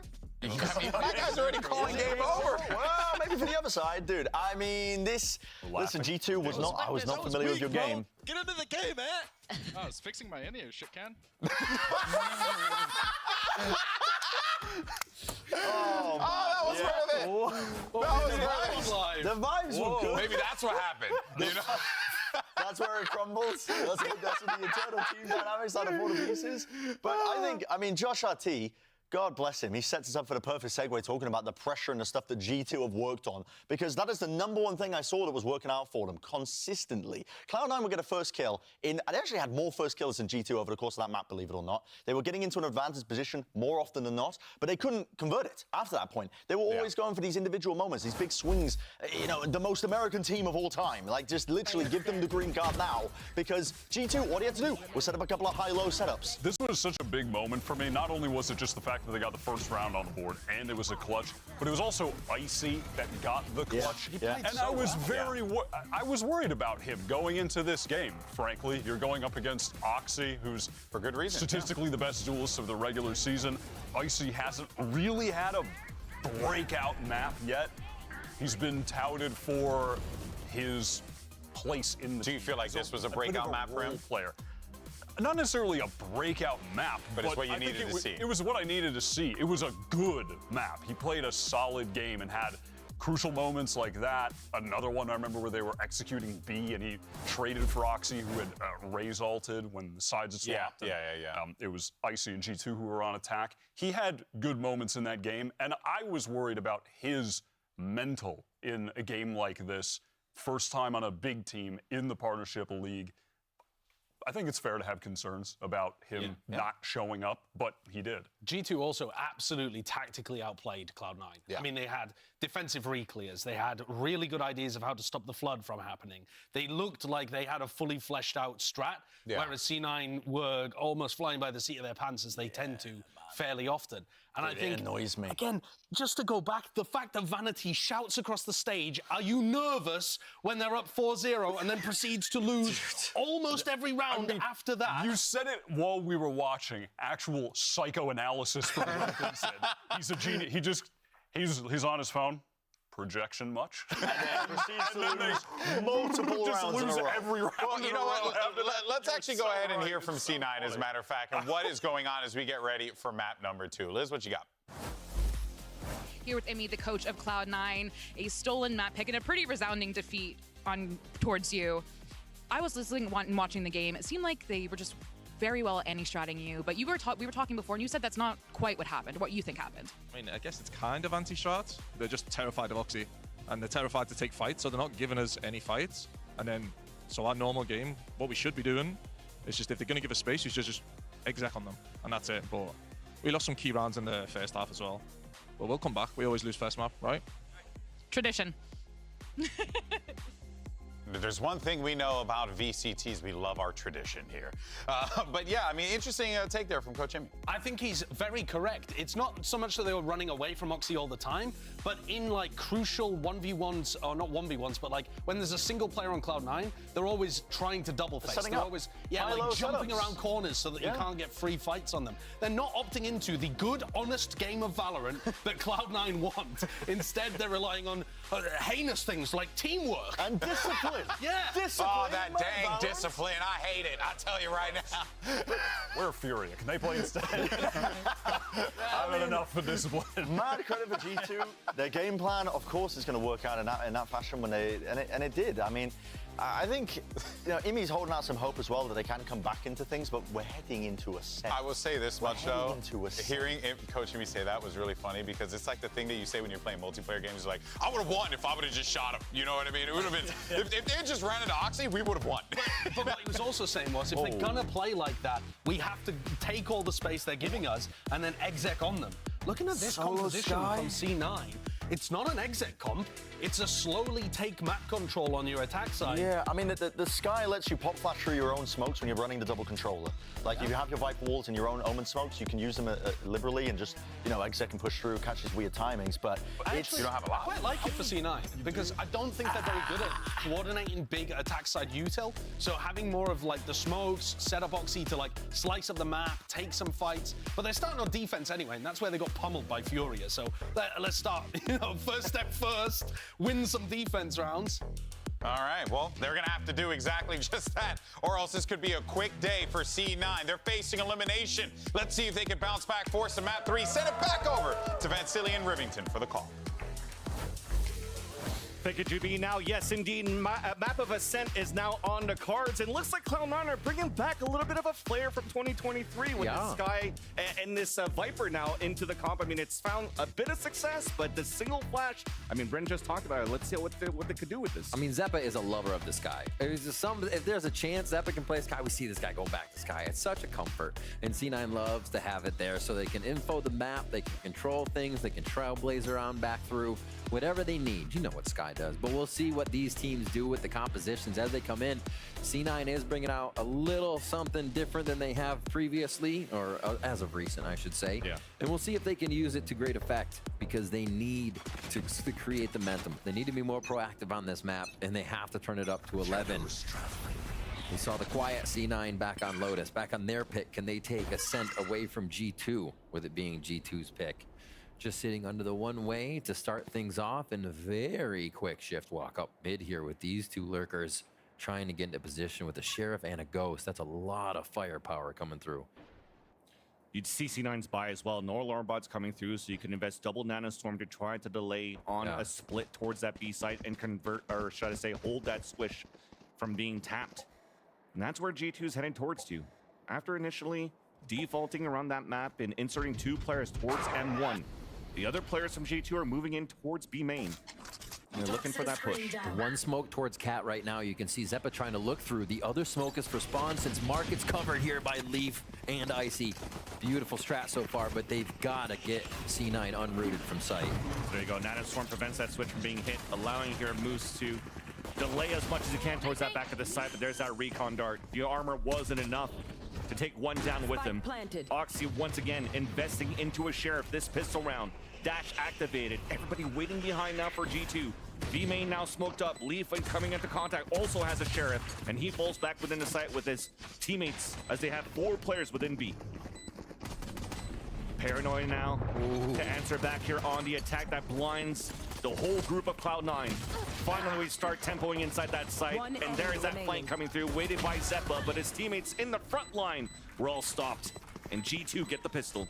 We'll keep track of what Emmy said there, because how true is it that G2 gets to the sites, get where they want without getting these fights, by avoiding any of these early fights, and everything happens in the site? Can they get around Oxy? Can they get around everyone is the question. This time they did on a pistol. Again, routing the map and then just having the Sheriff and Ghost combination mid. I mean, anybody peeks that anyways and you're going down. So really well thought out. Ares comes out already for Trent here. They're going to start throwing out the darts immediately and adding even more pressure. 2 away, actually, for Trent on ult already. Flash recon, that pings so many players. That's gonna get G2 ready. And that's Icy with 2 bigs with the Bulldog, 4 being picked up by Trent. This is, again, a continuation of that first map. Look at Trent, he's already 1 away from an ult, just like it was Lotus before. Just trying to farm him through, probably get the plant, and they'll have a Sova ult in the next round, in C9's gun round. Good lord. And you still have the lurk from Leaf. We saw this on previous rounds when they were taking the A main control. Leaf would be coming out of C Lotus defense. And they just need the 4 members to start and hit. Be confident. It is the low buy from C9, but we're really trying to make note of the confidence G2's playing with right now. I think that would be with any guns, really. Okay. There's that G2 power again, right? Red Leaf like a book. Now falls back, and you know what it is. Oh! Throw away the G2 classic. Damn. Cold, man. Cold. And of course, moving back here towards the A site to do some econ damage or die to Spike. For him right now, it's okay for him to die to a player because the ult's already ready for Trent after that plant. So he's trying to scout for these kills, see if there's any exits on the pulse plan into main, but decides now finally to lose his weapon out towards the garden. So G2 will get 2 rounds at this point, but you bring up a great point, right? What EMEA was talking about with Liz during that halftime interview, or between maps rather. He was talking about there wasn't really too much opportunities for Oxy to fight, but at the same time now it's a different map. A map where you could be a lot more active around the defensive line, around the rotates, around working the map too on the attack once C9 has that position. It's the little things. The vibes are good. It's the little things. Now we've got them where we want them. All right. Hunter's Fury is up, but Cloud9 bring the arsenal here for the bonus round. Start moving towards middle. 4-1 split. So looking to get that arrow over as they just throw through or go through tree into sight. So there it is. Recon Dart, Hunter's Fury also to clear out the space, knowing that you have a lower buy and you could close the gap now with the stingers on your bonus. Well done here, connects onto Vanity, but Vanity was able to drop one before he falls. Oxy trying to find an opening here through the smoke as his dash is about to dissipate. Icy gets that pick onto Zeppa though. Rudy's still in the back of that site towards Hell, and Icy's doing a great job now on the entering, containing here the attack position of G2 on this A side, and instantly both players remaining of C9 will fall back, live to fight another round. I mean, we just mentioned it. G2 would do the same pressure with a lower buy even if C9 had one, and they do that. They go right through, fearless towards tree with the ultimate for Hunter's Fury. Everything set up so well from the first few rounds here to make this first bonus round just torture for C9. And now just hiding behind the util, hopefully saving these Vandals. A lot of points for an ult here from Leaf, so Leaf is just hunting. So good there too to invest that Hunter's Fury here on the attack on the bonus, because not only you're creating space for that gap to be closed for that lower buy that you have, but with the kills that you're getting, that's free upgrades for the next round too. Instant pickups. So G2 will have rifles to work with. Won't have to invest too much rather into the next round. While C9 will have once again a look of a broken buy. 2 rifles saved from that previous round. I mean, look at that. Paranoia 2 on top of it. There's just too much util coming out from G2 on that 4-1 split that you mentioned, Rube. That is wild stuff. Wild stuff they're able to catch with that Hunter's Fury, especially full right side sight. Because you knew the team was pushing the C9 in, so really heady by Trent to know where those members could be due to his players pushing in. Big B main push here. C9 look to get control of the map, but just like Lotus, G2 are choosing the other side, causing a full retake situation here for C9 once again. Yeah, looking at the beginning of the round here, Zeppa just threw a flash over to Lotto. It did get contact into G2. And for C9, I was hoping for, after that flash contact, to let G2 know we were potentially stacking towards this A site, come at us towards B. But once again, a great read here from Valen to continue to press forward and just tempo up. Meloxy is now at the point on that retake. Leaf is just waiting there. Trade comes out from Rooney. That's a weapon to get picked up. They have a chance now to at least take control of A main, where there's only Jonah P behind. Well, paranoia usage if they can get that over towards Jenny. Can't play off it really. Doesn't hit too much in sight. It's gonna be tough. Yeah, they threw it towards the generator and was there to crossfire against his teammates too. And I don't think Vanity could do a joggable right here with the Omen skin. And that's G2. 4 unanswered rounds now on Ascent. Wow. I still can't get over that. What a good It's so read cute. here so far. Why is it so They cute? continuously play to the soft site. They instantly get to the front door before they're hitting. And even before C9 hits, they're finding themselves numbers down here, which makes it even tougher. I mean, who do you want most of all to be breaking in? We have the best team in the world. Damn. Who do you know? Who do you want to be breaking into the site? Oxy. What if Oxy goes down mid-round? It's so much harder to walk into that site. Everybody shoulder to shoulder, swinging at the right phase. All right.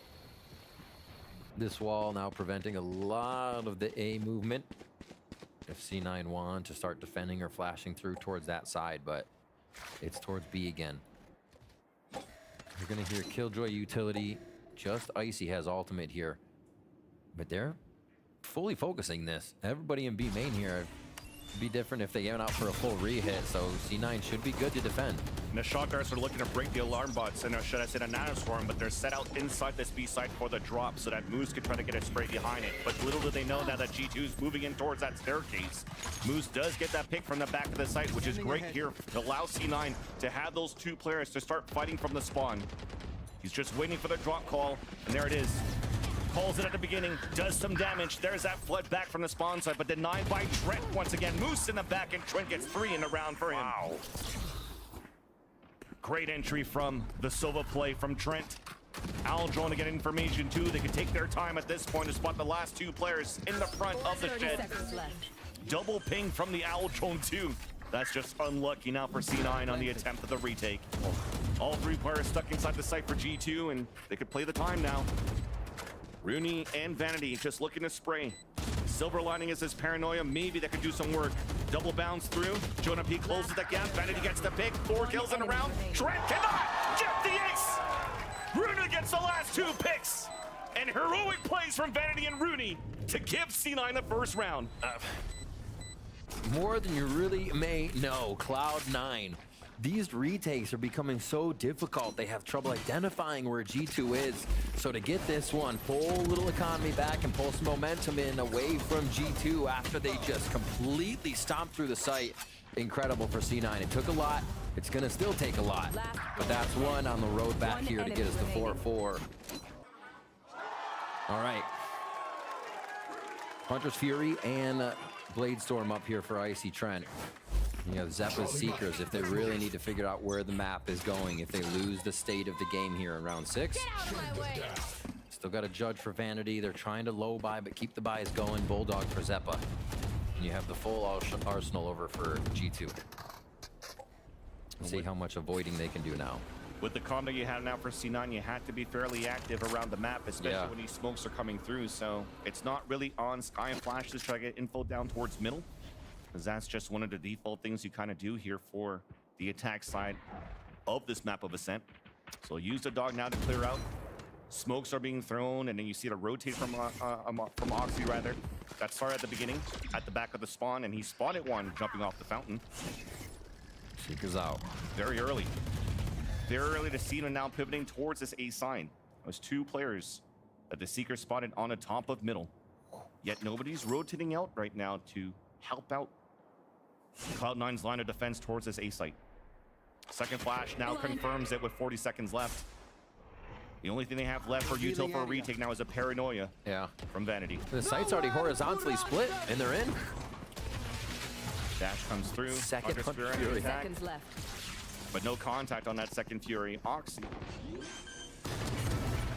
gets that pick though onto Icy. Shock darts coming through from the top of the entrance of the A side. Updraft trying to stay alive, and he does. Valen dropped out to the spawn. Jonah P wins that fight against Vanity on the top of tree. The rest of C9 looking to fight back, but they don't have that paranoia to work with anymore. Oxy trying to lean out and comes head-to-head against Trent. Drops down towards that site to find information, and he will do. A crossfire setup from Jenny and from Hell, but the shots are coming in. The kills are coming in for E2 as they have a great round here on the post plant in round number 6 of Ascent. Pushing forward, creating pressure. I mean, we even see C9 getting out of a few of these situations, but almost never standing in the ground they want to be in. Then we get a little more freedom, get a little more time to set up a play, but no, G2 continues to pressure. They continue to throw util in the face of C9, and we can see how fast C9 almost has to do these retakes. We just talked about it on B a second ago. With the composition C9 has, they don't have the benefit to throw a Sova dart into the site here. It's the Skydog, and then you have to swing off the Skydog to how many possible angles in sight? Jenny, Dice, still people under, 2 on A main, either side, maybe switch if it's not cleared. So it's just C9 has so many things they have to overcome that G2 is throwing in their face. That knowledge of Sova, having the flashes from Jonah P wherever they want with the knowledge of the 0.2. G2 is getting all these reads, and that's why it's making it so easy to know where C9's coming from and how many. Almost at this point here to calm things down off the timeout from EMEA for Cloud9. Well, I think here, you want to get an off as soon as possible for Cloud9 to shut one of those lines of the offensive that G2 could take, right? So you could delay a little bit more with the Viper that you come out with this composition, or Cloud9 in this matchup. You could actually have more players stacked together to play for these trades, find those fights that they were looking for here from the first map. It'll start off with a Sheriff, a lower buy that you have for Cloud9. 2 Sheriffs in hand actually for Rooney and for Oxy, and they could do some damage with this. Both of them in the front of the B main, where G2 are looking to tempo up or maybe play the contact, just depending on recon dart potentially to come out first. And there's that front side. Now it's being activated. Shot missed, but does get information there for Oxy. There's an attacker lockdown being placed by G2. A knife towards the back of the site, knowing that nobody's going to be falling back into that location. Everybody's falling back towards the spawn. Yeah, Zeppa still gets a pick with the classic, though. That's a great start for C9 and the lower buy that they have. Planted easy. Now they have to have at least a few different hits. Vanity's going to TP the back of the site or somewhere to be tricky here. If they get some picks for sure. But at this point now, G2 is playing 4. They don't want to give a chance here for moves to use a lockdown at the boat. And for the Sheriffs to activate. Snake bite towards the logs, but mistimed. As Vanity swung out before, and Halif for that gets 2 easy kills. And doesn't give a chance for C9 to get anything off their eco. I figure maybe just to scramble the mini-map and pull back to go with Zeppa, right? Something to allow this utility to hit, the members to come in a little unseen. But they hold the ults. That's crazy. Still a lot of time to use them at 6-1. Boop. Oh my gosh. Check him. A nice cleanup by Leaf from Lumber there. Peek him, peek him. Let's go, Nathan! Let's go, Nate. Damn. The full name. You know he's happy. Yeah, Valen knows that. Or picked up here on the attack. KOL instantly invested by Jonah P. He was swarming inside the site. Noxy. They wanted him to be able to fight. He tried to. Couldn't dash away down to now 9 HP. He's got to be calling for an overgrowth, right? Heal me, heal me. Can't right now because of the null command. But at least C9 gets 2 picks coming through. Plant now coming down for G2 as we overextended towards that spawn. Confident in the plays. The lurks denied. The retake clean for Cloud9. Not needing anything with that util in the end. Blow for blow they go, and Cloud9 takes the upper hand out of that one to get the second in the half. Nice recover there. I want to say recover, but movement. Understanding where G2 wanted to go and being able to meet them first. I think that's the first time we've seen that too. A lot of these fights, the C9 might have gotten one, but then the round is just G2 completely set up in sight. Here, G2 is still looking for kills. They got strung out a little bit, looking for those fights, and C9 hit their shots on a very hot G2 right now. That's going to be 2. We get now to round 9. That's 2 defuses the way that C9 have had to get these rounds, and they have been pretty tough, all things considered. The last one, the easier of the 2. So quick pickup. This util move back over towards A. Gonna be able to slightly hold it with Moose and Zeppa for now, and they focus again 3 towards B. Nice, okay. That's the one you're like, why does he keep spamming? Why'd he stop? Great first kill. Great first kill, which also puts Oxy back in a rotating towards the spawn, so he can watch here towards Market. There's no Lombard there because C9 has the full setup here towards the A site. That's where G2's heading to start. Updraft dash forward from IC. Cloudburst on the ground. Trying to clear out, find some space, breaks the turret. Instant lockdown being put down on the defense, so they don't want user for the retake. They want to delay as much as they can. And I think it's super smart by C9 too. A lot of tree control has come from G2 to not even want to put the lockdown in tree. They put it in spawn, but Trent starts off with the Odin. And Valen 2 onto Oxy. That's Bladestorm down, but just around the door, it's Zeppa by the switch. A flash now, second kill into IC. Combination with the snake bite from Rooney placed onto the site. Spike is now down, last two players in the front. Pop flash coming through, and that's Rooney triggering the last kill. I feel like we've been seeing a lot of Rooney in these last few ones when the round ends. A third one for C9 is G2. We're getting a little too fast for themselves, and C9 is absorbing it very well. Again, great call, thinking of how G2 has been playing. C9 look for the lurk, then they place the lockdown differently, knowing tree control has been a very high priority for G2. Everything plays out really well, and another nice little crossfire here is send G2 home on round 9. 3-6 now. Odin for Vanity gets pulled up. I was gonna wonder when they play the Odin, it gets a kill off it right away. And Oxy. One from Oxy. There's that op that they wanted right away. Took an eco. A second round updraft. Oh, wow. He's getting spammed and hit by a molly. Traded instantly, and an opportunity for somebody else for C9 to take the mantle of the op if they want to. But look at this forward position he has while this spray is coming through. Moose is taking all control of top mid, and we'll be able to hear the rotate. The rounds on Lotus that they won, Moose was all the way out. C9 had the map read, and they play so much more confident. I mean, look at this already on the other side of the wall for C9. But Zeppa's alone if they clear it correctly, but they don't. It's traded out, and there's that backside from Moose. Trades it out, and there's only one left, Jonah B. On a 1 versus 2, 31 HP. Rooney to look to pull that wall down. Jonah P couldn't spot him. Neither did Rooney. Plays the angle, and there's that gun sticking out. Vanity with the Odin kill in the first one and the last one. Finally closing the gap also of G2's lead. I like that they also throw the Odin in there. We spoke about C9 not having the Sova before, and it's almost like a bread and butter for teams here to at least have that spam, that knowledge of B main. So do you lose the spam altogether? No. Vandy still brings it back, knows the lineup, and it's chip damage you should have if you're gonna have the money to put an Odin in. Spam B main pays off big time here. Nice job by C9 to pull another round in their favor. They're getting off the post plants. They're getting into map control. We're seeing the map now be won by C9 before G2 gets to the site. So definite improvement. And you called for it, Vans. They finally got the investment in there. It's the operator for Oxy.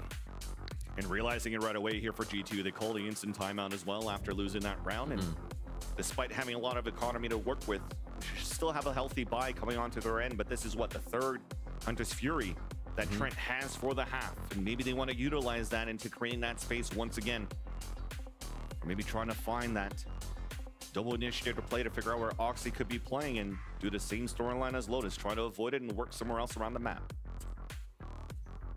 All right, Trent on a low buy for this one with the Hunter's Fury, and it looks like they might do a bit of the same strat. You see Trent setting up for that up the gut already for tree. Just a little hold here to start off with Icy.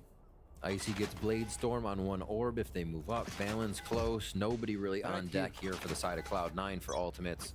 But they've been enjoying this kind of 3-2 split. Keep an Oxy over to B to start and then rotate off if they don't get an initial hit, which is instantly what they're doing heavily towards A now. Oh my word. They're almost considering if it's too fast, but they stayed decisive on this one. They're going to let Vanity be able to TP over if they need him. Oh, gets caught here while he drops off the box. That's a 1-for-1. There's that Hunter's Fury. A little bit too late, though. That allows here Oxy to get that pick into main. A ping onto 2. With the third beam of that Hunter's Fury, Trent only has a Sheriff. Let's move in somehow and then find a weapon. It's towards Hell. Cover it first. There's that plant, which means that both G2 players might have to play within the site towards Hell. Counter paranoia out from Valen, and the gold drop. Not given a chance to set up. C9 with the timeout, momentum. not finding any success either for G2 as Cloud9 now scores the 5th. It does seem like one of the C9's map 1 down day, and now they're waking up. Just an absolute change in play from them. They're behind each other on these swings. They're more confident in the position and the util use they're asking and supporting each other with. And yeah, see the retake just swinging through, knowing they have people coming from the top side and the bottom. And C9 are starting to get a little bit of that map read, and again, it helps with the operator. Knowing once that Oxy's off a line and it's clear, put him on the next line. If that's clear, you pretty much know where they're going. See again. Smoke top mid, trying to delay G2 into this pressure. And they'll get alerted very early. Cloud9 want more info if they go for this tree position again. And it's Moose alone. Now also in a position where he can't really escape, so he's going to have to anchor it up. But it looks like G2 wants to pass out here towards the garden. There's that flash towards heaven. It actually blinds Icy, forced the fallback. Backstab though onto Moose. Never caught him. Nice second one there onto Rooney and avoids the dog. What? Jumping up towards the air, dashing away. Door looking to get broken, but a big advantage for G2 now. Has a lockdown as well for the pulse plan is G2. As Leaf is holding towards the A main, instantly pops it right after as the plant comes down. Turret now being broken, contact in the front, contact also towards Generator, but it's G2 still holding their grounds in the pulse plan, leaving Oxy and Zeppa. The last two players now for Cloud9 on the top of heaven, waiting for that lockdown to dissipate, and finally it does. But there's just too much spray to happen. Finally Zeppa tries to make a play, but that's the only play he's gonna be able to make. Again, a 7-5 scoreline here on the second map this time on Vicent. The one member of G2 down that round, Icy, praise for him that round. What a nice round. The confidence in a young player to go forward, not being thrown off by the guiding light, knowing he had to keep playing forward for sight first, and then the wherewithal to turn around and get the other defenders that were coming. Super smooth play. Well, a great first half right now, once again, of Ascent. Let's toss it down to the desk to break it down. Thank you so much, fellas. And gotta say, it started off really, really positively for G2, but good to see Cloud9 fighting back, and they managed to bring this one up to a 7-5 conclusion. Still looking good for G2. But I gotta say, one player that we have been focusing on, you know, maybe not in the pre-show, but we were throughout the stage, was Icy. He's been a guy that we needed to see a little bit more output out of Bren, and I would say we got exactly that here. Yeah, I think we were asking the question of who's going to shut down players like Oxy when they get going. Now, you know, I think Cloud9's problems haven't really been in that direction where Oxy hasn't been popping off necessarily, but my God, the discipline's been there, and it's enabled Icy so well, I think, over the course of this series so far. He's also just been capitalizing on the first fights that he's taking by getting the kills and hitting the shots, capitalizing by literally not missing. He is getting the kills that he needs to be getting for the team. And it was the reason at the beginning, it looked like this was just going to be a wash. Oh, it looked, we're running away with this. Not like we haven't seen that on Ascent in a Cloud9 game before. They've gotten just totally torn to shreds twice now, and it looked like it was going to be the third, but already, just for this first half, they have more rounds than they got against Furia. They pulled it back. They have pulled it back. They did. Half of it, and they've made it potentially winnable for them, and to stay in this series and to stay in this playoff run as well. I mean, you've got to think and imagine, this is Cloud9's lifeline right now, and this is their last chance to do something, to make their mark, to extend it into that map 3. Yeah. I'm interested in seeing how they're going to work the map on attack here with the Sky. You can expect the Viper wall to be cutting mid in half, so you can walk up without needing a recon or, you know, a close Sova. I was going to ask about compositions. With no Sova, the common thing I always see tripping up teams when they try and run a no Sova comp on Ascent is when the defensive team gets an op online. So it's all about that. I mean, G2 have a 2-round buffer right now. If they win the pistol as well, get the economy going, it's going to be really tough for Cloud9. Pistol is a must-win. I was thinking the same thing, but Icy doesn't really op all that much, so it might not be a problem. All right, well, let's see if Cloud9 can keep themselves alive here. Send it back to the casters. Thank you so much, GB. Great toss. Don't laugh about it. That was actually quite clean. Beautiful. But yeah, second half now coming into play. Cloud9 on the attack. And again, coming with an interesting composition that they've pulled in the past with a different team. They're also going to try to leverage this with a single initiator. A Sky Flash to find first contact. Walking through towards the mark. And that's 3 players of G2. Looks like the plan was red and ready. Belief with 3 right clicks. He gave him the G2 Classic. Oh my gosh. No way. That was insane, as now the plant comes down for Cloud9 at least. Spike planted. And that was a big mistake here that came through from C9 when they had such a great opener. An opportunity now for Leaf and Valen to close it out. Both players on either ends have ghosts in hand, but more util with these smokes coming out from Valen. As they look towards the spawn, into the dice, they spot Moose to start things off, and Moose tries to delay at first with the nanoswarms. There's those two smokes going towards that back, forcing the players out in the open for Cloud9. First contact being Rooney, denied by Valen. Dropped in the spike, a wraparound. Moose on a 1 versus 1. Spike now, tap now, off it. Valen trying to run around as Moose is 9 o'clock in his favor. Chasing him down, hunting him down, and there's no time left. Moose dances away and gets around here to Cloud9. Good shit. That'll be the first time I've ever seen a Moose dance. Incredible stuff coming out of Moose there. LMS to the max, continuously dancing around the box to keep it going, time it out. And C9 are able to pick up a very important pistol round after this. Oh my gosh. Usually in those moments, there's at least one click that does only 130 or something. You know? Today is honestly just the day of classics across the region. 120, yeah. Incredible stuff. All right, we're into the second round. We do Spectre by no 2 Vandals here for C9. Better keep this long range. You don't want to meet the death ball of G2 waiting at A main right now. Still a sheriff in there for Leaf, as obviously there was a bit extra money in the bank from the 3 kills. That beautiful classic hat trick. And C9 play it towards mid here. Looks like they just want to open up the center of the map again. Timing on that one too. Vanity was watching towards that orb and tries to find. They hear him running too. Very smart play though for him to fall back instead of re-peeking through, because G2 were walking out for the contact. Fuck. And that might give now a possibility here for Cloud9 to just take over this B site. Huh. I think Vanity just made run steps towards that smoke, and now he goes spawn, holding him in market, but doesn't do enough. Yeah. They're still in. That's it. It's a death ball moving through, right? And then you have one person watching that flank this time around. Moose might get caught. That's a Vandal, though, giving up. It is.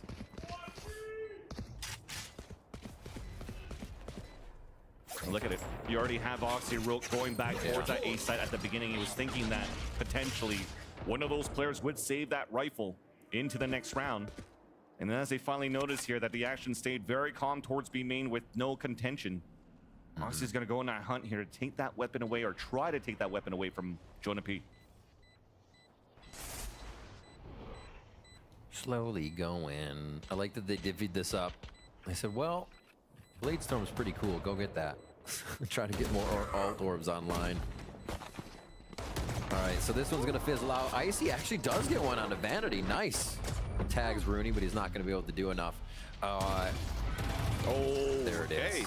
Little shot in the body. Ends up being a great eco actually for G2 in the end when those shots weren't landing from Vanity against Icy, and then also Oxy losing his weapon against Jonah P in front of Gelato. So that's another Guardian they have to purchase up. You just rewatch this one again. A good push in.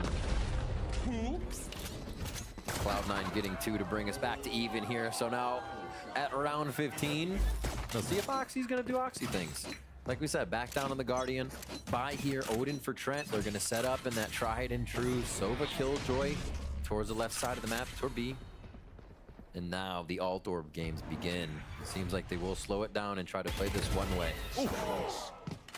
Read that like a book, just sprays when the Strurd came out and gets that kill onto Oxy. And talking about it, this could have been a pretty decent bonus round for Cloud9 when they had 2 Vandals to work with. Make that even 3 that they purchased, and now only has 2 Stingers, with Oxy dying, now only 1 left with only 1 Vandal, so it's going to be tougher here for Cloud9 to convert. I think it's G2 catching C9 when they're sleeping a little, right? That's a setup we all know. You get ready, you TP, you both peek, and there's just a moment for a mistake. Valen catches it. They're ready for C9 to be trying everything in the book right now, it seems. And now backing up to anchor site a little bit more with that high-low just over Valen as he's on dice. This B main control can get funky real quick, too, for Leaf. There it is. Now at the wall, too, and the flash came across, instant spray that gives information there that his player towards tree after Jonah P threw that flash. Also gets that big trades coming through, 1 player left. And Jonah P's finding some footing here in this defensive half for G2. And that big pickup Vandal comes up with a few frags for the round 2, so a little return on investment for going searching in the last few rounds. All right, pulling up the bonus. This means C9 can still fire back, and Icy's going for the operator. We will have to see if Oxy ever decides to bring one out. It's not really his wheelhouse, but sometimes you need to hold the hard angles. Here, I think the attack side, they just want to go full forward. Blade Storm in 3, Seppa's ult in 2. Get back into this round, and not too many close ones for G2 just yet, as we get pop flashes to tiles and a lot of mid control off the bat. Look at this, TPing right out into danger, and then back just to put something else on the docket. And a tempo's Cloud9. Oh my Move God. out here towards this B side. Paranoid towards the market. Oxy trying to get an opener. Double flash coming through. Snake right now keeps the players of G2 at bay. Okay. Inside the market, giving a chance now for them to move inside B. It's a 1-for-1. Oxy trades it out for Vanity as they allow here Cloud9 to get that plant inside this B side. All players of G2 back towards the spawn. Have an op in the hands of Icy. Might be a difficult retake on their end, but at least they have the Odin now from Trent. There we go. This is what we're looking for. A little flashy dashy. They're in sight. Now it's going to be the operator retake, which makes it that much harder if you're stuck in this choke point. Dashes in, one goes down the veil and drops. And they know there, the dash came across, and that's Icy holding the op in hand, and Oxy's going to try to find him. Second flash coming through from the spawn. It's a 1-for-1, make that a 2-for-1. Can he get out? At this point, he will. All three players of C9 staying towards that back of the site. A round will come in for Cloud9 as this second half now looks to be going back and forth between Cloud9 and G2. The operator, now that they know it's out, is going to be a big factor in how C9 approaches this.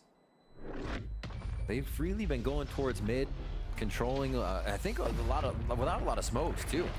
In those early rounds, they were deathballing. We'll see if that changes at all. Great push up and pressure here, knowing they could try and get a few off of G2 as they entered the site and not allow G2 this really strong retake and freedom at that top spot of site.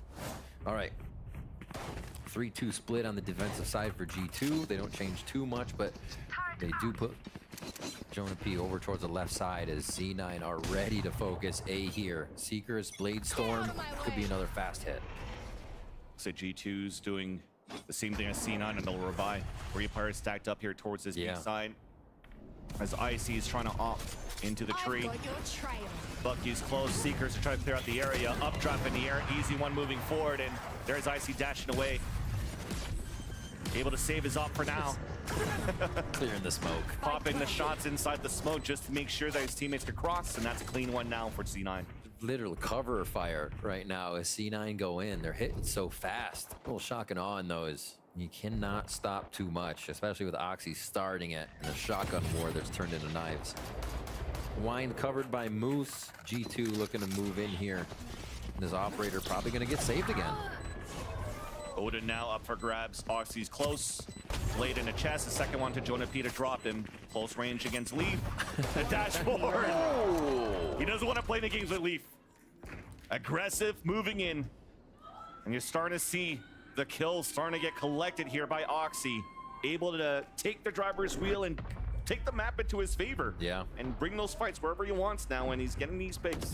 And I don't blame Icy for where they're putting him. They got him online at B once, tried to hit that. Yeah. They got to Cat, and what has C9 been doing? Going mid a bit, trying to pressure the middle of the map. So Cat didn't work because they all went A. They are avoiding Oxy so well. And EMEA was right. They can't stop what's coming, bro. They can't stop what's coming. They're avoiding Icy at this point, I should say, not Oxy. Oxy's getting all his kills. You're right, it is. Oxy, Icy, it's an easy one to mess up. Jeez. Okay. Odins are still there. The operator back of A now, as it looks A main, so it's third spot, and it is still going to be choosing the wrong angle for now. Spamming coming through, just a bit of chip damage. Jonah takes some as well to the backside, but they're going to be all right for the fight to come here. Still very split across the map. So they're going to go, I think, for a fake commitment here off the lockdown. This has already been read pretty much, right? You saw the knife at the beginning being thrown out and actually hit 3 players. And actually, it's the spray of the Odin that breaks the lockdown. So badly placed there by Moose, not giving a chance here for Cloud9 to set up a fake. They're going to double fake at this point. The TP coming in from Vanity. Shot now missed by Icy, forced to fall away. And as they're trying to make noise on this side, they haven't really committed yet. Trying to make noise back towards this A side. The smoke dissipates. The double peek out through the smoke. 1 versus 1 against Jonah P. Now they're here to rotate towards this A site. Even a spike's moving through. Oh, this is going to look difficult now. The rest of C9 towards the A site have to move up quick here while this spine is coming down. And Oxy's still able to find some space and getting the pick off onto Leaf. Give me a chance right now for C9 to work around that map. But now it's all up to Rooney alone inside that site. The opportunity, the window of opportunity now for G2 to try to win that fight against him. Underhand flash to try to clear it. Still a walk for the flank from Vanity. Rooney wins that fight. Very well done in the end. Oh my gosh. Did you see how separated Cloud9 had G2 on that round? So dangerous. That was wild. G2 was pushing forward like, wait, there's got to be more, right? No, it's just Rooney in the back because C9's still trying to play the fake across the map and get back from it. It's just they were everywhere, inserted wherever they could be here, and at the right moment, they got back to B to help Rooney out. But man, just imagine what G2's thinking, seeing all these members of C9 come from different spots and just getting torn apart as they try to recover. Well, they have some ultimates here. They can use. Timeout's going to be called by G2, so they can sort out how to do that, maybe get that slow the game down calm back in, because things are just getting all out of sort here as C9 get onto the attack side and start throttling G2. I mean, just in that previous round, it really looked like G2 had that perfect read because when that knife actually hit the 3 players towards B main, Zeppo wasn't there.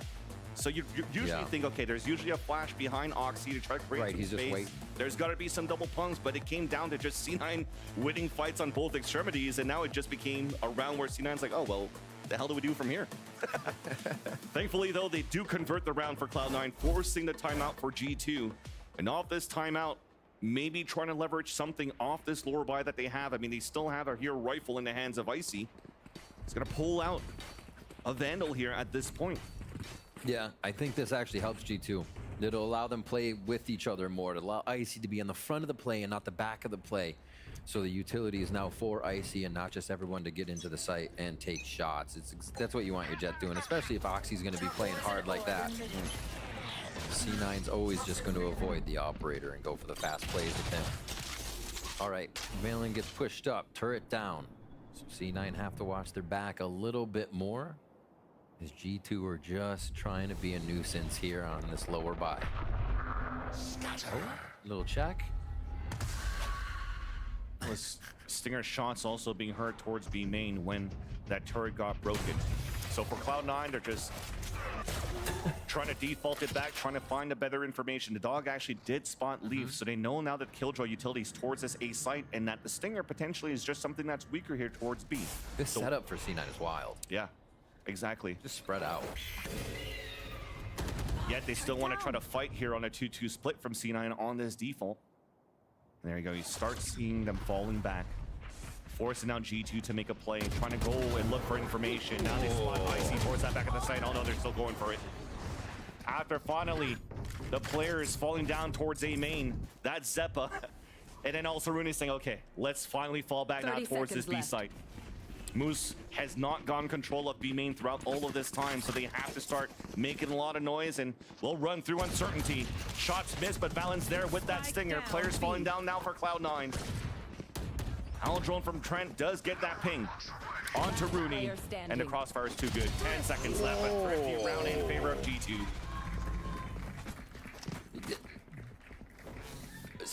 I'm not sure if C9 really was just giving G2 a little bit too much respect there, thinking maybe after a timeout, G2 is going to do something so wild, we have to spread out and figure out what it is.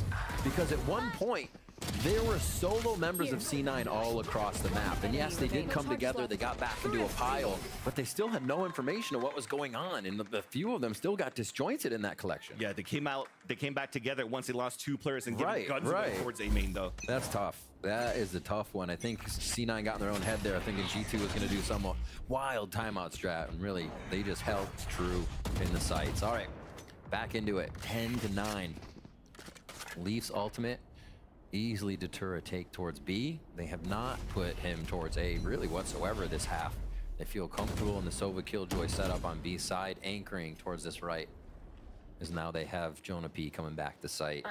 Good lurk here in mid by Moose. C9's missing this the last few rounds, so they'll be able to get the info they need when the rotation happens and if they can go back for a re-hit. Toxins going up. It would be a big win con there for Cloud9 if they decide to do that, to activate that lurk, because if they try to put a pit down, they still have a lockdown to play against for G2. Now, the only piece of util that allows for you to scout for information just got picked off here towards the A site. You got information on one, and they're looking to explode here potentially with the second smoke coming through. There's that paranoia. Nobody's gonna get blinded so far. Valid and Icy with that crossfire through the door. Rooney and Vanity, though, are trying to fight back. Spike not picked up. There's that lurk. Read by Jonah P. Wow. And Vanity now alone. 30 seconds 1 left. versus 3. Lockdown at the ready. Might be used now by Leaf.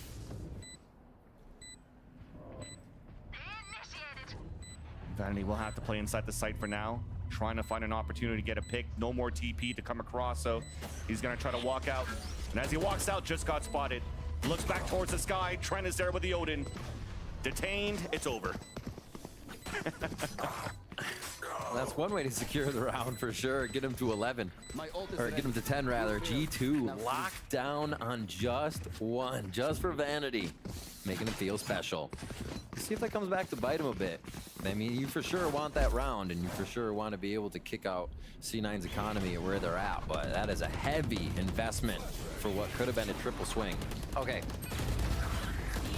Timeout getting called by Cloud9 now.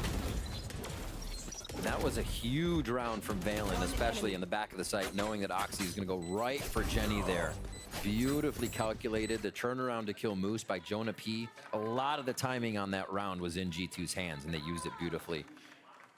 Defuse comes through. And now we'll see the score all tied up, rather, as this timeout is finishing up for C9. So EMEA's coming back in, trying to organize what the team can do. They do not have a lot of ults coming online, but they will have to face a few from G2, and they have to keep the momentum here. This is going to be the 3rd loss for C9, so that's a low buy to no buy. Maybe Zeppa's going to have a gun if they don't win this round. So we'll see what they can put up. Yeah, losing that Thrifty for Cloud9 is huge there. A huge momentum swing for G2. As when we mentioned that lower buy that G2 had, the 3 ults that they had in the ready were the Hunter's Fury, the Null Command, and the Lockdown. Now they have still 3 ults to work with because they kept the Hunter's Fury in their hands. And now they have like the Econ ult, the Money ult, or the Money Economy and the Money Advantage. So it's tough now for C9. Again, backs against the wall, losing the first map 6-13. This is a do or die. C9 losing this map. They only get to play again during the stage 2. Trent looking to wallbang early at the beginning of this round. Just from the spawn into the B main. There's a little bit of pop damage there onto Rooney, who decides to fall back with the rest of his team towards this A site. Valen can play real tricky here and from the shadows out if it gets too dangerous. I like to play towards Wine. Easy TP out though, so can hold the ultimate. G2 is playing safe towards A. It's going to be the dash in from Oxy again. Yeah, the timeout's trying to get that paranoia out into the Jenny, but the crossfire is always too good now as Dicey goes over the updrap in the air. Hunter's Fury out on the defense. Advantage for Cloud9. Does get a bit of damage, at least on the hold to start things off for G2. Force now players to go on a reheal. Beautiful pit now. That's the size of Texas. I'll try to get this plant down.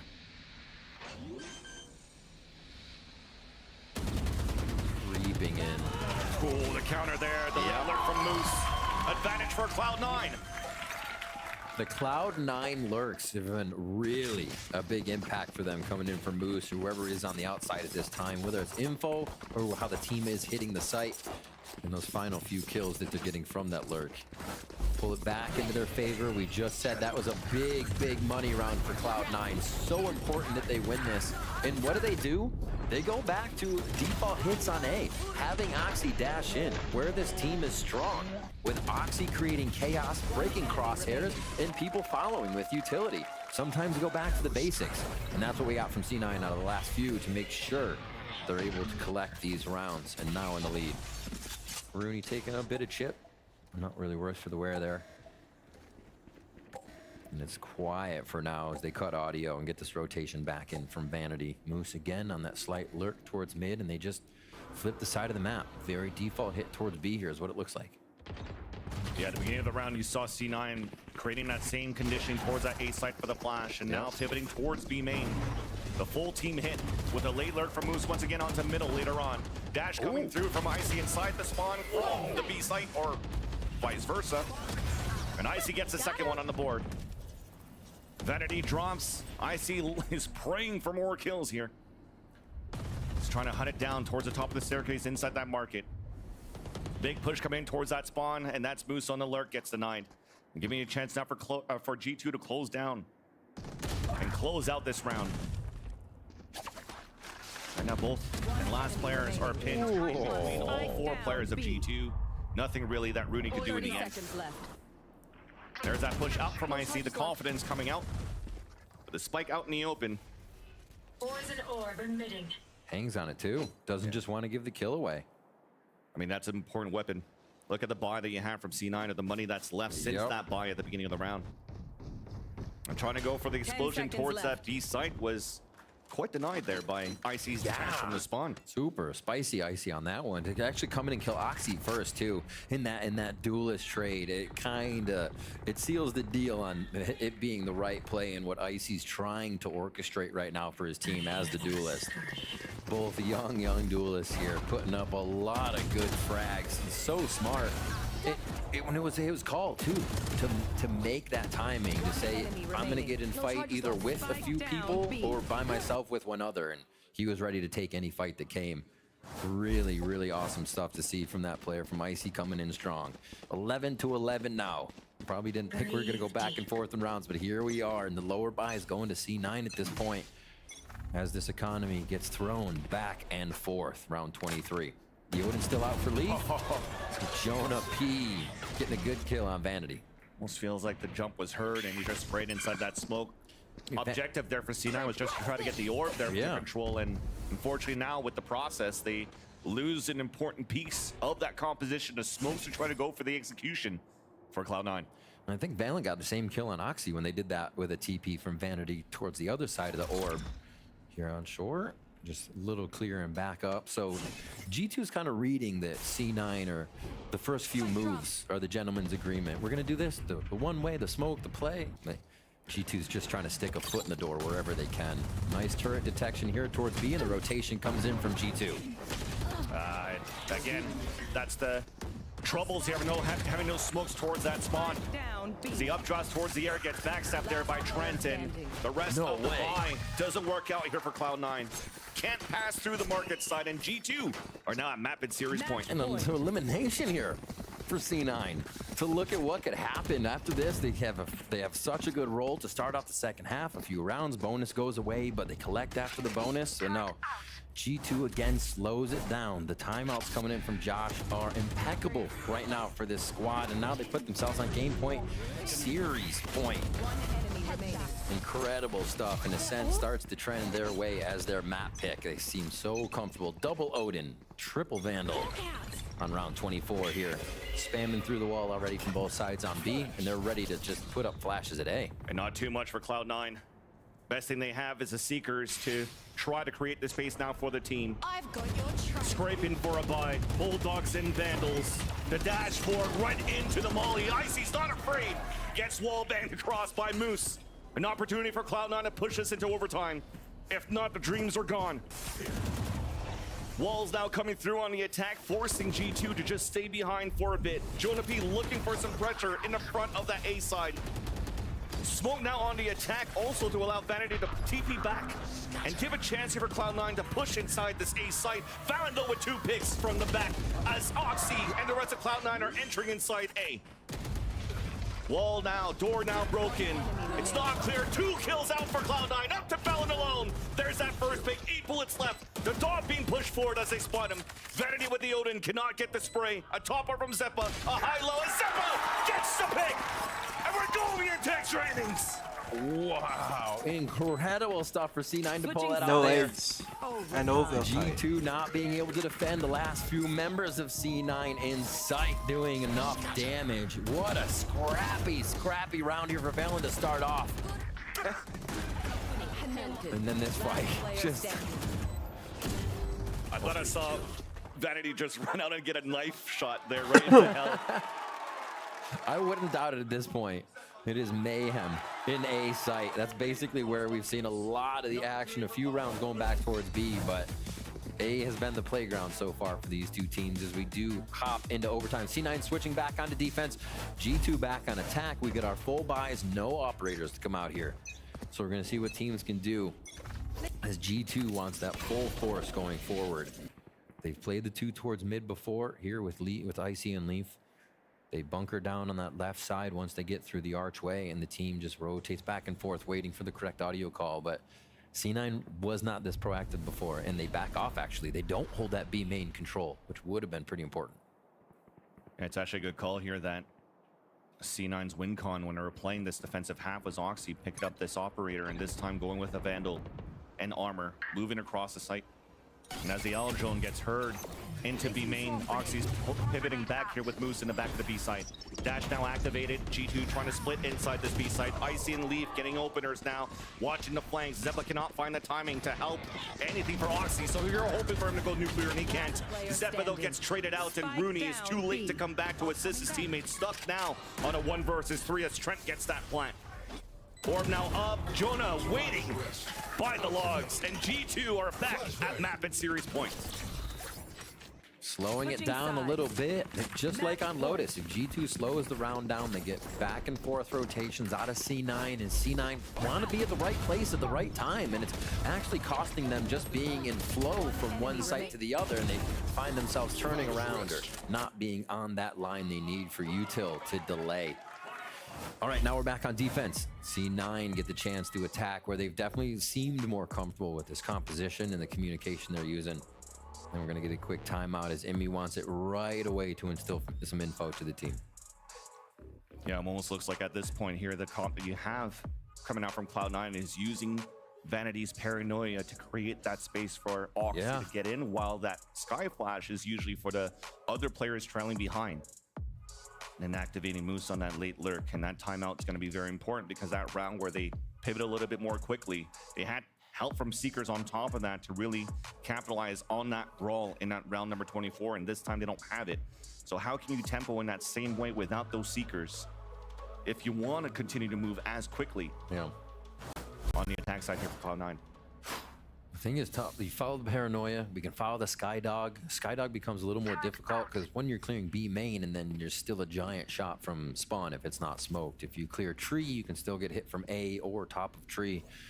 So you really have to be behind the dog with a bit more util or members if you're going to be using it to get in and not just play a ruse on the site. Looking at how they do it here, tiles and B main as a focus for C9. And a good focus from G2 towards that left side of the map. No operator on either side again. The Odins ring out to start us off. Spike towards mid here. Could get in a scary spot, but it is protected. Icy was looking to peek out too, almost out of timing. And now as the jig is up, there's the initiation engagement from Cloud9. They're looking for a split into the B side as well. Paranoia comes through. There's finally that smoke. It's a poison orb out. And there's mollies and nano swarms actually preventing G2 from moving out. But there's a double nano swarm on the whole side of the lane. As G2 finally has an opportunity to fight back as the smoke comes down. Moose answers back. And it's an Odin and Vettel mirror match. Spray by Trent towards that spawn, from the spawn into the B main as the spike's planted inside the B site. Underhand flashes galore. Oh, no! Try by Odin! What in the world? The fadeaway flashed Odin. Just stepping backwards and he finds the frag. Incredible stuff here. Any other gun, I think Moose would have been going down, but he stays strong. Zeppa gets the kill on the other side, and we're going another extra inning on this one. The Odins, it is just literally everywhere. What a ridiculous kill.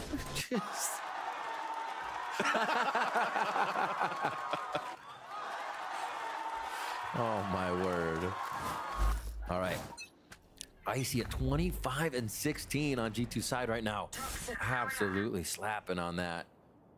Duelist, he's feeling good. Front of this play already as they start moving up towards tree. It's going to be this play again where they have the dart come over from Trent as they start to make their moves ASAP.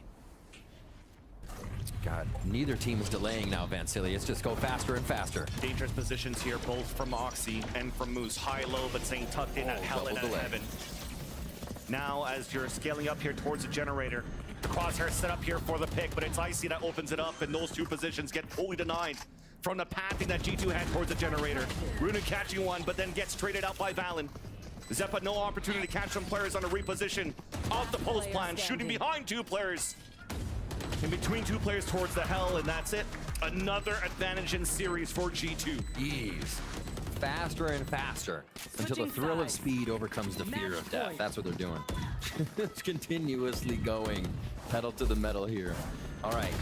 So they go in. I think the over-under, the elevation shot they had there was a little disjointed. They didn't have the exact peak with each other, so it really just fizzled out to a 1v1 and then another v1. Leaf very happy to see this coming around for the team. 14-13 here as we get into the next one. Whereas C9 going? A little bit of alert from Rooney, but they focus towards A to start.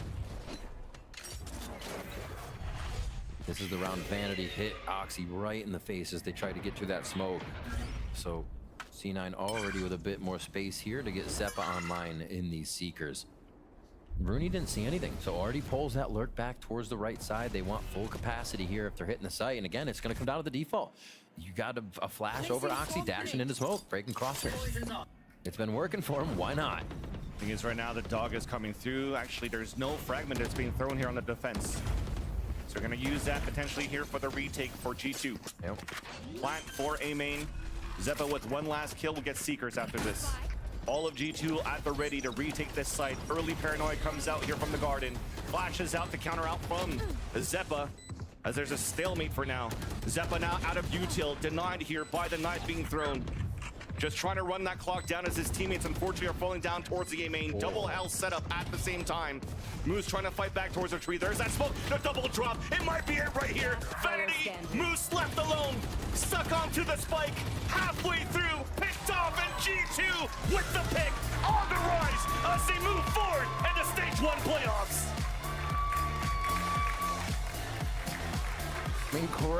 Incredible play throughout the series from the young team in G2. We talked about it, as Josh said, coming in here. He's excited that the squad gets to play in playoffs. We expect to go as far as we can. We'll push to go far, but he's really happy that the team gets to experience this. And you know what? They took a hold of that experience and they owned it. They came out so strong today. Icy playing his own game, not being put down in any aspect or manner. Trent popping off on the first map to really get the team going. And just all around, Valen's calling in this series was incredible to avoid C9. And if it was to avoid Oxy, man, A+. A++. It was definitely a big test here for G2 going into the playoffs as well, right? Going into this last-minute roster change into Stage 2, bringing Icy in. And when at the desk, they were talking about, hey, are G2 the gatekeepers right now of the league for the Americas? As they squeaked through the playoffs right now, and they needed a big win with a lot of confidence against a team like G2 to kickstart a great start here in the playoffs of Stage 1. And to do so, they have a tough opponent coming up, but overall, though, you're still quite happy of how, as you mentioned here, Riv, the calls were so good for G2 on that first map. Really not. I mean, for Valen, too, when you got Icy going 8 first bloods, it becomes a little easier when you get to call the audibles on the 5v4 man up. But still, when they were man down, when they had to change the pace of the game or slow it down in their favor, I think one of the biggest things we saw them being able to do was continuously wait on the round. And then, like clockwork, C9 would rotate off a site and G2 would take the site. Honestly, they just had such a read into the playbook of C9 this way around. And I think teams are going to be looking at G2 to see how they did that and what they can do to beat G2 Esports on the next time around. Very well done for G2 so far, but at least for Cloud9 is also the time to say goodbye to that team as well. A team that also went through some roster changes at the beginning of the Stage 2, bringing in Vanity, bringing in Rooney, also bringing in Moose as well to just start things off here in the year of 2024, and it looked pretty decent. Yes, they had some slow starts. It was shaky. They did get some good results here going into this stage, but unfortunately now they'll have to fall and watch this from the sidelines as the rest move forward and over to Shanghai. I think one of the things that resonates for me was Zix's comment that when they played against C9 and they kind of read him that the util use wasn't connected, it wasn't there. They were able to get around a lot of those instances to make sure they won the game, and I think that's where a lot of teams found a place to punish Cloud9. Well, GG now to Cloud9 and to G2 as G2 move forward, but let's toss it down now to Liz, who's ready for the Verizon post-match interview. Thank Thank you so much, gentlemen. Well, class was in session with Professor Jonah P, everyone of G2. An incredible performance. Yes, scream at Valen. You were talking to me before we went live right now. You said that was a very stressful game. Yeah, well, for me personally, I had a rough last match, and just the stakes of this game, it's just very important. We have high standards for ourselves and for the fans and the org, so just nice to get the win. I talked to Josh RT, your coach, after map 1, and he said one of the biggest things that you guys worked on after your Icebox loss last game was your communication. Yeah. Talk about that to me. I think when the pressure's high and rounds are going crazy, everyone just starts talking, and it's just it's too many ideas, too many plans. One person says do this, do that, and it's just a cluster in the comms, and it looks terrible on film. So it's one thing this week we focused on, and it was a lot better today. Next question for you is that they were talking about kind of the brutality of this format. I said it when I was introducing you, it is do or die. You talk about that pressure. The pressure is on. Josh RT said that he expects you guys to go far, that you want to do well. How do you feel right now in your current form? I said to my guys after we lost to Loud the other day, we have a theme of winning a game, losing a game, winning. And, I was like, we're going to beat Cloud9 no matter what. I just know it. So just going into the crew, we just have to keep this momentum going and just, keep focusing on our micro comms like what we practiced all week today.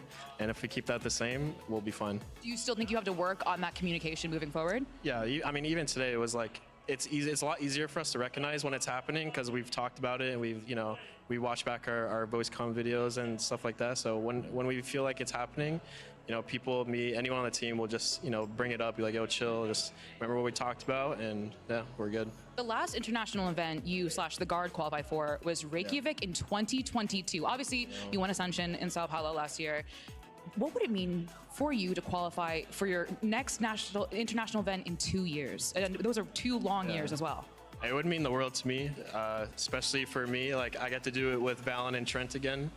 So it would mean the world to us to bring Icy his rookie year. He deserves it. He had played insane on Ascent.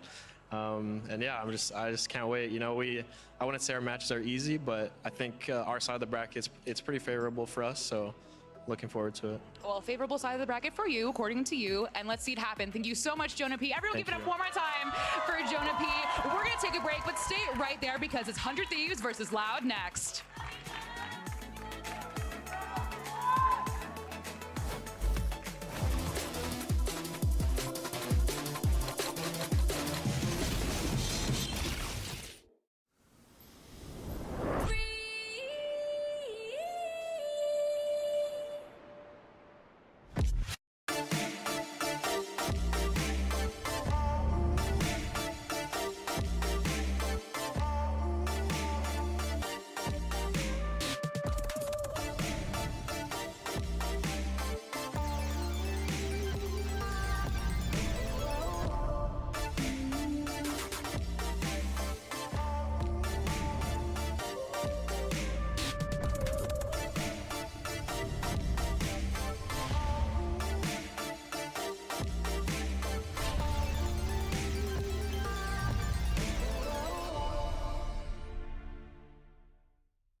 Look what I've just made.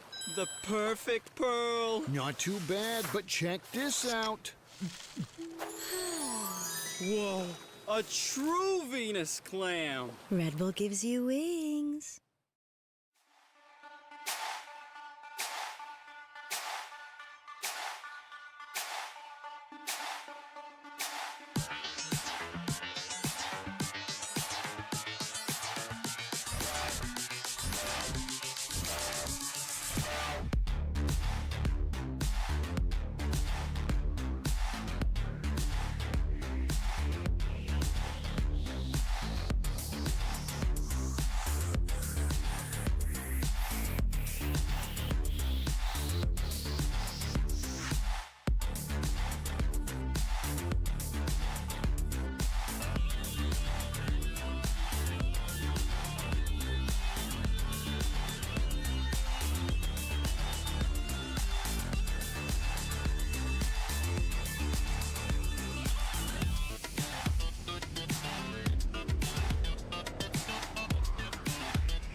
Loud, G, you know, they were insane. Pretty excited, always fun to play against them. Sendo bem sincero, eu não espero nada, só colocar o que a gente treina no campeonato e se funcionar, funcionou, se não funcionar, a gente vai perder.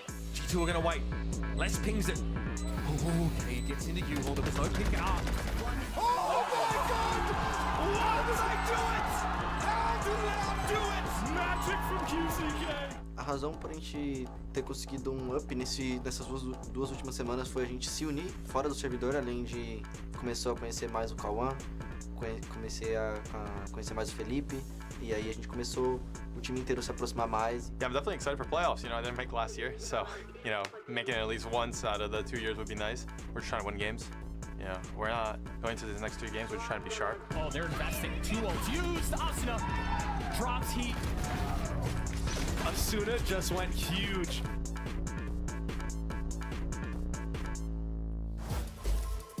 Welcome back to day 1 of the mid-season playoffs. We just saw G2 2-0 Cloud9, and now it's time for our second elimination match of the day. 100 Thieves takes on Loud. Of course, I'm Golden Boy here, currently yelling at you. We're joined here by, I almost said Wyatt. We got Brent, we have Sideshow, we have Wyatt. That's you. You're in the corner over there, looking good. Like your jacket, by the way. Oh, stop. Notice how the compliments are coming now when he was just started the denigrating show. you earlier. Yeah, I know. I would never do that. I'm a good person and I treat everyone with kindness. All right, well, yeah, but you're a monster. Okay, so let's go ahead and dive into our matchup here today. Let's go ahead and talk about 100 Thieves here. Now, this is a squad that from last year to this year, massive turnaround. We're talking about a squad that is, you know, contending in the playoffs here, and I think all stocks are pretty high for 100 Thieves, Wyatt. At the beginning of the year, though, to be fair, their fans and the people continue to live in fear. Oh, It started slow. Yeah. I mean, there was a lot of justified coping because their group in kickoff had a ton of great teams. But turns out the coping was kind of real. Yeah, the coping was actually kind of real. And then first week they played Sen again, who just got back from Madrid. They lose that, and it was like, we're still holding out hope. What'll happen when they play against a team that didn't win Madrid or isn't Lev? And then they beat G2, and then from there, it felt like when they finally got a win, they broke through the mental glass ceiling that just had them down, and they finally started playing with more confidence. There's still a blanket of doomerism over this org, though. No, there isn't. I think they've tossed it away at this point. I think it's born and bred into them at this point. No, it's not. Boostio dispelled it. He exercised the demons. Yeah, why? Okay. Yeah, With his what is little making boombox. you say that? Just the vibe of the people. Like, The vibe of the people isn't like that at all. You're talking like Nade Shot or something like that? Down, everybody. No, the fans. They've just been they've been downtrodden for so long. They don't know. Even when they're winning, they don't know that they're winning. No, that's true. Yeah, Like, the fans are reluctant to hop on the train just yet, but if they beat they're Loud holding out. today, the train is going to be full steam ahead. But let's be real for a minute here. There is some issues, if you will. Perhaps a little map pool, perhaps that 100 Thieves mayhaps struggle with? Possibly. Yeah. Possibly. I mean, look at their bind win rate. It's 80%, 4-1. All of their wins so far in stage 1, they've got bind in the map pool. It's almost been 100. I think it's 100% win rate in stage 1 for them as well, actually, if we're not counting the kickoff games that they ended up playing. So they're looking good. I mean, with this team, they do look good if they get bind in a pool, but I'm really quite concerned that if Loud just take that away from them, and there's a chance that Loud don't end up doing that because, again, they do like to opt into playing bind every now and then. But still, I think it is 100 Thieves' best map. And I think if you take that away, you take away the foundation of what's getting this team a lot of wins right now. They play the same comps on bind and split, and Loud have been getting rid of split almost permaban. There was only one time they didn't ban split. So I think they're getting bind in here, and I think that's going to be a map that 100 Thieves can kind of jump into the rest of the series with one under their belt. Yeah, potentially, of course. Well, let's go ahead and check in with Bang, who's actually going to be standing by with Elizabeth. Rock, paper, scissors, shoot. Rock, paper, scissors, shoot. Get good. Hey, what's up? All right, very quick question for you. You're very close to qualifying for Shanghai. How are you feeling right now? I'm feeling very excited. It's been a while since I've qualified for an international. The last time I qualified was Champs, and the last international I've been to was Lock-In, but I didn't qualify for it, so it's definitely a good feeling and a lot of fun. Best of luck. Real quick, rock, paper, scissors, here we go. Rock, paper, scissors Here we go. right now? Rock, paper, What scissors, shoot. Rock, paper, scissors, shoot, all right? On shoot? Rock, paper, scissors, shoot. trash. Absolute. That's right. You can't step up to the streets. You confused me by explaining the rules. Well, that's how I got you. I was just like explaining the rules. Because people play it differently. Some people go on like rock, I play paper, it the right way, scissors, so. and then some people go rock, paper, scissors, shoot, and then some people go rock, paper, scissors, go. I play it the Queen's way. How are you analysing Valorant when this game is confusing?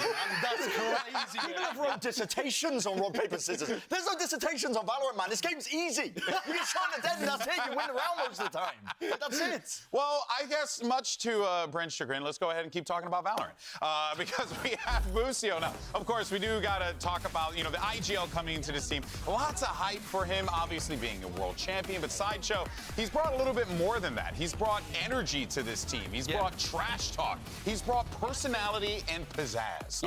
He's actually ghost busted the Doomer Phantoms straight out of the 100 Thieves camp with his boombox and his rolling up with his Ecto-1 and his boombox. Yeah, and also they've been bringing in more of these set strats. The amount of set plays that they've had to work with and the confidence that on their executions of them has been excellent. 100 Thieves have gone from a team that I didn't have that much faith in to a squad where I'm really excited about them now. Yeah. I think it's just, honestly, it's just sad that they're matching up against an on-fire Loud because both of these teams I would like to see go deeper into this tournament. But that ain't the way it works. Yeah, well, I mean, that's what makes it so fascinating here. It's because both teams have kind of, like, for 100 Thieves, they've been on that slow ramp up, but it has been a ramp up. And then for Loud, I mean, it's just been a hockey stick, like just straight to the top here. Now, what is exciting about this is that we do have a pretty awesome duelist matchup between Asuna and QCK. And look, I'll be real, QCK was impressive.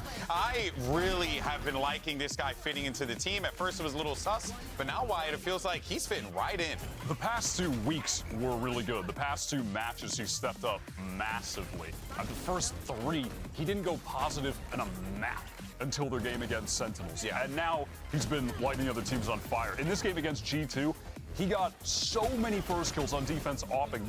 At the end of the first half, Loud had 10 first kills just from the first half. That's crazy. And it was so much of him offing and finding those first picks. But conversely, Asuna, he's been, for a while, was mega inconsistent at the beginning of this year.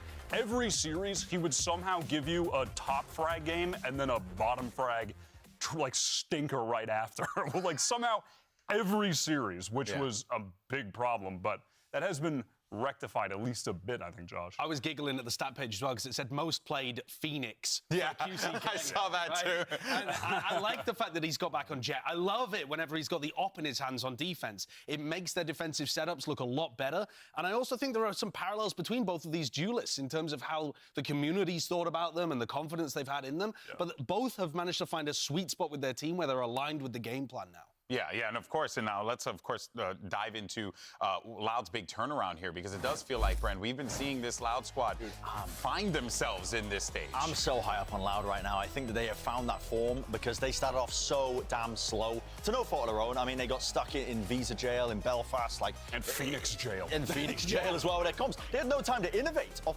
on the back end of Madrid, which is a real they were issue stuck for this in a team. dead end. They walked themselves into a cul-de-sac of bad comp. It expired. And so now it's taken them 3 weeks with that 0-3 start, but they finally built up enough time to actually start getting it and start clicking, I think, as a team, way more with standardized comps that people are playing. And you're seeing this team come alive at just the right time. Listen, you can curse the playoff format or you can bless it, but at the end of the day, they got those 2 wins necessary to actually make it and get that chance in this match here today. Yeah, I love the way their understanding of like small meta details on Bind in particular is really prevalent too. Sadak always has Spike. You see him tap it, bait out defensive util, tap it again, bait out the denial util, and he's got stuns to punish. Like it looks really, really good the way that they're playing. I mean, this is an exact example of that kind of thing, where in this situation, they're double flashing towards backside, and then they predict the double flash from G2 in order to get the punish down. Like, they understand the win cons of their opponents and their own comps so well. You'll see them contact at the beginning of attack rounds, not giving info away. It just looks really clean. Sadok's IGLing in this game against G2 was masterful. Yeah. Right at the end of the game, on a pivotal round, I believe it was at 11-11, G2 had called a timeout just before it. They had 4 ultimates going into the round, and Sadak just called Giga Chad 4 rundown long and just rolled their plan. His IGLing was so good. It's exactly what you want to see. Let's see, though, if it all comes to fruition for Loud, or will 100 Thieves spoil the party? Let's send it over to the stage. Riot Games Arena, let's show some love for our Omega teams. Give it up for 100 Thieves!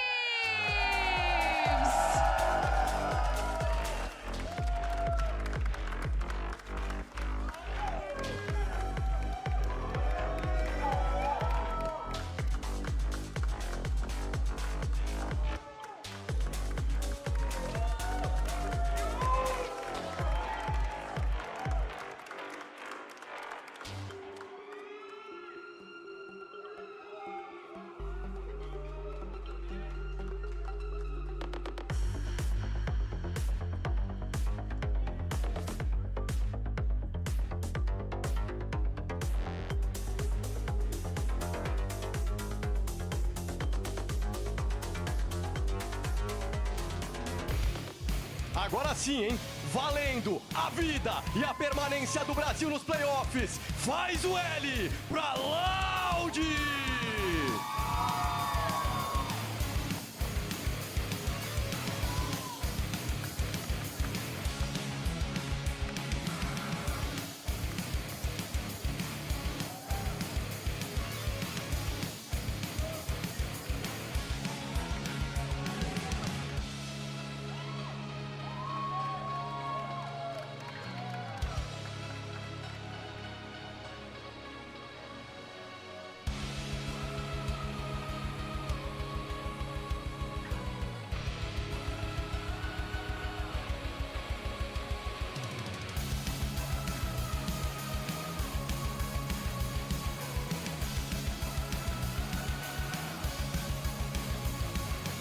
Can Sadak and the boys on Loud ride the momentum that they found toward the later portion of Stage 1 into a Shanghai trip? Or will the Thieves finally manage to steal themselves a global event? This is going to be a great matchup between two teams. Honestly, I don't know. Honestly, I was picking it wide. I had no idea where to go. It's a shame that one of these teams is going to be going home after this match, because both have been so impressive late into the season. It really is a tragedy. Cowan Zine, the man on the screen right now, goddamn, he stepped it up so much in the latter half of the season as well. I think the same case is what I said about QCK, where he didn't go positive on a map for 3 matches in a row. And then the last 2 was just lighting up Sen and G2. It's one of those things where the tiny elements are coming together for Loud now, where they've worked out whatever it was with the compositions, where stuff wasn't coming together, wasn't clicking with the, util syncing up these little plays, the ideas that they had in mind. There's no hesitancy anymore, and I think it allows everybody else now to just play so much better. You see it in the numbers reflected. This map, pick ban, Bind gets through into the pool. This is the one thing that I was wondering about, and 100 Thieves are going to get their map that they have, what I believe is 100% win rate so far in Stage 1. They've only lost to it one time that we saw earlier that we were talking about. I think this is a massive leg up for 100 Thieves now. This heavily, I think, is just going to be favoring them throughout this entire series. If you're just going to be starting most series already up a map, like, it's almost inevitable at that point that you are going to be favored to win it. Yeah, I mean, you mentioned it, Josh, but the set plays that 100 Thieves have on Bind around the Gecko utility, the fade, how many early little set plays they have towards shower to get early kills or take that space fast. Super nice. Yeah, when 100 Thieves are on defense, they re-clear every single time you take space against them. So Sadak's got to be aware of that. But I think this matchup's going to be really interesting because Sadak calls his teams to contact at the start of rounds, so 100 Thieves might not realize where Loud are until they're already on top of them and executing on them. Frankly, though, as much as I'm impressed with the attack side from Sadak, this comp should not be winning more than like 2 rounds on defense. And they were lucky to even get it across the line against G2. So that's a super different dynamic based on side to side. All right, well, it's all on the line for both of these teams. So let's go ahead and jump straight into map 1. We're going to send it over to your casters. It's Doug and Baby Bay for the call. Thank you so much, GB. I think the stakes are painfully simple. but they could not be heavier. Win and you're in. And for these two teams, Dre, you think about the stories that they've had, not just this year, but for the last 3 years, it's enormous. Yeah, the momentum that 100 Thieves has been riding on this entire stage has been nothing short of enormous, like you said. And on the flip side, you have Loud, who can potentially not make an event in what? How long has it been? You had the stat. It's been 2 years. Oh, right, excuse me. It's been 7 events in a row. I was thinking about 100 Thieves. Yeah. And the fact that we have a perennial powerhouse potentially missing their first major ever is just asinine. Again, the stakes could not be any bigger. And of course, we've got an absolute treat that's going to decide all this. Bind, Icebox, and then, lo and behold, if we need it, and good Lord, I hope we do, Ascent would be the decider. But for now, Loud on the attacking side, seeing a bit of a lean towards B with a knife on an early tag. And Bang there to receive. Bang still face-checking this angle, though, and that's going to give the info. 200 Thieves that this will most likely be an A hit in transition. As soon as the wall goes up, Les looks to make a play, and he does already. Boostio already falling. And a quick pause for Loud as now they continue to push forward. The defense is beginning to crumble for 100 Thieves. Just one remaining, and it's Cryo. Currently tucked behind a smoke as reinforcements arrive. Planted.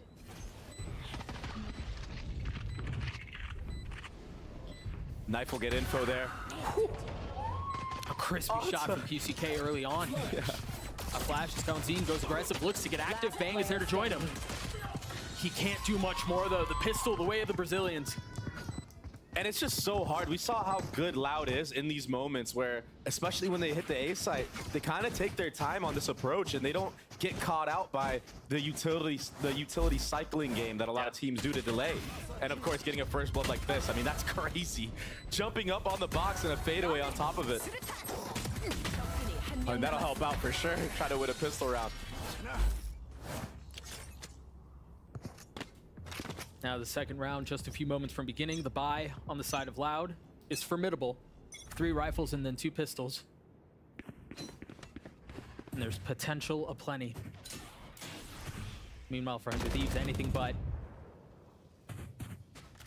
Yeah, and Loud so far, these last 2 rounds, conditioning be heavy, and this is all on purpose. This is all to, you know, change things up for maybe the bonus or even the first gun round that they have a matchup against 100 Thieves. Yeah, all part of the bigger game at play. But for now, in this round, how did these have a read on this, though?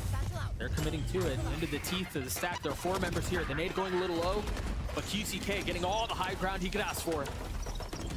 It's enough for things to reset right for it. Oh, now pushing forward. Yu strikes at just the right time. But he's not able to do enough damage. Not enough to really swing things. And Cryo now left all on his lonesome with the late rotate to try to figure this one out on his own. Sadak weak, but the rest of Loud healthy and gunning for a fight, pining for it, if you will. As the spike ticks away, get a little bit closer and closer to how this ends into Cryo's dismay. Oh, he still gets away with one. In the face of the stun, 1 HP, you can't imagine he'd be around for much longer. But he decides to take a scenic route, repositioning through elbow. Attempting to just die to the spike, you'd imagine. If he can get Sadak here, this would be perfect for them. Sadak is too sharp on it. And they saved 2 guns, but it was costly. Nevertheless, I mean, 3 players down. They lost 1 rifle, though. There you go. So the other 2, they should be able to carry in. They're actually going to buy into this, too. They're going to full buy.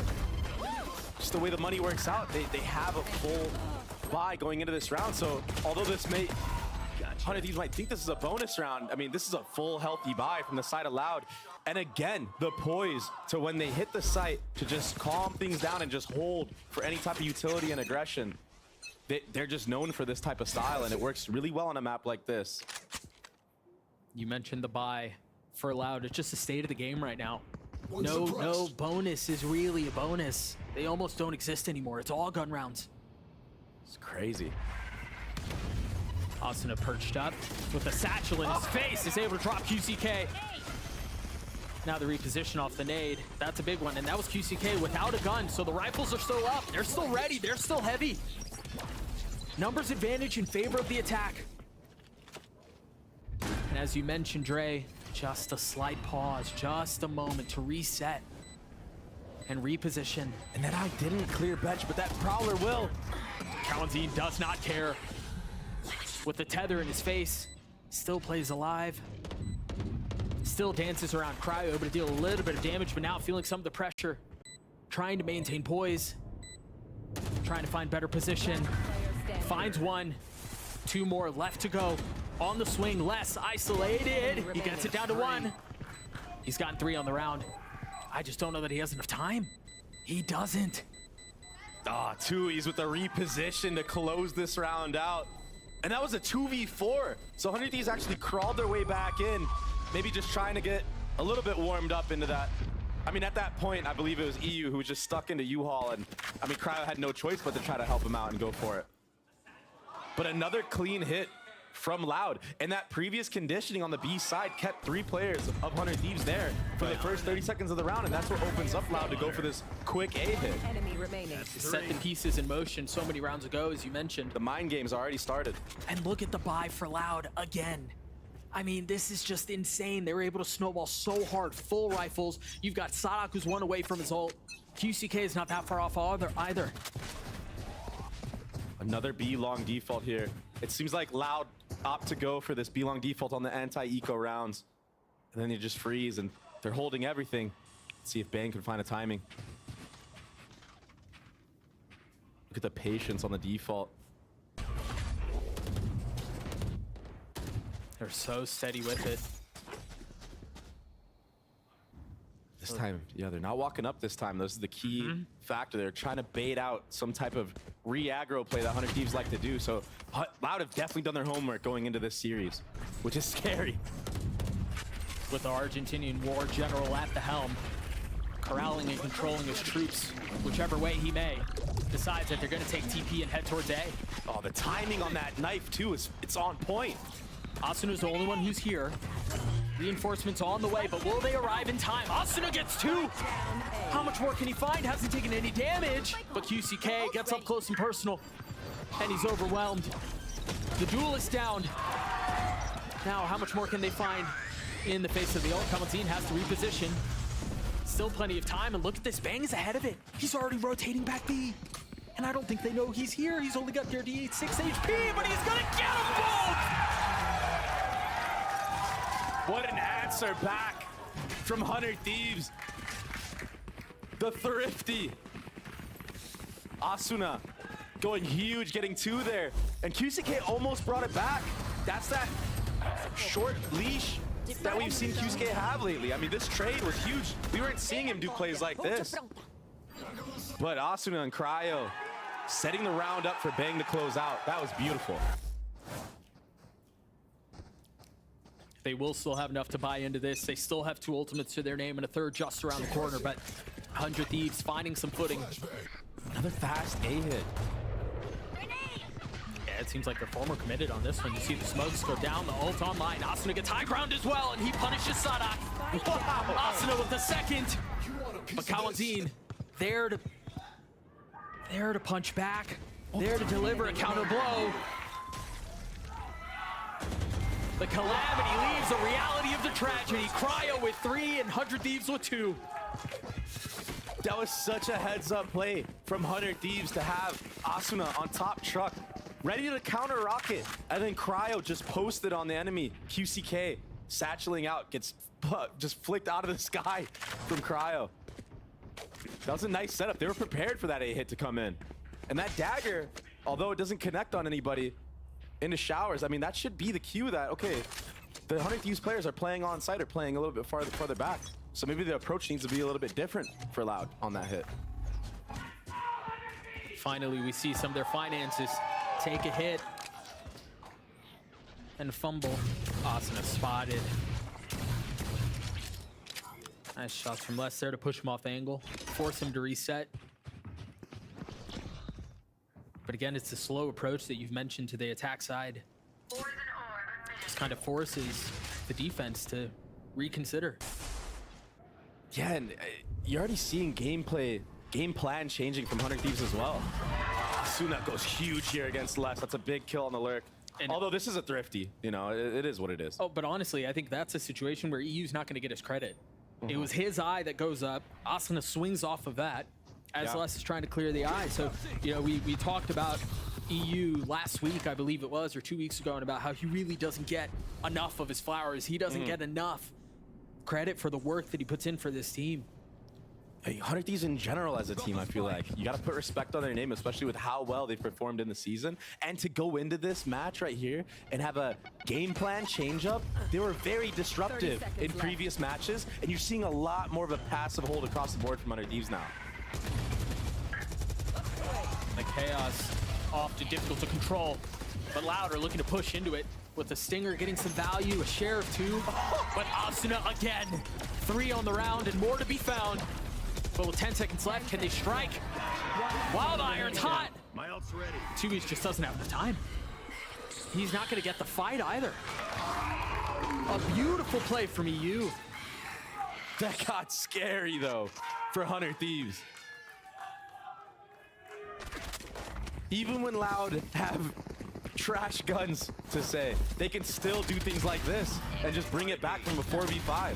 It's these weird moments where like everything freezes on the site and they don't actually scale fully. They just do like a little pause and wait for you to make the mistake. Thank God EU bailed out 100 Thieves in this round. That could have gone completely sideways and momentum could have shifted off of that. With that being said, 100 Thieves bring this to an even scoreline. EU has his ult online. Boostio's one away from his. Round 7, and we haven't seen a Thrash yet. But it's impending. It's foreboding.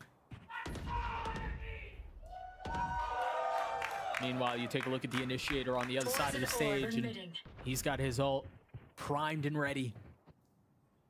Looks like the bomb is leaning...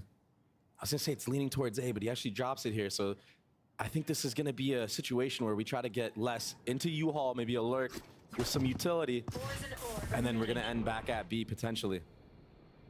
Here. Quiet over the map. Look at how scared they are of a trap or any type of re-clear utility that 100 Thieves have. They're playing for that layer. There it is, the Nightfall invested. Gonna tag 2. There's no follow-up. A little bit of info gathered at the beginning of the round, but still 40 seconds left. Early Nap gonna tag on the Bang. The fault line will catch him too, and now the ult invested, the trifecta of utility instantly dropped. Again at the hands of Cryo, and they invest more. Boostio on the swing will fall, but Cryo will tee off. 2 found. Numbers still in favor of the defense though. Spike not scooped up. Les with much to do on his own, cannot convert. Cryo is sharp right now. He came ready and warmed up for this playoff game. And again, the eye from EU. That was gorgeous. I mean, Cryo didn't even have to step out of that smoke if he wanted to. Some of the freest kills you'll ever get. Oh, that was such a sick kill too. You are powerless. Oh my gosh, beautiful. That's 3. 13 and 3 for the duelist turned controller. With value all the same. 100 Thieves finding a little bit of space here. A 1-round lead. And Loud again up to their usual antics. This time though with a different flavor to it. Only 1 gun fired. Sadhawk's gonna stun off a QCK's contact here into Octagon. And it was perfect. There was the stun that you mentioned, the Stimmy too, to take some space. And now the red carpet rolled out. Bing dodged it all. He's still alive, finally falls. Meanwhile, Les sandwiched. They're gonna flip the map, but do they even have enough room, eh? It's gone awkward, Dre.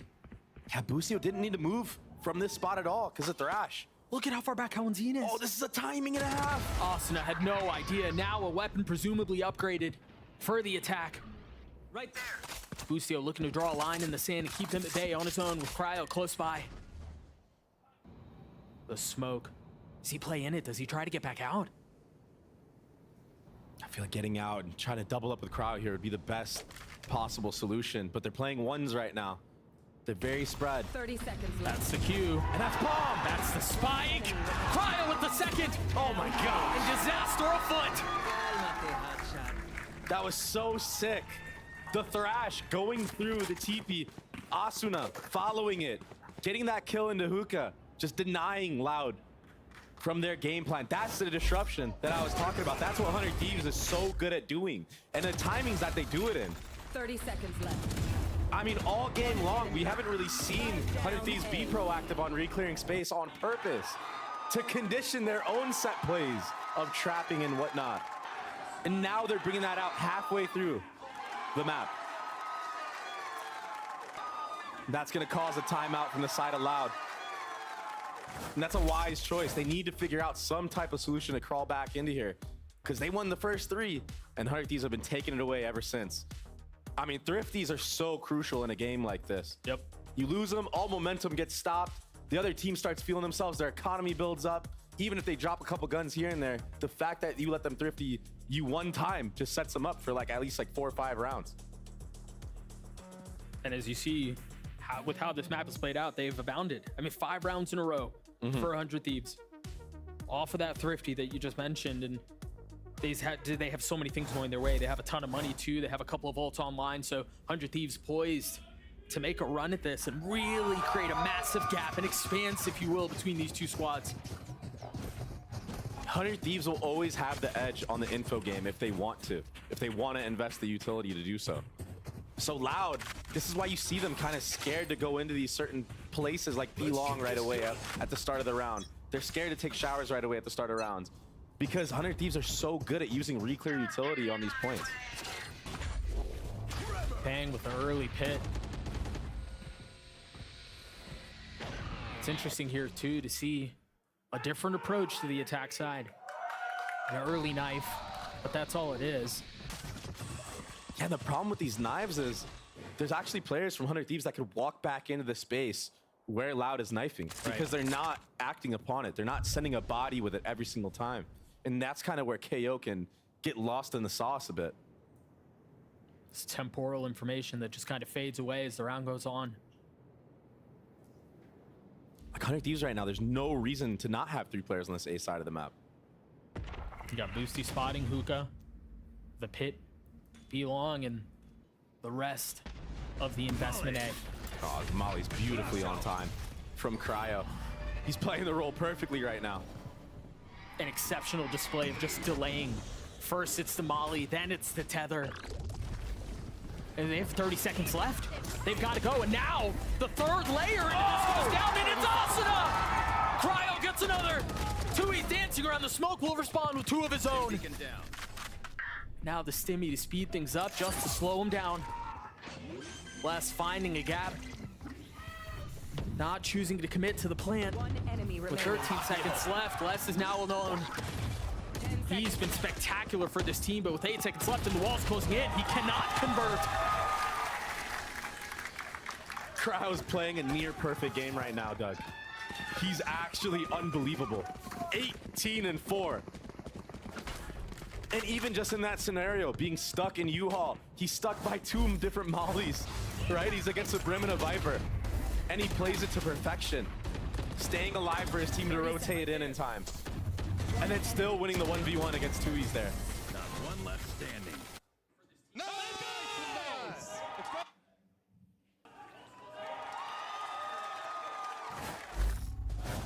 3 rounds separating these 2 heavyweights. And again, the stakes could not be bigger. Win and you're in. Lose and you go home. You kiss the possibility of Shanghai goodbye. Everything on the line with so much to gain. No real time to think much more about it though, as the hit is out B.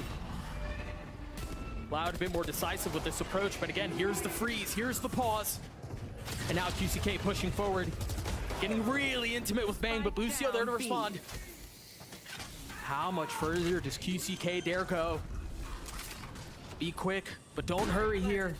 Take your time. Be methodical with the approach. A perfect pit. Whoa! Possibly keep them back. And Asuna aggressive. Pit still in play though. Now it falls, but Tui's with 2. Again, Cryo has been a monster. And he will continue to deliver. And he's smiling while he's doing it. emotion on the face of the young lad. And Boostio's out of his seat once more. That's how you know 100 Thieves is clicking on all cylinders. It feels like they got it figured out right now. They figured out how to deal with the little halt play that Loud likes to do.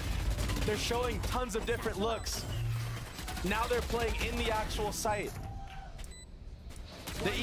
Every other round so far, that was ridiculous, by the way, that jump kill. That's not Valorant, man. I don't know what that was. He's one of the only players that consistently throughout his career has gone for plays like that, and every single time it works, it's him doing it. Back into the action we go. The timeline tells the story. 7 rounds in a row for the defense. Another change of pace here. Now we're getting aggressive. Had that eye connected, that would have been the cue for the Gecko Flash and Stim to come out and swing. Probably wise to just give that B-Long control. But I mean, I gotta give props to Loud for reading that. Loud with a couple of tools here at their disposal if they decide that they want to be decisive with it. Boostio spotted Sadok's arm on the jiggle there. There's the tool. Unbelievable! And the Brim ult to follow up. Everything falling apart for Loud. Meanwhile, 100 Thieves can do no wrong. The turning of the flash, the spike hits the ground. Oh my gosh. Les will not stand. 100 Thieves have been trying to go for this Brim ult tether play for the last like 2-3 matches on Bind. The key difference here is that it was in the choke of Octagon where players like to come out of B. In previous matches, they've done it in long B. This small little change, it actually worked. Yep. And it was the perfect timing right off of Boostio's contact here. Nice, Matt! Boom! Show them, we will go to Shanghai. Let's get it. These are the signs of a team that has no plan on stopping. A steady crosshair from the captain right back into the next round. And this time he's got a much bigger weapon to wield. The op in the hands of Boostio. No action this time around as Loud has been very quick. They've been very aggressive towards A. Attempting to dig their heels in and hang on to the space that they've garnered. Yeah, nothing else has been working for them. And it continues to not work for them. Kawanzin falls. Oh, that's the spike. They have nowhere to go, but Sonic somehow avoided it. He's able to keep them at bay. That could have been a bloody mess. But now silence creeps over the map. Ripe for reset as Tui's controls the spray, drops Cryo.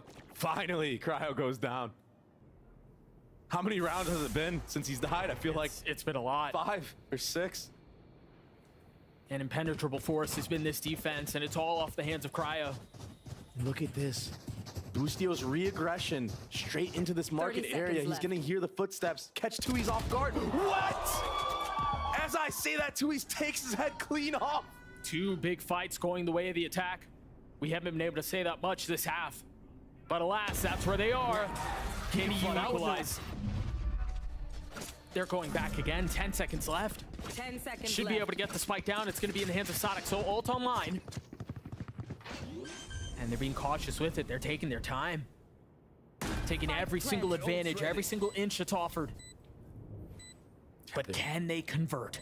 They gotta be so worried about Tui's pushed up anywhere. Now they're gonna find out that he is not pushed up anywhere.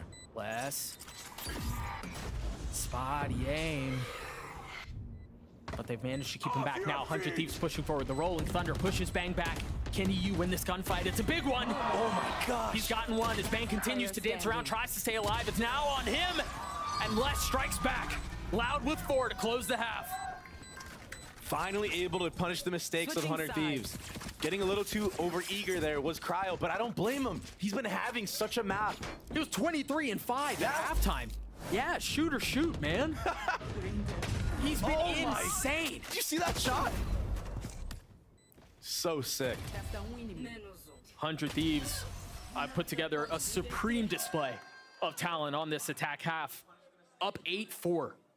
Yes, it's their map pick, but they look good. They look like a team that's not just leaning into the advantages because of their map pick, but because they're prepared. And when it's do or die, there's no other option. Boostio's a world champion IGL, and here he explains what it takes to call the shots on the biggest stage. I first became an IGL in Valorant, I honestly don't remember because I played on some free agent teams, but I think I IGL'd a little bit on Space Station, which was my first pro team. And then where I actually, I think, came into my like IGL self, was on EG at the beginning of 2022. I love it, but it is super stressful. You have to call every single round. You have to make sure you're communicating the best you can. You can't really focus on your crosshair. It definitely does suck to not be able to you just have like a crutch on you. Like you can't play your best. I do like reading people. I think I'm really good at IGLing. That's why I do it. I think I'd rather me IGL than anyone else because I think I'm better than everyone else at it. I think it's the most difficult position. I don't even know what could, maybe besides be a star player for a team. You kind of are like the centerpiece of the team. The team is gonna listen to you for everything, no matter what, pretty much. They're always gonna want your opinion, your coach is gonna want your opinion. And you can choose to be, you're supposed to be a leader as an IGL, but some IGLs don't, like a personality leader, but I also do that. So, yeah, it can be very difficult, but I love it. It's something I was born to do. And the greatest IGL, I want to say FNS because, he's American as well, and, I've watched him forever, but I think for now, we have to give it to Sadak. He just makes every tournament. He's been to IGL every tournament, and he just always wins. And if you're an IGL, you don't need to perform. You don't need to get a lot of kills.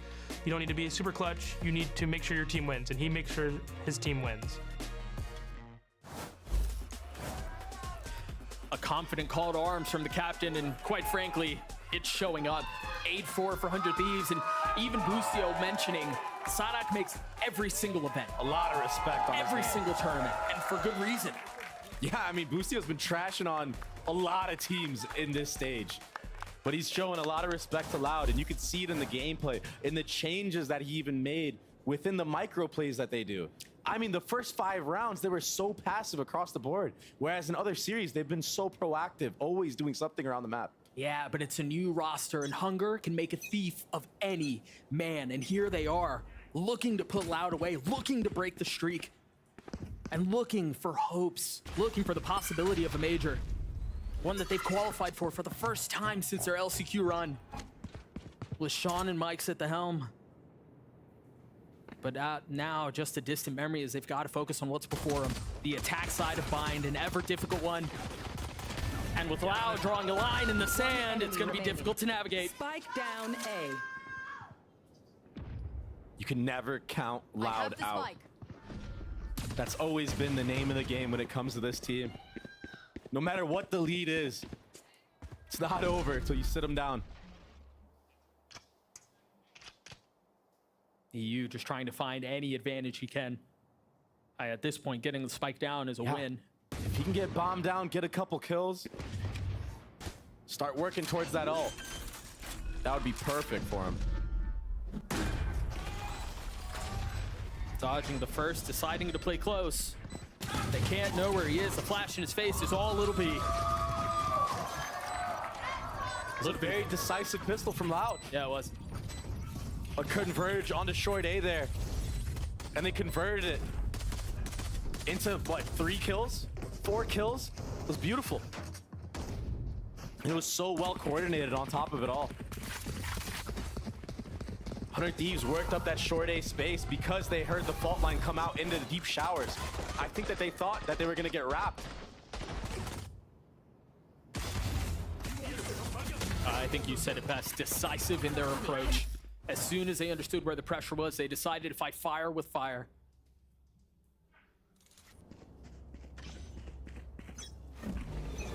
That's now the second pistol going the way of Loud.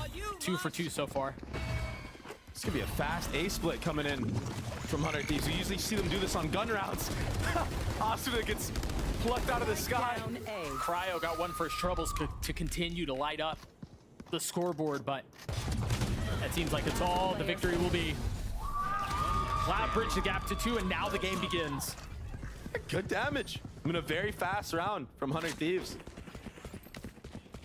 Not the worst thing we've seen so far. And now we're coming to their first gun round. A bonus for Loud, but the buy is not nearly as good. No. But the need to convert it is equally as great, if not greater, given that they're down. We got 5. It's gonna be a short walk here with a pop flash. Oh, it's a satchel play. It's so aggressive. Space denied. And QCK's life is lost. The power of defaulting, but less. He just slithered on by. Oh no. Assassination style onto Boostio. It's a second, maybe not as aggressive, maybe not as flashy, but the objective was the same and the outcome equally as valuable. Space denied. And now for 100 Thieves, force use utility to clear out what was previously theirs. Oh, the timing here. So awkward. Meanwhile, perfect! On the other side, EU gets 3, but 2, he's trying to hold them back. Will fall at the feet of Asuna. Les will not find any space on the other side of that smoke.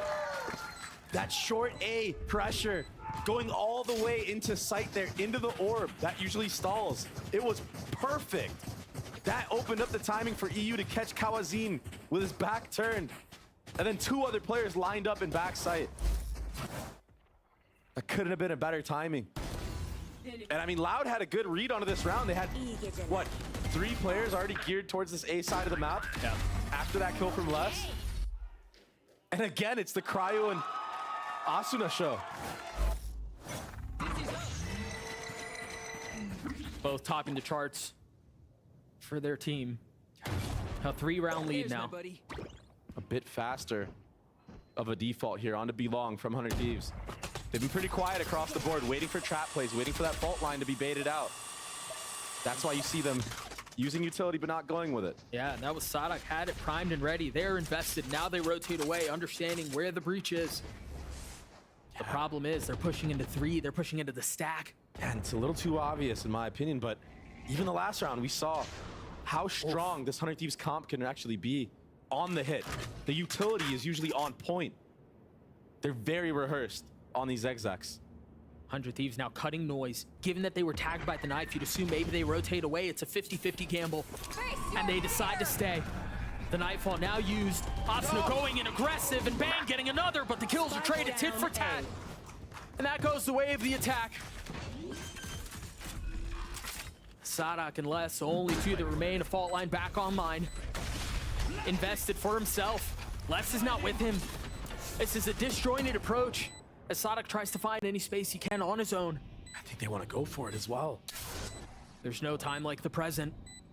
This could be a huge mistake for Loud. Do they decide to go? They need to save these guns, Doug. But they're choosing to push forward. Bang spotted, Amali at his feet, repositions. They haven't invested enough. They haven't fully committed to this. I guess they're just testing the waters just barely. Working their way in and then deciding they don't like what they see and they're getting out. And that's the respect that we saw Boostio giving Sadhak. But not only Boosty, everybody from 100 Thieves is aware of how powerful the Loud players are and what they can do if you make mistakes. So the discipline from 100 Thieves right now is the most impressive to me, because they're not even giving Loud an inch to step back into this. It's a brutal combination. The discipline of 100 Thieves and Cryo going 24-7. And the exec was beautiful. Yeah. The timings on the splits are perfect. The Loud may have a little bit to fight back with here. Let's see how it goes. They've got 2 ults. QCK is 1 off of his. Maybe an opportunity to claw back at this and chip away. Just a very passive default.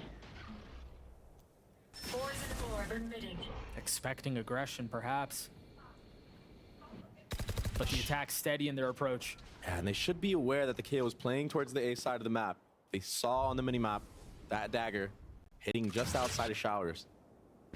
They haven't really pressured much of anything, though. Kawazin with the crosshair steady. And the exec has to be clean once more for 100 Thieves. The pressure heavy. as they're just waiting to pull the trigger. What's the cue? As the wall goes down, the satchels go out. Asuna goes up, and the shots go in favor of Bang. Now the spike planted. No real control of U-Haul. QCK and 2Es here trying to keep them at bay. He's got nothing but a Sheriff. The Molly buys some time. Busio takes a step back. Look at how disciplined they are in this approach. They've got everything covered, and they've got Busio pushing forward. Asuna and Cryo join in. It's beautiful. It's perfect.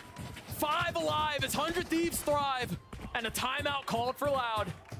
100 Thieves look so good right now. They look so rehearsed. They look so dialed in. They're ready for this. They were ready for the challenge of taking down Loud and not allowing them to go to their first event in forever. Again, 7 majors in a row. In the history of the org, they have never missed one.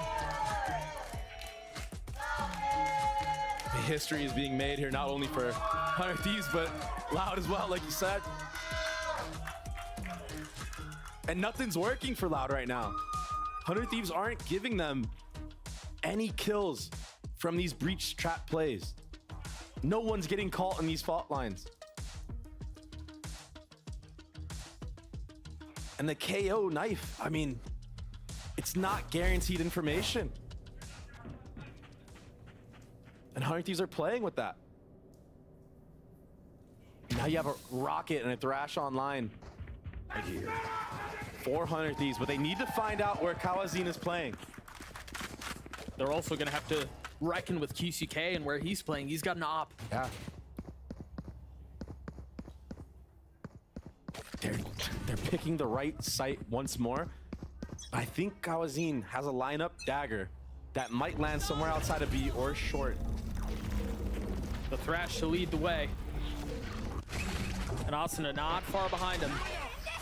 Oh, committing to the ult. Going up top, looking for a target, but nothing found. Finding vacancy on the site. Tries to go for a cheeky angle, but nothing is found. Meanwhile, the op on the other side of the map is gone. Hits the ground. Kawazin does too. Asuna, the thorn in their flesh, who will persist B as long as he may. Look at how they're focused on him. Look at how he is the tether to this, while the rest of the spike, the rest of the play is A. They have no choice.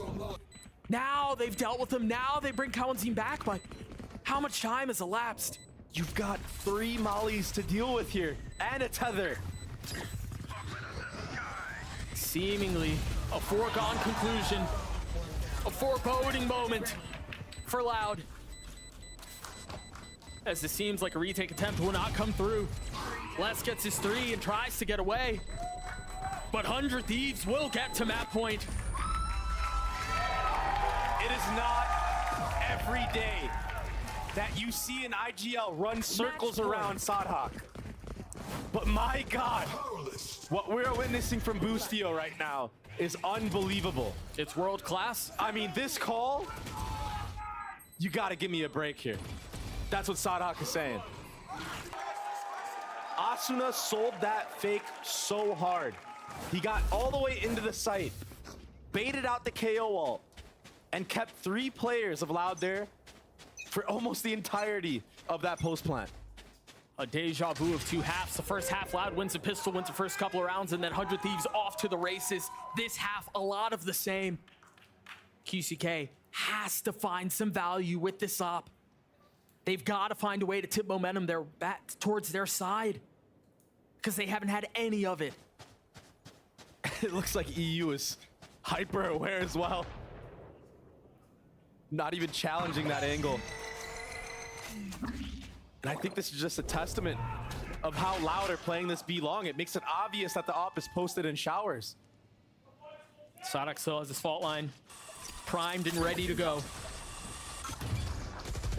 See the utility invested, looking to draw it out, and there it is, now invested. Now the question is, the protocol has been, they rotate away off of this. Do they stay? The cutting of noise, the manipulating of sound, and now the decisive decision to go. Spike down B. numbers in favor of the defense, though. Right there. And for 100 Thieves, given how things have gone down, they're ripe for reset. 30 seconds left. Bang does have this Viper's Pit. This could be everything for them. This could be the closing of this map. Yeah, can they close Bind down in numbers? Can they close Bind at a disadvantage? Can they find a way to make this through? Asuna looking for any free one he can find. 15 HP. Takes a step back. You see EU's position on your minimap, playing back in Octagon. He's the safety valve. The ult from QCK is methodical. It's patient. But it goes off with nothing. Meanwhile, Asuna gets 3, Asuna gets 4! And that's all it'll be! 13-6 in favor of 100 Thieves. Map 1. The way of the Americans. That was so decisive. 13-6. From mechanical prowess to the IGLing masterclass that Boostio just put on. I mean, these guys are dialed in and ready. They want to go to Shanghai. They want to deny Loud. 48 kills between Asuna and Cryo. And again, the calling of Boostio, he mentioned it in that little interview we had in between halves. When you're the IGL, you don't really get to focus on your crosshair. Your focus is to call, and did he not call one of the cleanest games we've ever seen? Meticulously dissecting and devouring every single thing Loud attempted to do, from beginning to end, on both halves. A bookended masterclass. This is a scary 100 Thieves. Loud on the ropes with that 7 major streak behind them. We'll see you guys on the other side of this break. Don't go anywhere.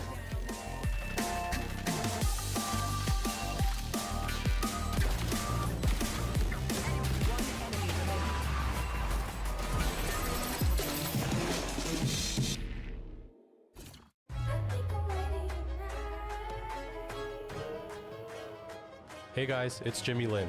In this series, I'm going to walk you through Attack on Pearl. Watch out for the stairs, clear this angle. You're going to be able to fight this.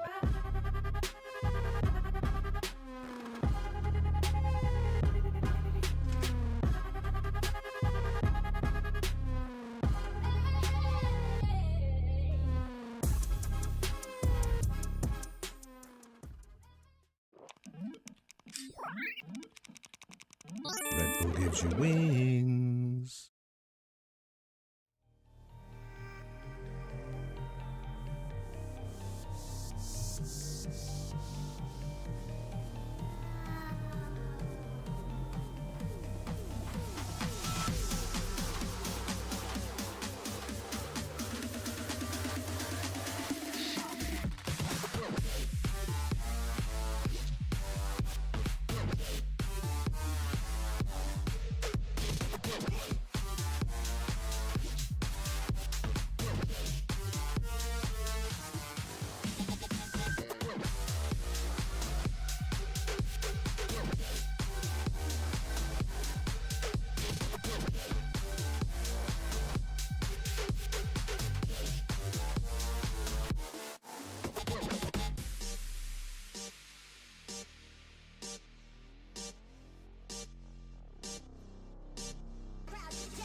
3v3.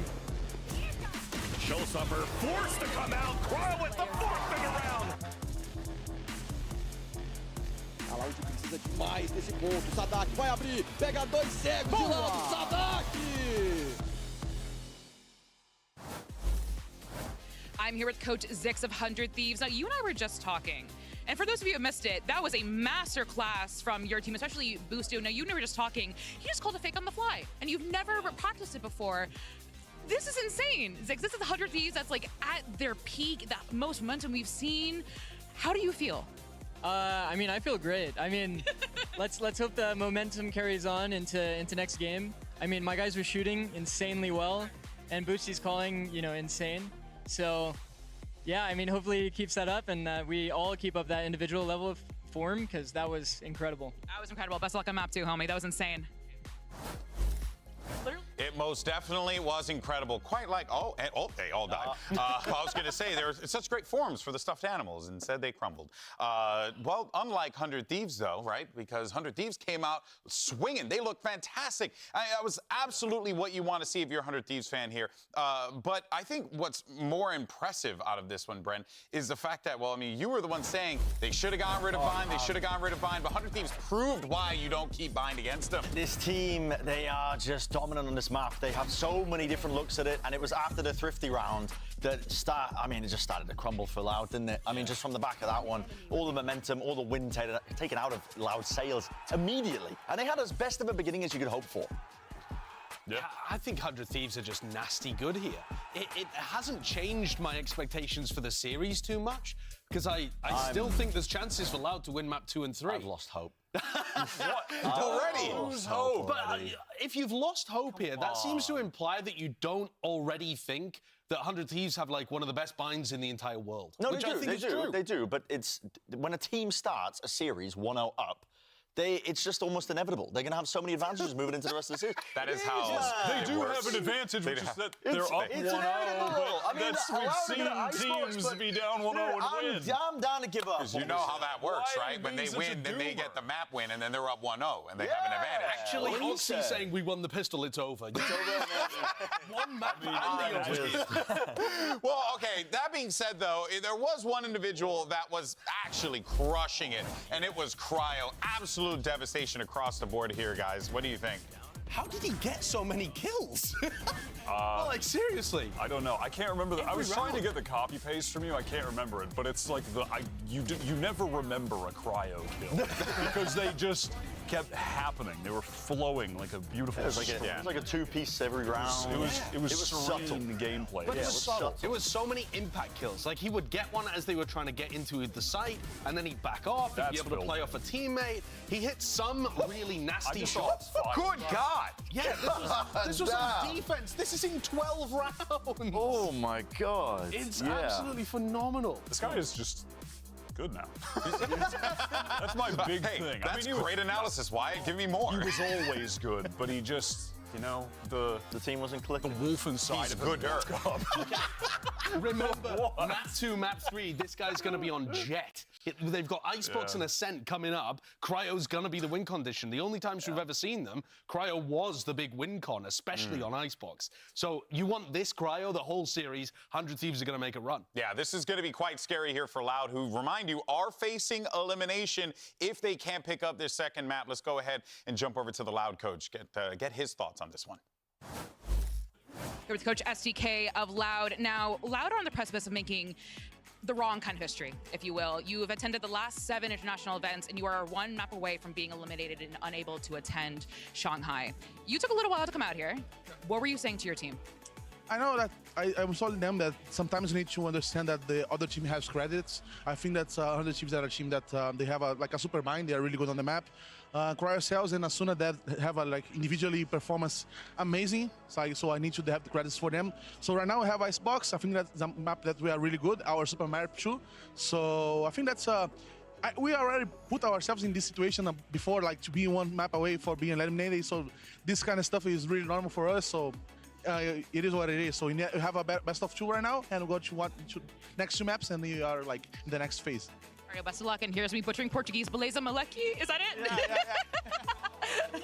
I'll tell you what, it is a good thing that SDK is the coach of Loud and not Bren. Because he's smiling, he's joking. Icebox is our super map. I'm loving everything I'm hearing. We were saying that. Sold him out. We were saying But you're not the coach of Loud. You're not the coach of Loud, and he is. And when he has confidence, I'm a believer again. Vamos Loud. I'm spamming L's in the chat, man. Listen, tell me more. Tell me more. Give me more of that. I'll tell you more. The last time they played Icebox, it was against G2. Yep. Live on that map. One of the best Icebox teams, G2, that we have in the region.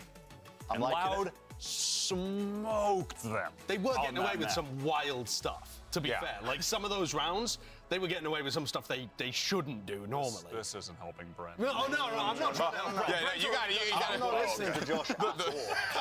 You're fine. He just completely ignored him. All right, here comes the agent select. Let's see what we get. Nothing out of the ordinary here. We have Loud, who innovated that double controller comp with the Harbor and the Viper at the beginning of last year, and they are still just the masters of it.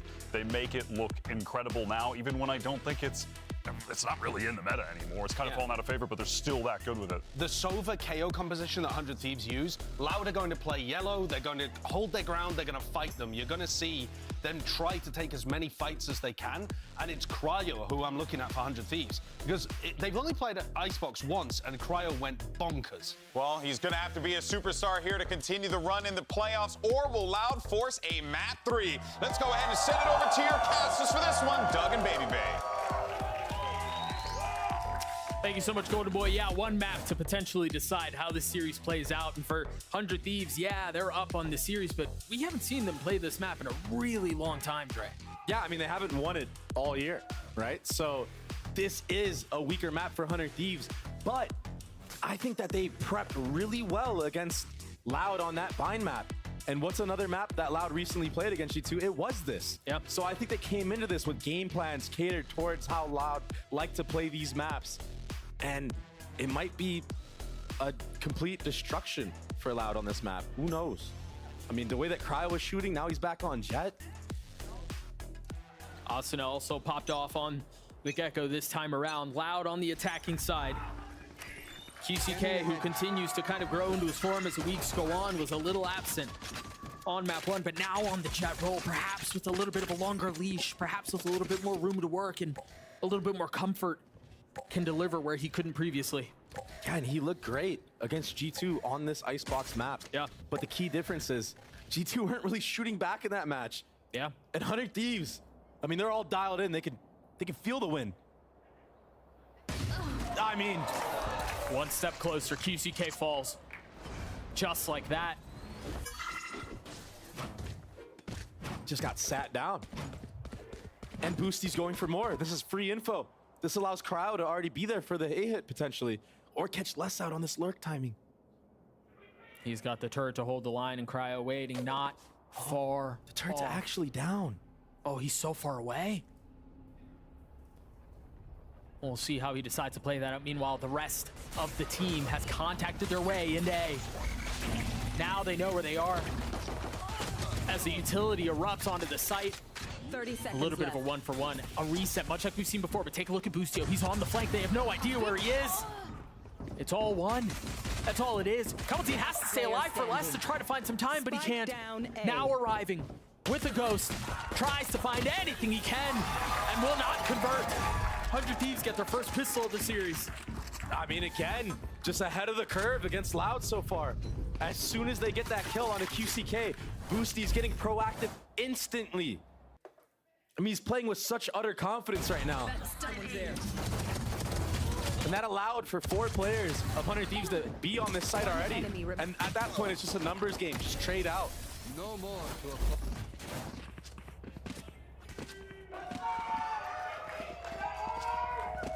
Remember, it was in the previous map where it felt like the only rounds Loud were able to win were off of pistol wins. That was the only thing that kind of kept it close. Cryo! Jump peeks the window in mid, and he goes for another on a 2-ease. Getting active. Cryo's picking up right where he left off. He's not stopping. He's still moving. Well, there's nothing to keep him back. Cryo and Boostio alone. It's a rank game. Oh! Finally gets shut down. Konzine attempting to grab a weapon. He's got a Guardian online, no armor to his name. And much to do with nothing found. This will be all guns saved as well. 400 Thieves. Boostio went into that round with just a deagle.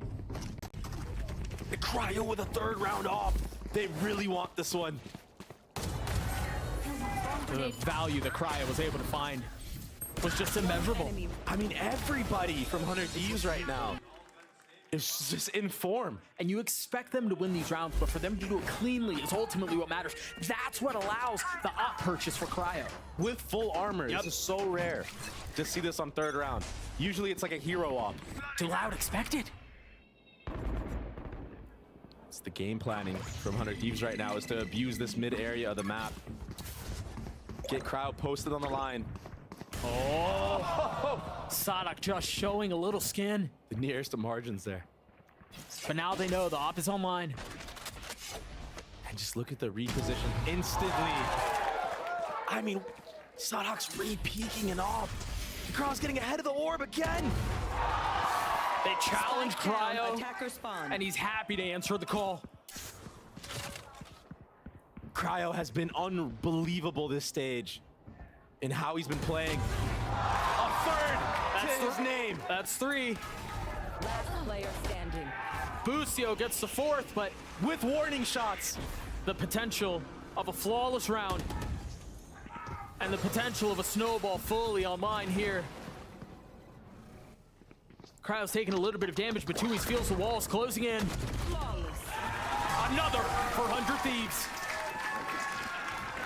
Sadak got caught lacking there. Thought that Cryo maybe repositioned to another site after taking that op shot. But he actually was still in mid the entire time. Al's off the flake too. He wasn't holding the angle. He didn't really know if there was anyone who was going to peek the other side. But Cryo to run through that mid orb after getting the kill on the Sadak, that shows the confidence and the development of like how far he's come as a player. He's not afraid anymore. And he's always had the mechanical talent to do stuff like this. It's just been a confidence factor, but he's been in full effect this stage. I don't know what has happened. We've watched Cryo reinvent himself in a lot of ways. He's been so valuable for this squad, and he continues to tee off as he gets a 2nd. Cryo with the 3rd, the shorty in the face. He's gonna get 4. Another flawless round for the defense. Back-to-back fashion. This is snowballing out of control. STK calling a timeout. Trying to stop any type of momentum that 100 Thieves has right now. But honestly, Cryo is playing perfect just like he did last map. This is an unreal form. We've never seen 100 Thieves look this strong. Cryo is taking over in ways that people were waiting for years. But here he goes. Listen to that.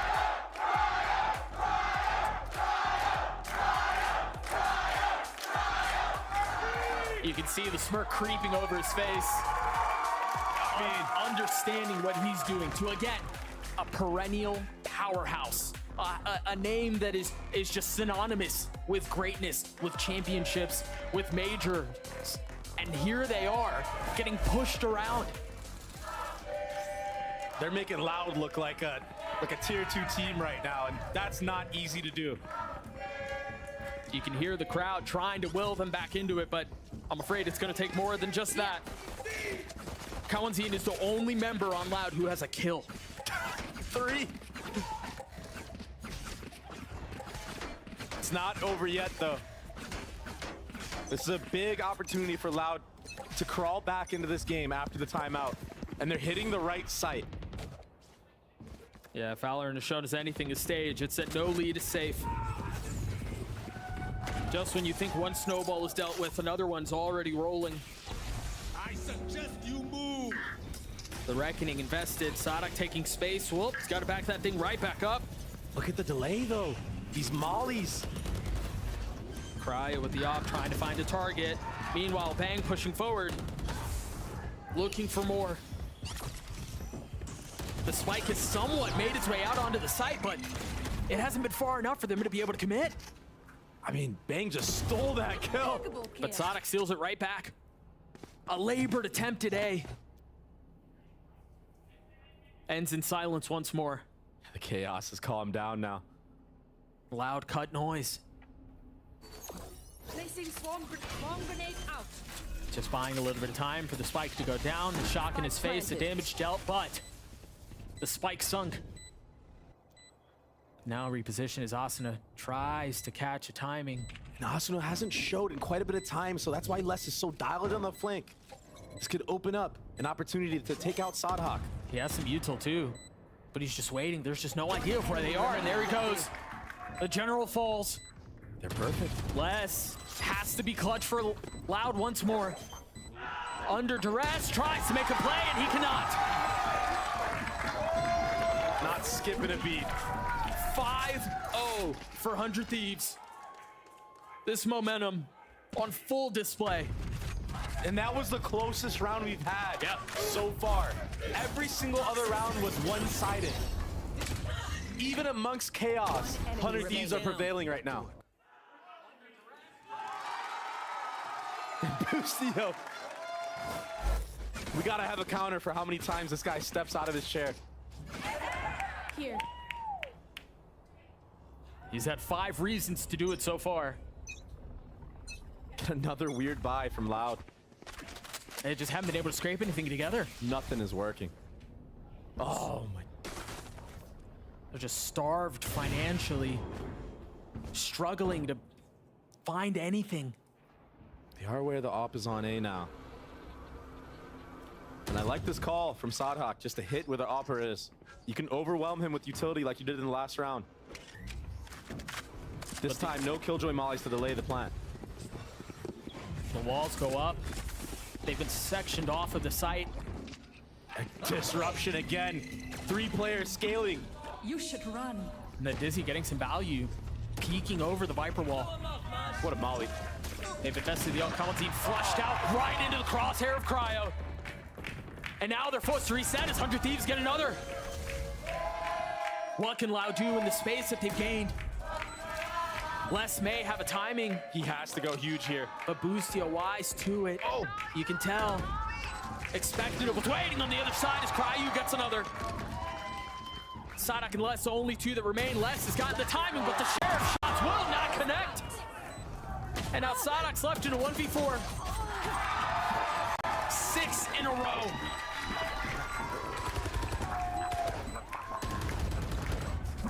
And when you're getting rolled this badly, I mean, you could feel just misery in your own gameplay.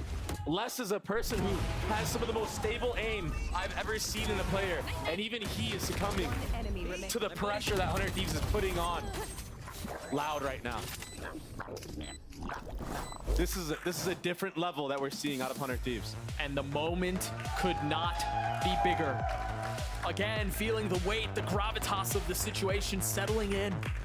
The shoulders perhaps not wide enough to bear the weight of what's going on here as the second timeout is called 7 rounds into the map.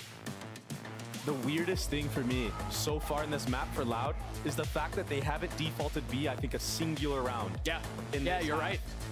That entire side of the map has been completely ignored. Not even a lurk. Nothing going on there. They're just going A every round. And just getting stomped. And again, when you think about the caller on the attack side here for Loud, when you think about Sadak and you think about the pedigree that he has, you know that they aren't just hitting A because they're running out of ideas or because they don't really know what to do B, but there's just something that they're seeing there that makes them convinced that they can win there. And the truth is, they haven't. Yeah. Now we're finally going to see a B default, our first B default of the match for Loud. I mean, you're going to run into Boostio and Bang, though. Bang's one of the best anchors we have here. And the Killjoy utility, you've got the Molly and the Alarm Bot. Now look at the mini-map already. 100 Thieves heavy leaning towards the B side of the map. Yeah, For a good reason. It's the first time they've seen a call like this from Loud. Kawanzin doesn't have his dart here, so there's the attempt at the drone to clear out Bang. And the instant response from Boostio to drop his ult. They don't want to have Loud have any type of space on this side of the map. Another stumbling block in the way of Loud, but finally, an advantage. Finally, a breath of fresh air. How much more can they find as they try to overwhelm Bang? Can they do this, though? Can they get the hang on this round? Can they get the hang of this map, of this half? Oh! Bang gets another. But space has been found. And Sadak has taken so much space A. This is a concern, though, because if they try to rotate back, Asuna might catch them. Yeah, Sadak has gotten behind enemy lines, but he's the only one there. 30 seconds As the orb goes up, Asuna goes forward. He spotted one. Tries to land the shots on the left, and he does. An overcooked call, potentially. Whew. Placing swarm And grenade. finally, they're able to stabilize. But it's so great a cost. 13 seconds left. The spike will go down. 10 seconds Shocks will connect. Spike planted. Oh. Wow. Sadak with a snap onto EU. Looking to take matters into his own hands, and he does. This could be the turning point for Loud in this map, in this series. The IGL stepping up. 7-1 Brazil incoming. Massive play there by Asuna. That was flirting with disaster. I mean, that shot from Sadak onto EU. That was so clean. A sigh of relief from the captain. And another default towards B. Yeah, there's been a very conscious change of approach. They've got an alarm bot that's deep into the pit. Oh, Boostio left so early, though. No support for Bang. It's like that deep alarm bot makes it so Bang is confident that no one's pushed up yet. Yeah, it was fortunate, though. If Kawanzin gets a tag onto Bang, he had his ult, and you know that thing's going. Mm-hmm. But not invested, so Loud decide to try to test the waters elsewhere. And these mid to B rounds can be so hard to pull off on the attacking side. But they persist in the face of the pit, or at least attempt to. Progress has been made. Gosh. Into kitchen, but that's all it is for now. Boostio. Perfect crosshair placement. Crispy onto Kawanzin. And EU, understanding where the weakness is, looks to fill in on the space. So many angles you have to clear. Alarm bots have been traded. Sonic put his in the pit, so now they know there's no counter flank. Meanwhile, Les getting the best of Boostio, and that's alarm bot down. Now they can push forward. Now they can get a below. Bang has to try to do something on his own. And he gets a couple of kills. But that's not enough, is it? I suggest you move. A second reckoning. EU falls. Sonic is just taking over the game. But can he get it over the line on his own? Another clutch situation for the leader. Destroyed. An awkward Gecko. Both targets spotted. None of them found. Wow. Asuna on these retakes. I mean, his movement, it's so clean. He jiggles you out, finds out where you are, spams you behind the wall. Makes it so hard to get a trade. And these 2 kills from Bang.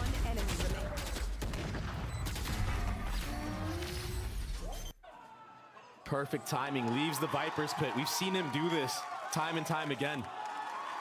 He leaves the Viper's pit at the perfect time to kill players that are either coming mid to B through the bottom of 2. In this case, it was top site. 7-1 in favor of 100 Thieves, and the other staggering number on your screens is QCK is yet to get a kill. And here you go. 100 Thieves putting the op towards the B side of the map now, understanding that Loud have been defaulting here the last 3 rounds. Dark, weird. Beautiful shot from Tui's. Now can QCK get online? Can he find some space? Can he get active? And I don't think Loud heard Bang pick that op up. Trepidation perhaps not fully committed. to the hit, and Bustio again taking space. It was Asuna before, but can he strike when the moment is right? Oh, he's letting him go by. He hears everything though, and that's enough to manipulate the rotations. That's enough to draw him A. The cluster of comrades called by the captain. And so much to be found. Oh no! Oh no! That was almost disaster. Gosh. I mean, less fumbling utility like that? Almost making a mess of the situation. But crisis averted. QCK falls again. And they're ahead of this. Loud need to double back once more. This is gonna be scrappy. Such abnormal form. But the moment demands excellence, and it demands it now. And Loud find some space. They find another round. Wow, that timing from Bustio. Les, he almost fumbled the bag there. More than once. Pulled out the molly, what, twice? Maybe 3 times? Dug it down. That was so awkward. Oh my gosh. I don't know how he didn't hear him drop either. There's so much chaos, I guess, happening that... Emotions just running rampant right now. For both sides. So Loud get their second. 100 Thieves still sitting onto a cozy lead. 5 rounds between the two. The op still in the hands of Cryo, who's been a menace this series. EU getting a tag onto 1. Info gathered, but that's all it is. But through this, Bang has tucked. He's been so good watching this player develop and grow and mature. What's his time on 100 Thieves? Doesn't seem like he's going to be challenged this round. They're going to rotate back into A, and you still have a little bit of presence here. I mean, the wall's going to go up. Boostie's waiting on the other side. Sonic has taken a fair tag. And now the Clove to protect. Ult online. And here we go once again. The Reckoning repositioning as Cryo gets another. Bustio down low, joining in on the fray. But they still don't have all their members here. Loud have a numbers advantage here. If they strike, they can find some space, but Cryo hits another. Now Bustio finding a little bit more room. Gets it. Les again arriving just a moment too late. And the situation continues to slip away. Gosh. 8-2 in favor of 100 Thieves. 100 Thieves do such a good job of playing off one another in that backside A area. This is why Loud has had relatively no success hitting A site. They just maneuver their way around that back site and take fights together, get the trades together. In this case, it's protect the president, and the president is Cryo. After he gets this shot and kill, Bustio holds his back. Kawazin's peeking that angle as if the op is reloading his rifle. That opens up all the kills for Bustio to get just for free. The synergy right now is so good from the side of 100 Thieves.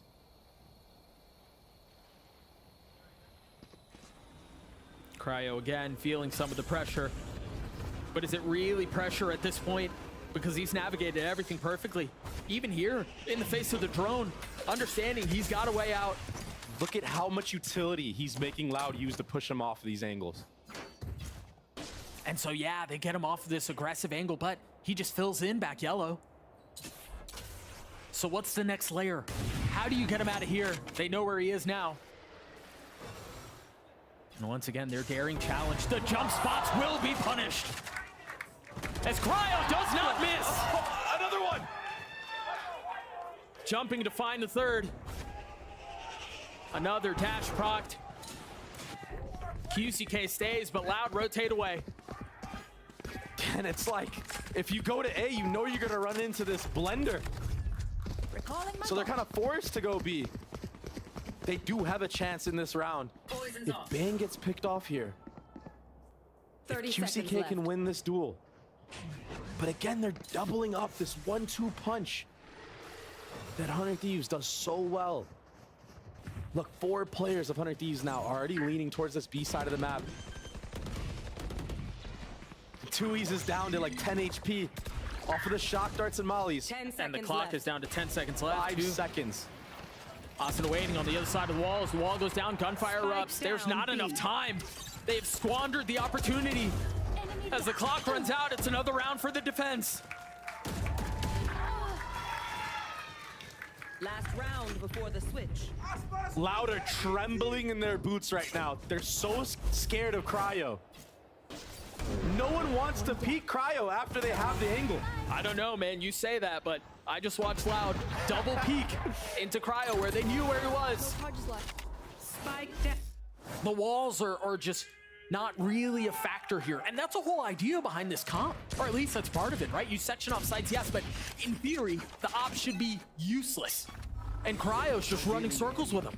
Loud isn't decisive enough to take the space as soon as they get him off the line or as soon as he takes a shot. And that's where they're slacking. That's where you see the scaredness. The hesitation has proved to be hellish for Loud. Cryo honestly just taking a page out of QCK's book in the G2 match. Peeking non-stop over and over, abusing the B area of the map. This series, he hasn't even had a book in hand. QCK, not even able to get the kill there. Tui's does, but the space has been found. But Boosty has slipped behind enemy lines. How dangerous does he dare get here? He's gonna go for broke. In the face of the lockdown, finds one, and that's all it is. Delays for just a moment. As the cove goes up, the spike goes down. And they reset. How do they take this thing back? Trying to use the cove to their advantage. They're gonna stick Wingman on the first, not able to get it to half. So there's still much work to be done. Only 2 remaining for Loud. Kawanzin and Tui's against the world. Can they hold them back? The first will fall. Cryo gets 3, and it's a 10-2 half. In favor of 10-2. Complete obliteration. Cryo's making a statement in this series, Doug. Switching sides. He's trying to show that he's one of the best to ever do it. One of the best in the world at his role. 19-4. This has been one of the most dominant performances we've seen Cryo have. You are the best player in the world, baby. Matt, you are the best player in the world. His leader said it. He's believing it. You can see it on his face. 10-2 in favor of 100 Thieves. Let's throw it down to the desk to break down that slaughter. Good Lord, that was a butt whooping. I mean, we just gotta call a spade a spade. Goodness gracious. Loud predictors, we're not flinching. Loud predictors are not flinching. So you think they're gonna win? No, they're still gonna make an international event. They're still not gonna break the streak.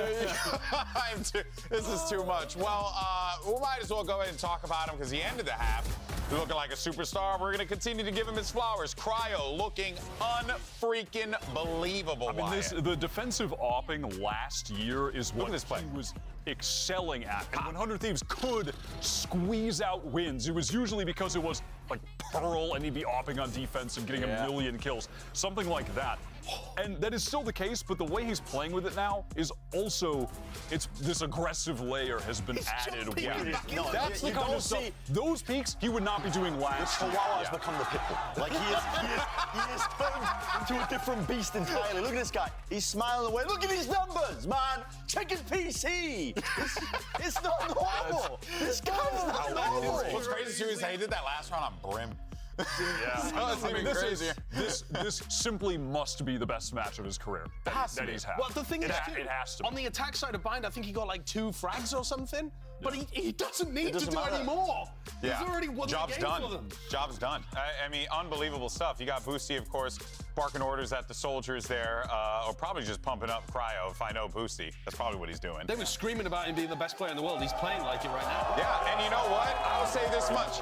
About dang time, man, because we've been following Cryo for a long time. We always saw the capability of this player, and now he is popping off. But does it continue going forward to that next half? Let's find out. It's going to be a quick one, potentially. Casters, back to you.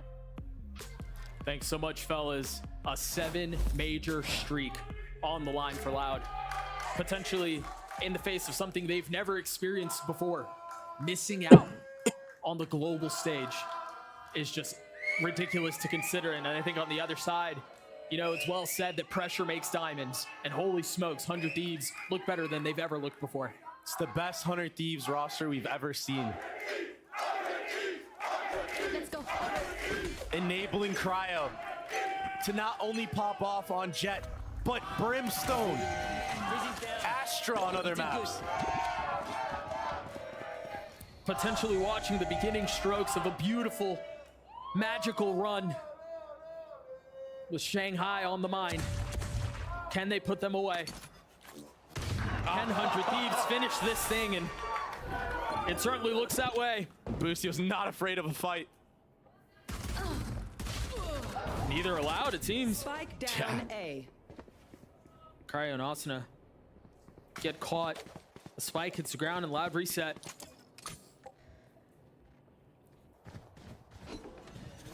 So much space taken on this B side of the map from Bang. I got the spike. Yeah, do they flip back? Is there going to be anything for them to suggest they're staying A? There's no dart that they could throw backside from EU. There's really nothing. It's really just timing at this point, and Loud's internal clock not going off, choosing to give up the site, choosing to give up the space. And in staggering fashion, 100 Thieves safely get the spike down. There's a lot that Loud has to clear right now. Head on a swivel. Can Loud win the pistol? The first one falls, but Bang's there to trade. Oh, this mid lurk. There is a turret, though. EU gets another. Player standing. Bang finally falling. EU left into 1v2. Found them. He has shocks. That's gonna hurt. He's gotten it to half. How much more can Sadak do? The second, he sticks it. There's nothing to keep him at bay. The pistol, the way of Loud. 100 Thieves almost brought that back from a 3v4. Playing very confident, but good trading from Loud. And they need to be on top of trading if they want to come back into this match. I mean, Boostio was not afraid right now. He got tagged through that box and instantly wanted to take a fight. Confidence is often the name of the game. It's something we consider and contemplate so often. Such a regular part of the conversation. And you see it there on full display for Boostio. QCK has been quiet, not able to land that shot. Has to dash away. The timing! Pistols for the attack, and Boostio the architect! Bang gets one at the same time! QCK's overwhelmed! But he responds! Now feeling some of the pressure, but the rest of the members crumbling around him. Finally, he falls. Asuna scooping up all the little guys he can. But cannot scoop up Tui's. So much damage done into this round for 100 Thieves. It got scary for a second.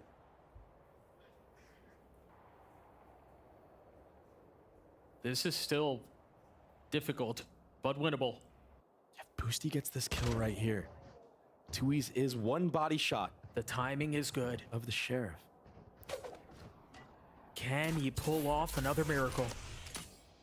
With Sheriff in hand, the snap onto the first has to be clean, and it's not. Loud will get their fourth. QCK, he looked like he almost got overwhelmed in that moment, but he was able to hone it back in and put up, what, 2 or 3 into that round? Saving Loud from getting ecoed. I mean, Boostio caught Kawazine lacking there. And this was the major success for Loud against that G2 roster, was QCK punishing the B defaults from G2. But he looks shaky. Doesn't look like he's hot right now. They're gonna need a lot more of that if they want to pull this thing off. Third round op can be the trick. A round at a time, the name of the game for the defense. No drone. Oh, there is drone, I believe, for EU. So QCK should get pushed off of this line. But if anybody peeks too early, he might be able to snag a kill real quick. They challenge the duelist once more. A slight step back. And an op shot does not ring off. Bang again. Unbelievable performance from the youngster. And now 100 Thieves have all this space to go and all these kills to be found. Another 2 fall. Kalanzine and Tui's left to answer questions that their team have been incapable of doing all series. You just gotta save. And this opens up the option for 100 Thieves to pick up that op if they want and set a new look for this attack. Make the defenders scared to peek anything. They don't really have the money to do this, but it seems like they want to hunt. Maybe just bang. Oh, mouse wheel jump. Meanwhile, Kalanzine and Tui so desperately trying to white knuckle their way onto these rifles and hang on to them as the clock expires. Can they keep these weapons? They're slowly and methodically getting choked out. If 100 Thieves commit to this, they could get these guns out and force Loud to go in with nearly nothing in the next. And Cryo's still creeping up slowly here. He might, at the very last second, find someone. Oh, he doesn't. Cryo sitting on 20. And Bang with the opener there onto QCK. I feel like most times, Oppers peeking into riflers get the kill. But if they get headshotted like that, that is the opening. Poison's gone. Had Bang gotten a body shot or was a centimeter off, he's dead. Guaranteed. 1000%. The precision is there. The quick draw goes away of Bang. 100 Thieves now 2 rounds away. Oh my gosh. Lucio going aggressive, looking to find the fight, and QCK has to take a step back. Doug, I haven't seen Bucio do that rollout since Space Station. Sadak is still here, Loud with numbers. But a 3 into the face of 5. A 1-for-1 goes the way of the attack, and it's not getting any better. Less than 2's again. Isolated. Loud devastated. Cryo's a stone cold killer right now. You could see it in the face cam. He is so locked in. He's not even blinking. The resolute duelist going for more. And again, a mini game is afoot. Less. Can he keep this rifle up? It seems like he should be able to get away undetected and unscathed. But meanwhile, for 100 Thieves, 1 round away here from dismissing Loud, from breaking their streak, and from staying alive.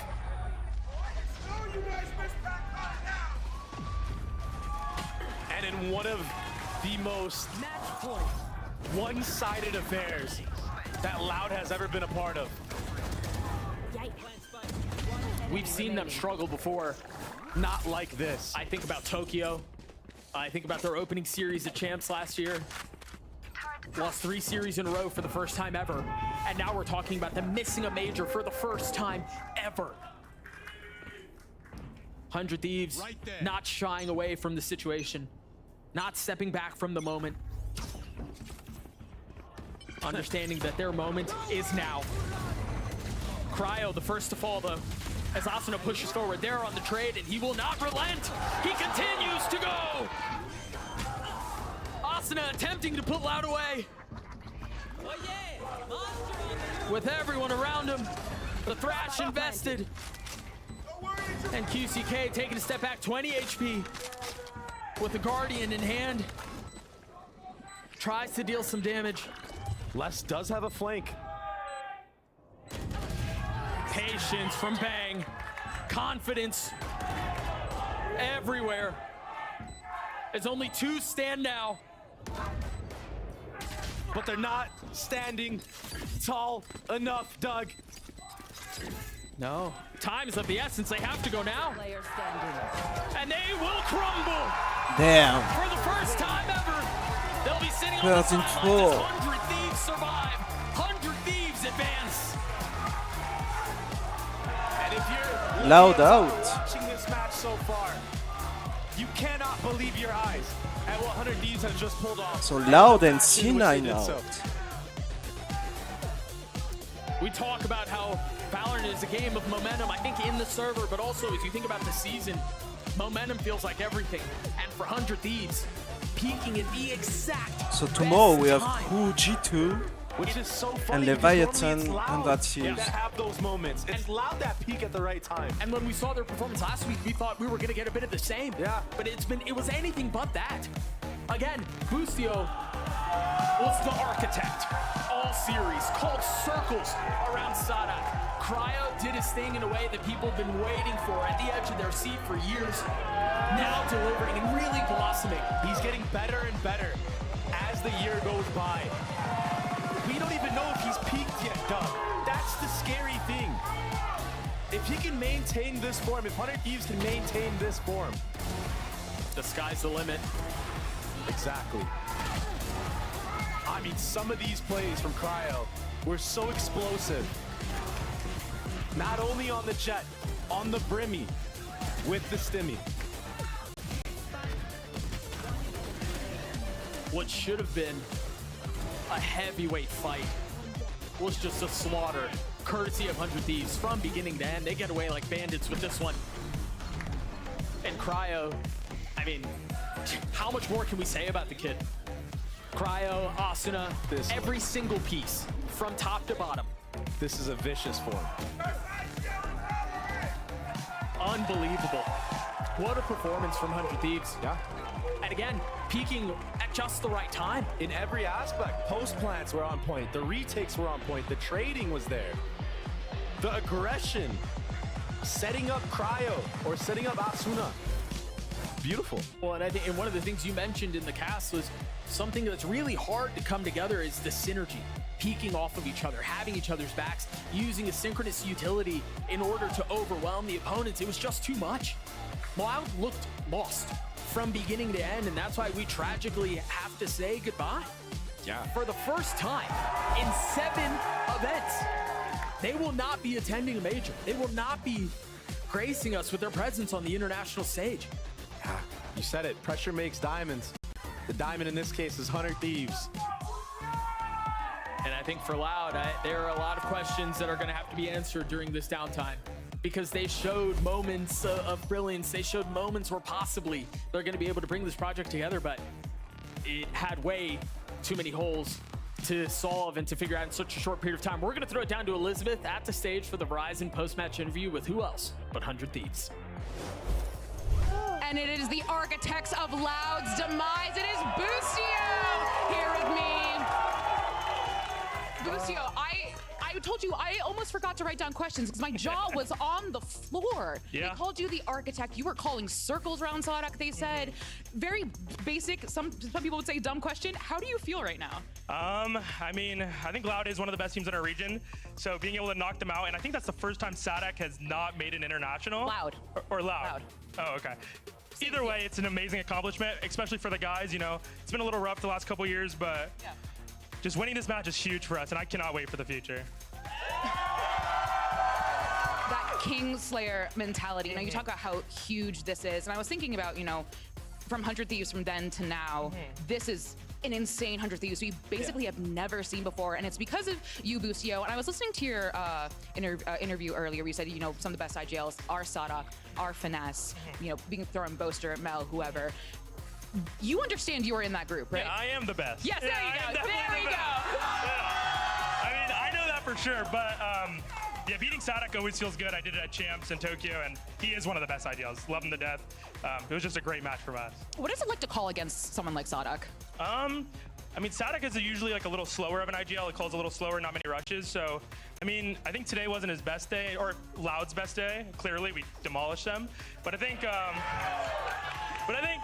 overall, very good. Did you expect these games to go so far in your favor, or did you expect it to be a little closer? If we play like we do in scrims, yes, I think we're one of the best teams in the world, or the best team in the world.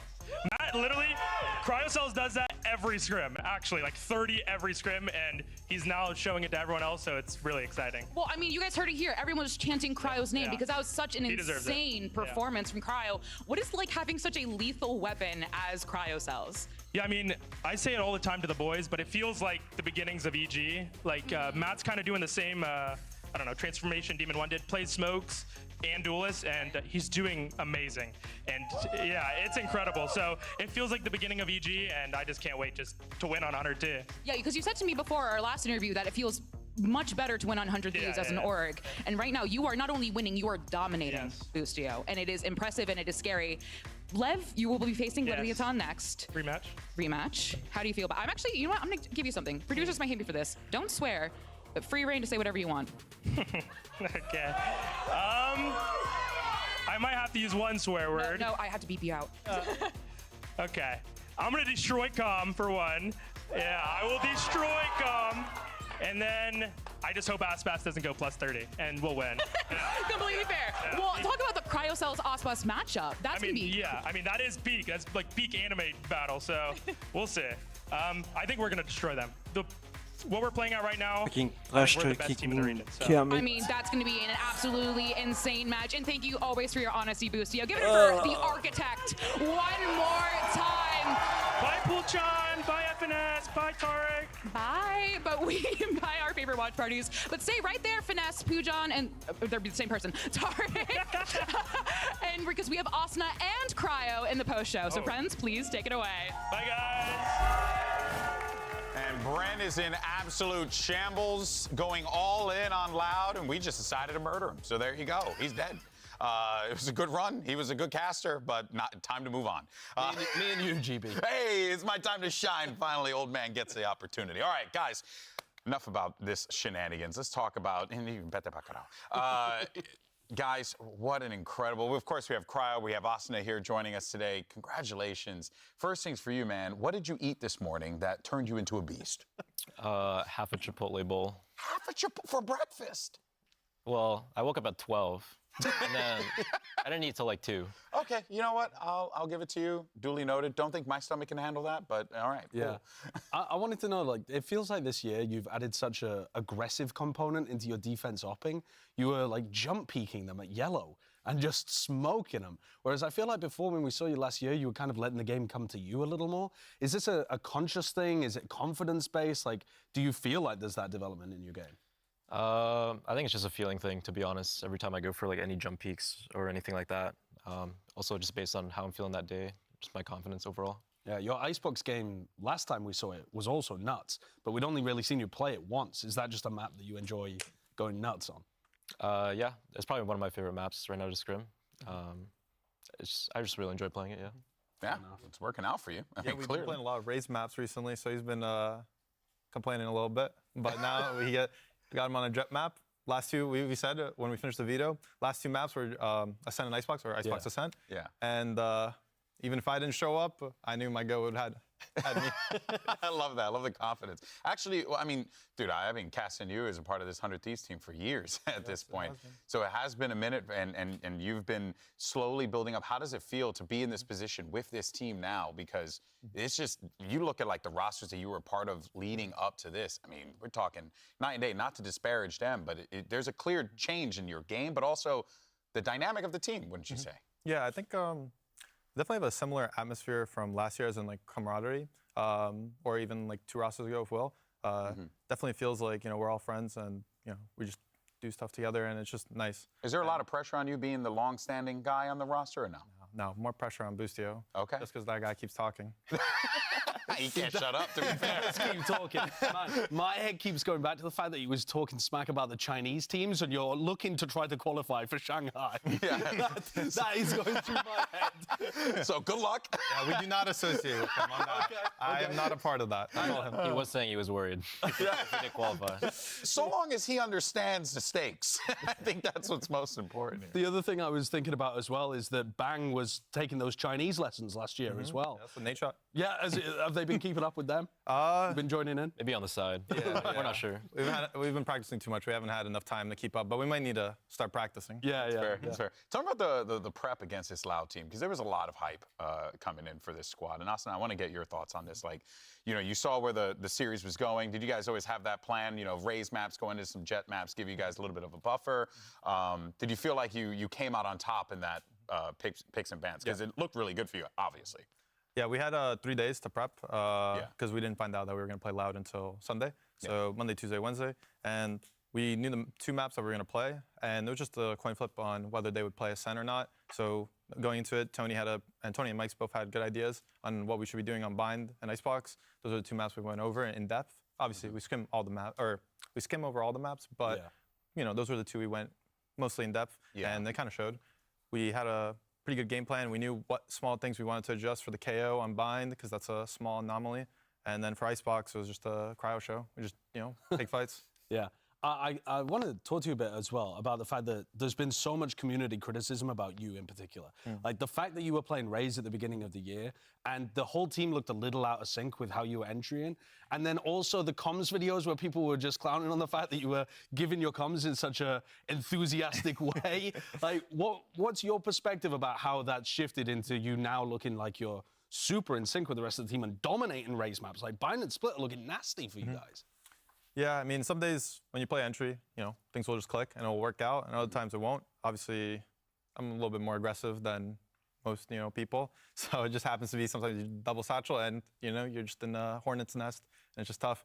But yeah, things just worked out. Our utility was really good, and not really much has changed except, you know, we just got more depth and, you know, I definitely more confidence, honestly, than the beginning of the year, because, you know, be starting the year off, we hadn't won a game in like 9 months, like a BO3. So, you know, I mean, it's not, obviously that's on us, but also at the same time, the schedule is a little rougher, you know, mentally, because, you know, you look back, when was the last time I played a match? Oh, I had my BR and then Sentinels, and it's like, you know, you'd rather just not really remember that, and then not counting off season. But yeah, I think just overall our confidence level. I remember telling Tony, because we went 0-2 in kickoff, I was like, we just need to get 1 win. I promise you we'll be a different team. Could you tell that you were a different team after the win? After G2, yeah, we were definitely hitting our stride. I remember telling that, but Tony also said, we can't wait for that. You know, you need to get that confidence up right now. So, yeah.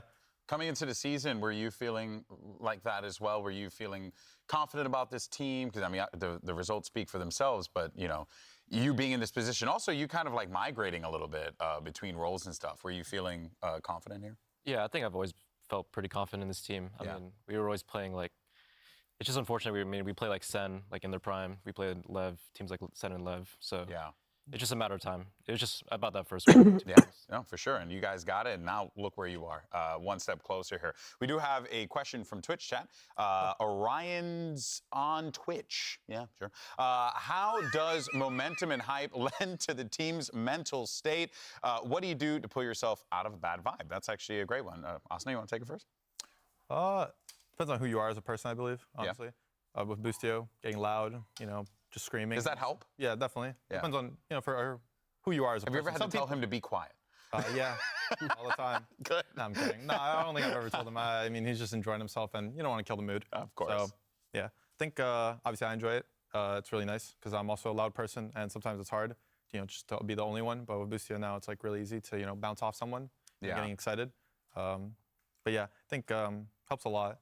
Yeah. Especially when we won the first round on round 4 in Bind with my double Sheriff, and then we just win the 3v3, they TP, and then Sean gets to in Octagon when they were dropping out. I think like that was our momentum building round. Like we knew the second we won that, we were gonna be like, we're in this half. Obviously it's 0-3, anything can happen, but like when we won that round, it's like, all right. I think you guys went on like a 5-6 round run. Yeah, I think we just won out, or 8-4s, yeah. Oh yeah, that's right. And what about for you? Is that, how does these guys being the emotional, more vocal individuals help you out as a player? No, definitely. I think momentum and like hype is really important. I mean, if you look historically at any team that had success in this game, I think there are teams that went on like momentum runs and they're just feeling like extremely confident. And I think that's a huge factor in Valorant. How do you keep you guys from not just being in a momentum run right now? That's a tough one, huh? Yeah, it's a tough question. Obviously, you know, showing up on the day is like pretty important to keep your momentum going, because tough starts are definitely, you know, killing sometimes, but Boostio is really good at giving us confidence. And anytime we play attack also, it's like usually attack we have like the most confidence because of Boostio, like just the things he says. Like, you know, the FNS clip where he's like, if you guys just give me 3 rounds on Icebox, I'll Boosty is the same exact way, it feels like. No matter what our defense side goes, as long as it's not like a 10-2 disaster, we will probably have a good attack and like we'll keep it competitive. That's how I feel going into every match. So it's just, you know, how we show up on defense. Well, I think so long as you guys keep that attitude going, you're going to be perfectly fine. So congratulations on a massive I don't win. know about Let's go ahead and that. take a look at the playoff bracket Tomorrow now is that there. 100 Thieves have managed to push past Loud, and they will be taking on Leviathan. Now, we heard Boostio talk some trash about wanting to take out Calm. It's, of course, par for the course for Boosty. But are you excited to get out there, maybe square it up with Aspas again? How you feeling? Yeah, 100%. I mean, I think we always told ourselves, like, if we win this first match against Loud, we're going to feel, like, extremely confident going into our next one, and even our next one if we lose this one, so. Yeah. There's a great shot. I mean, when we were doing the brackets earlier, and I said whoever wins the 100 Thieves Loud game, they're just primed to go on a run. Because I think that was a really tough matchup, and once you get past that, you've got like the momentum to continue down. You get like multiple tries now as well. It's not just immediately elimination. Yeah. You've got like some room to grow. So At least I think you're in a great spot. Yeah, you have to feel pretty good. Speaking of, let's go ahead and take a look at the standings as well and see where 100 Thieves are, as well as their colleagues over at G2, because they both picked up some big championship points today. Again, and remember, it's very important to note, you get that 1 extra point for each win that you get in the playoffs. So 100 Thieves with that 4 champ points, now sitting at second in the Omega group. On the other side, G2 push past, well, Sentinel's in the standings, but, I mean, Sentinel has 9 championship points, but they have 4. So, you know, looking pretty solid there. But overall, man, these things are definitely shaking up. It's getting quite interesting to see how things unfold. We have our double elimination bracket that's going to be taking place here tomorrow. Bren was just widely wrong with his predictions. He was today. You know? He was today, but they were difficult matches to pred, I think. It's very true. It's very true. But guys, I mean, congratulations. Well deserved, and I look forward to I mean, seeing I think what do you guys I got give me a little both. spoiler. Right. You know, what's I the said score C9. against Lev? You want to give me something? And Yeah, then you I got said, that. like, I believed in Loud, even though Notice was the You're such, you guys are such good guys.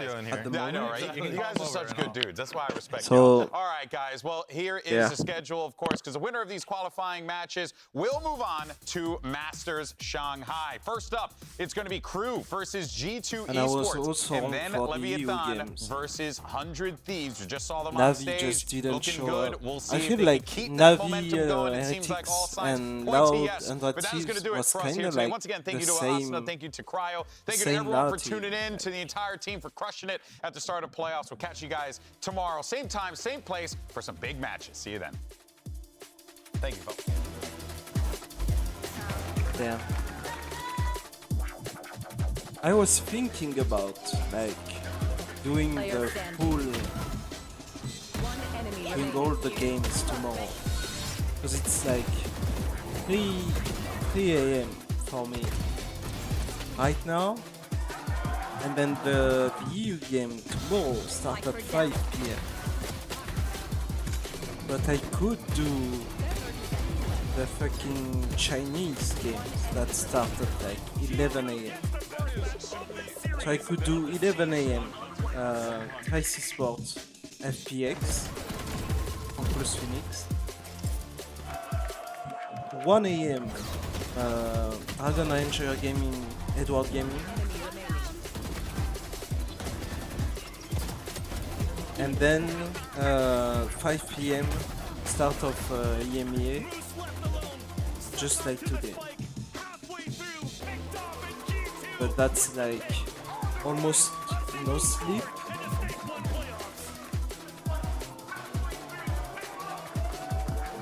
And it's like 11 a.m. Like if we have long games for NA, which could, because G2 Crew could be, and then fucking, and let's use Leviathan, they could last long. Like they could go 3 games, 4. Which means we could end at like 5 a.m. So it could be a 11 a.m. to 5 a.m. fucking stream.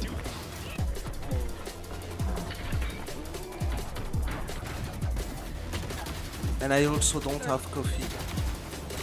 Like I need to go buy some coffee.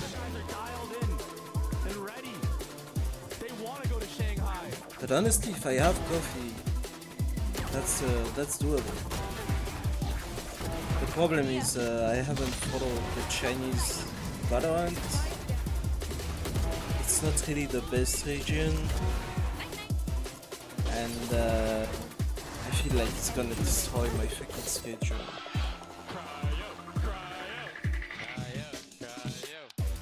Which I don't know if I can do it right now. So I think no Chinese region.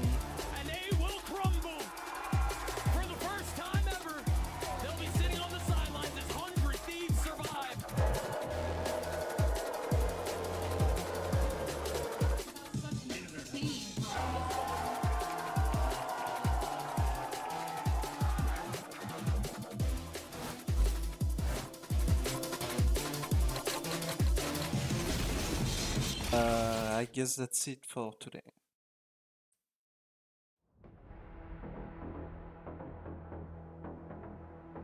I'll see you tomorrow for the EMEA games and then the NA games, as usual.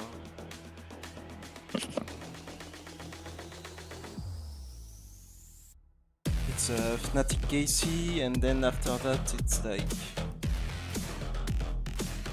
Heretics against Foot, and then G2 Crew and Relatives Leviathan.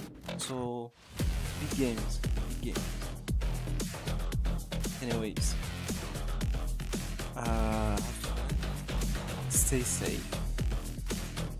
See you tomorrow, and may the force be with you. Bye bye.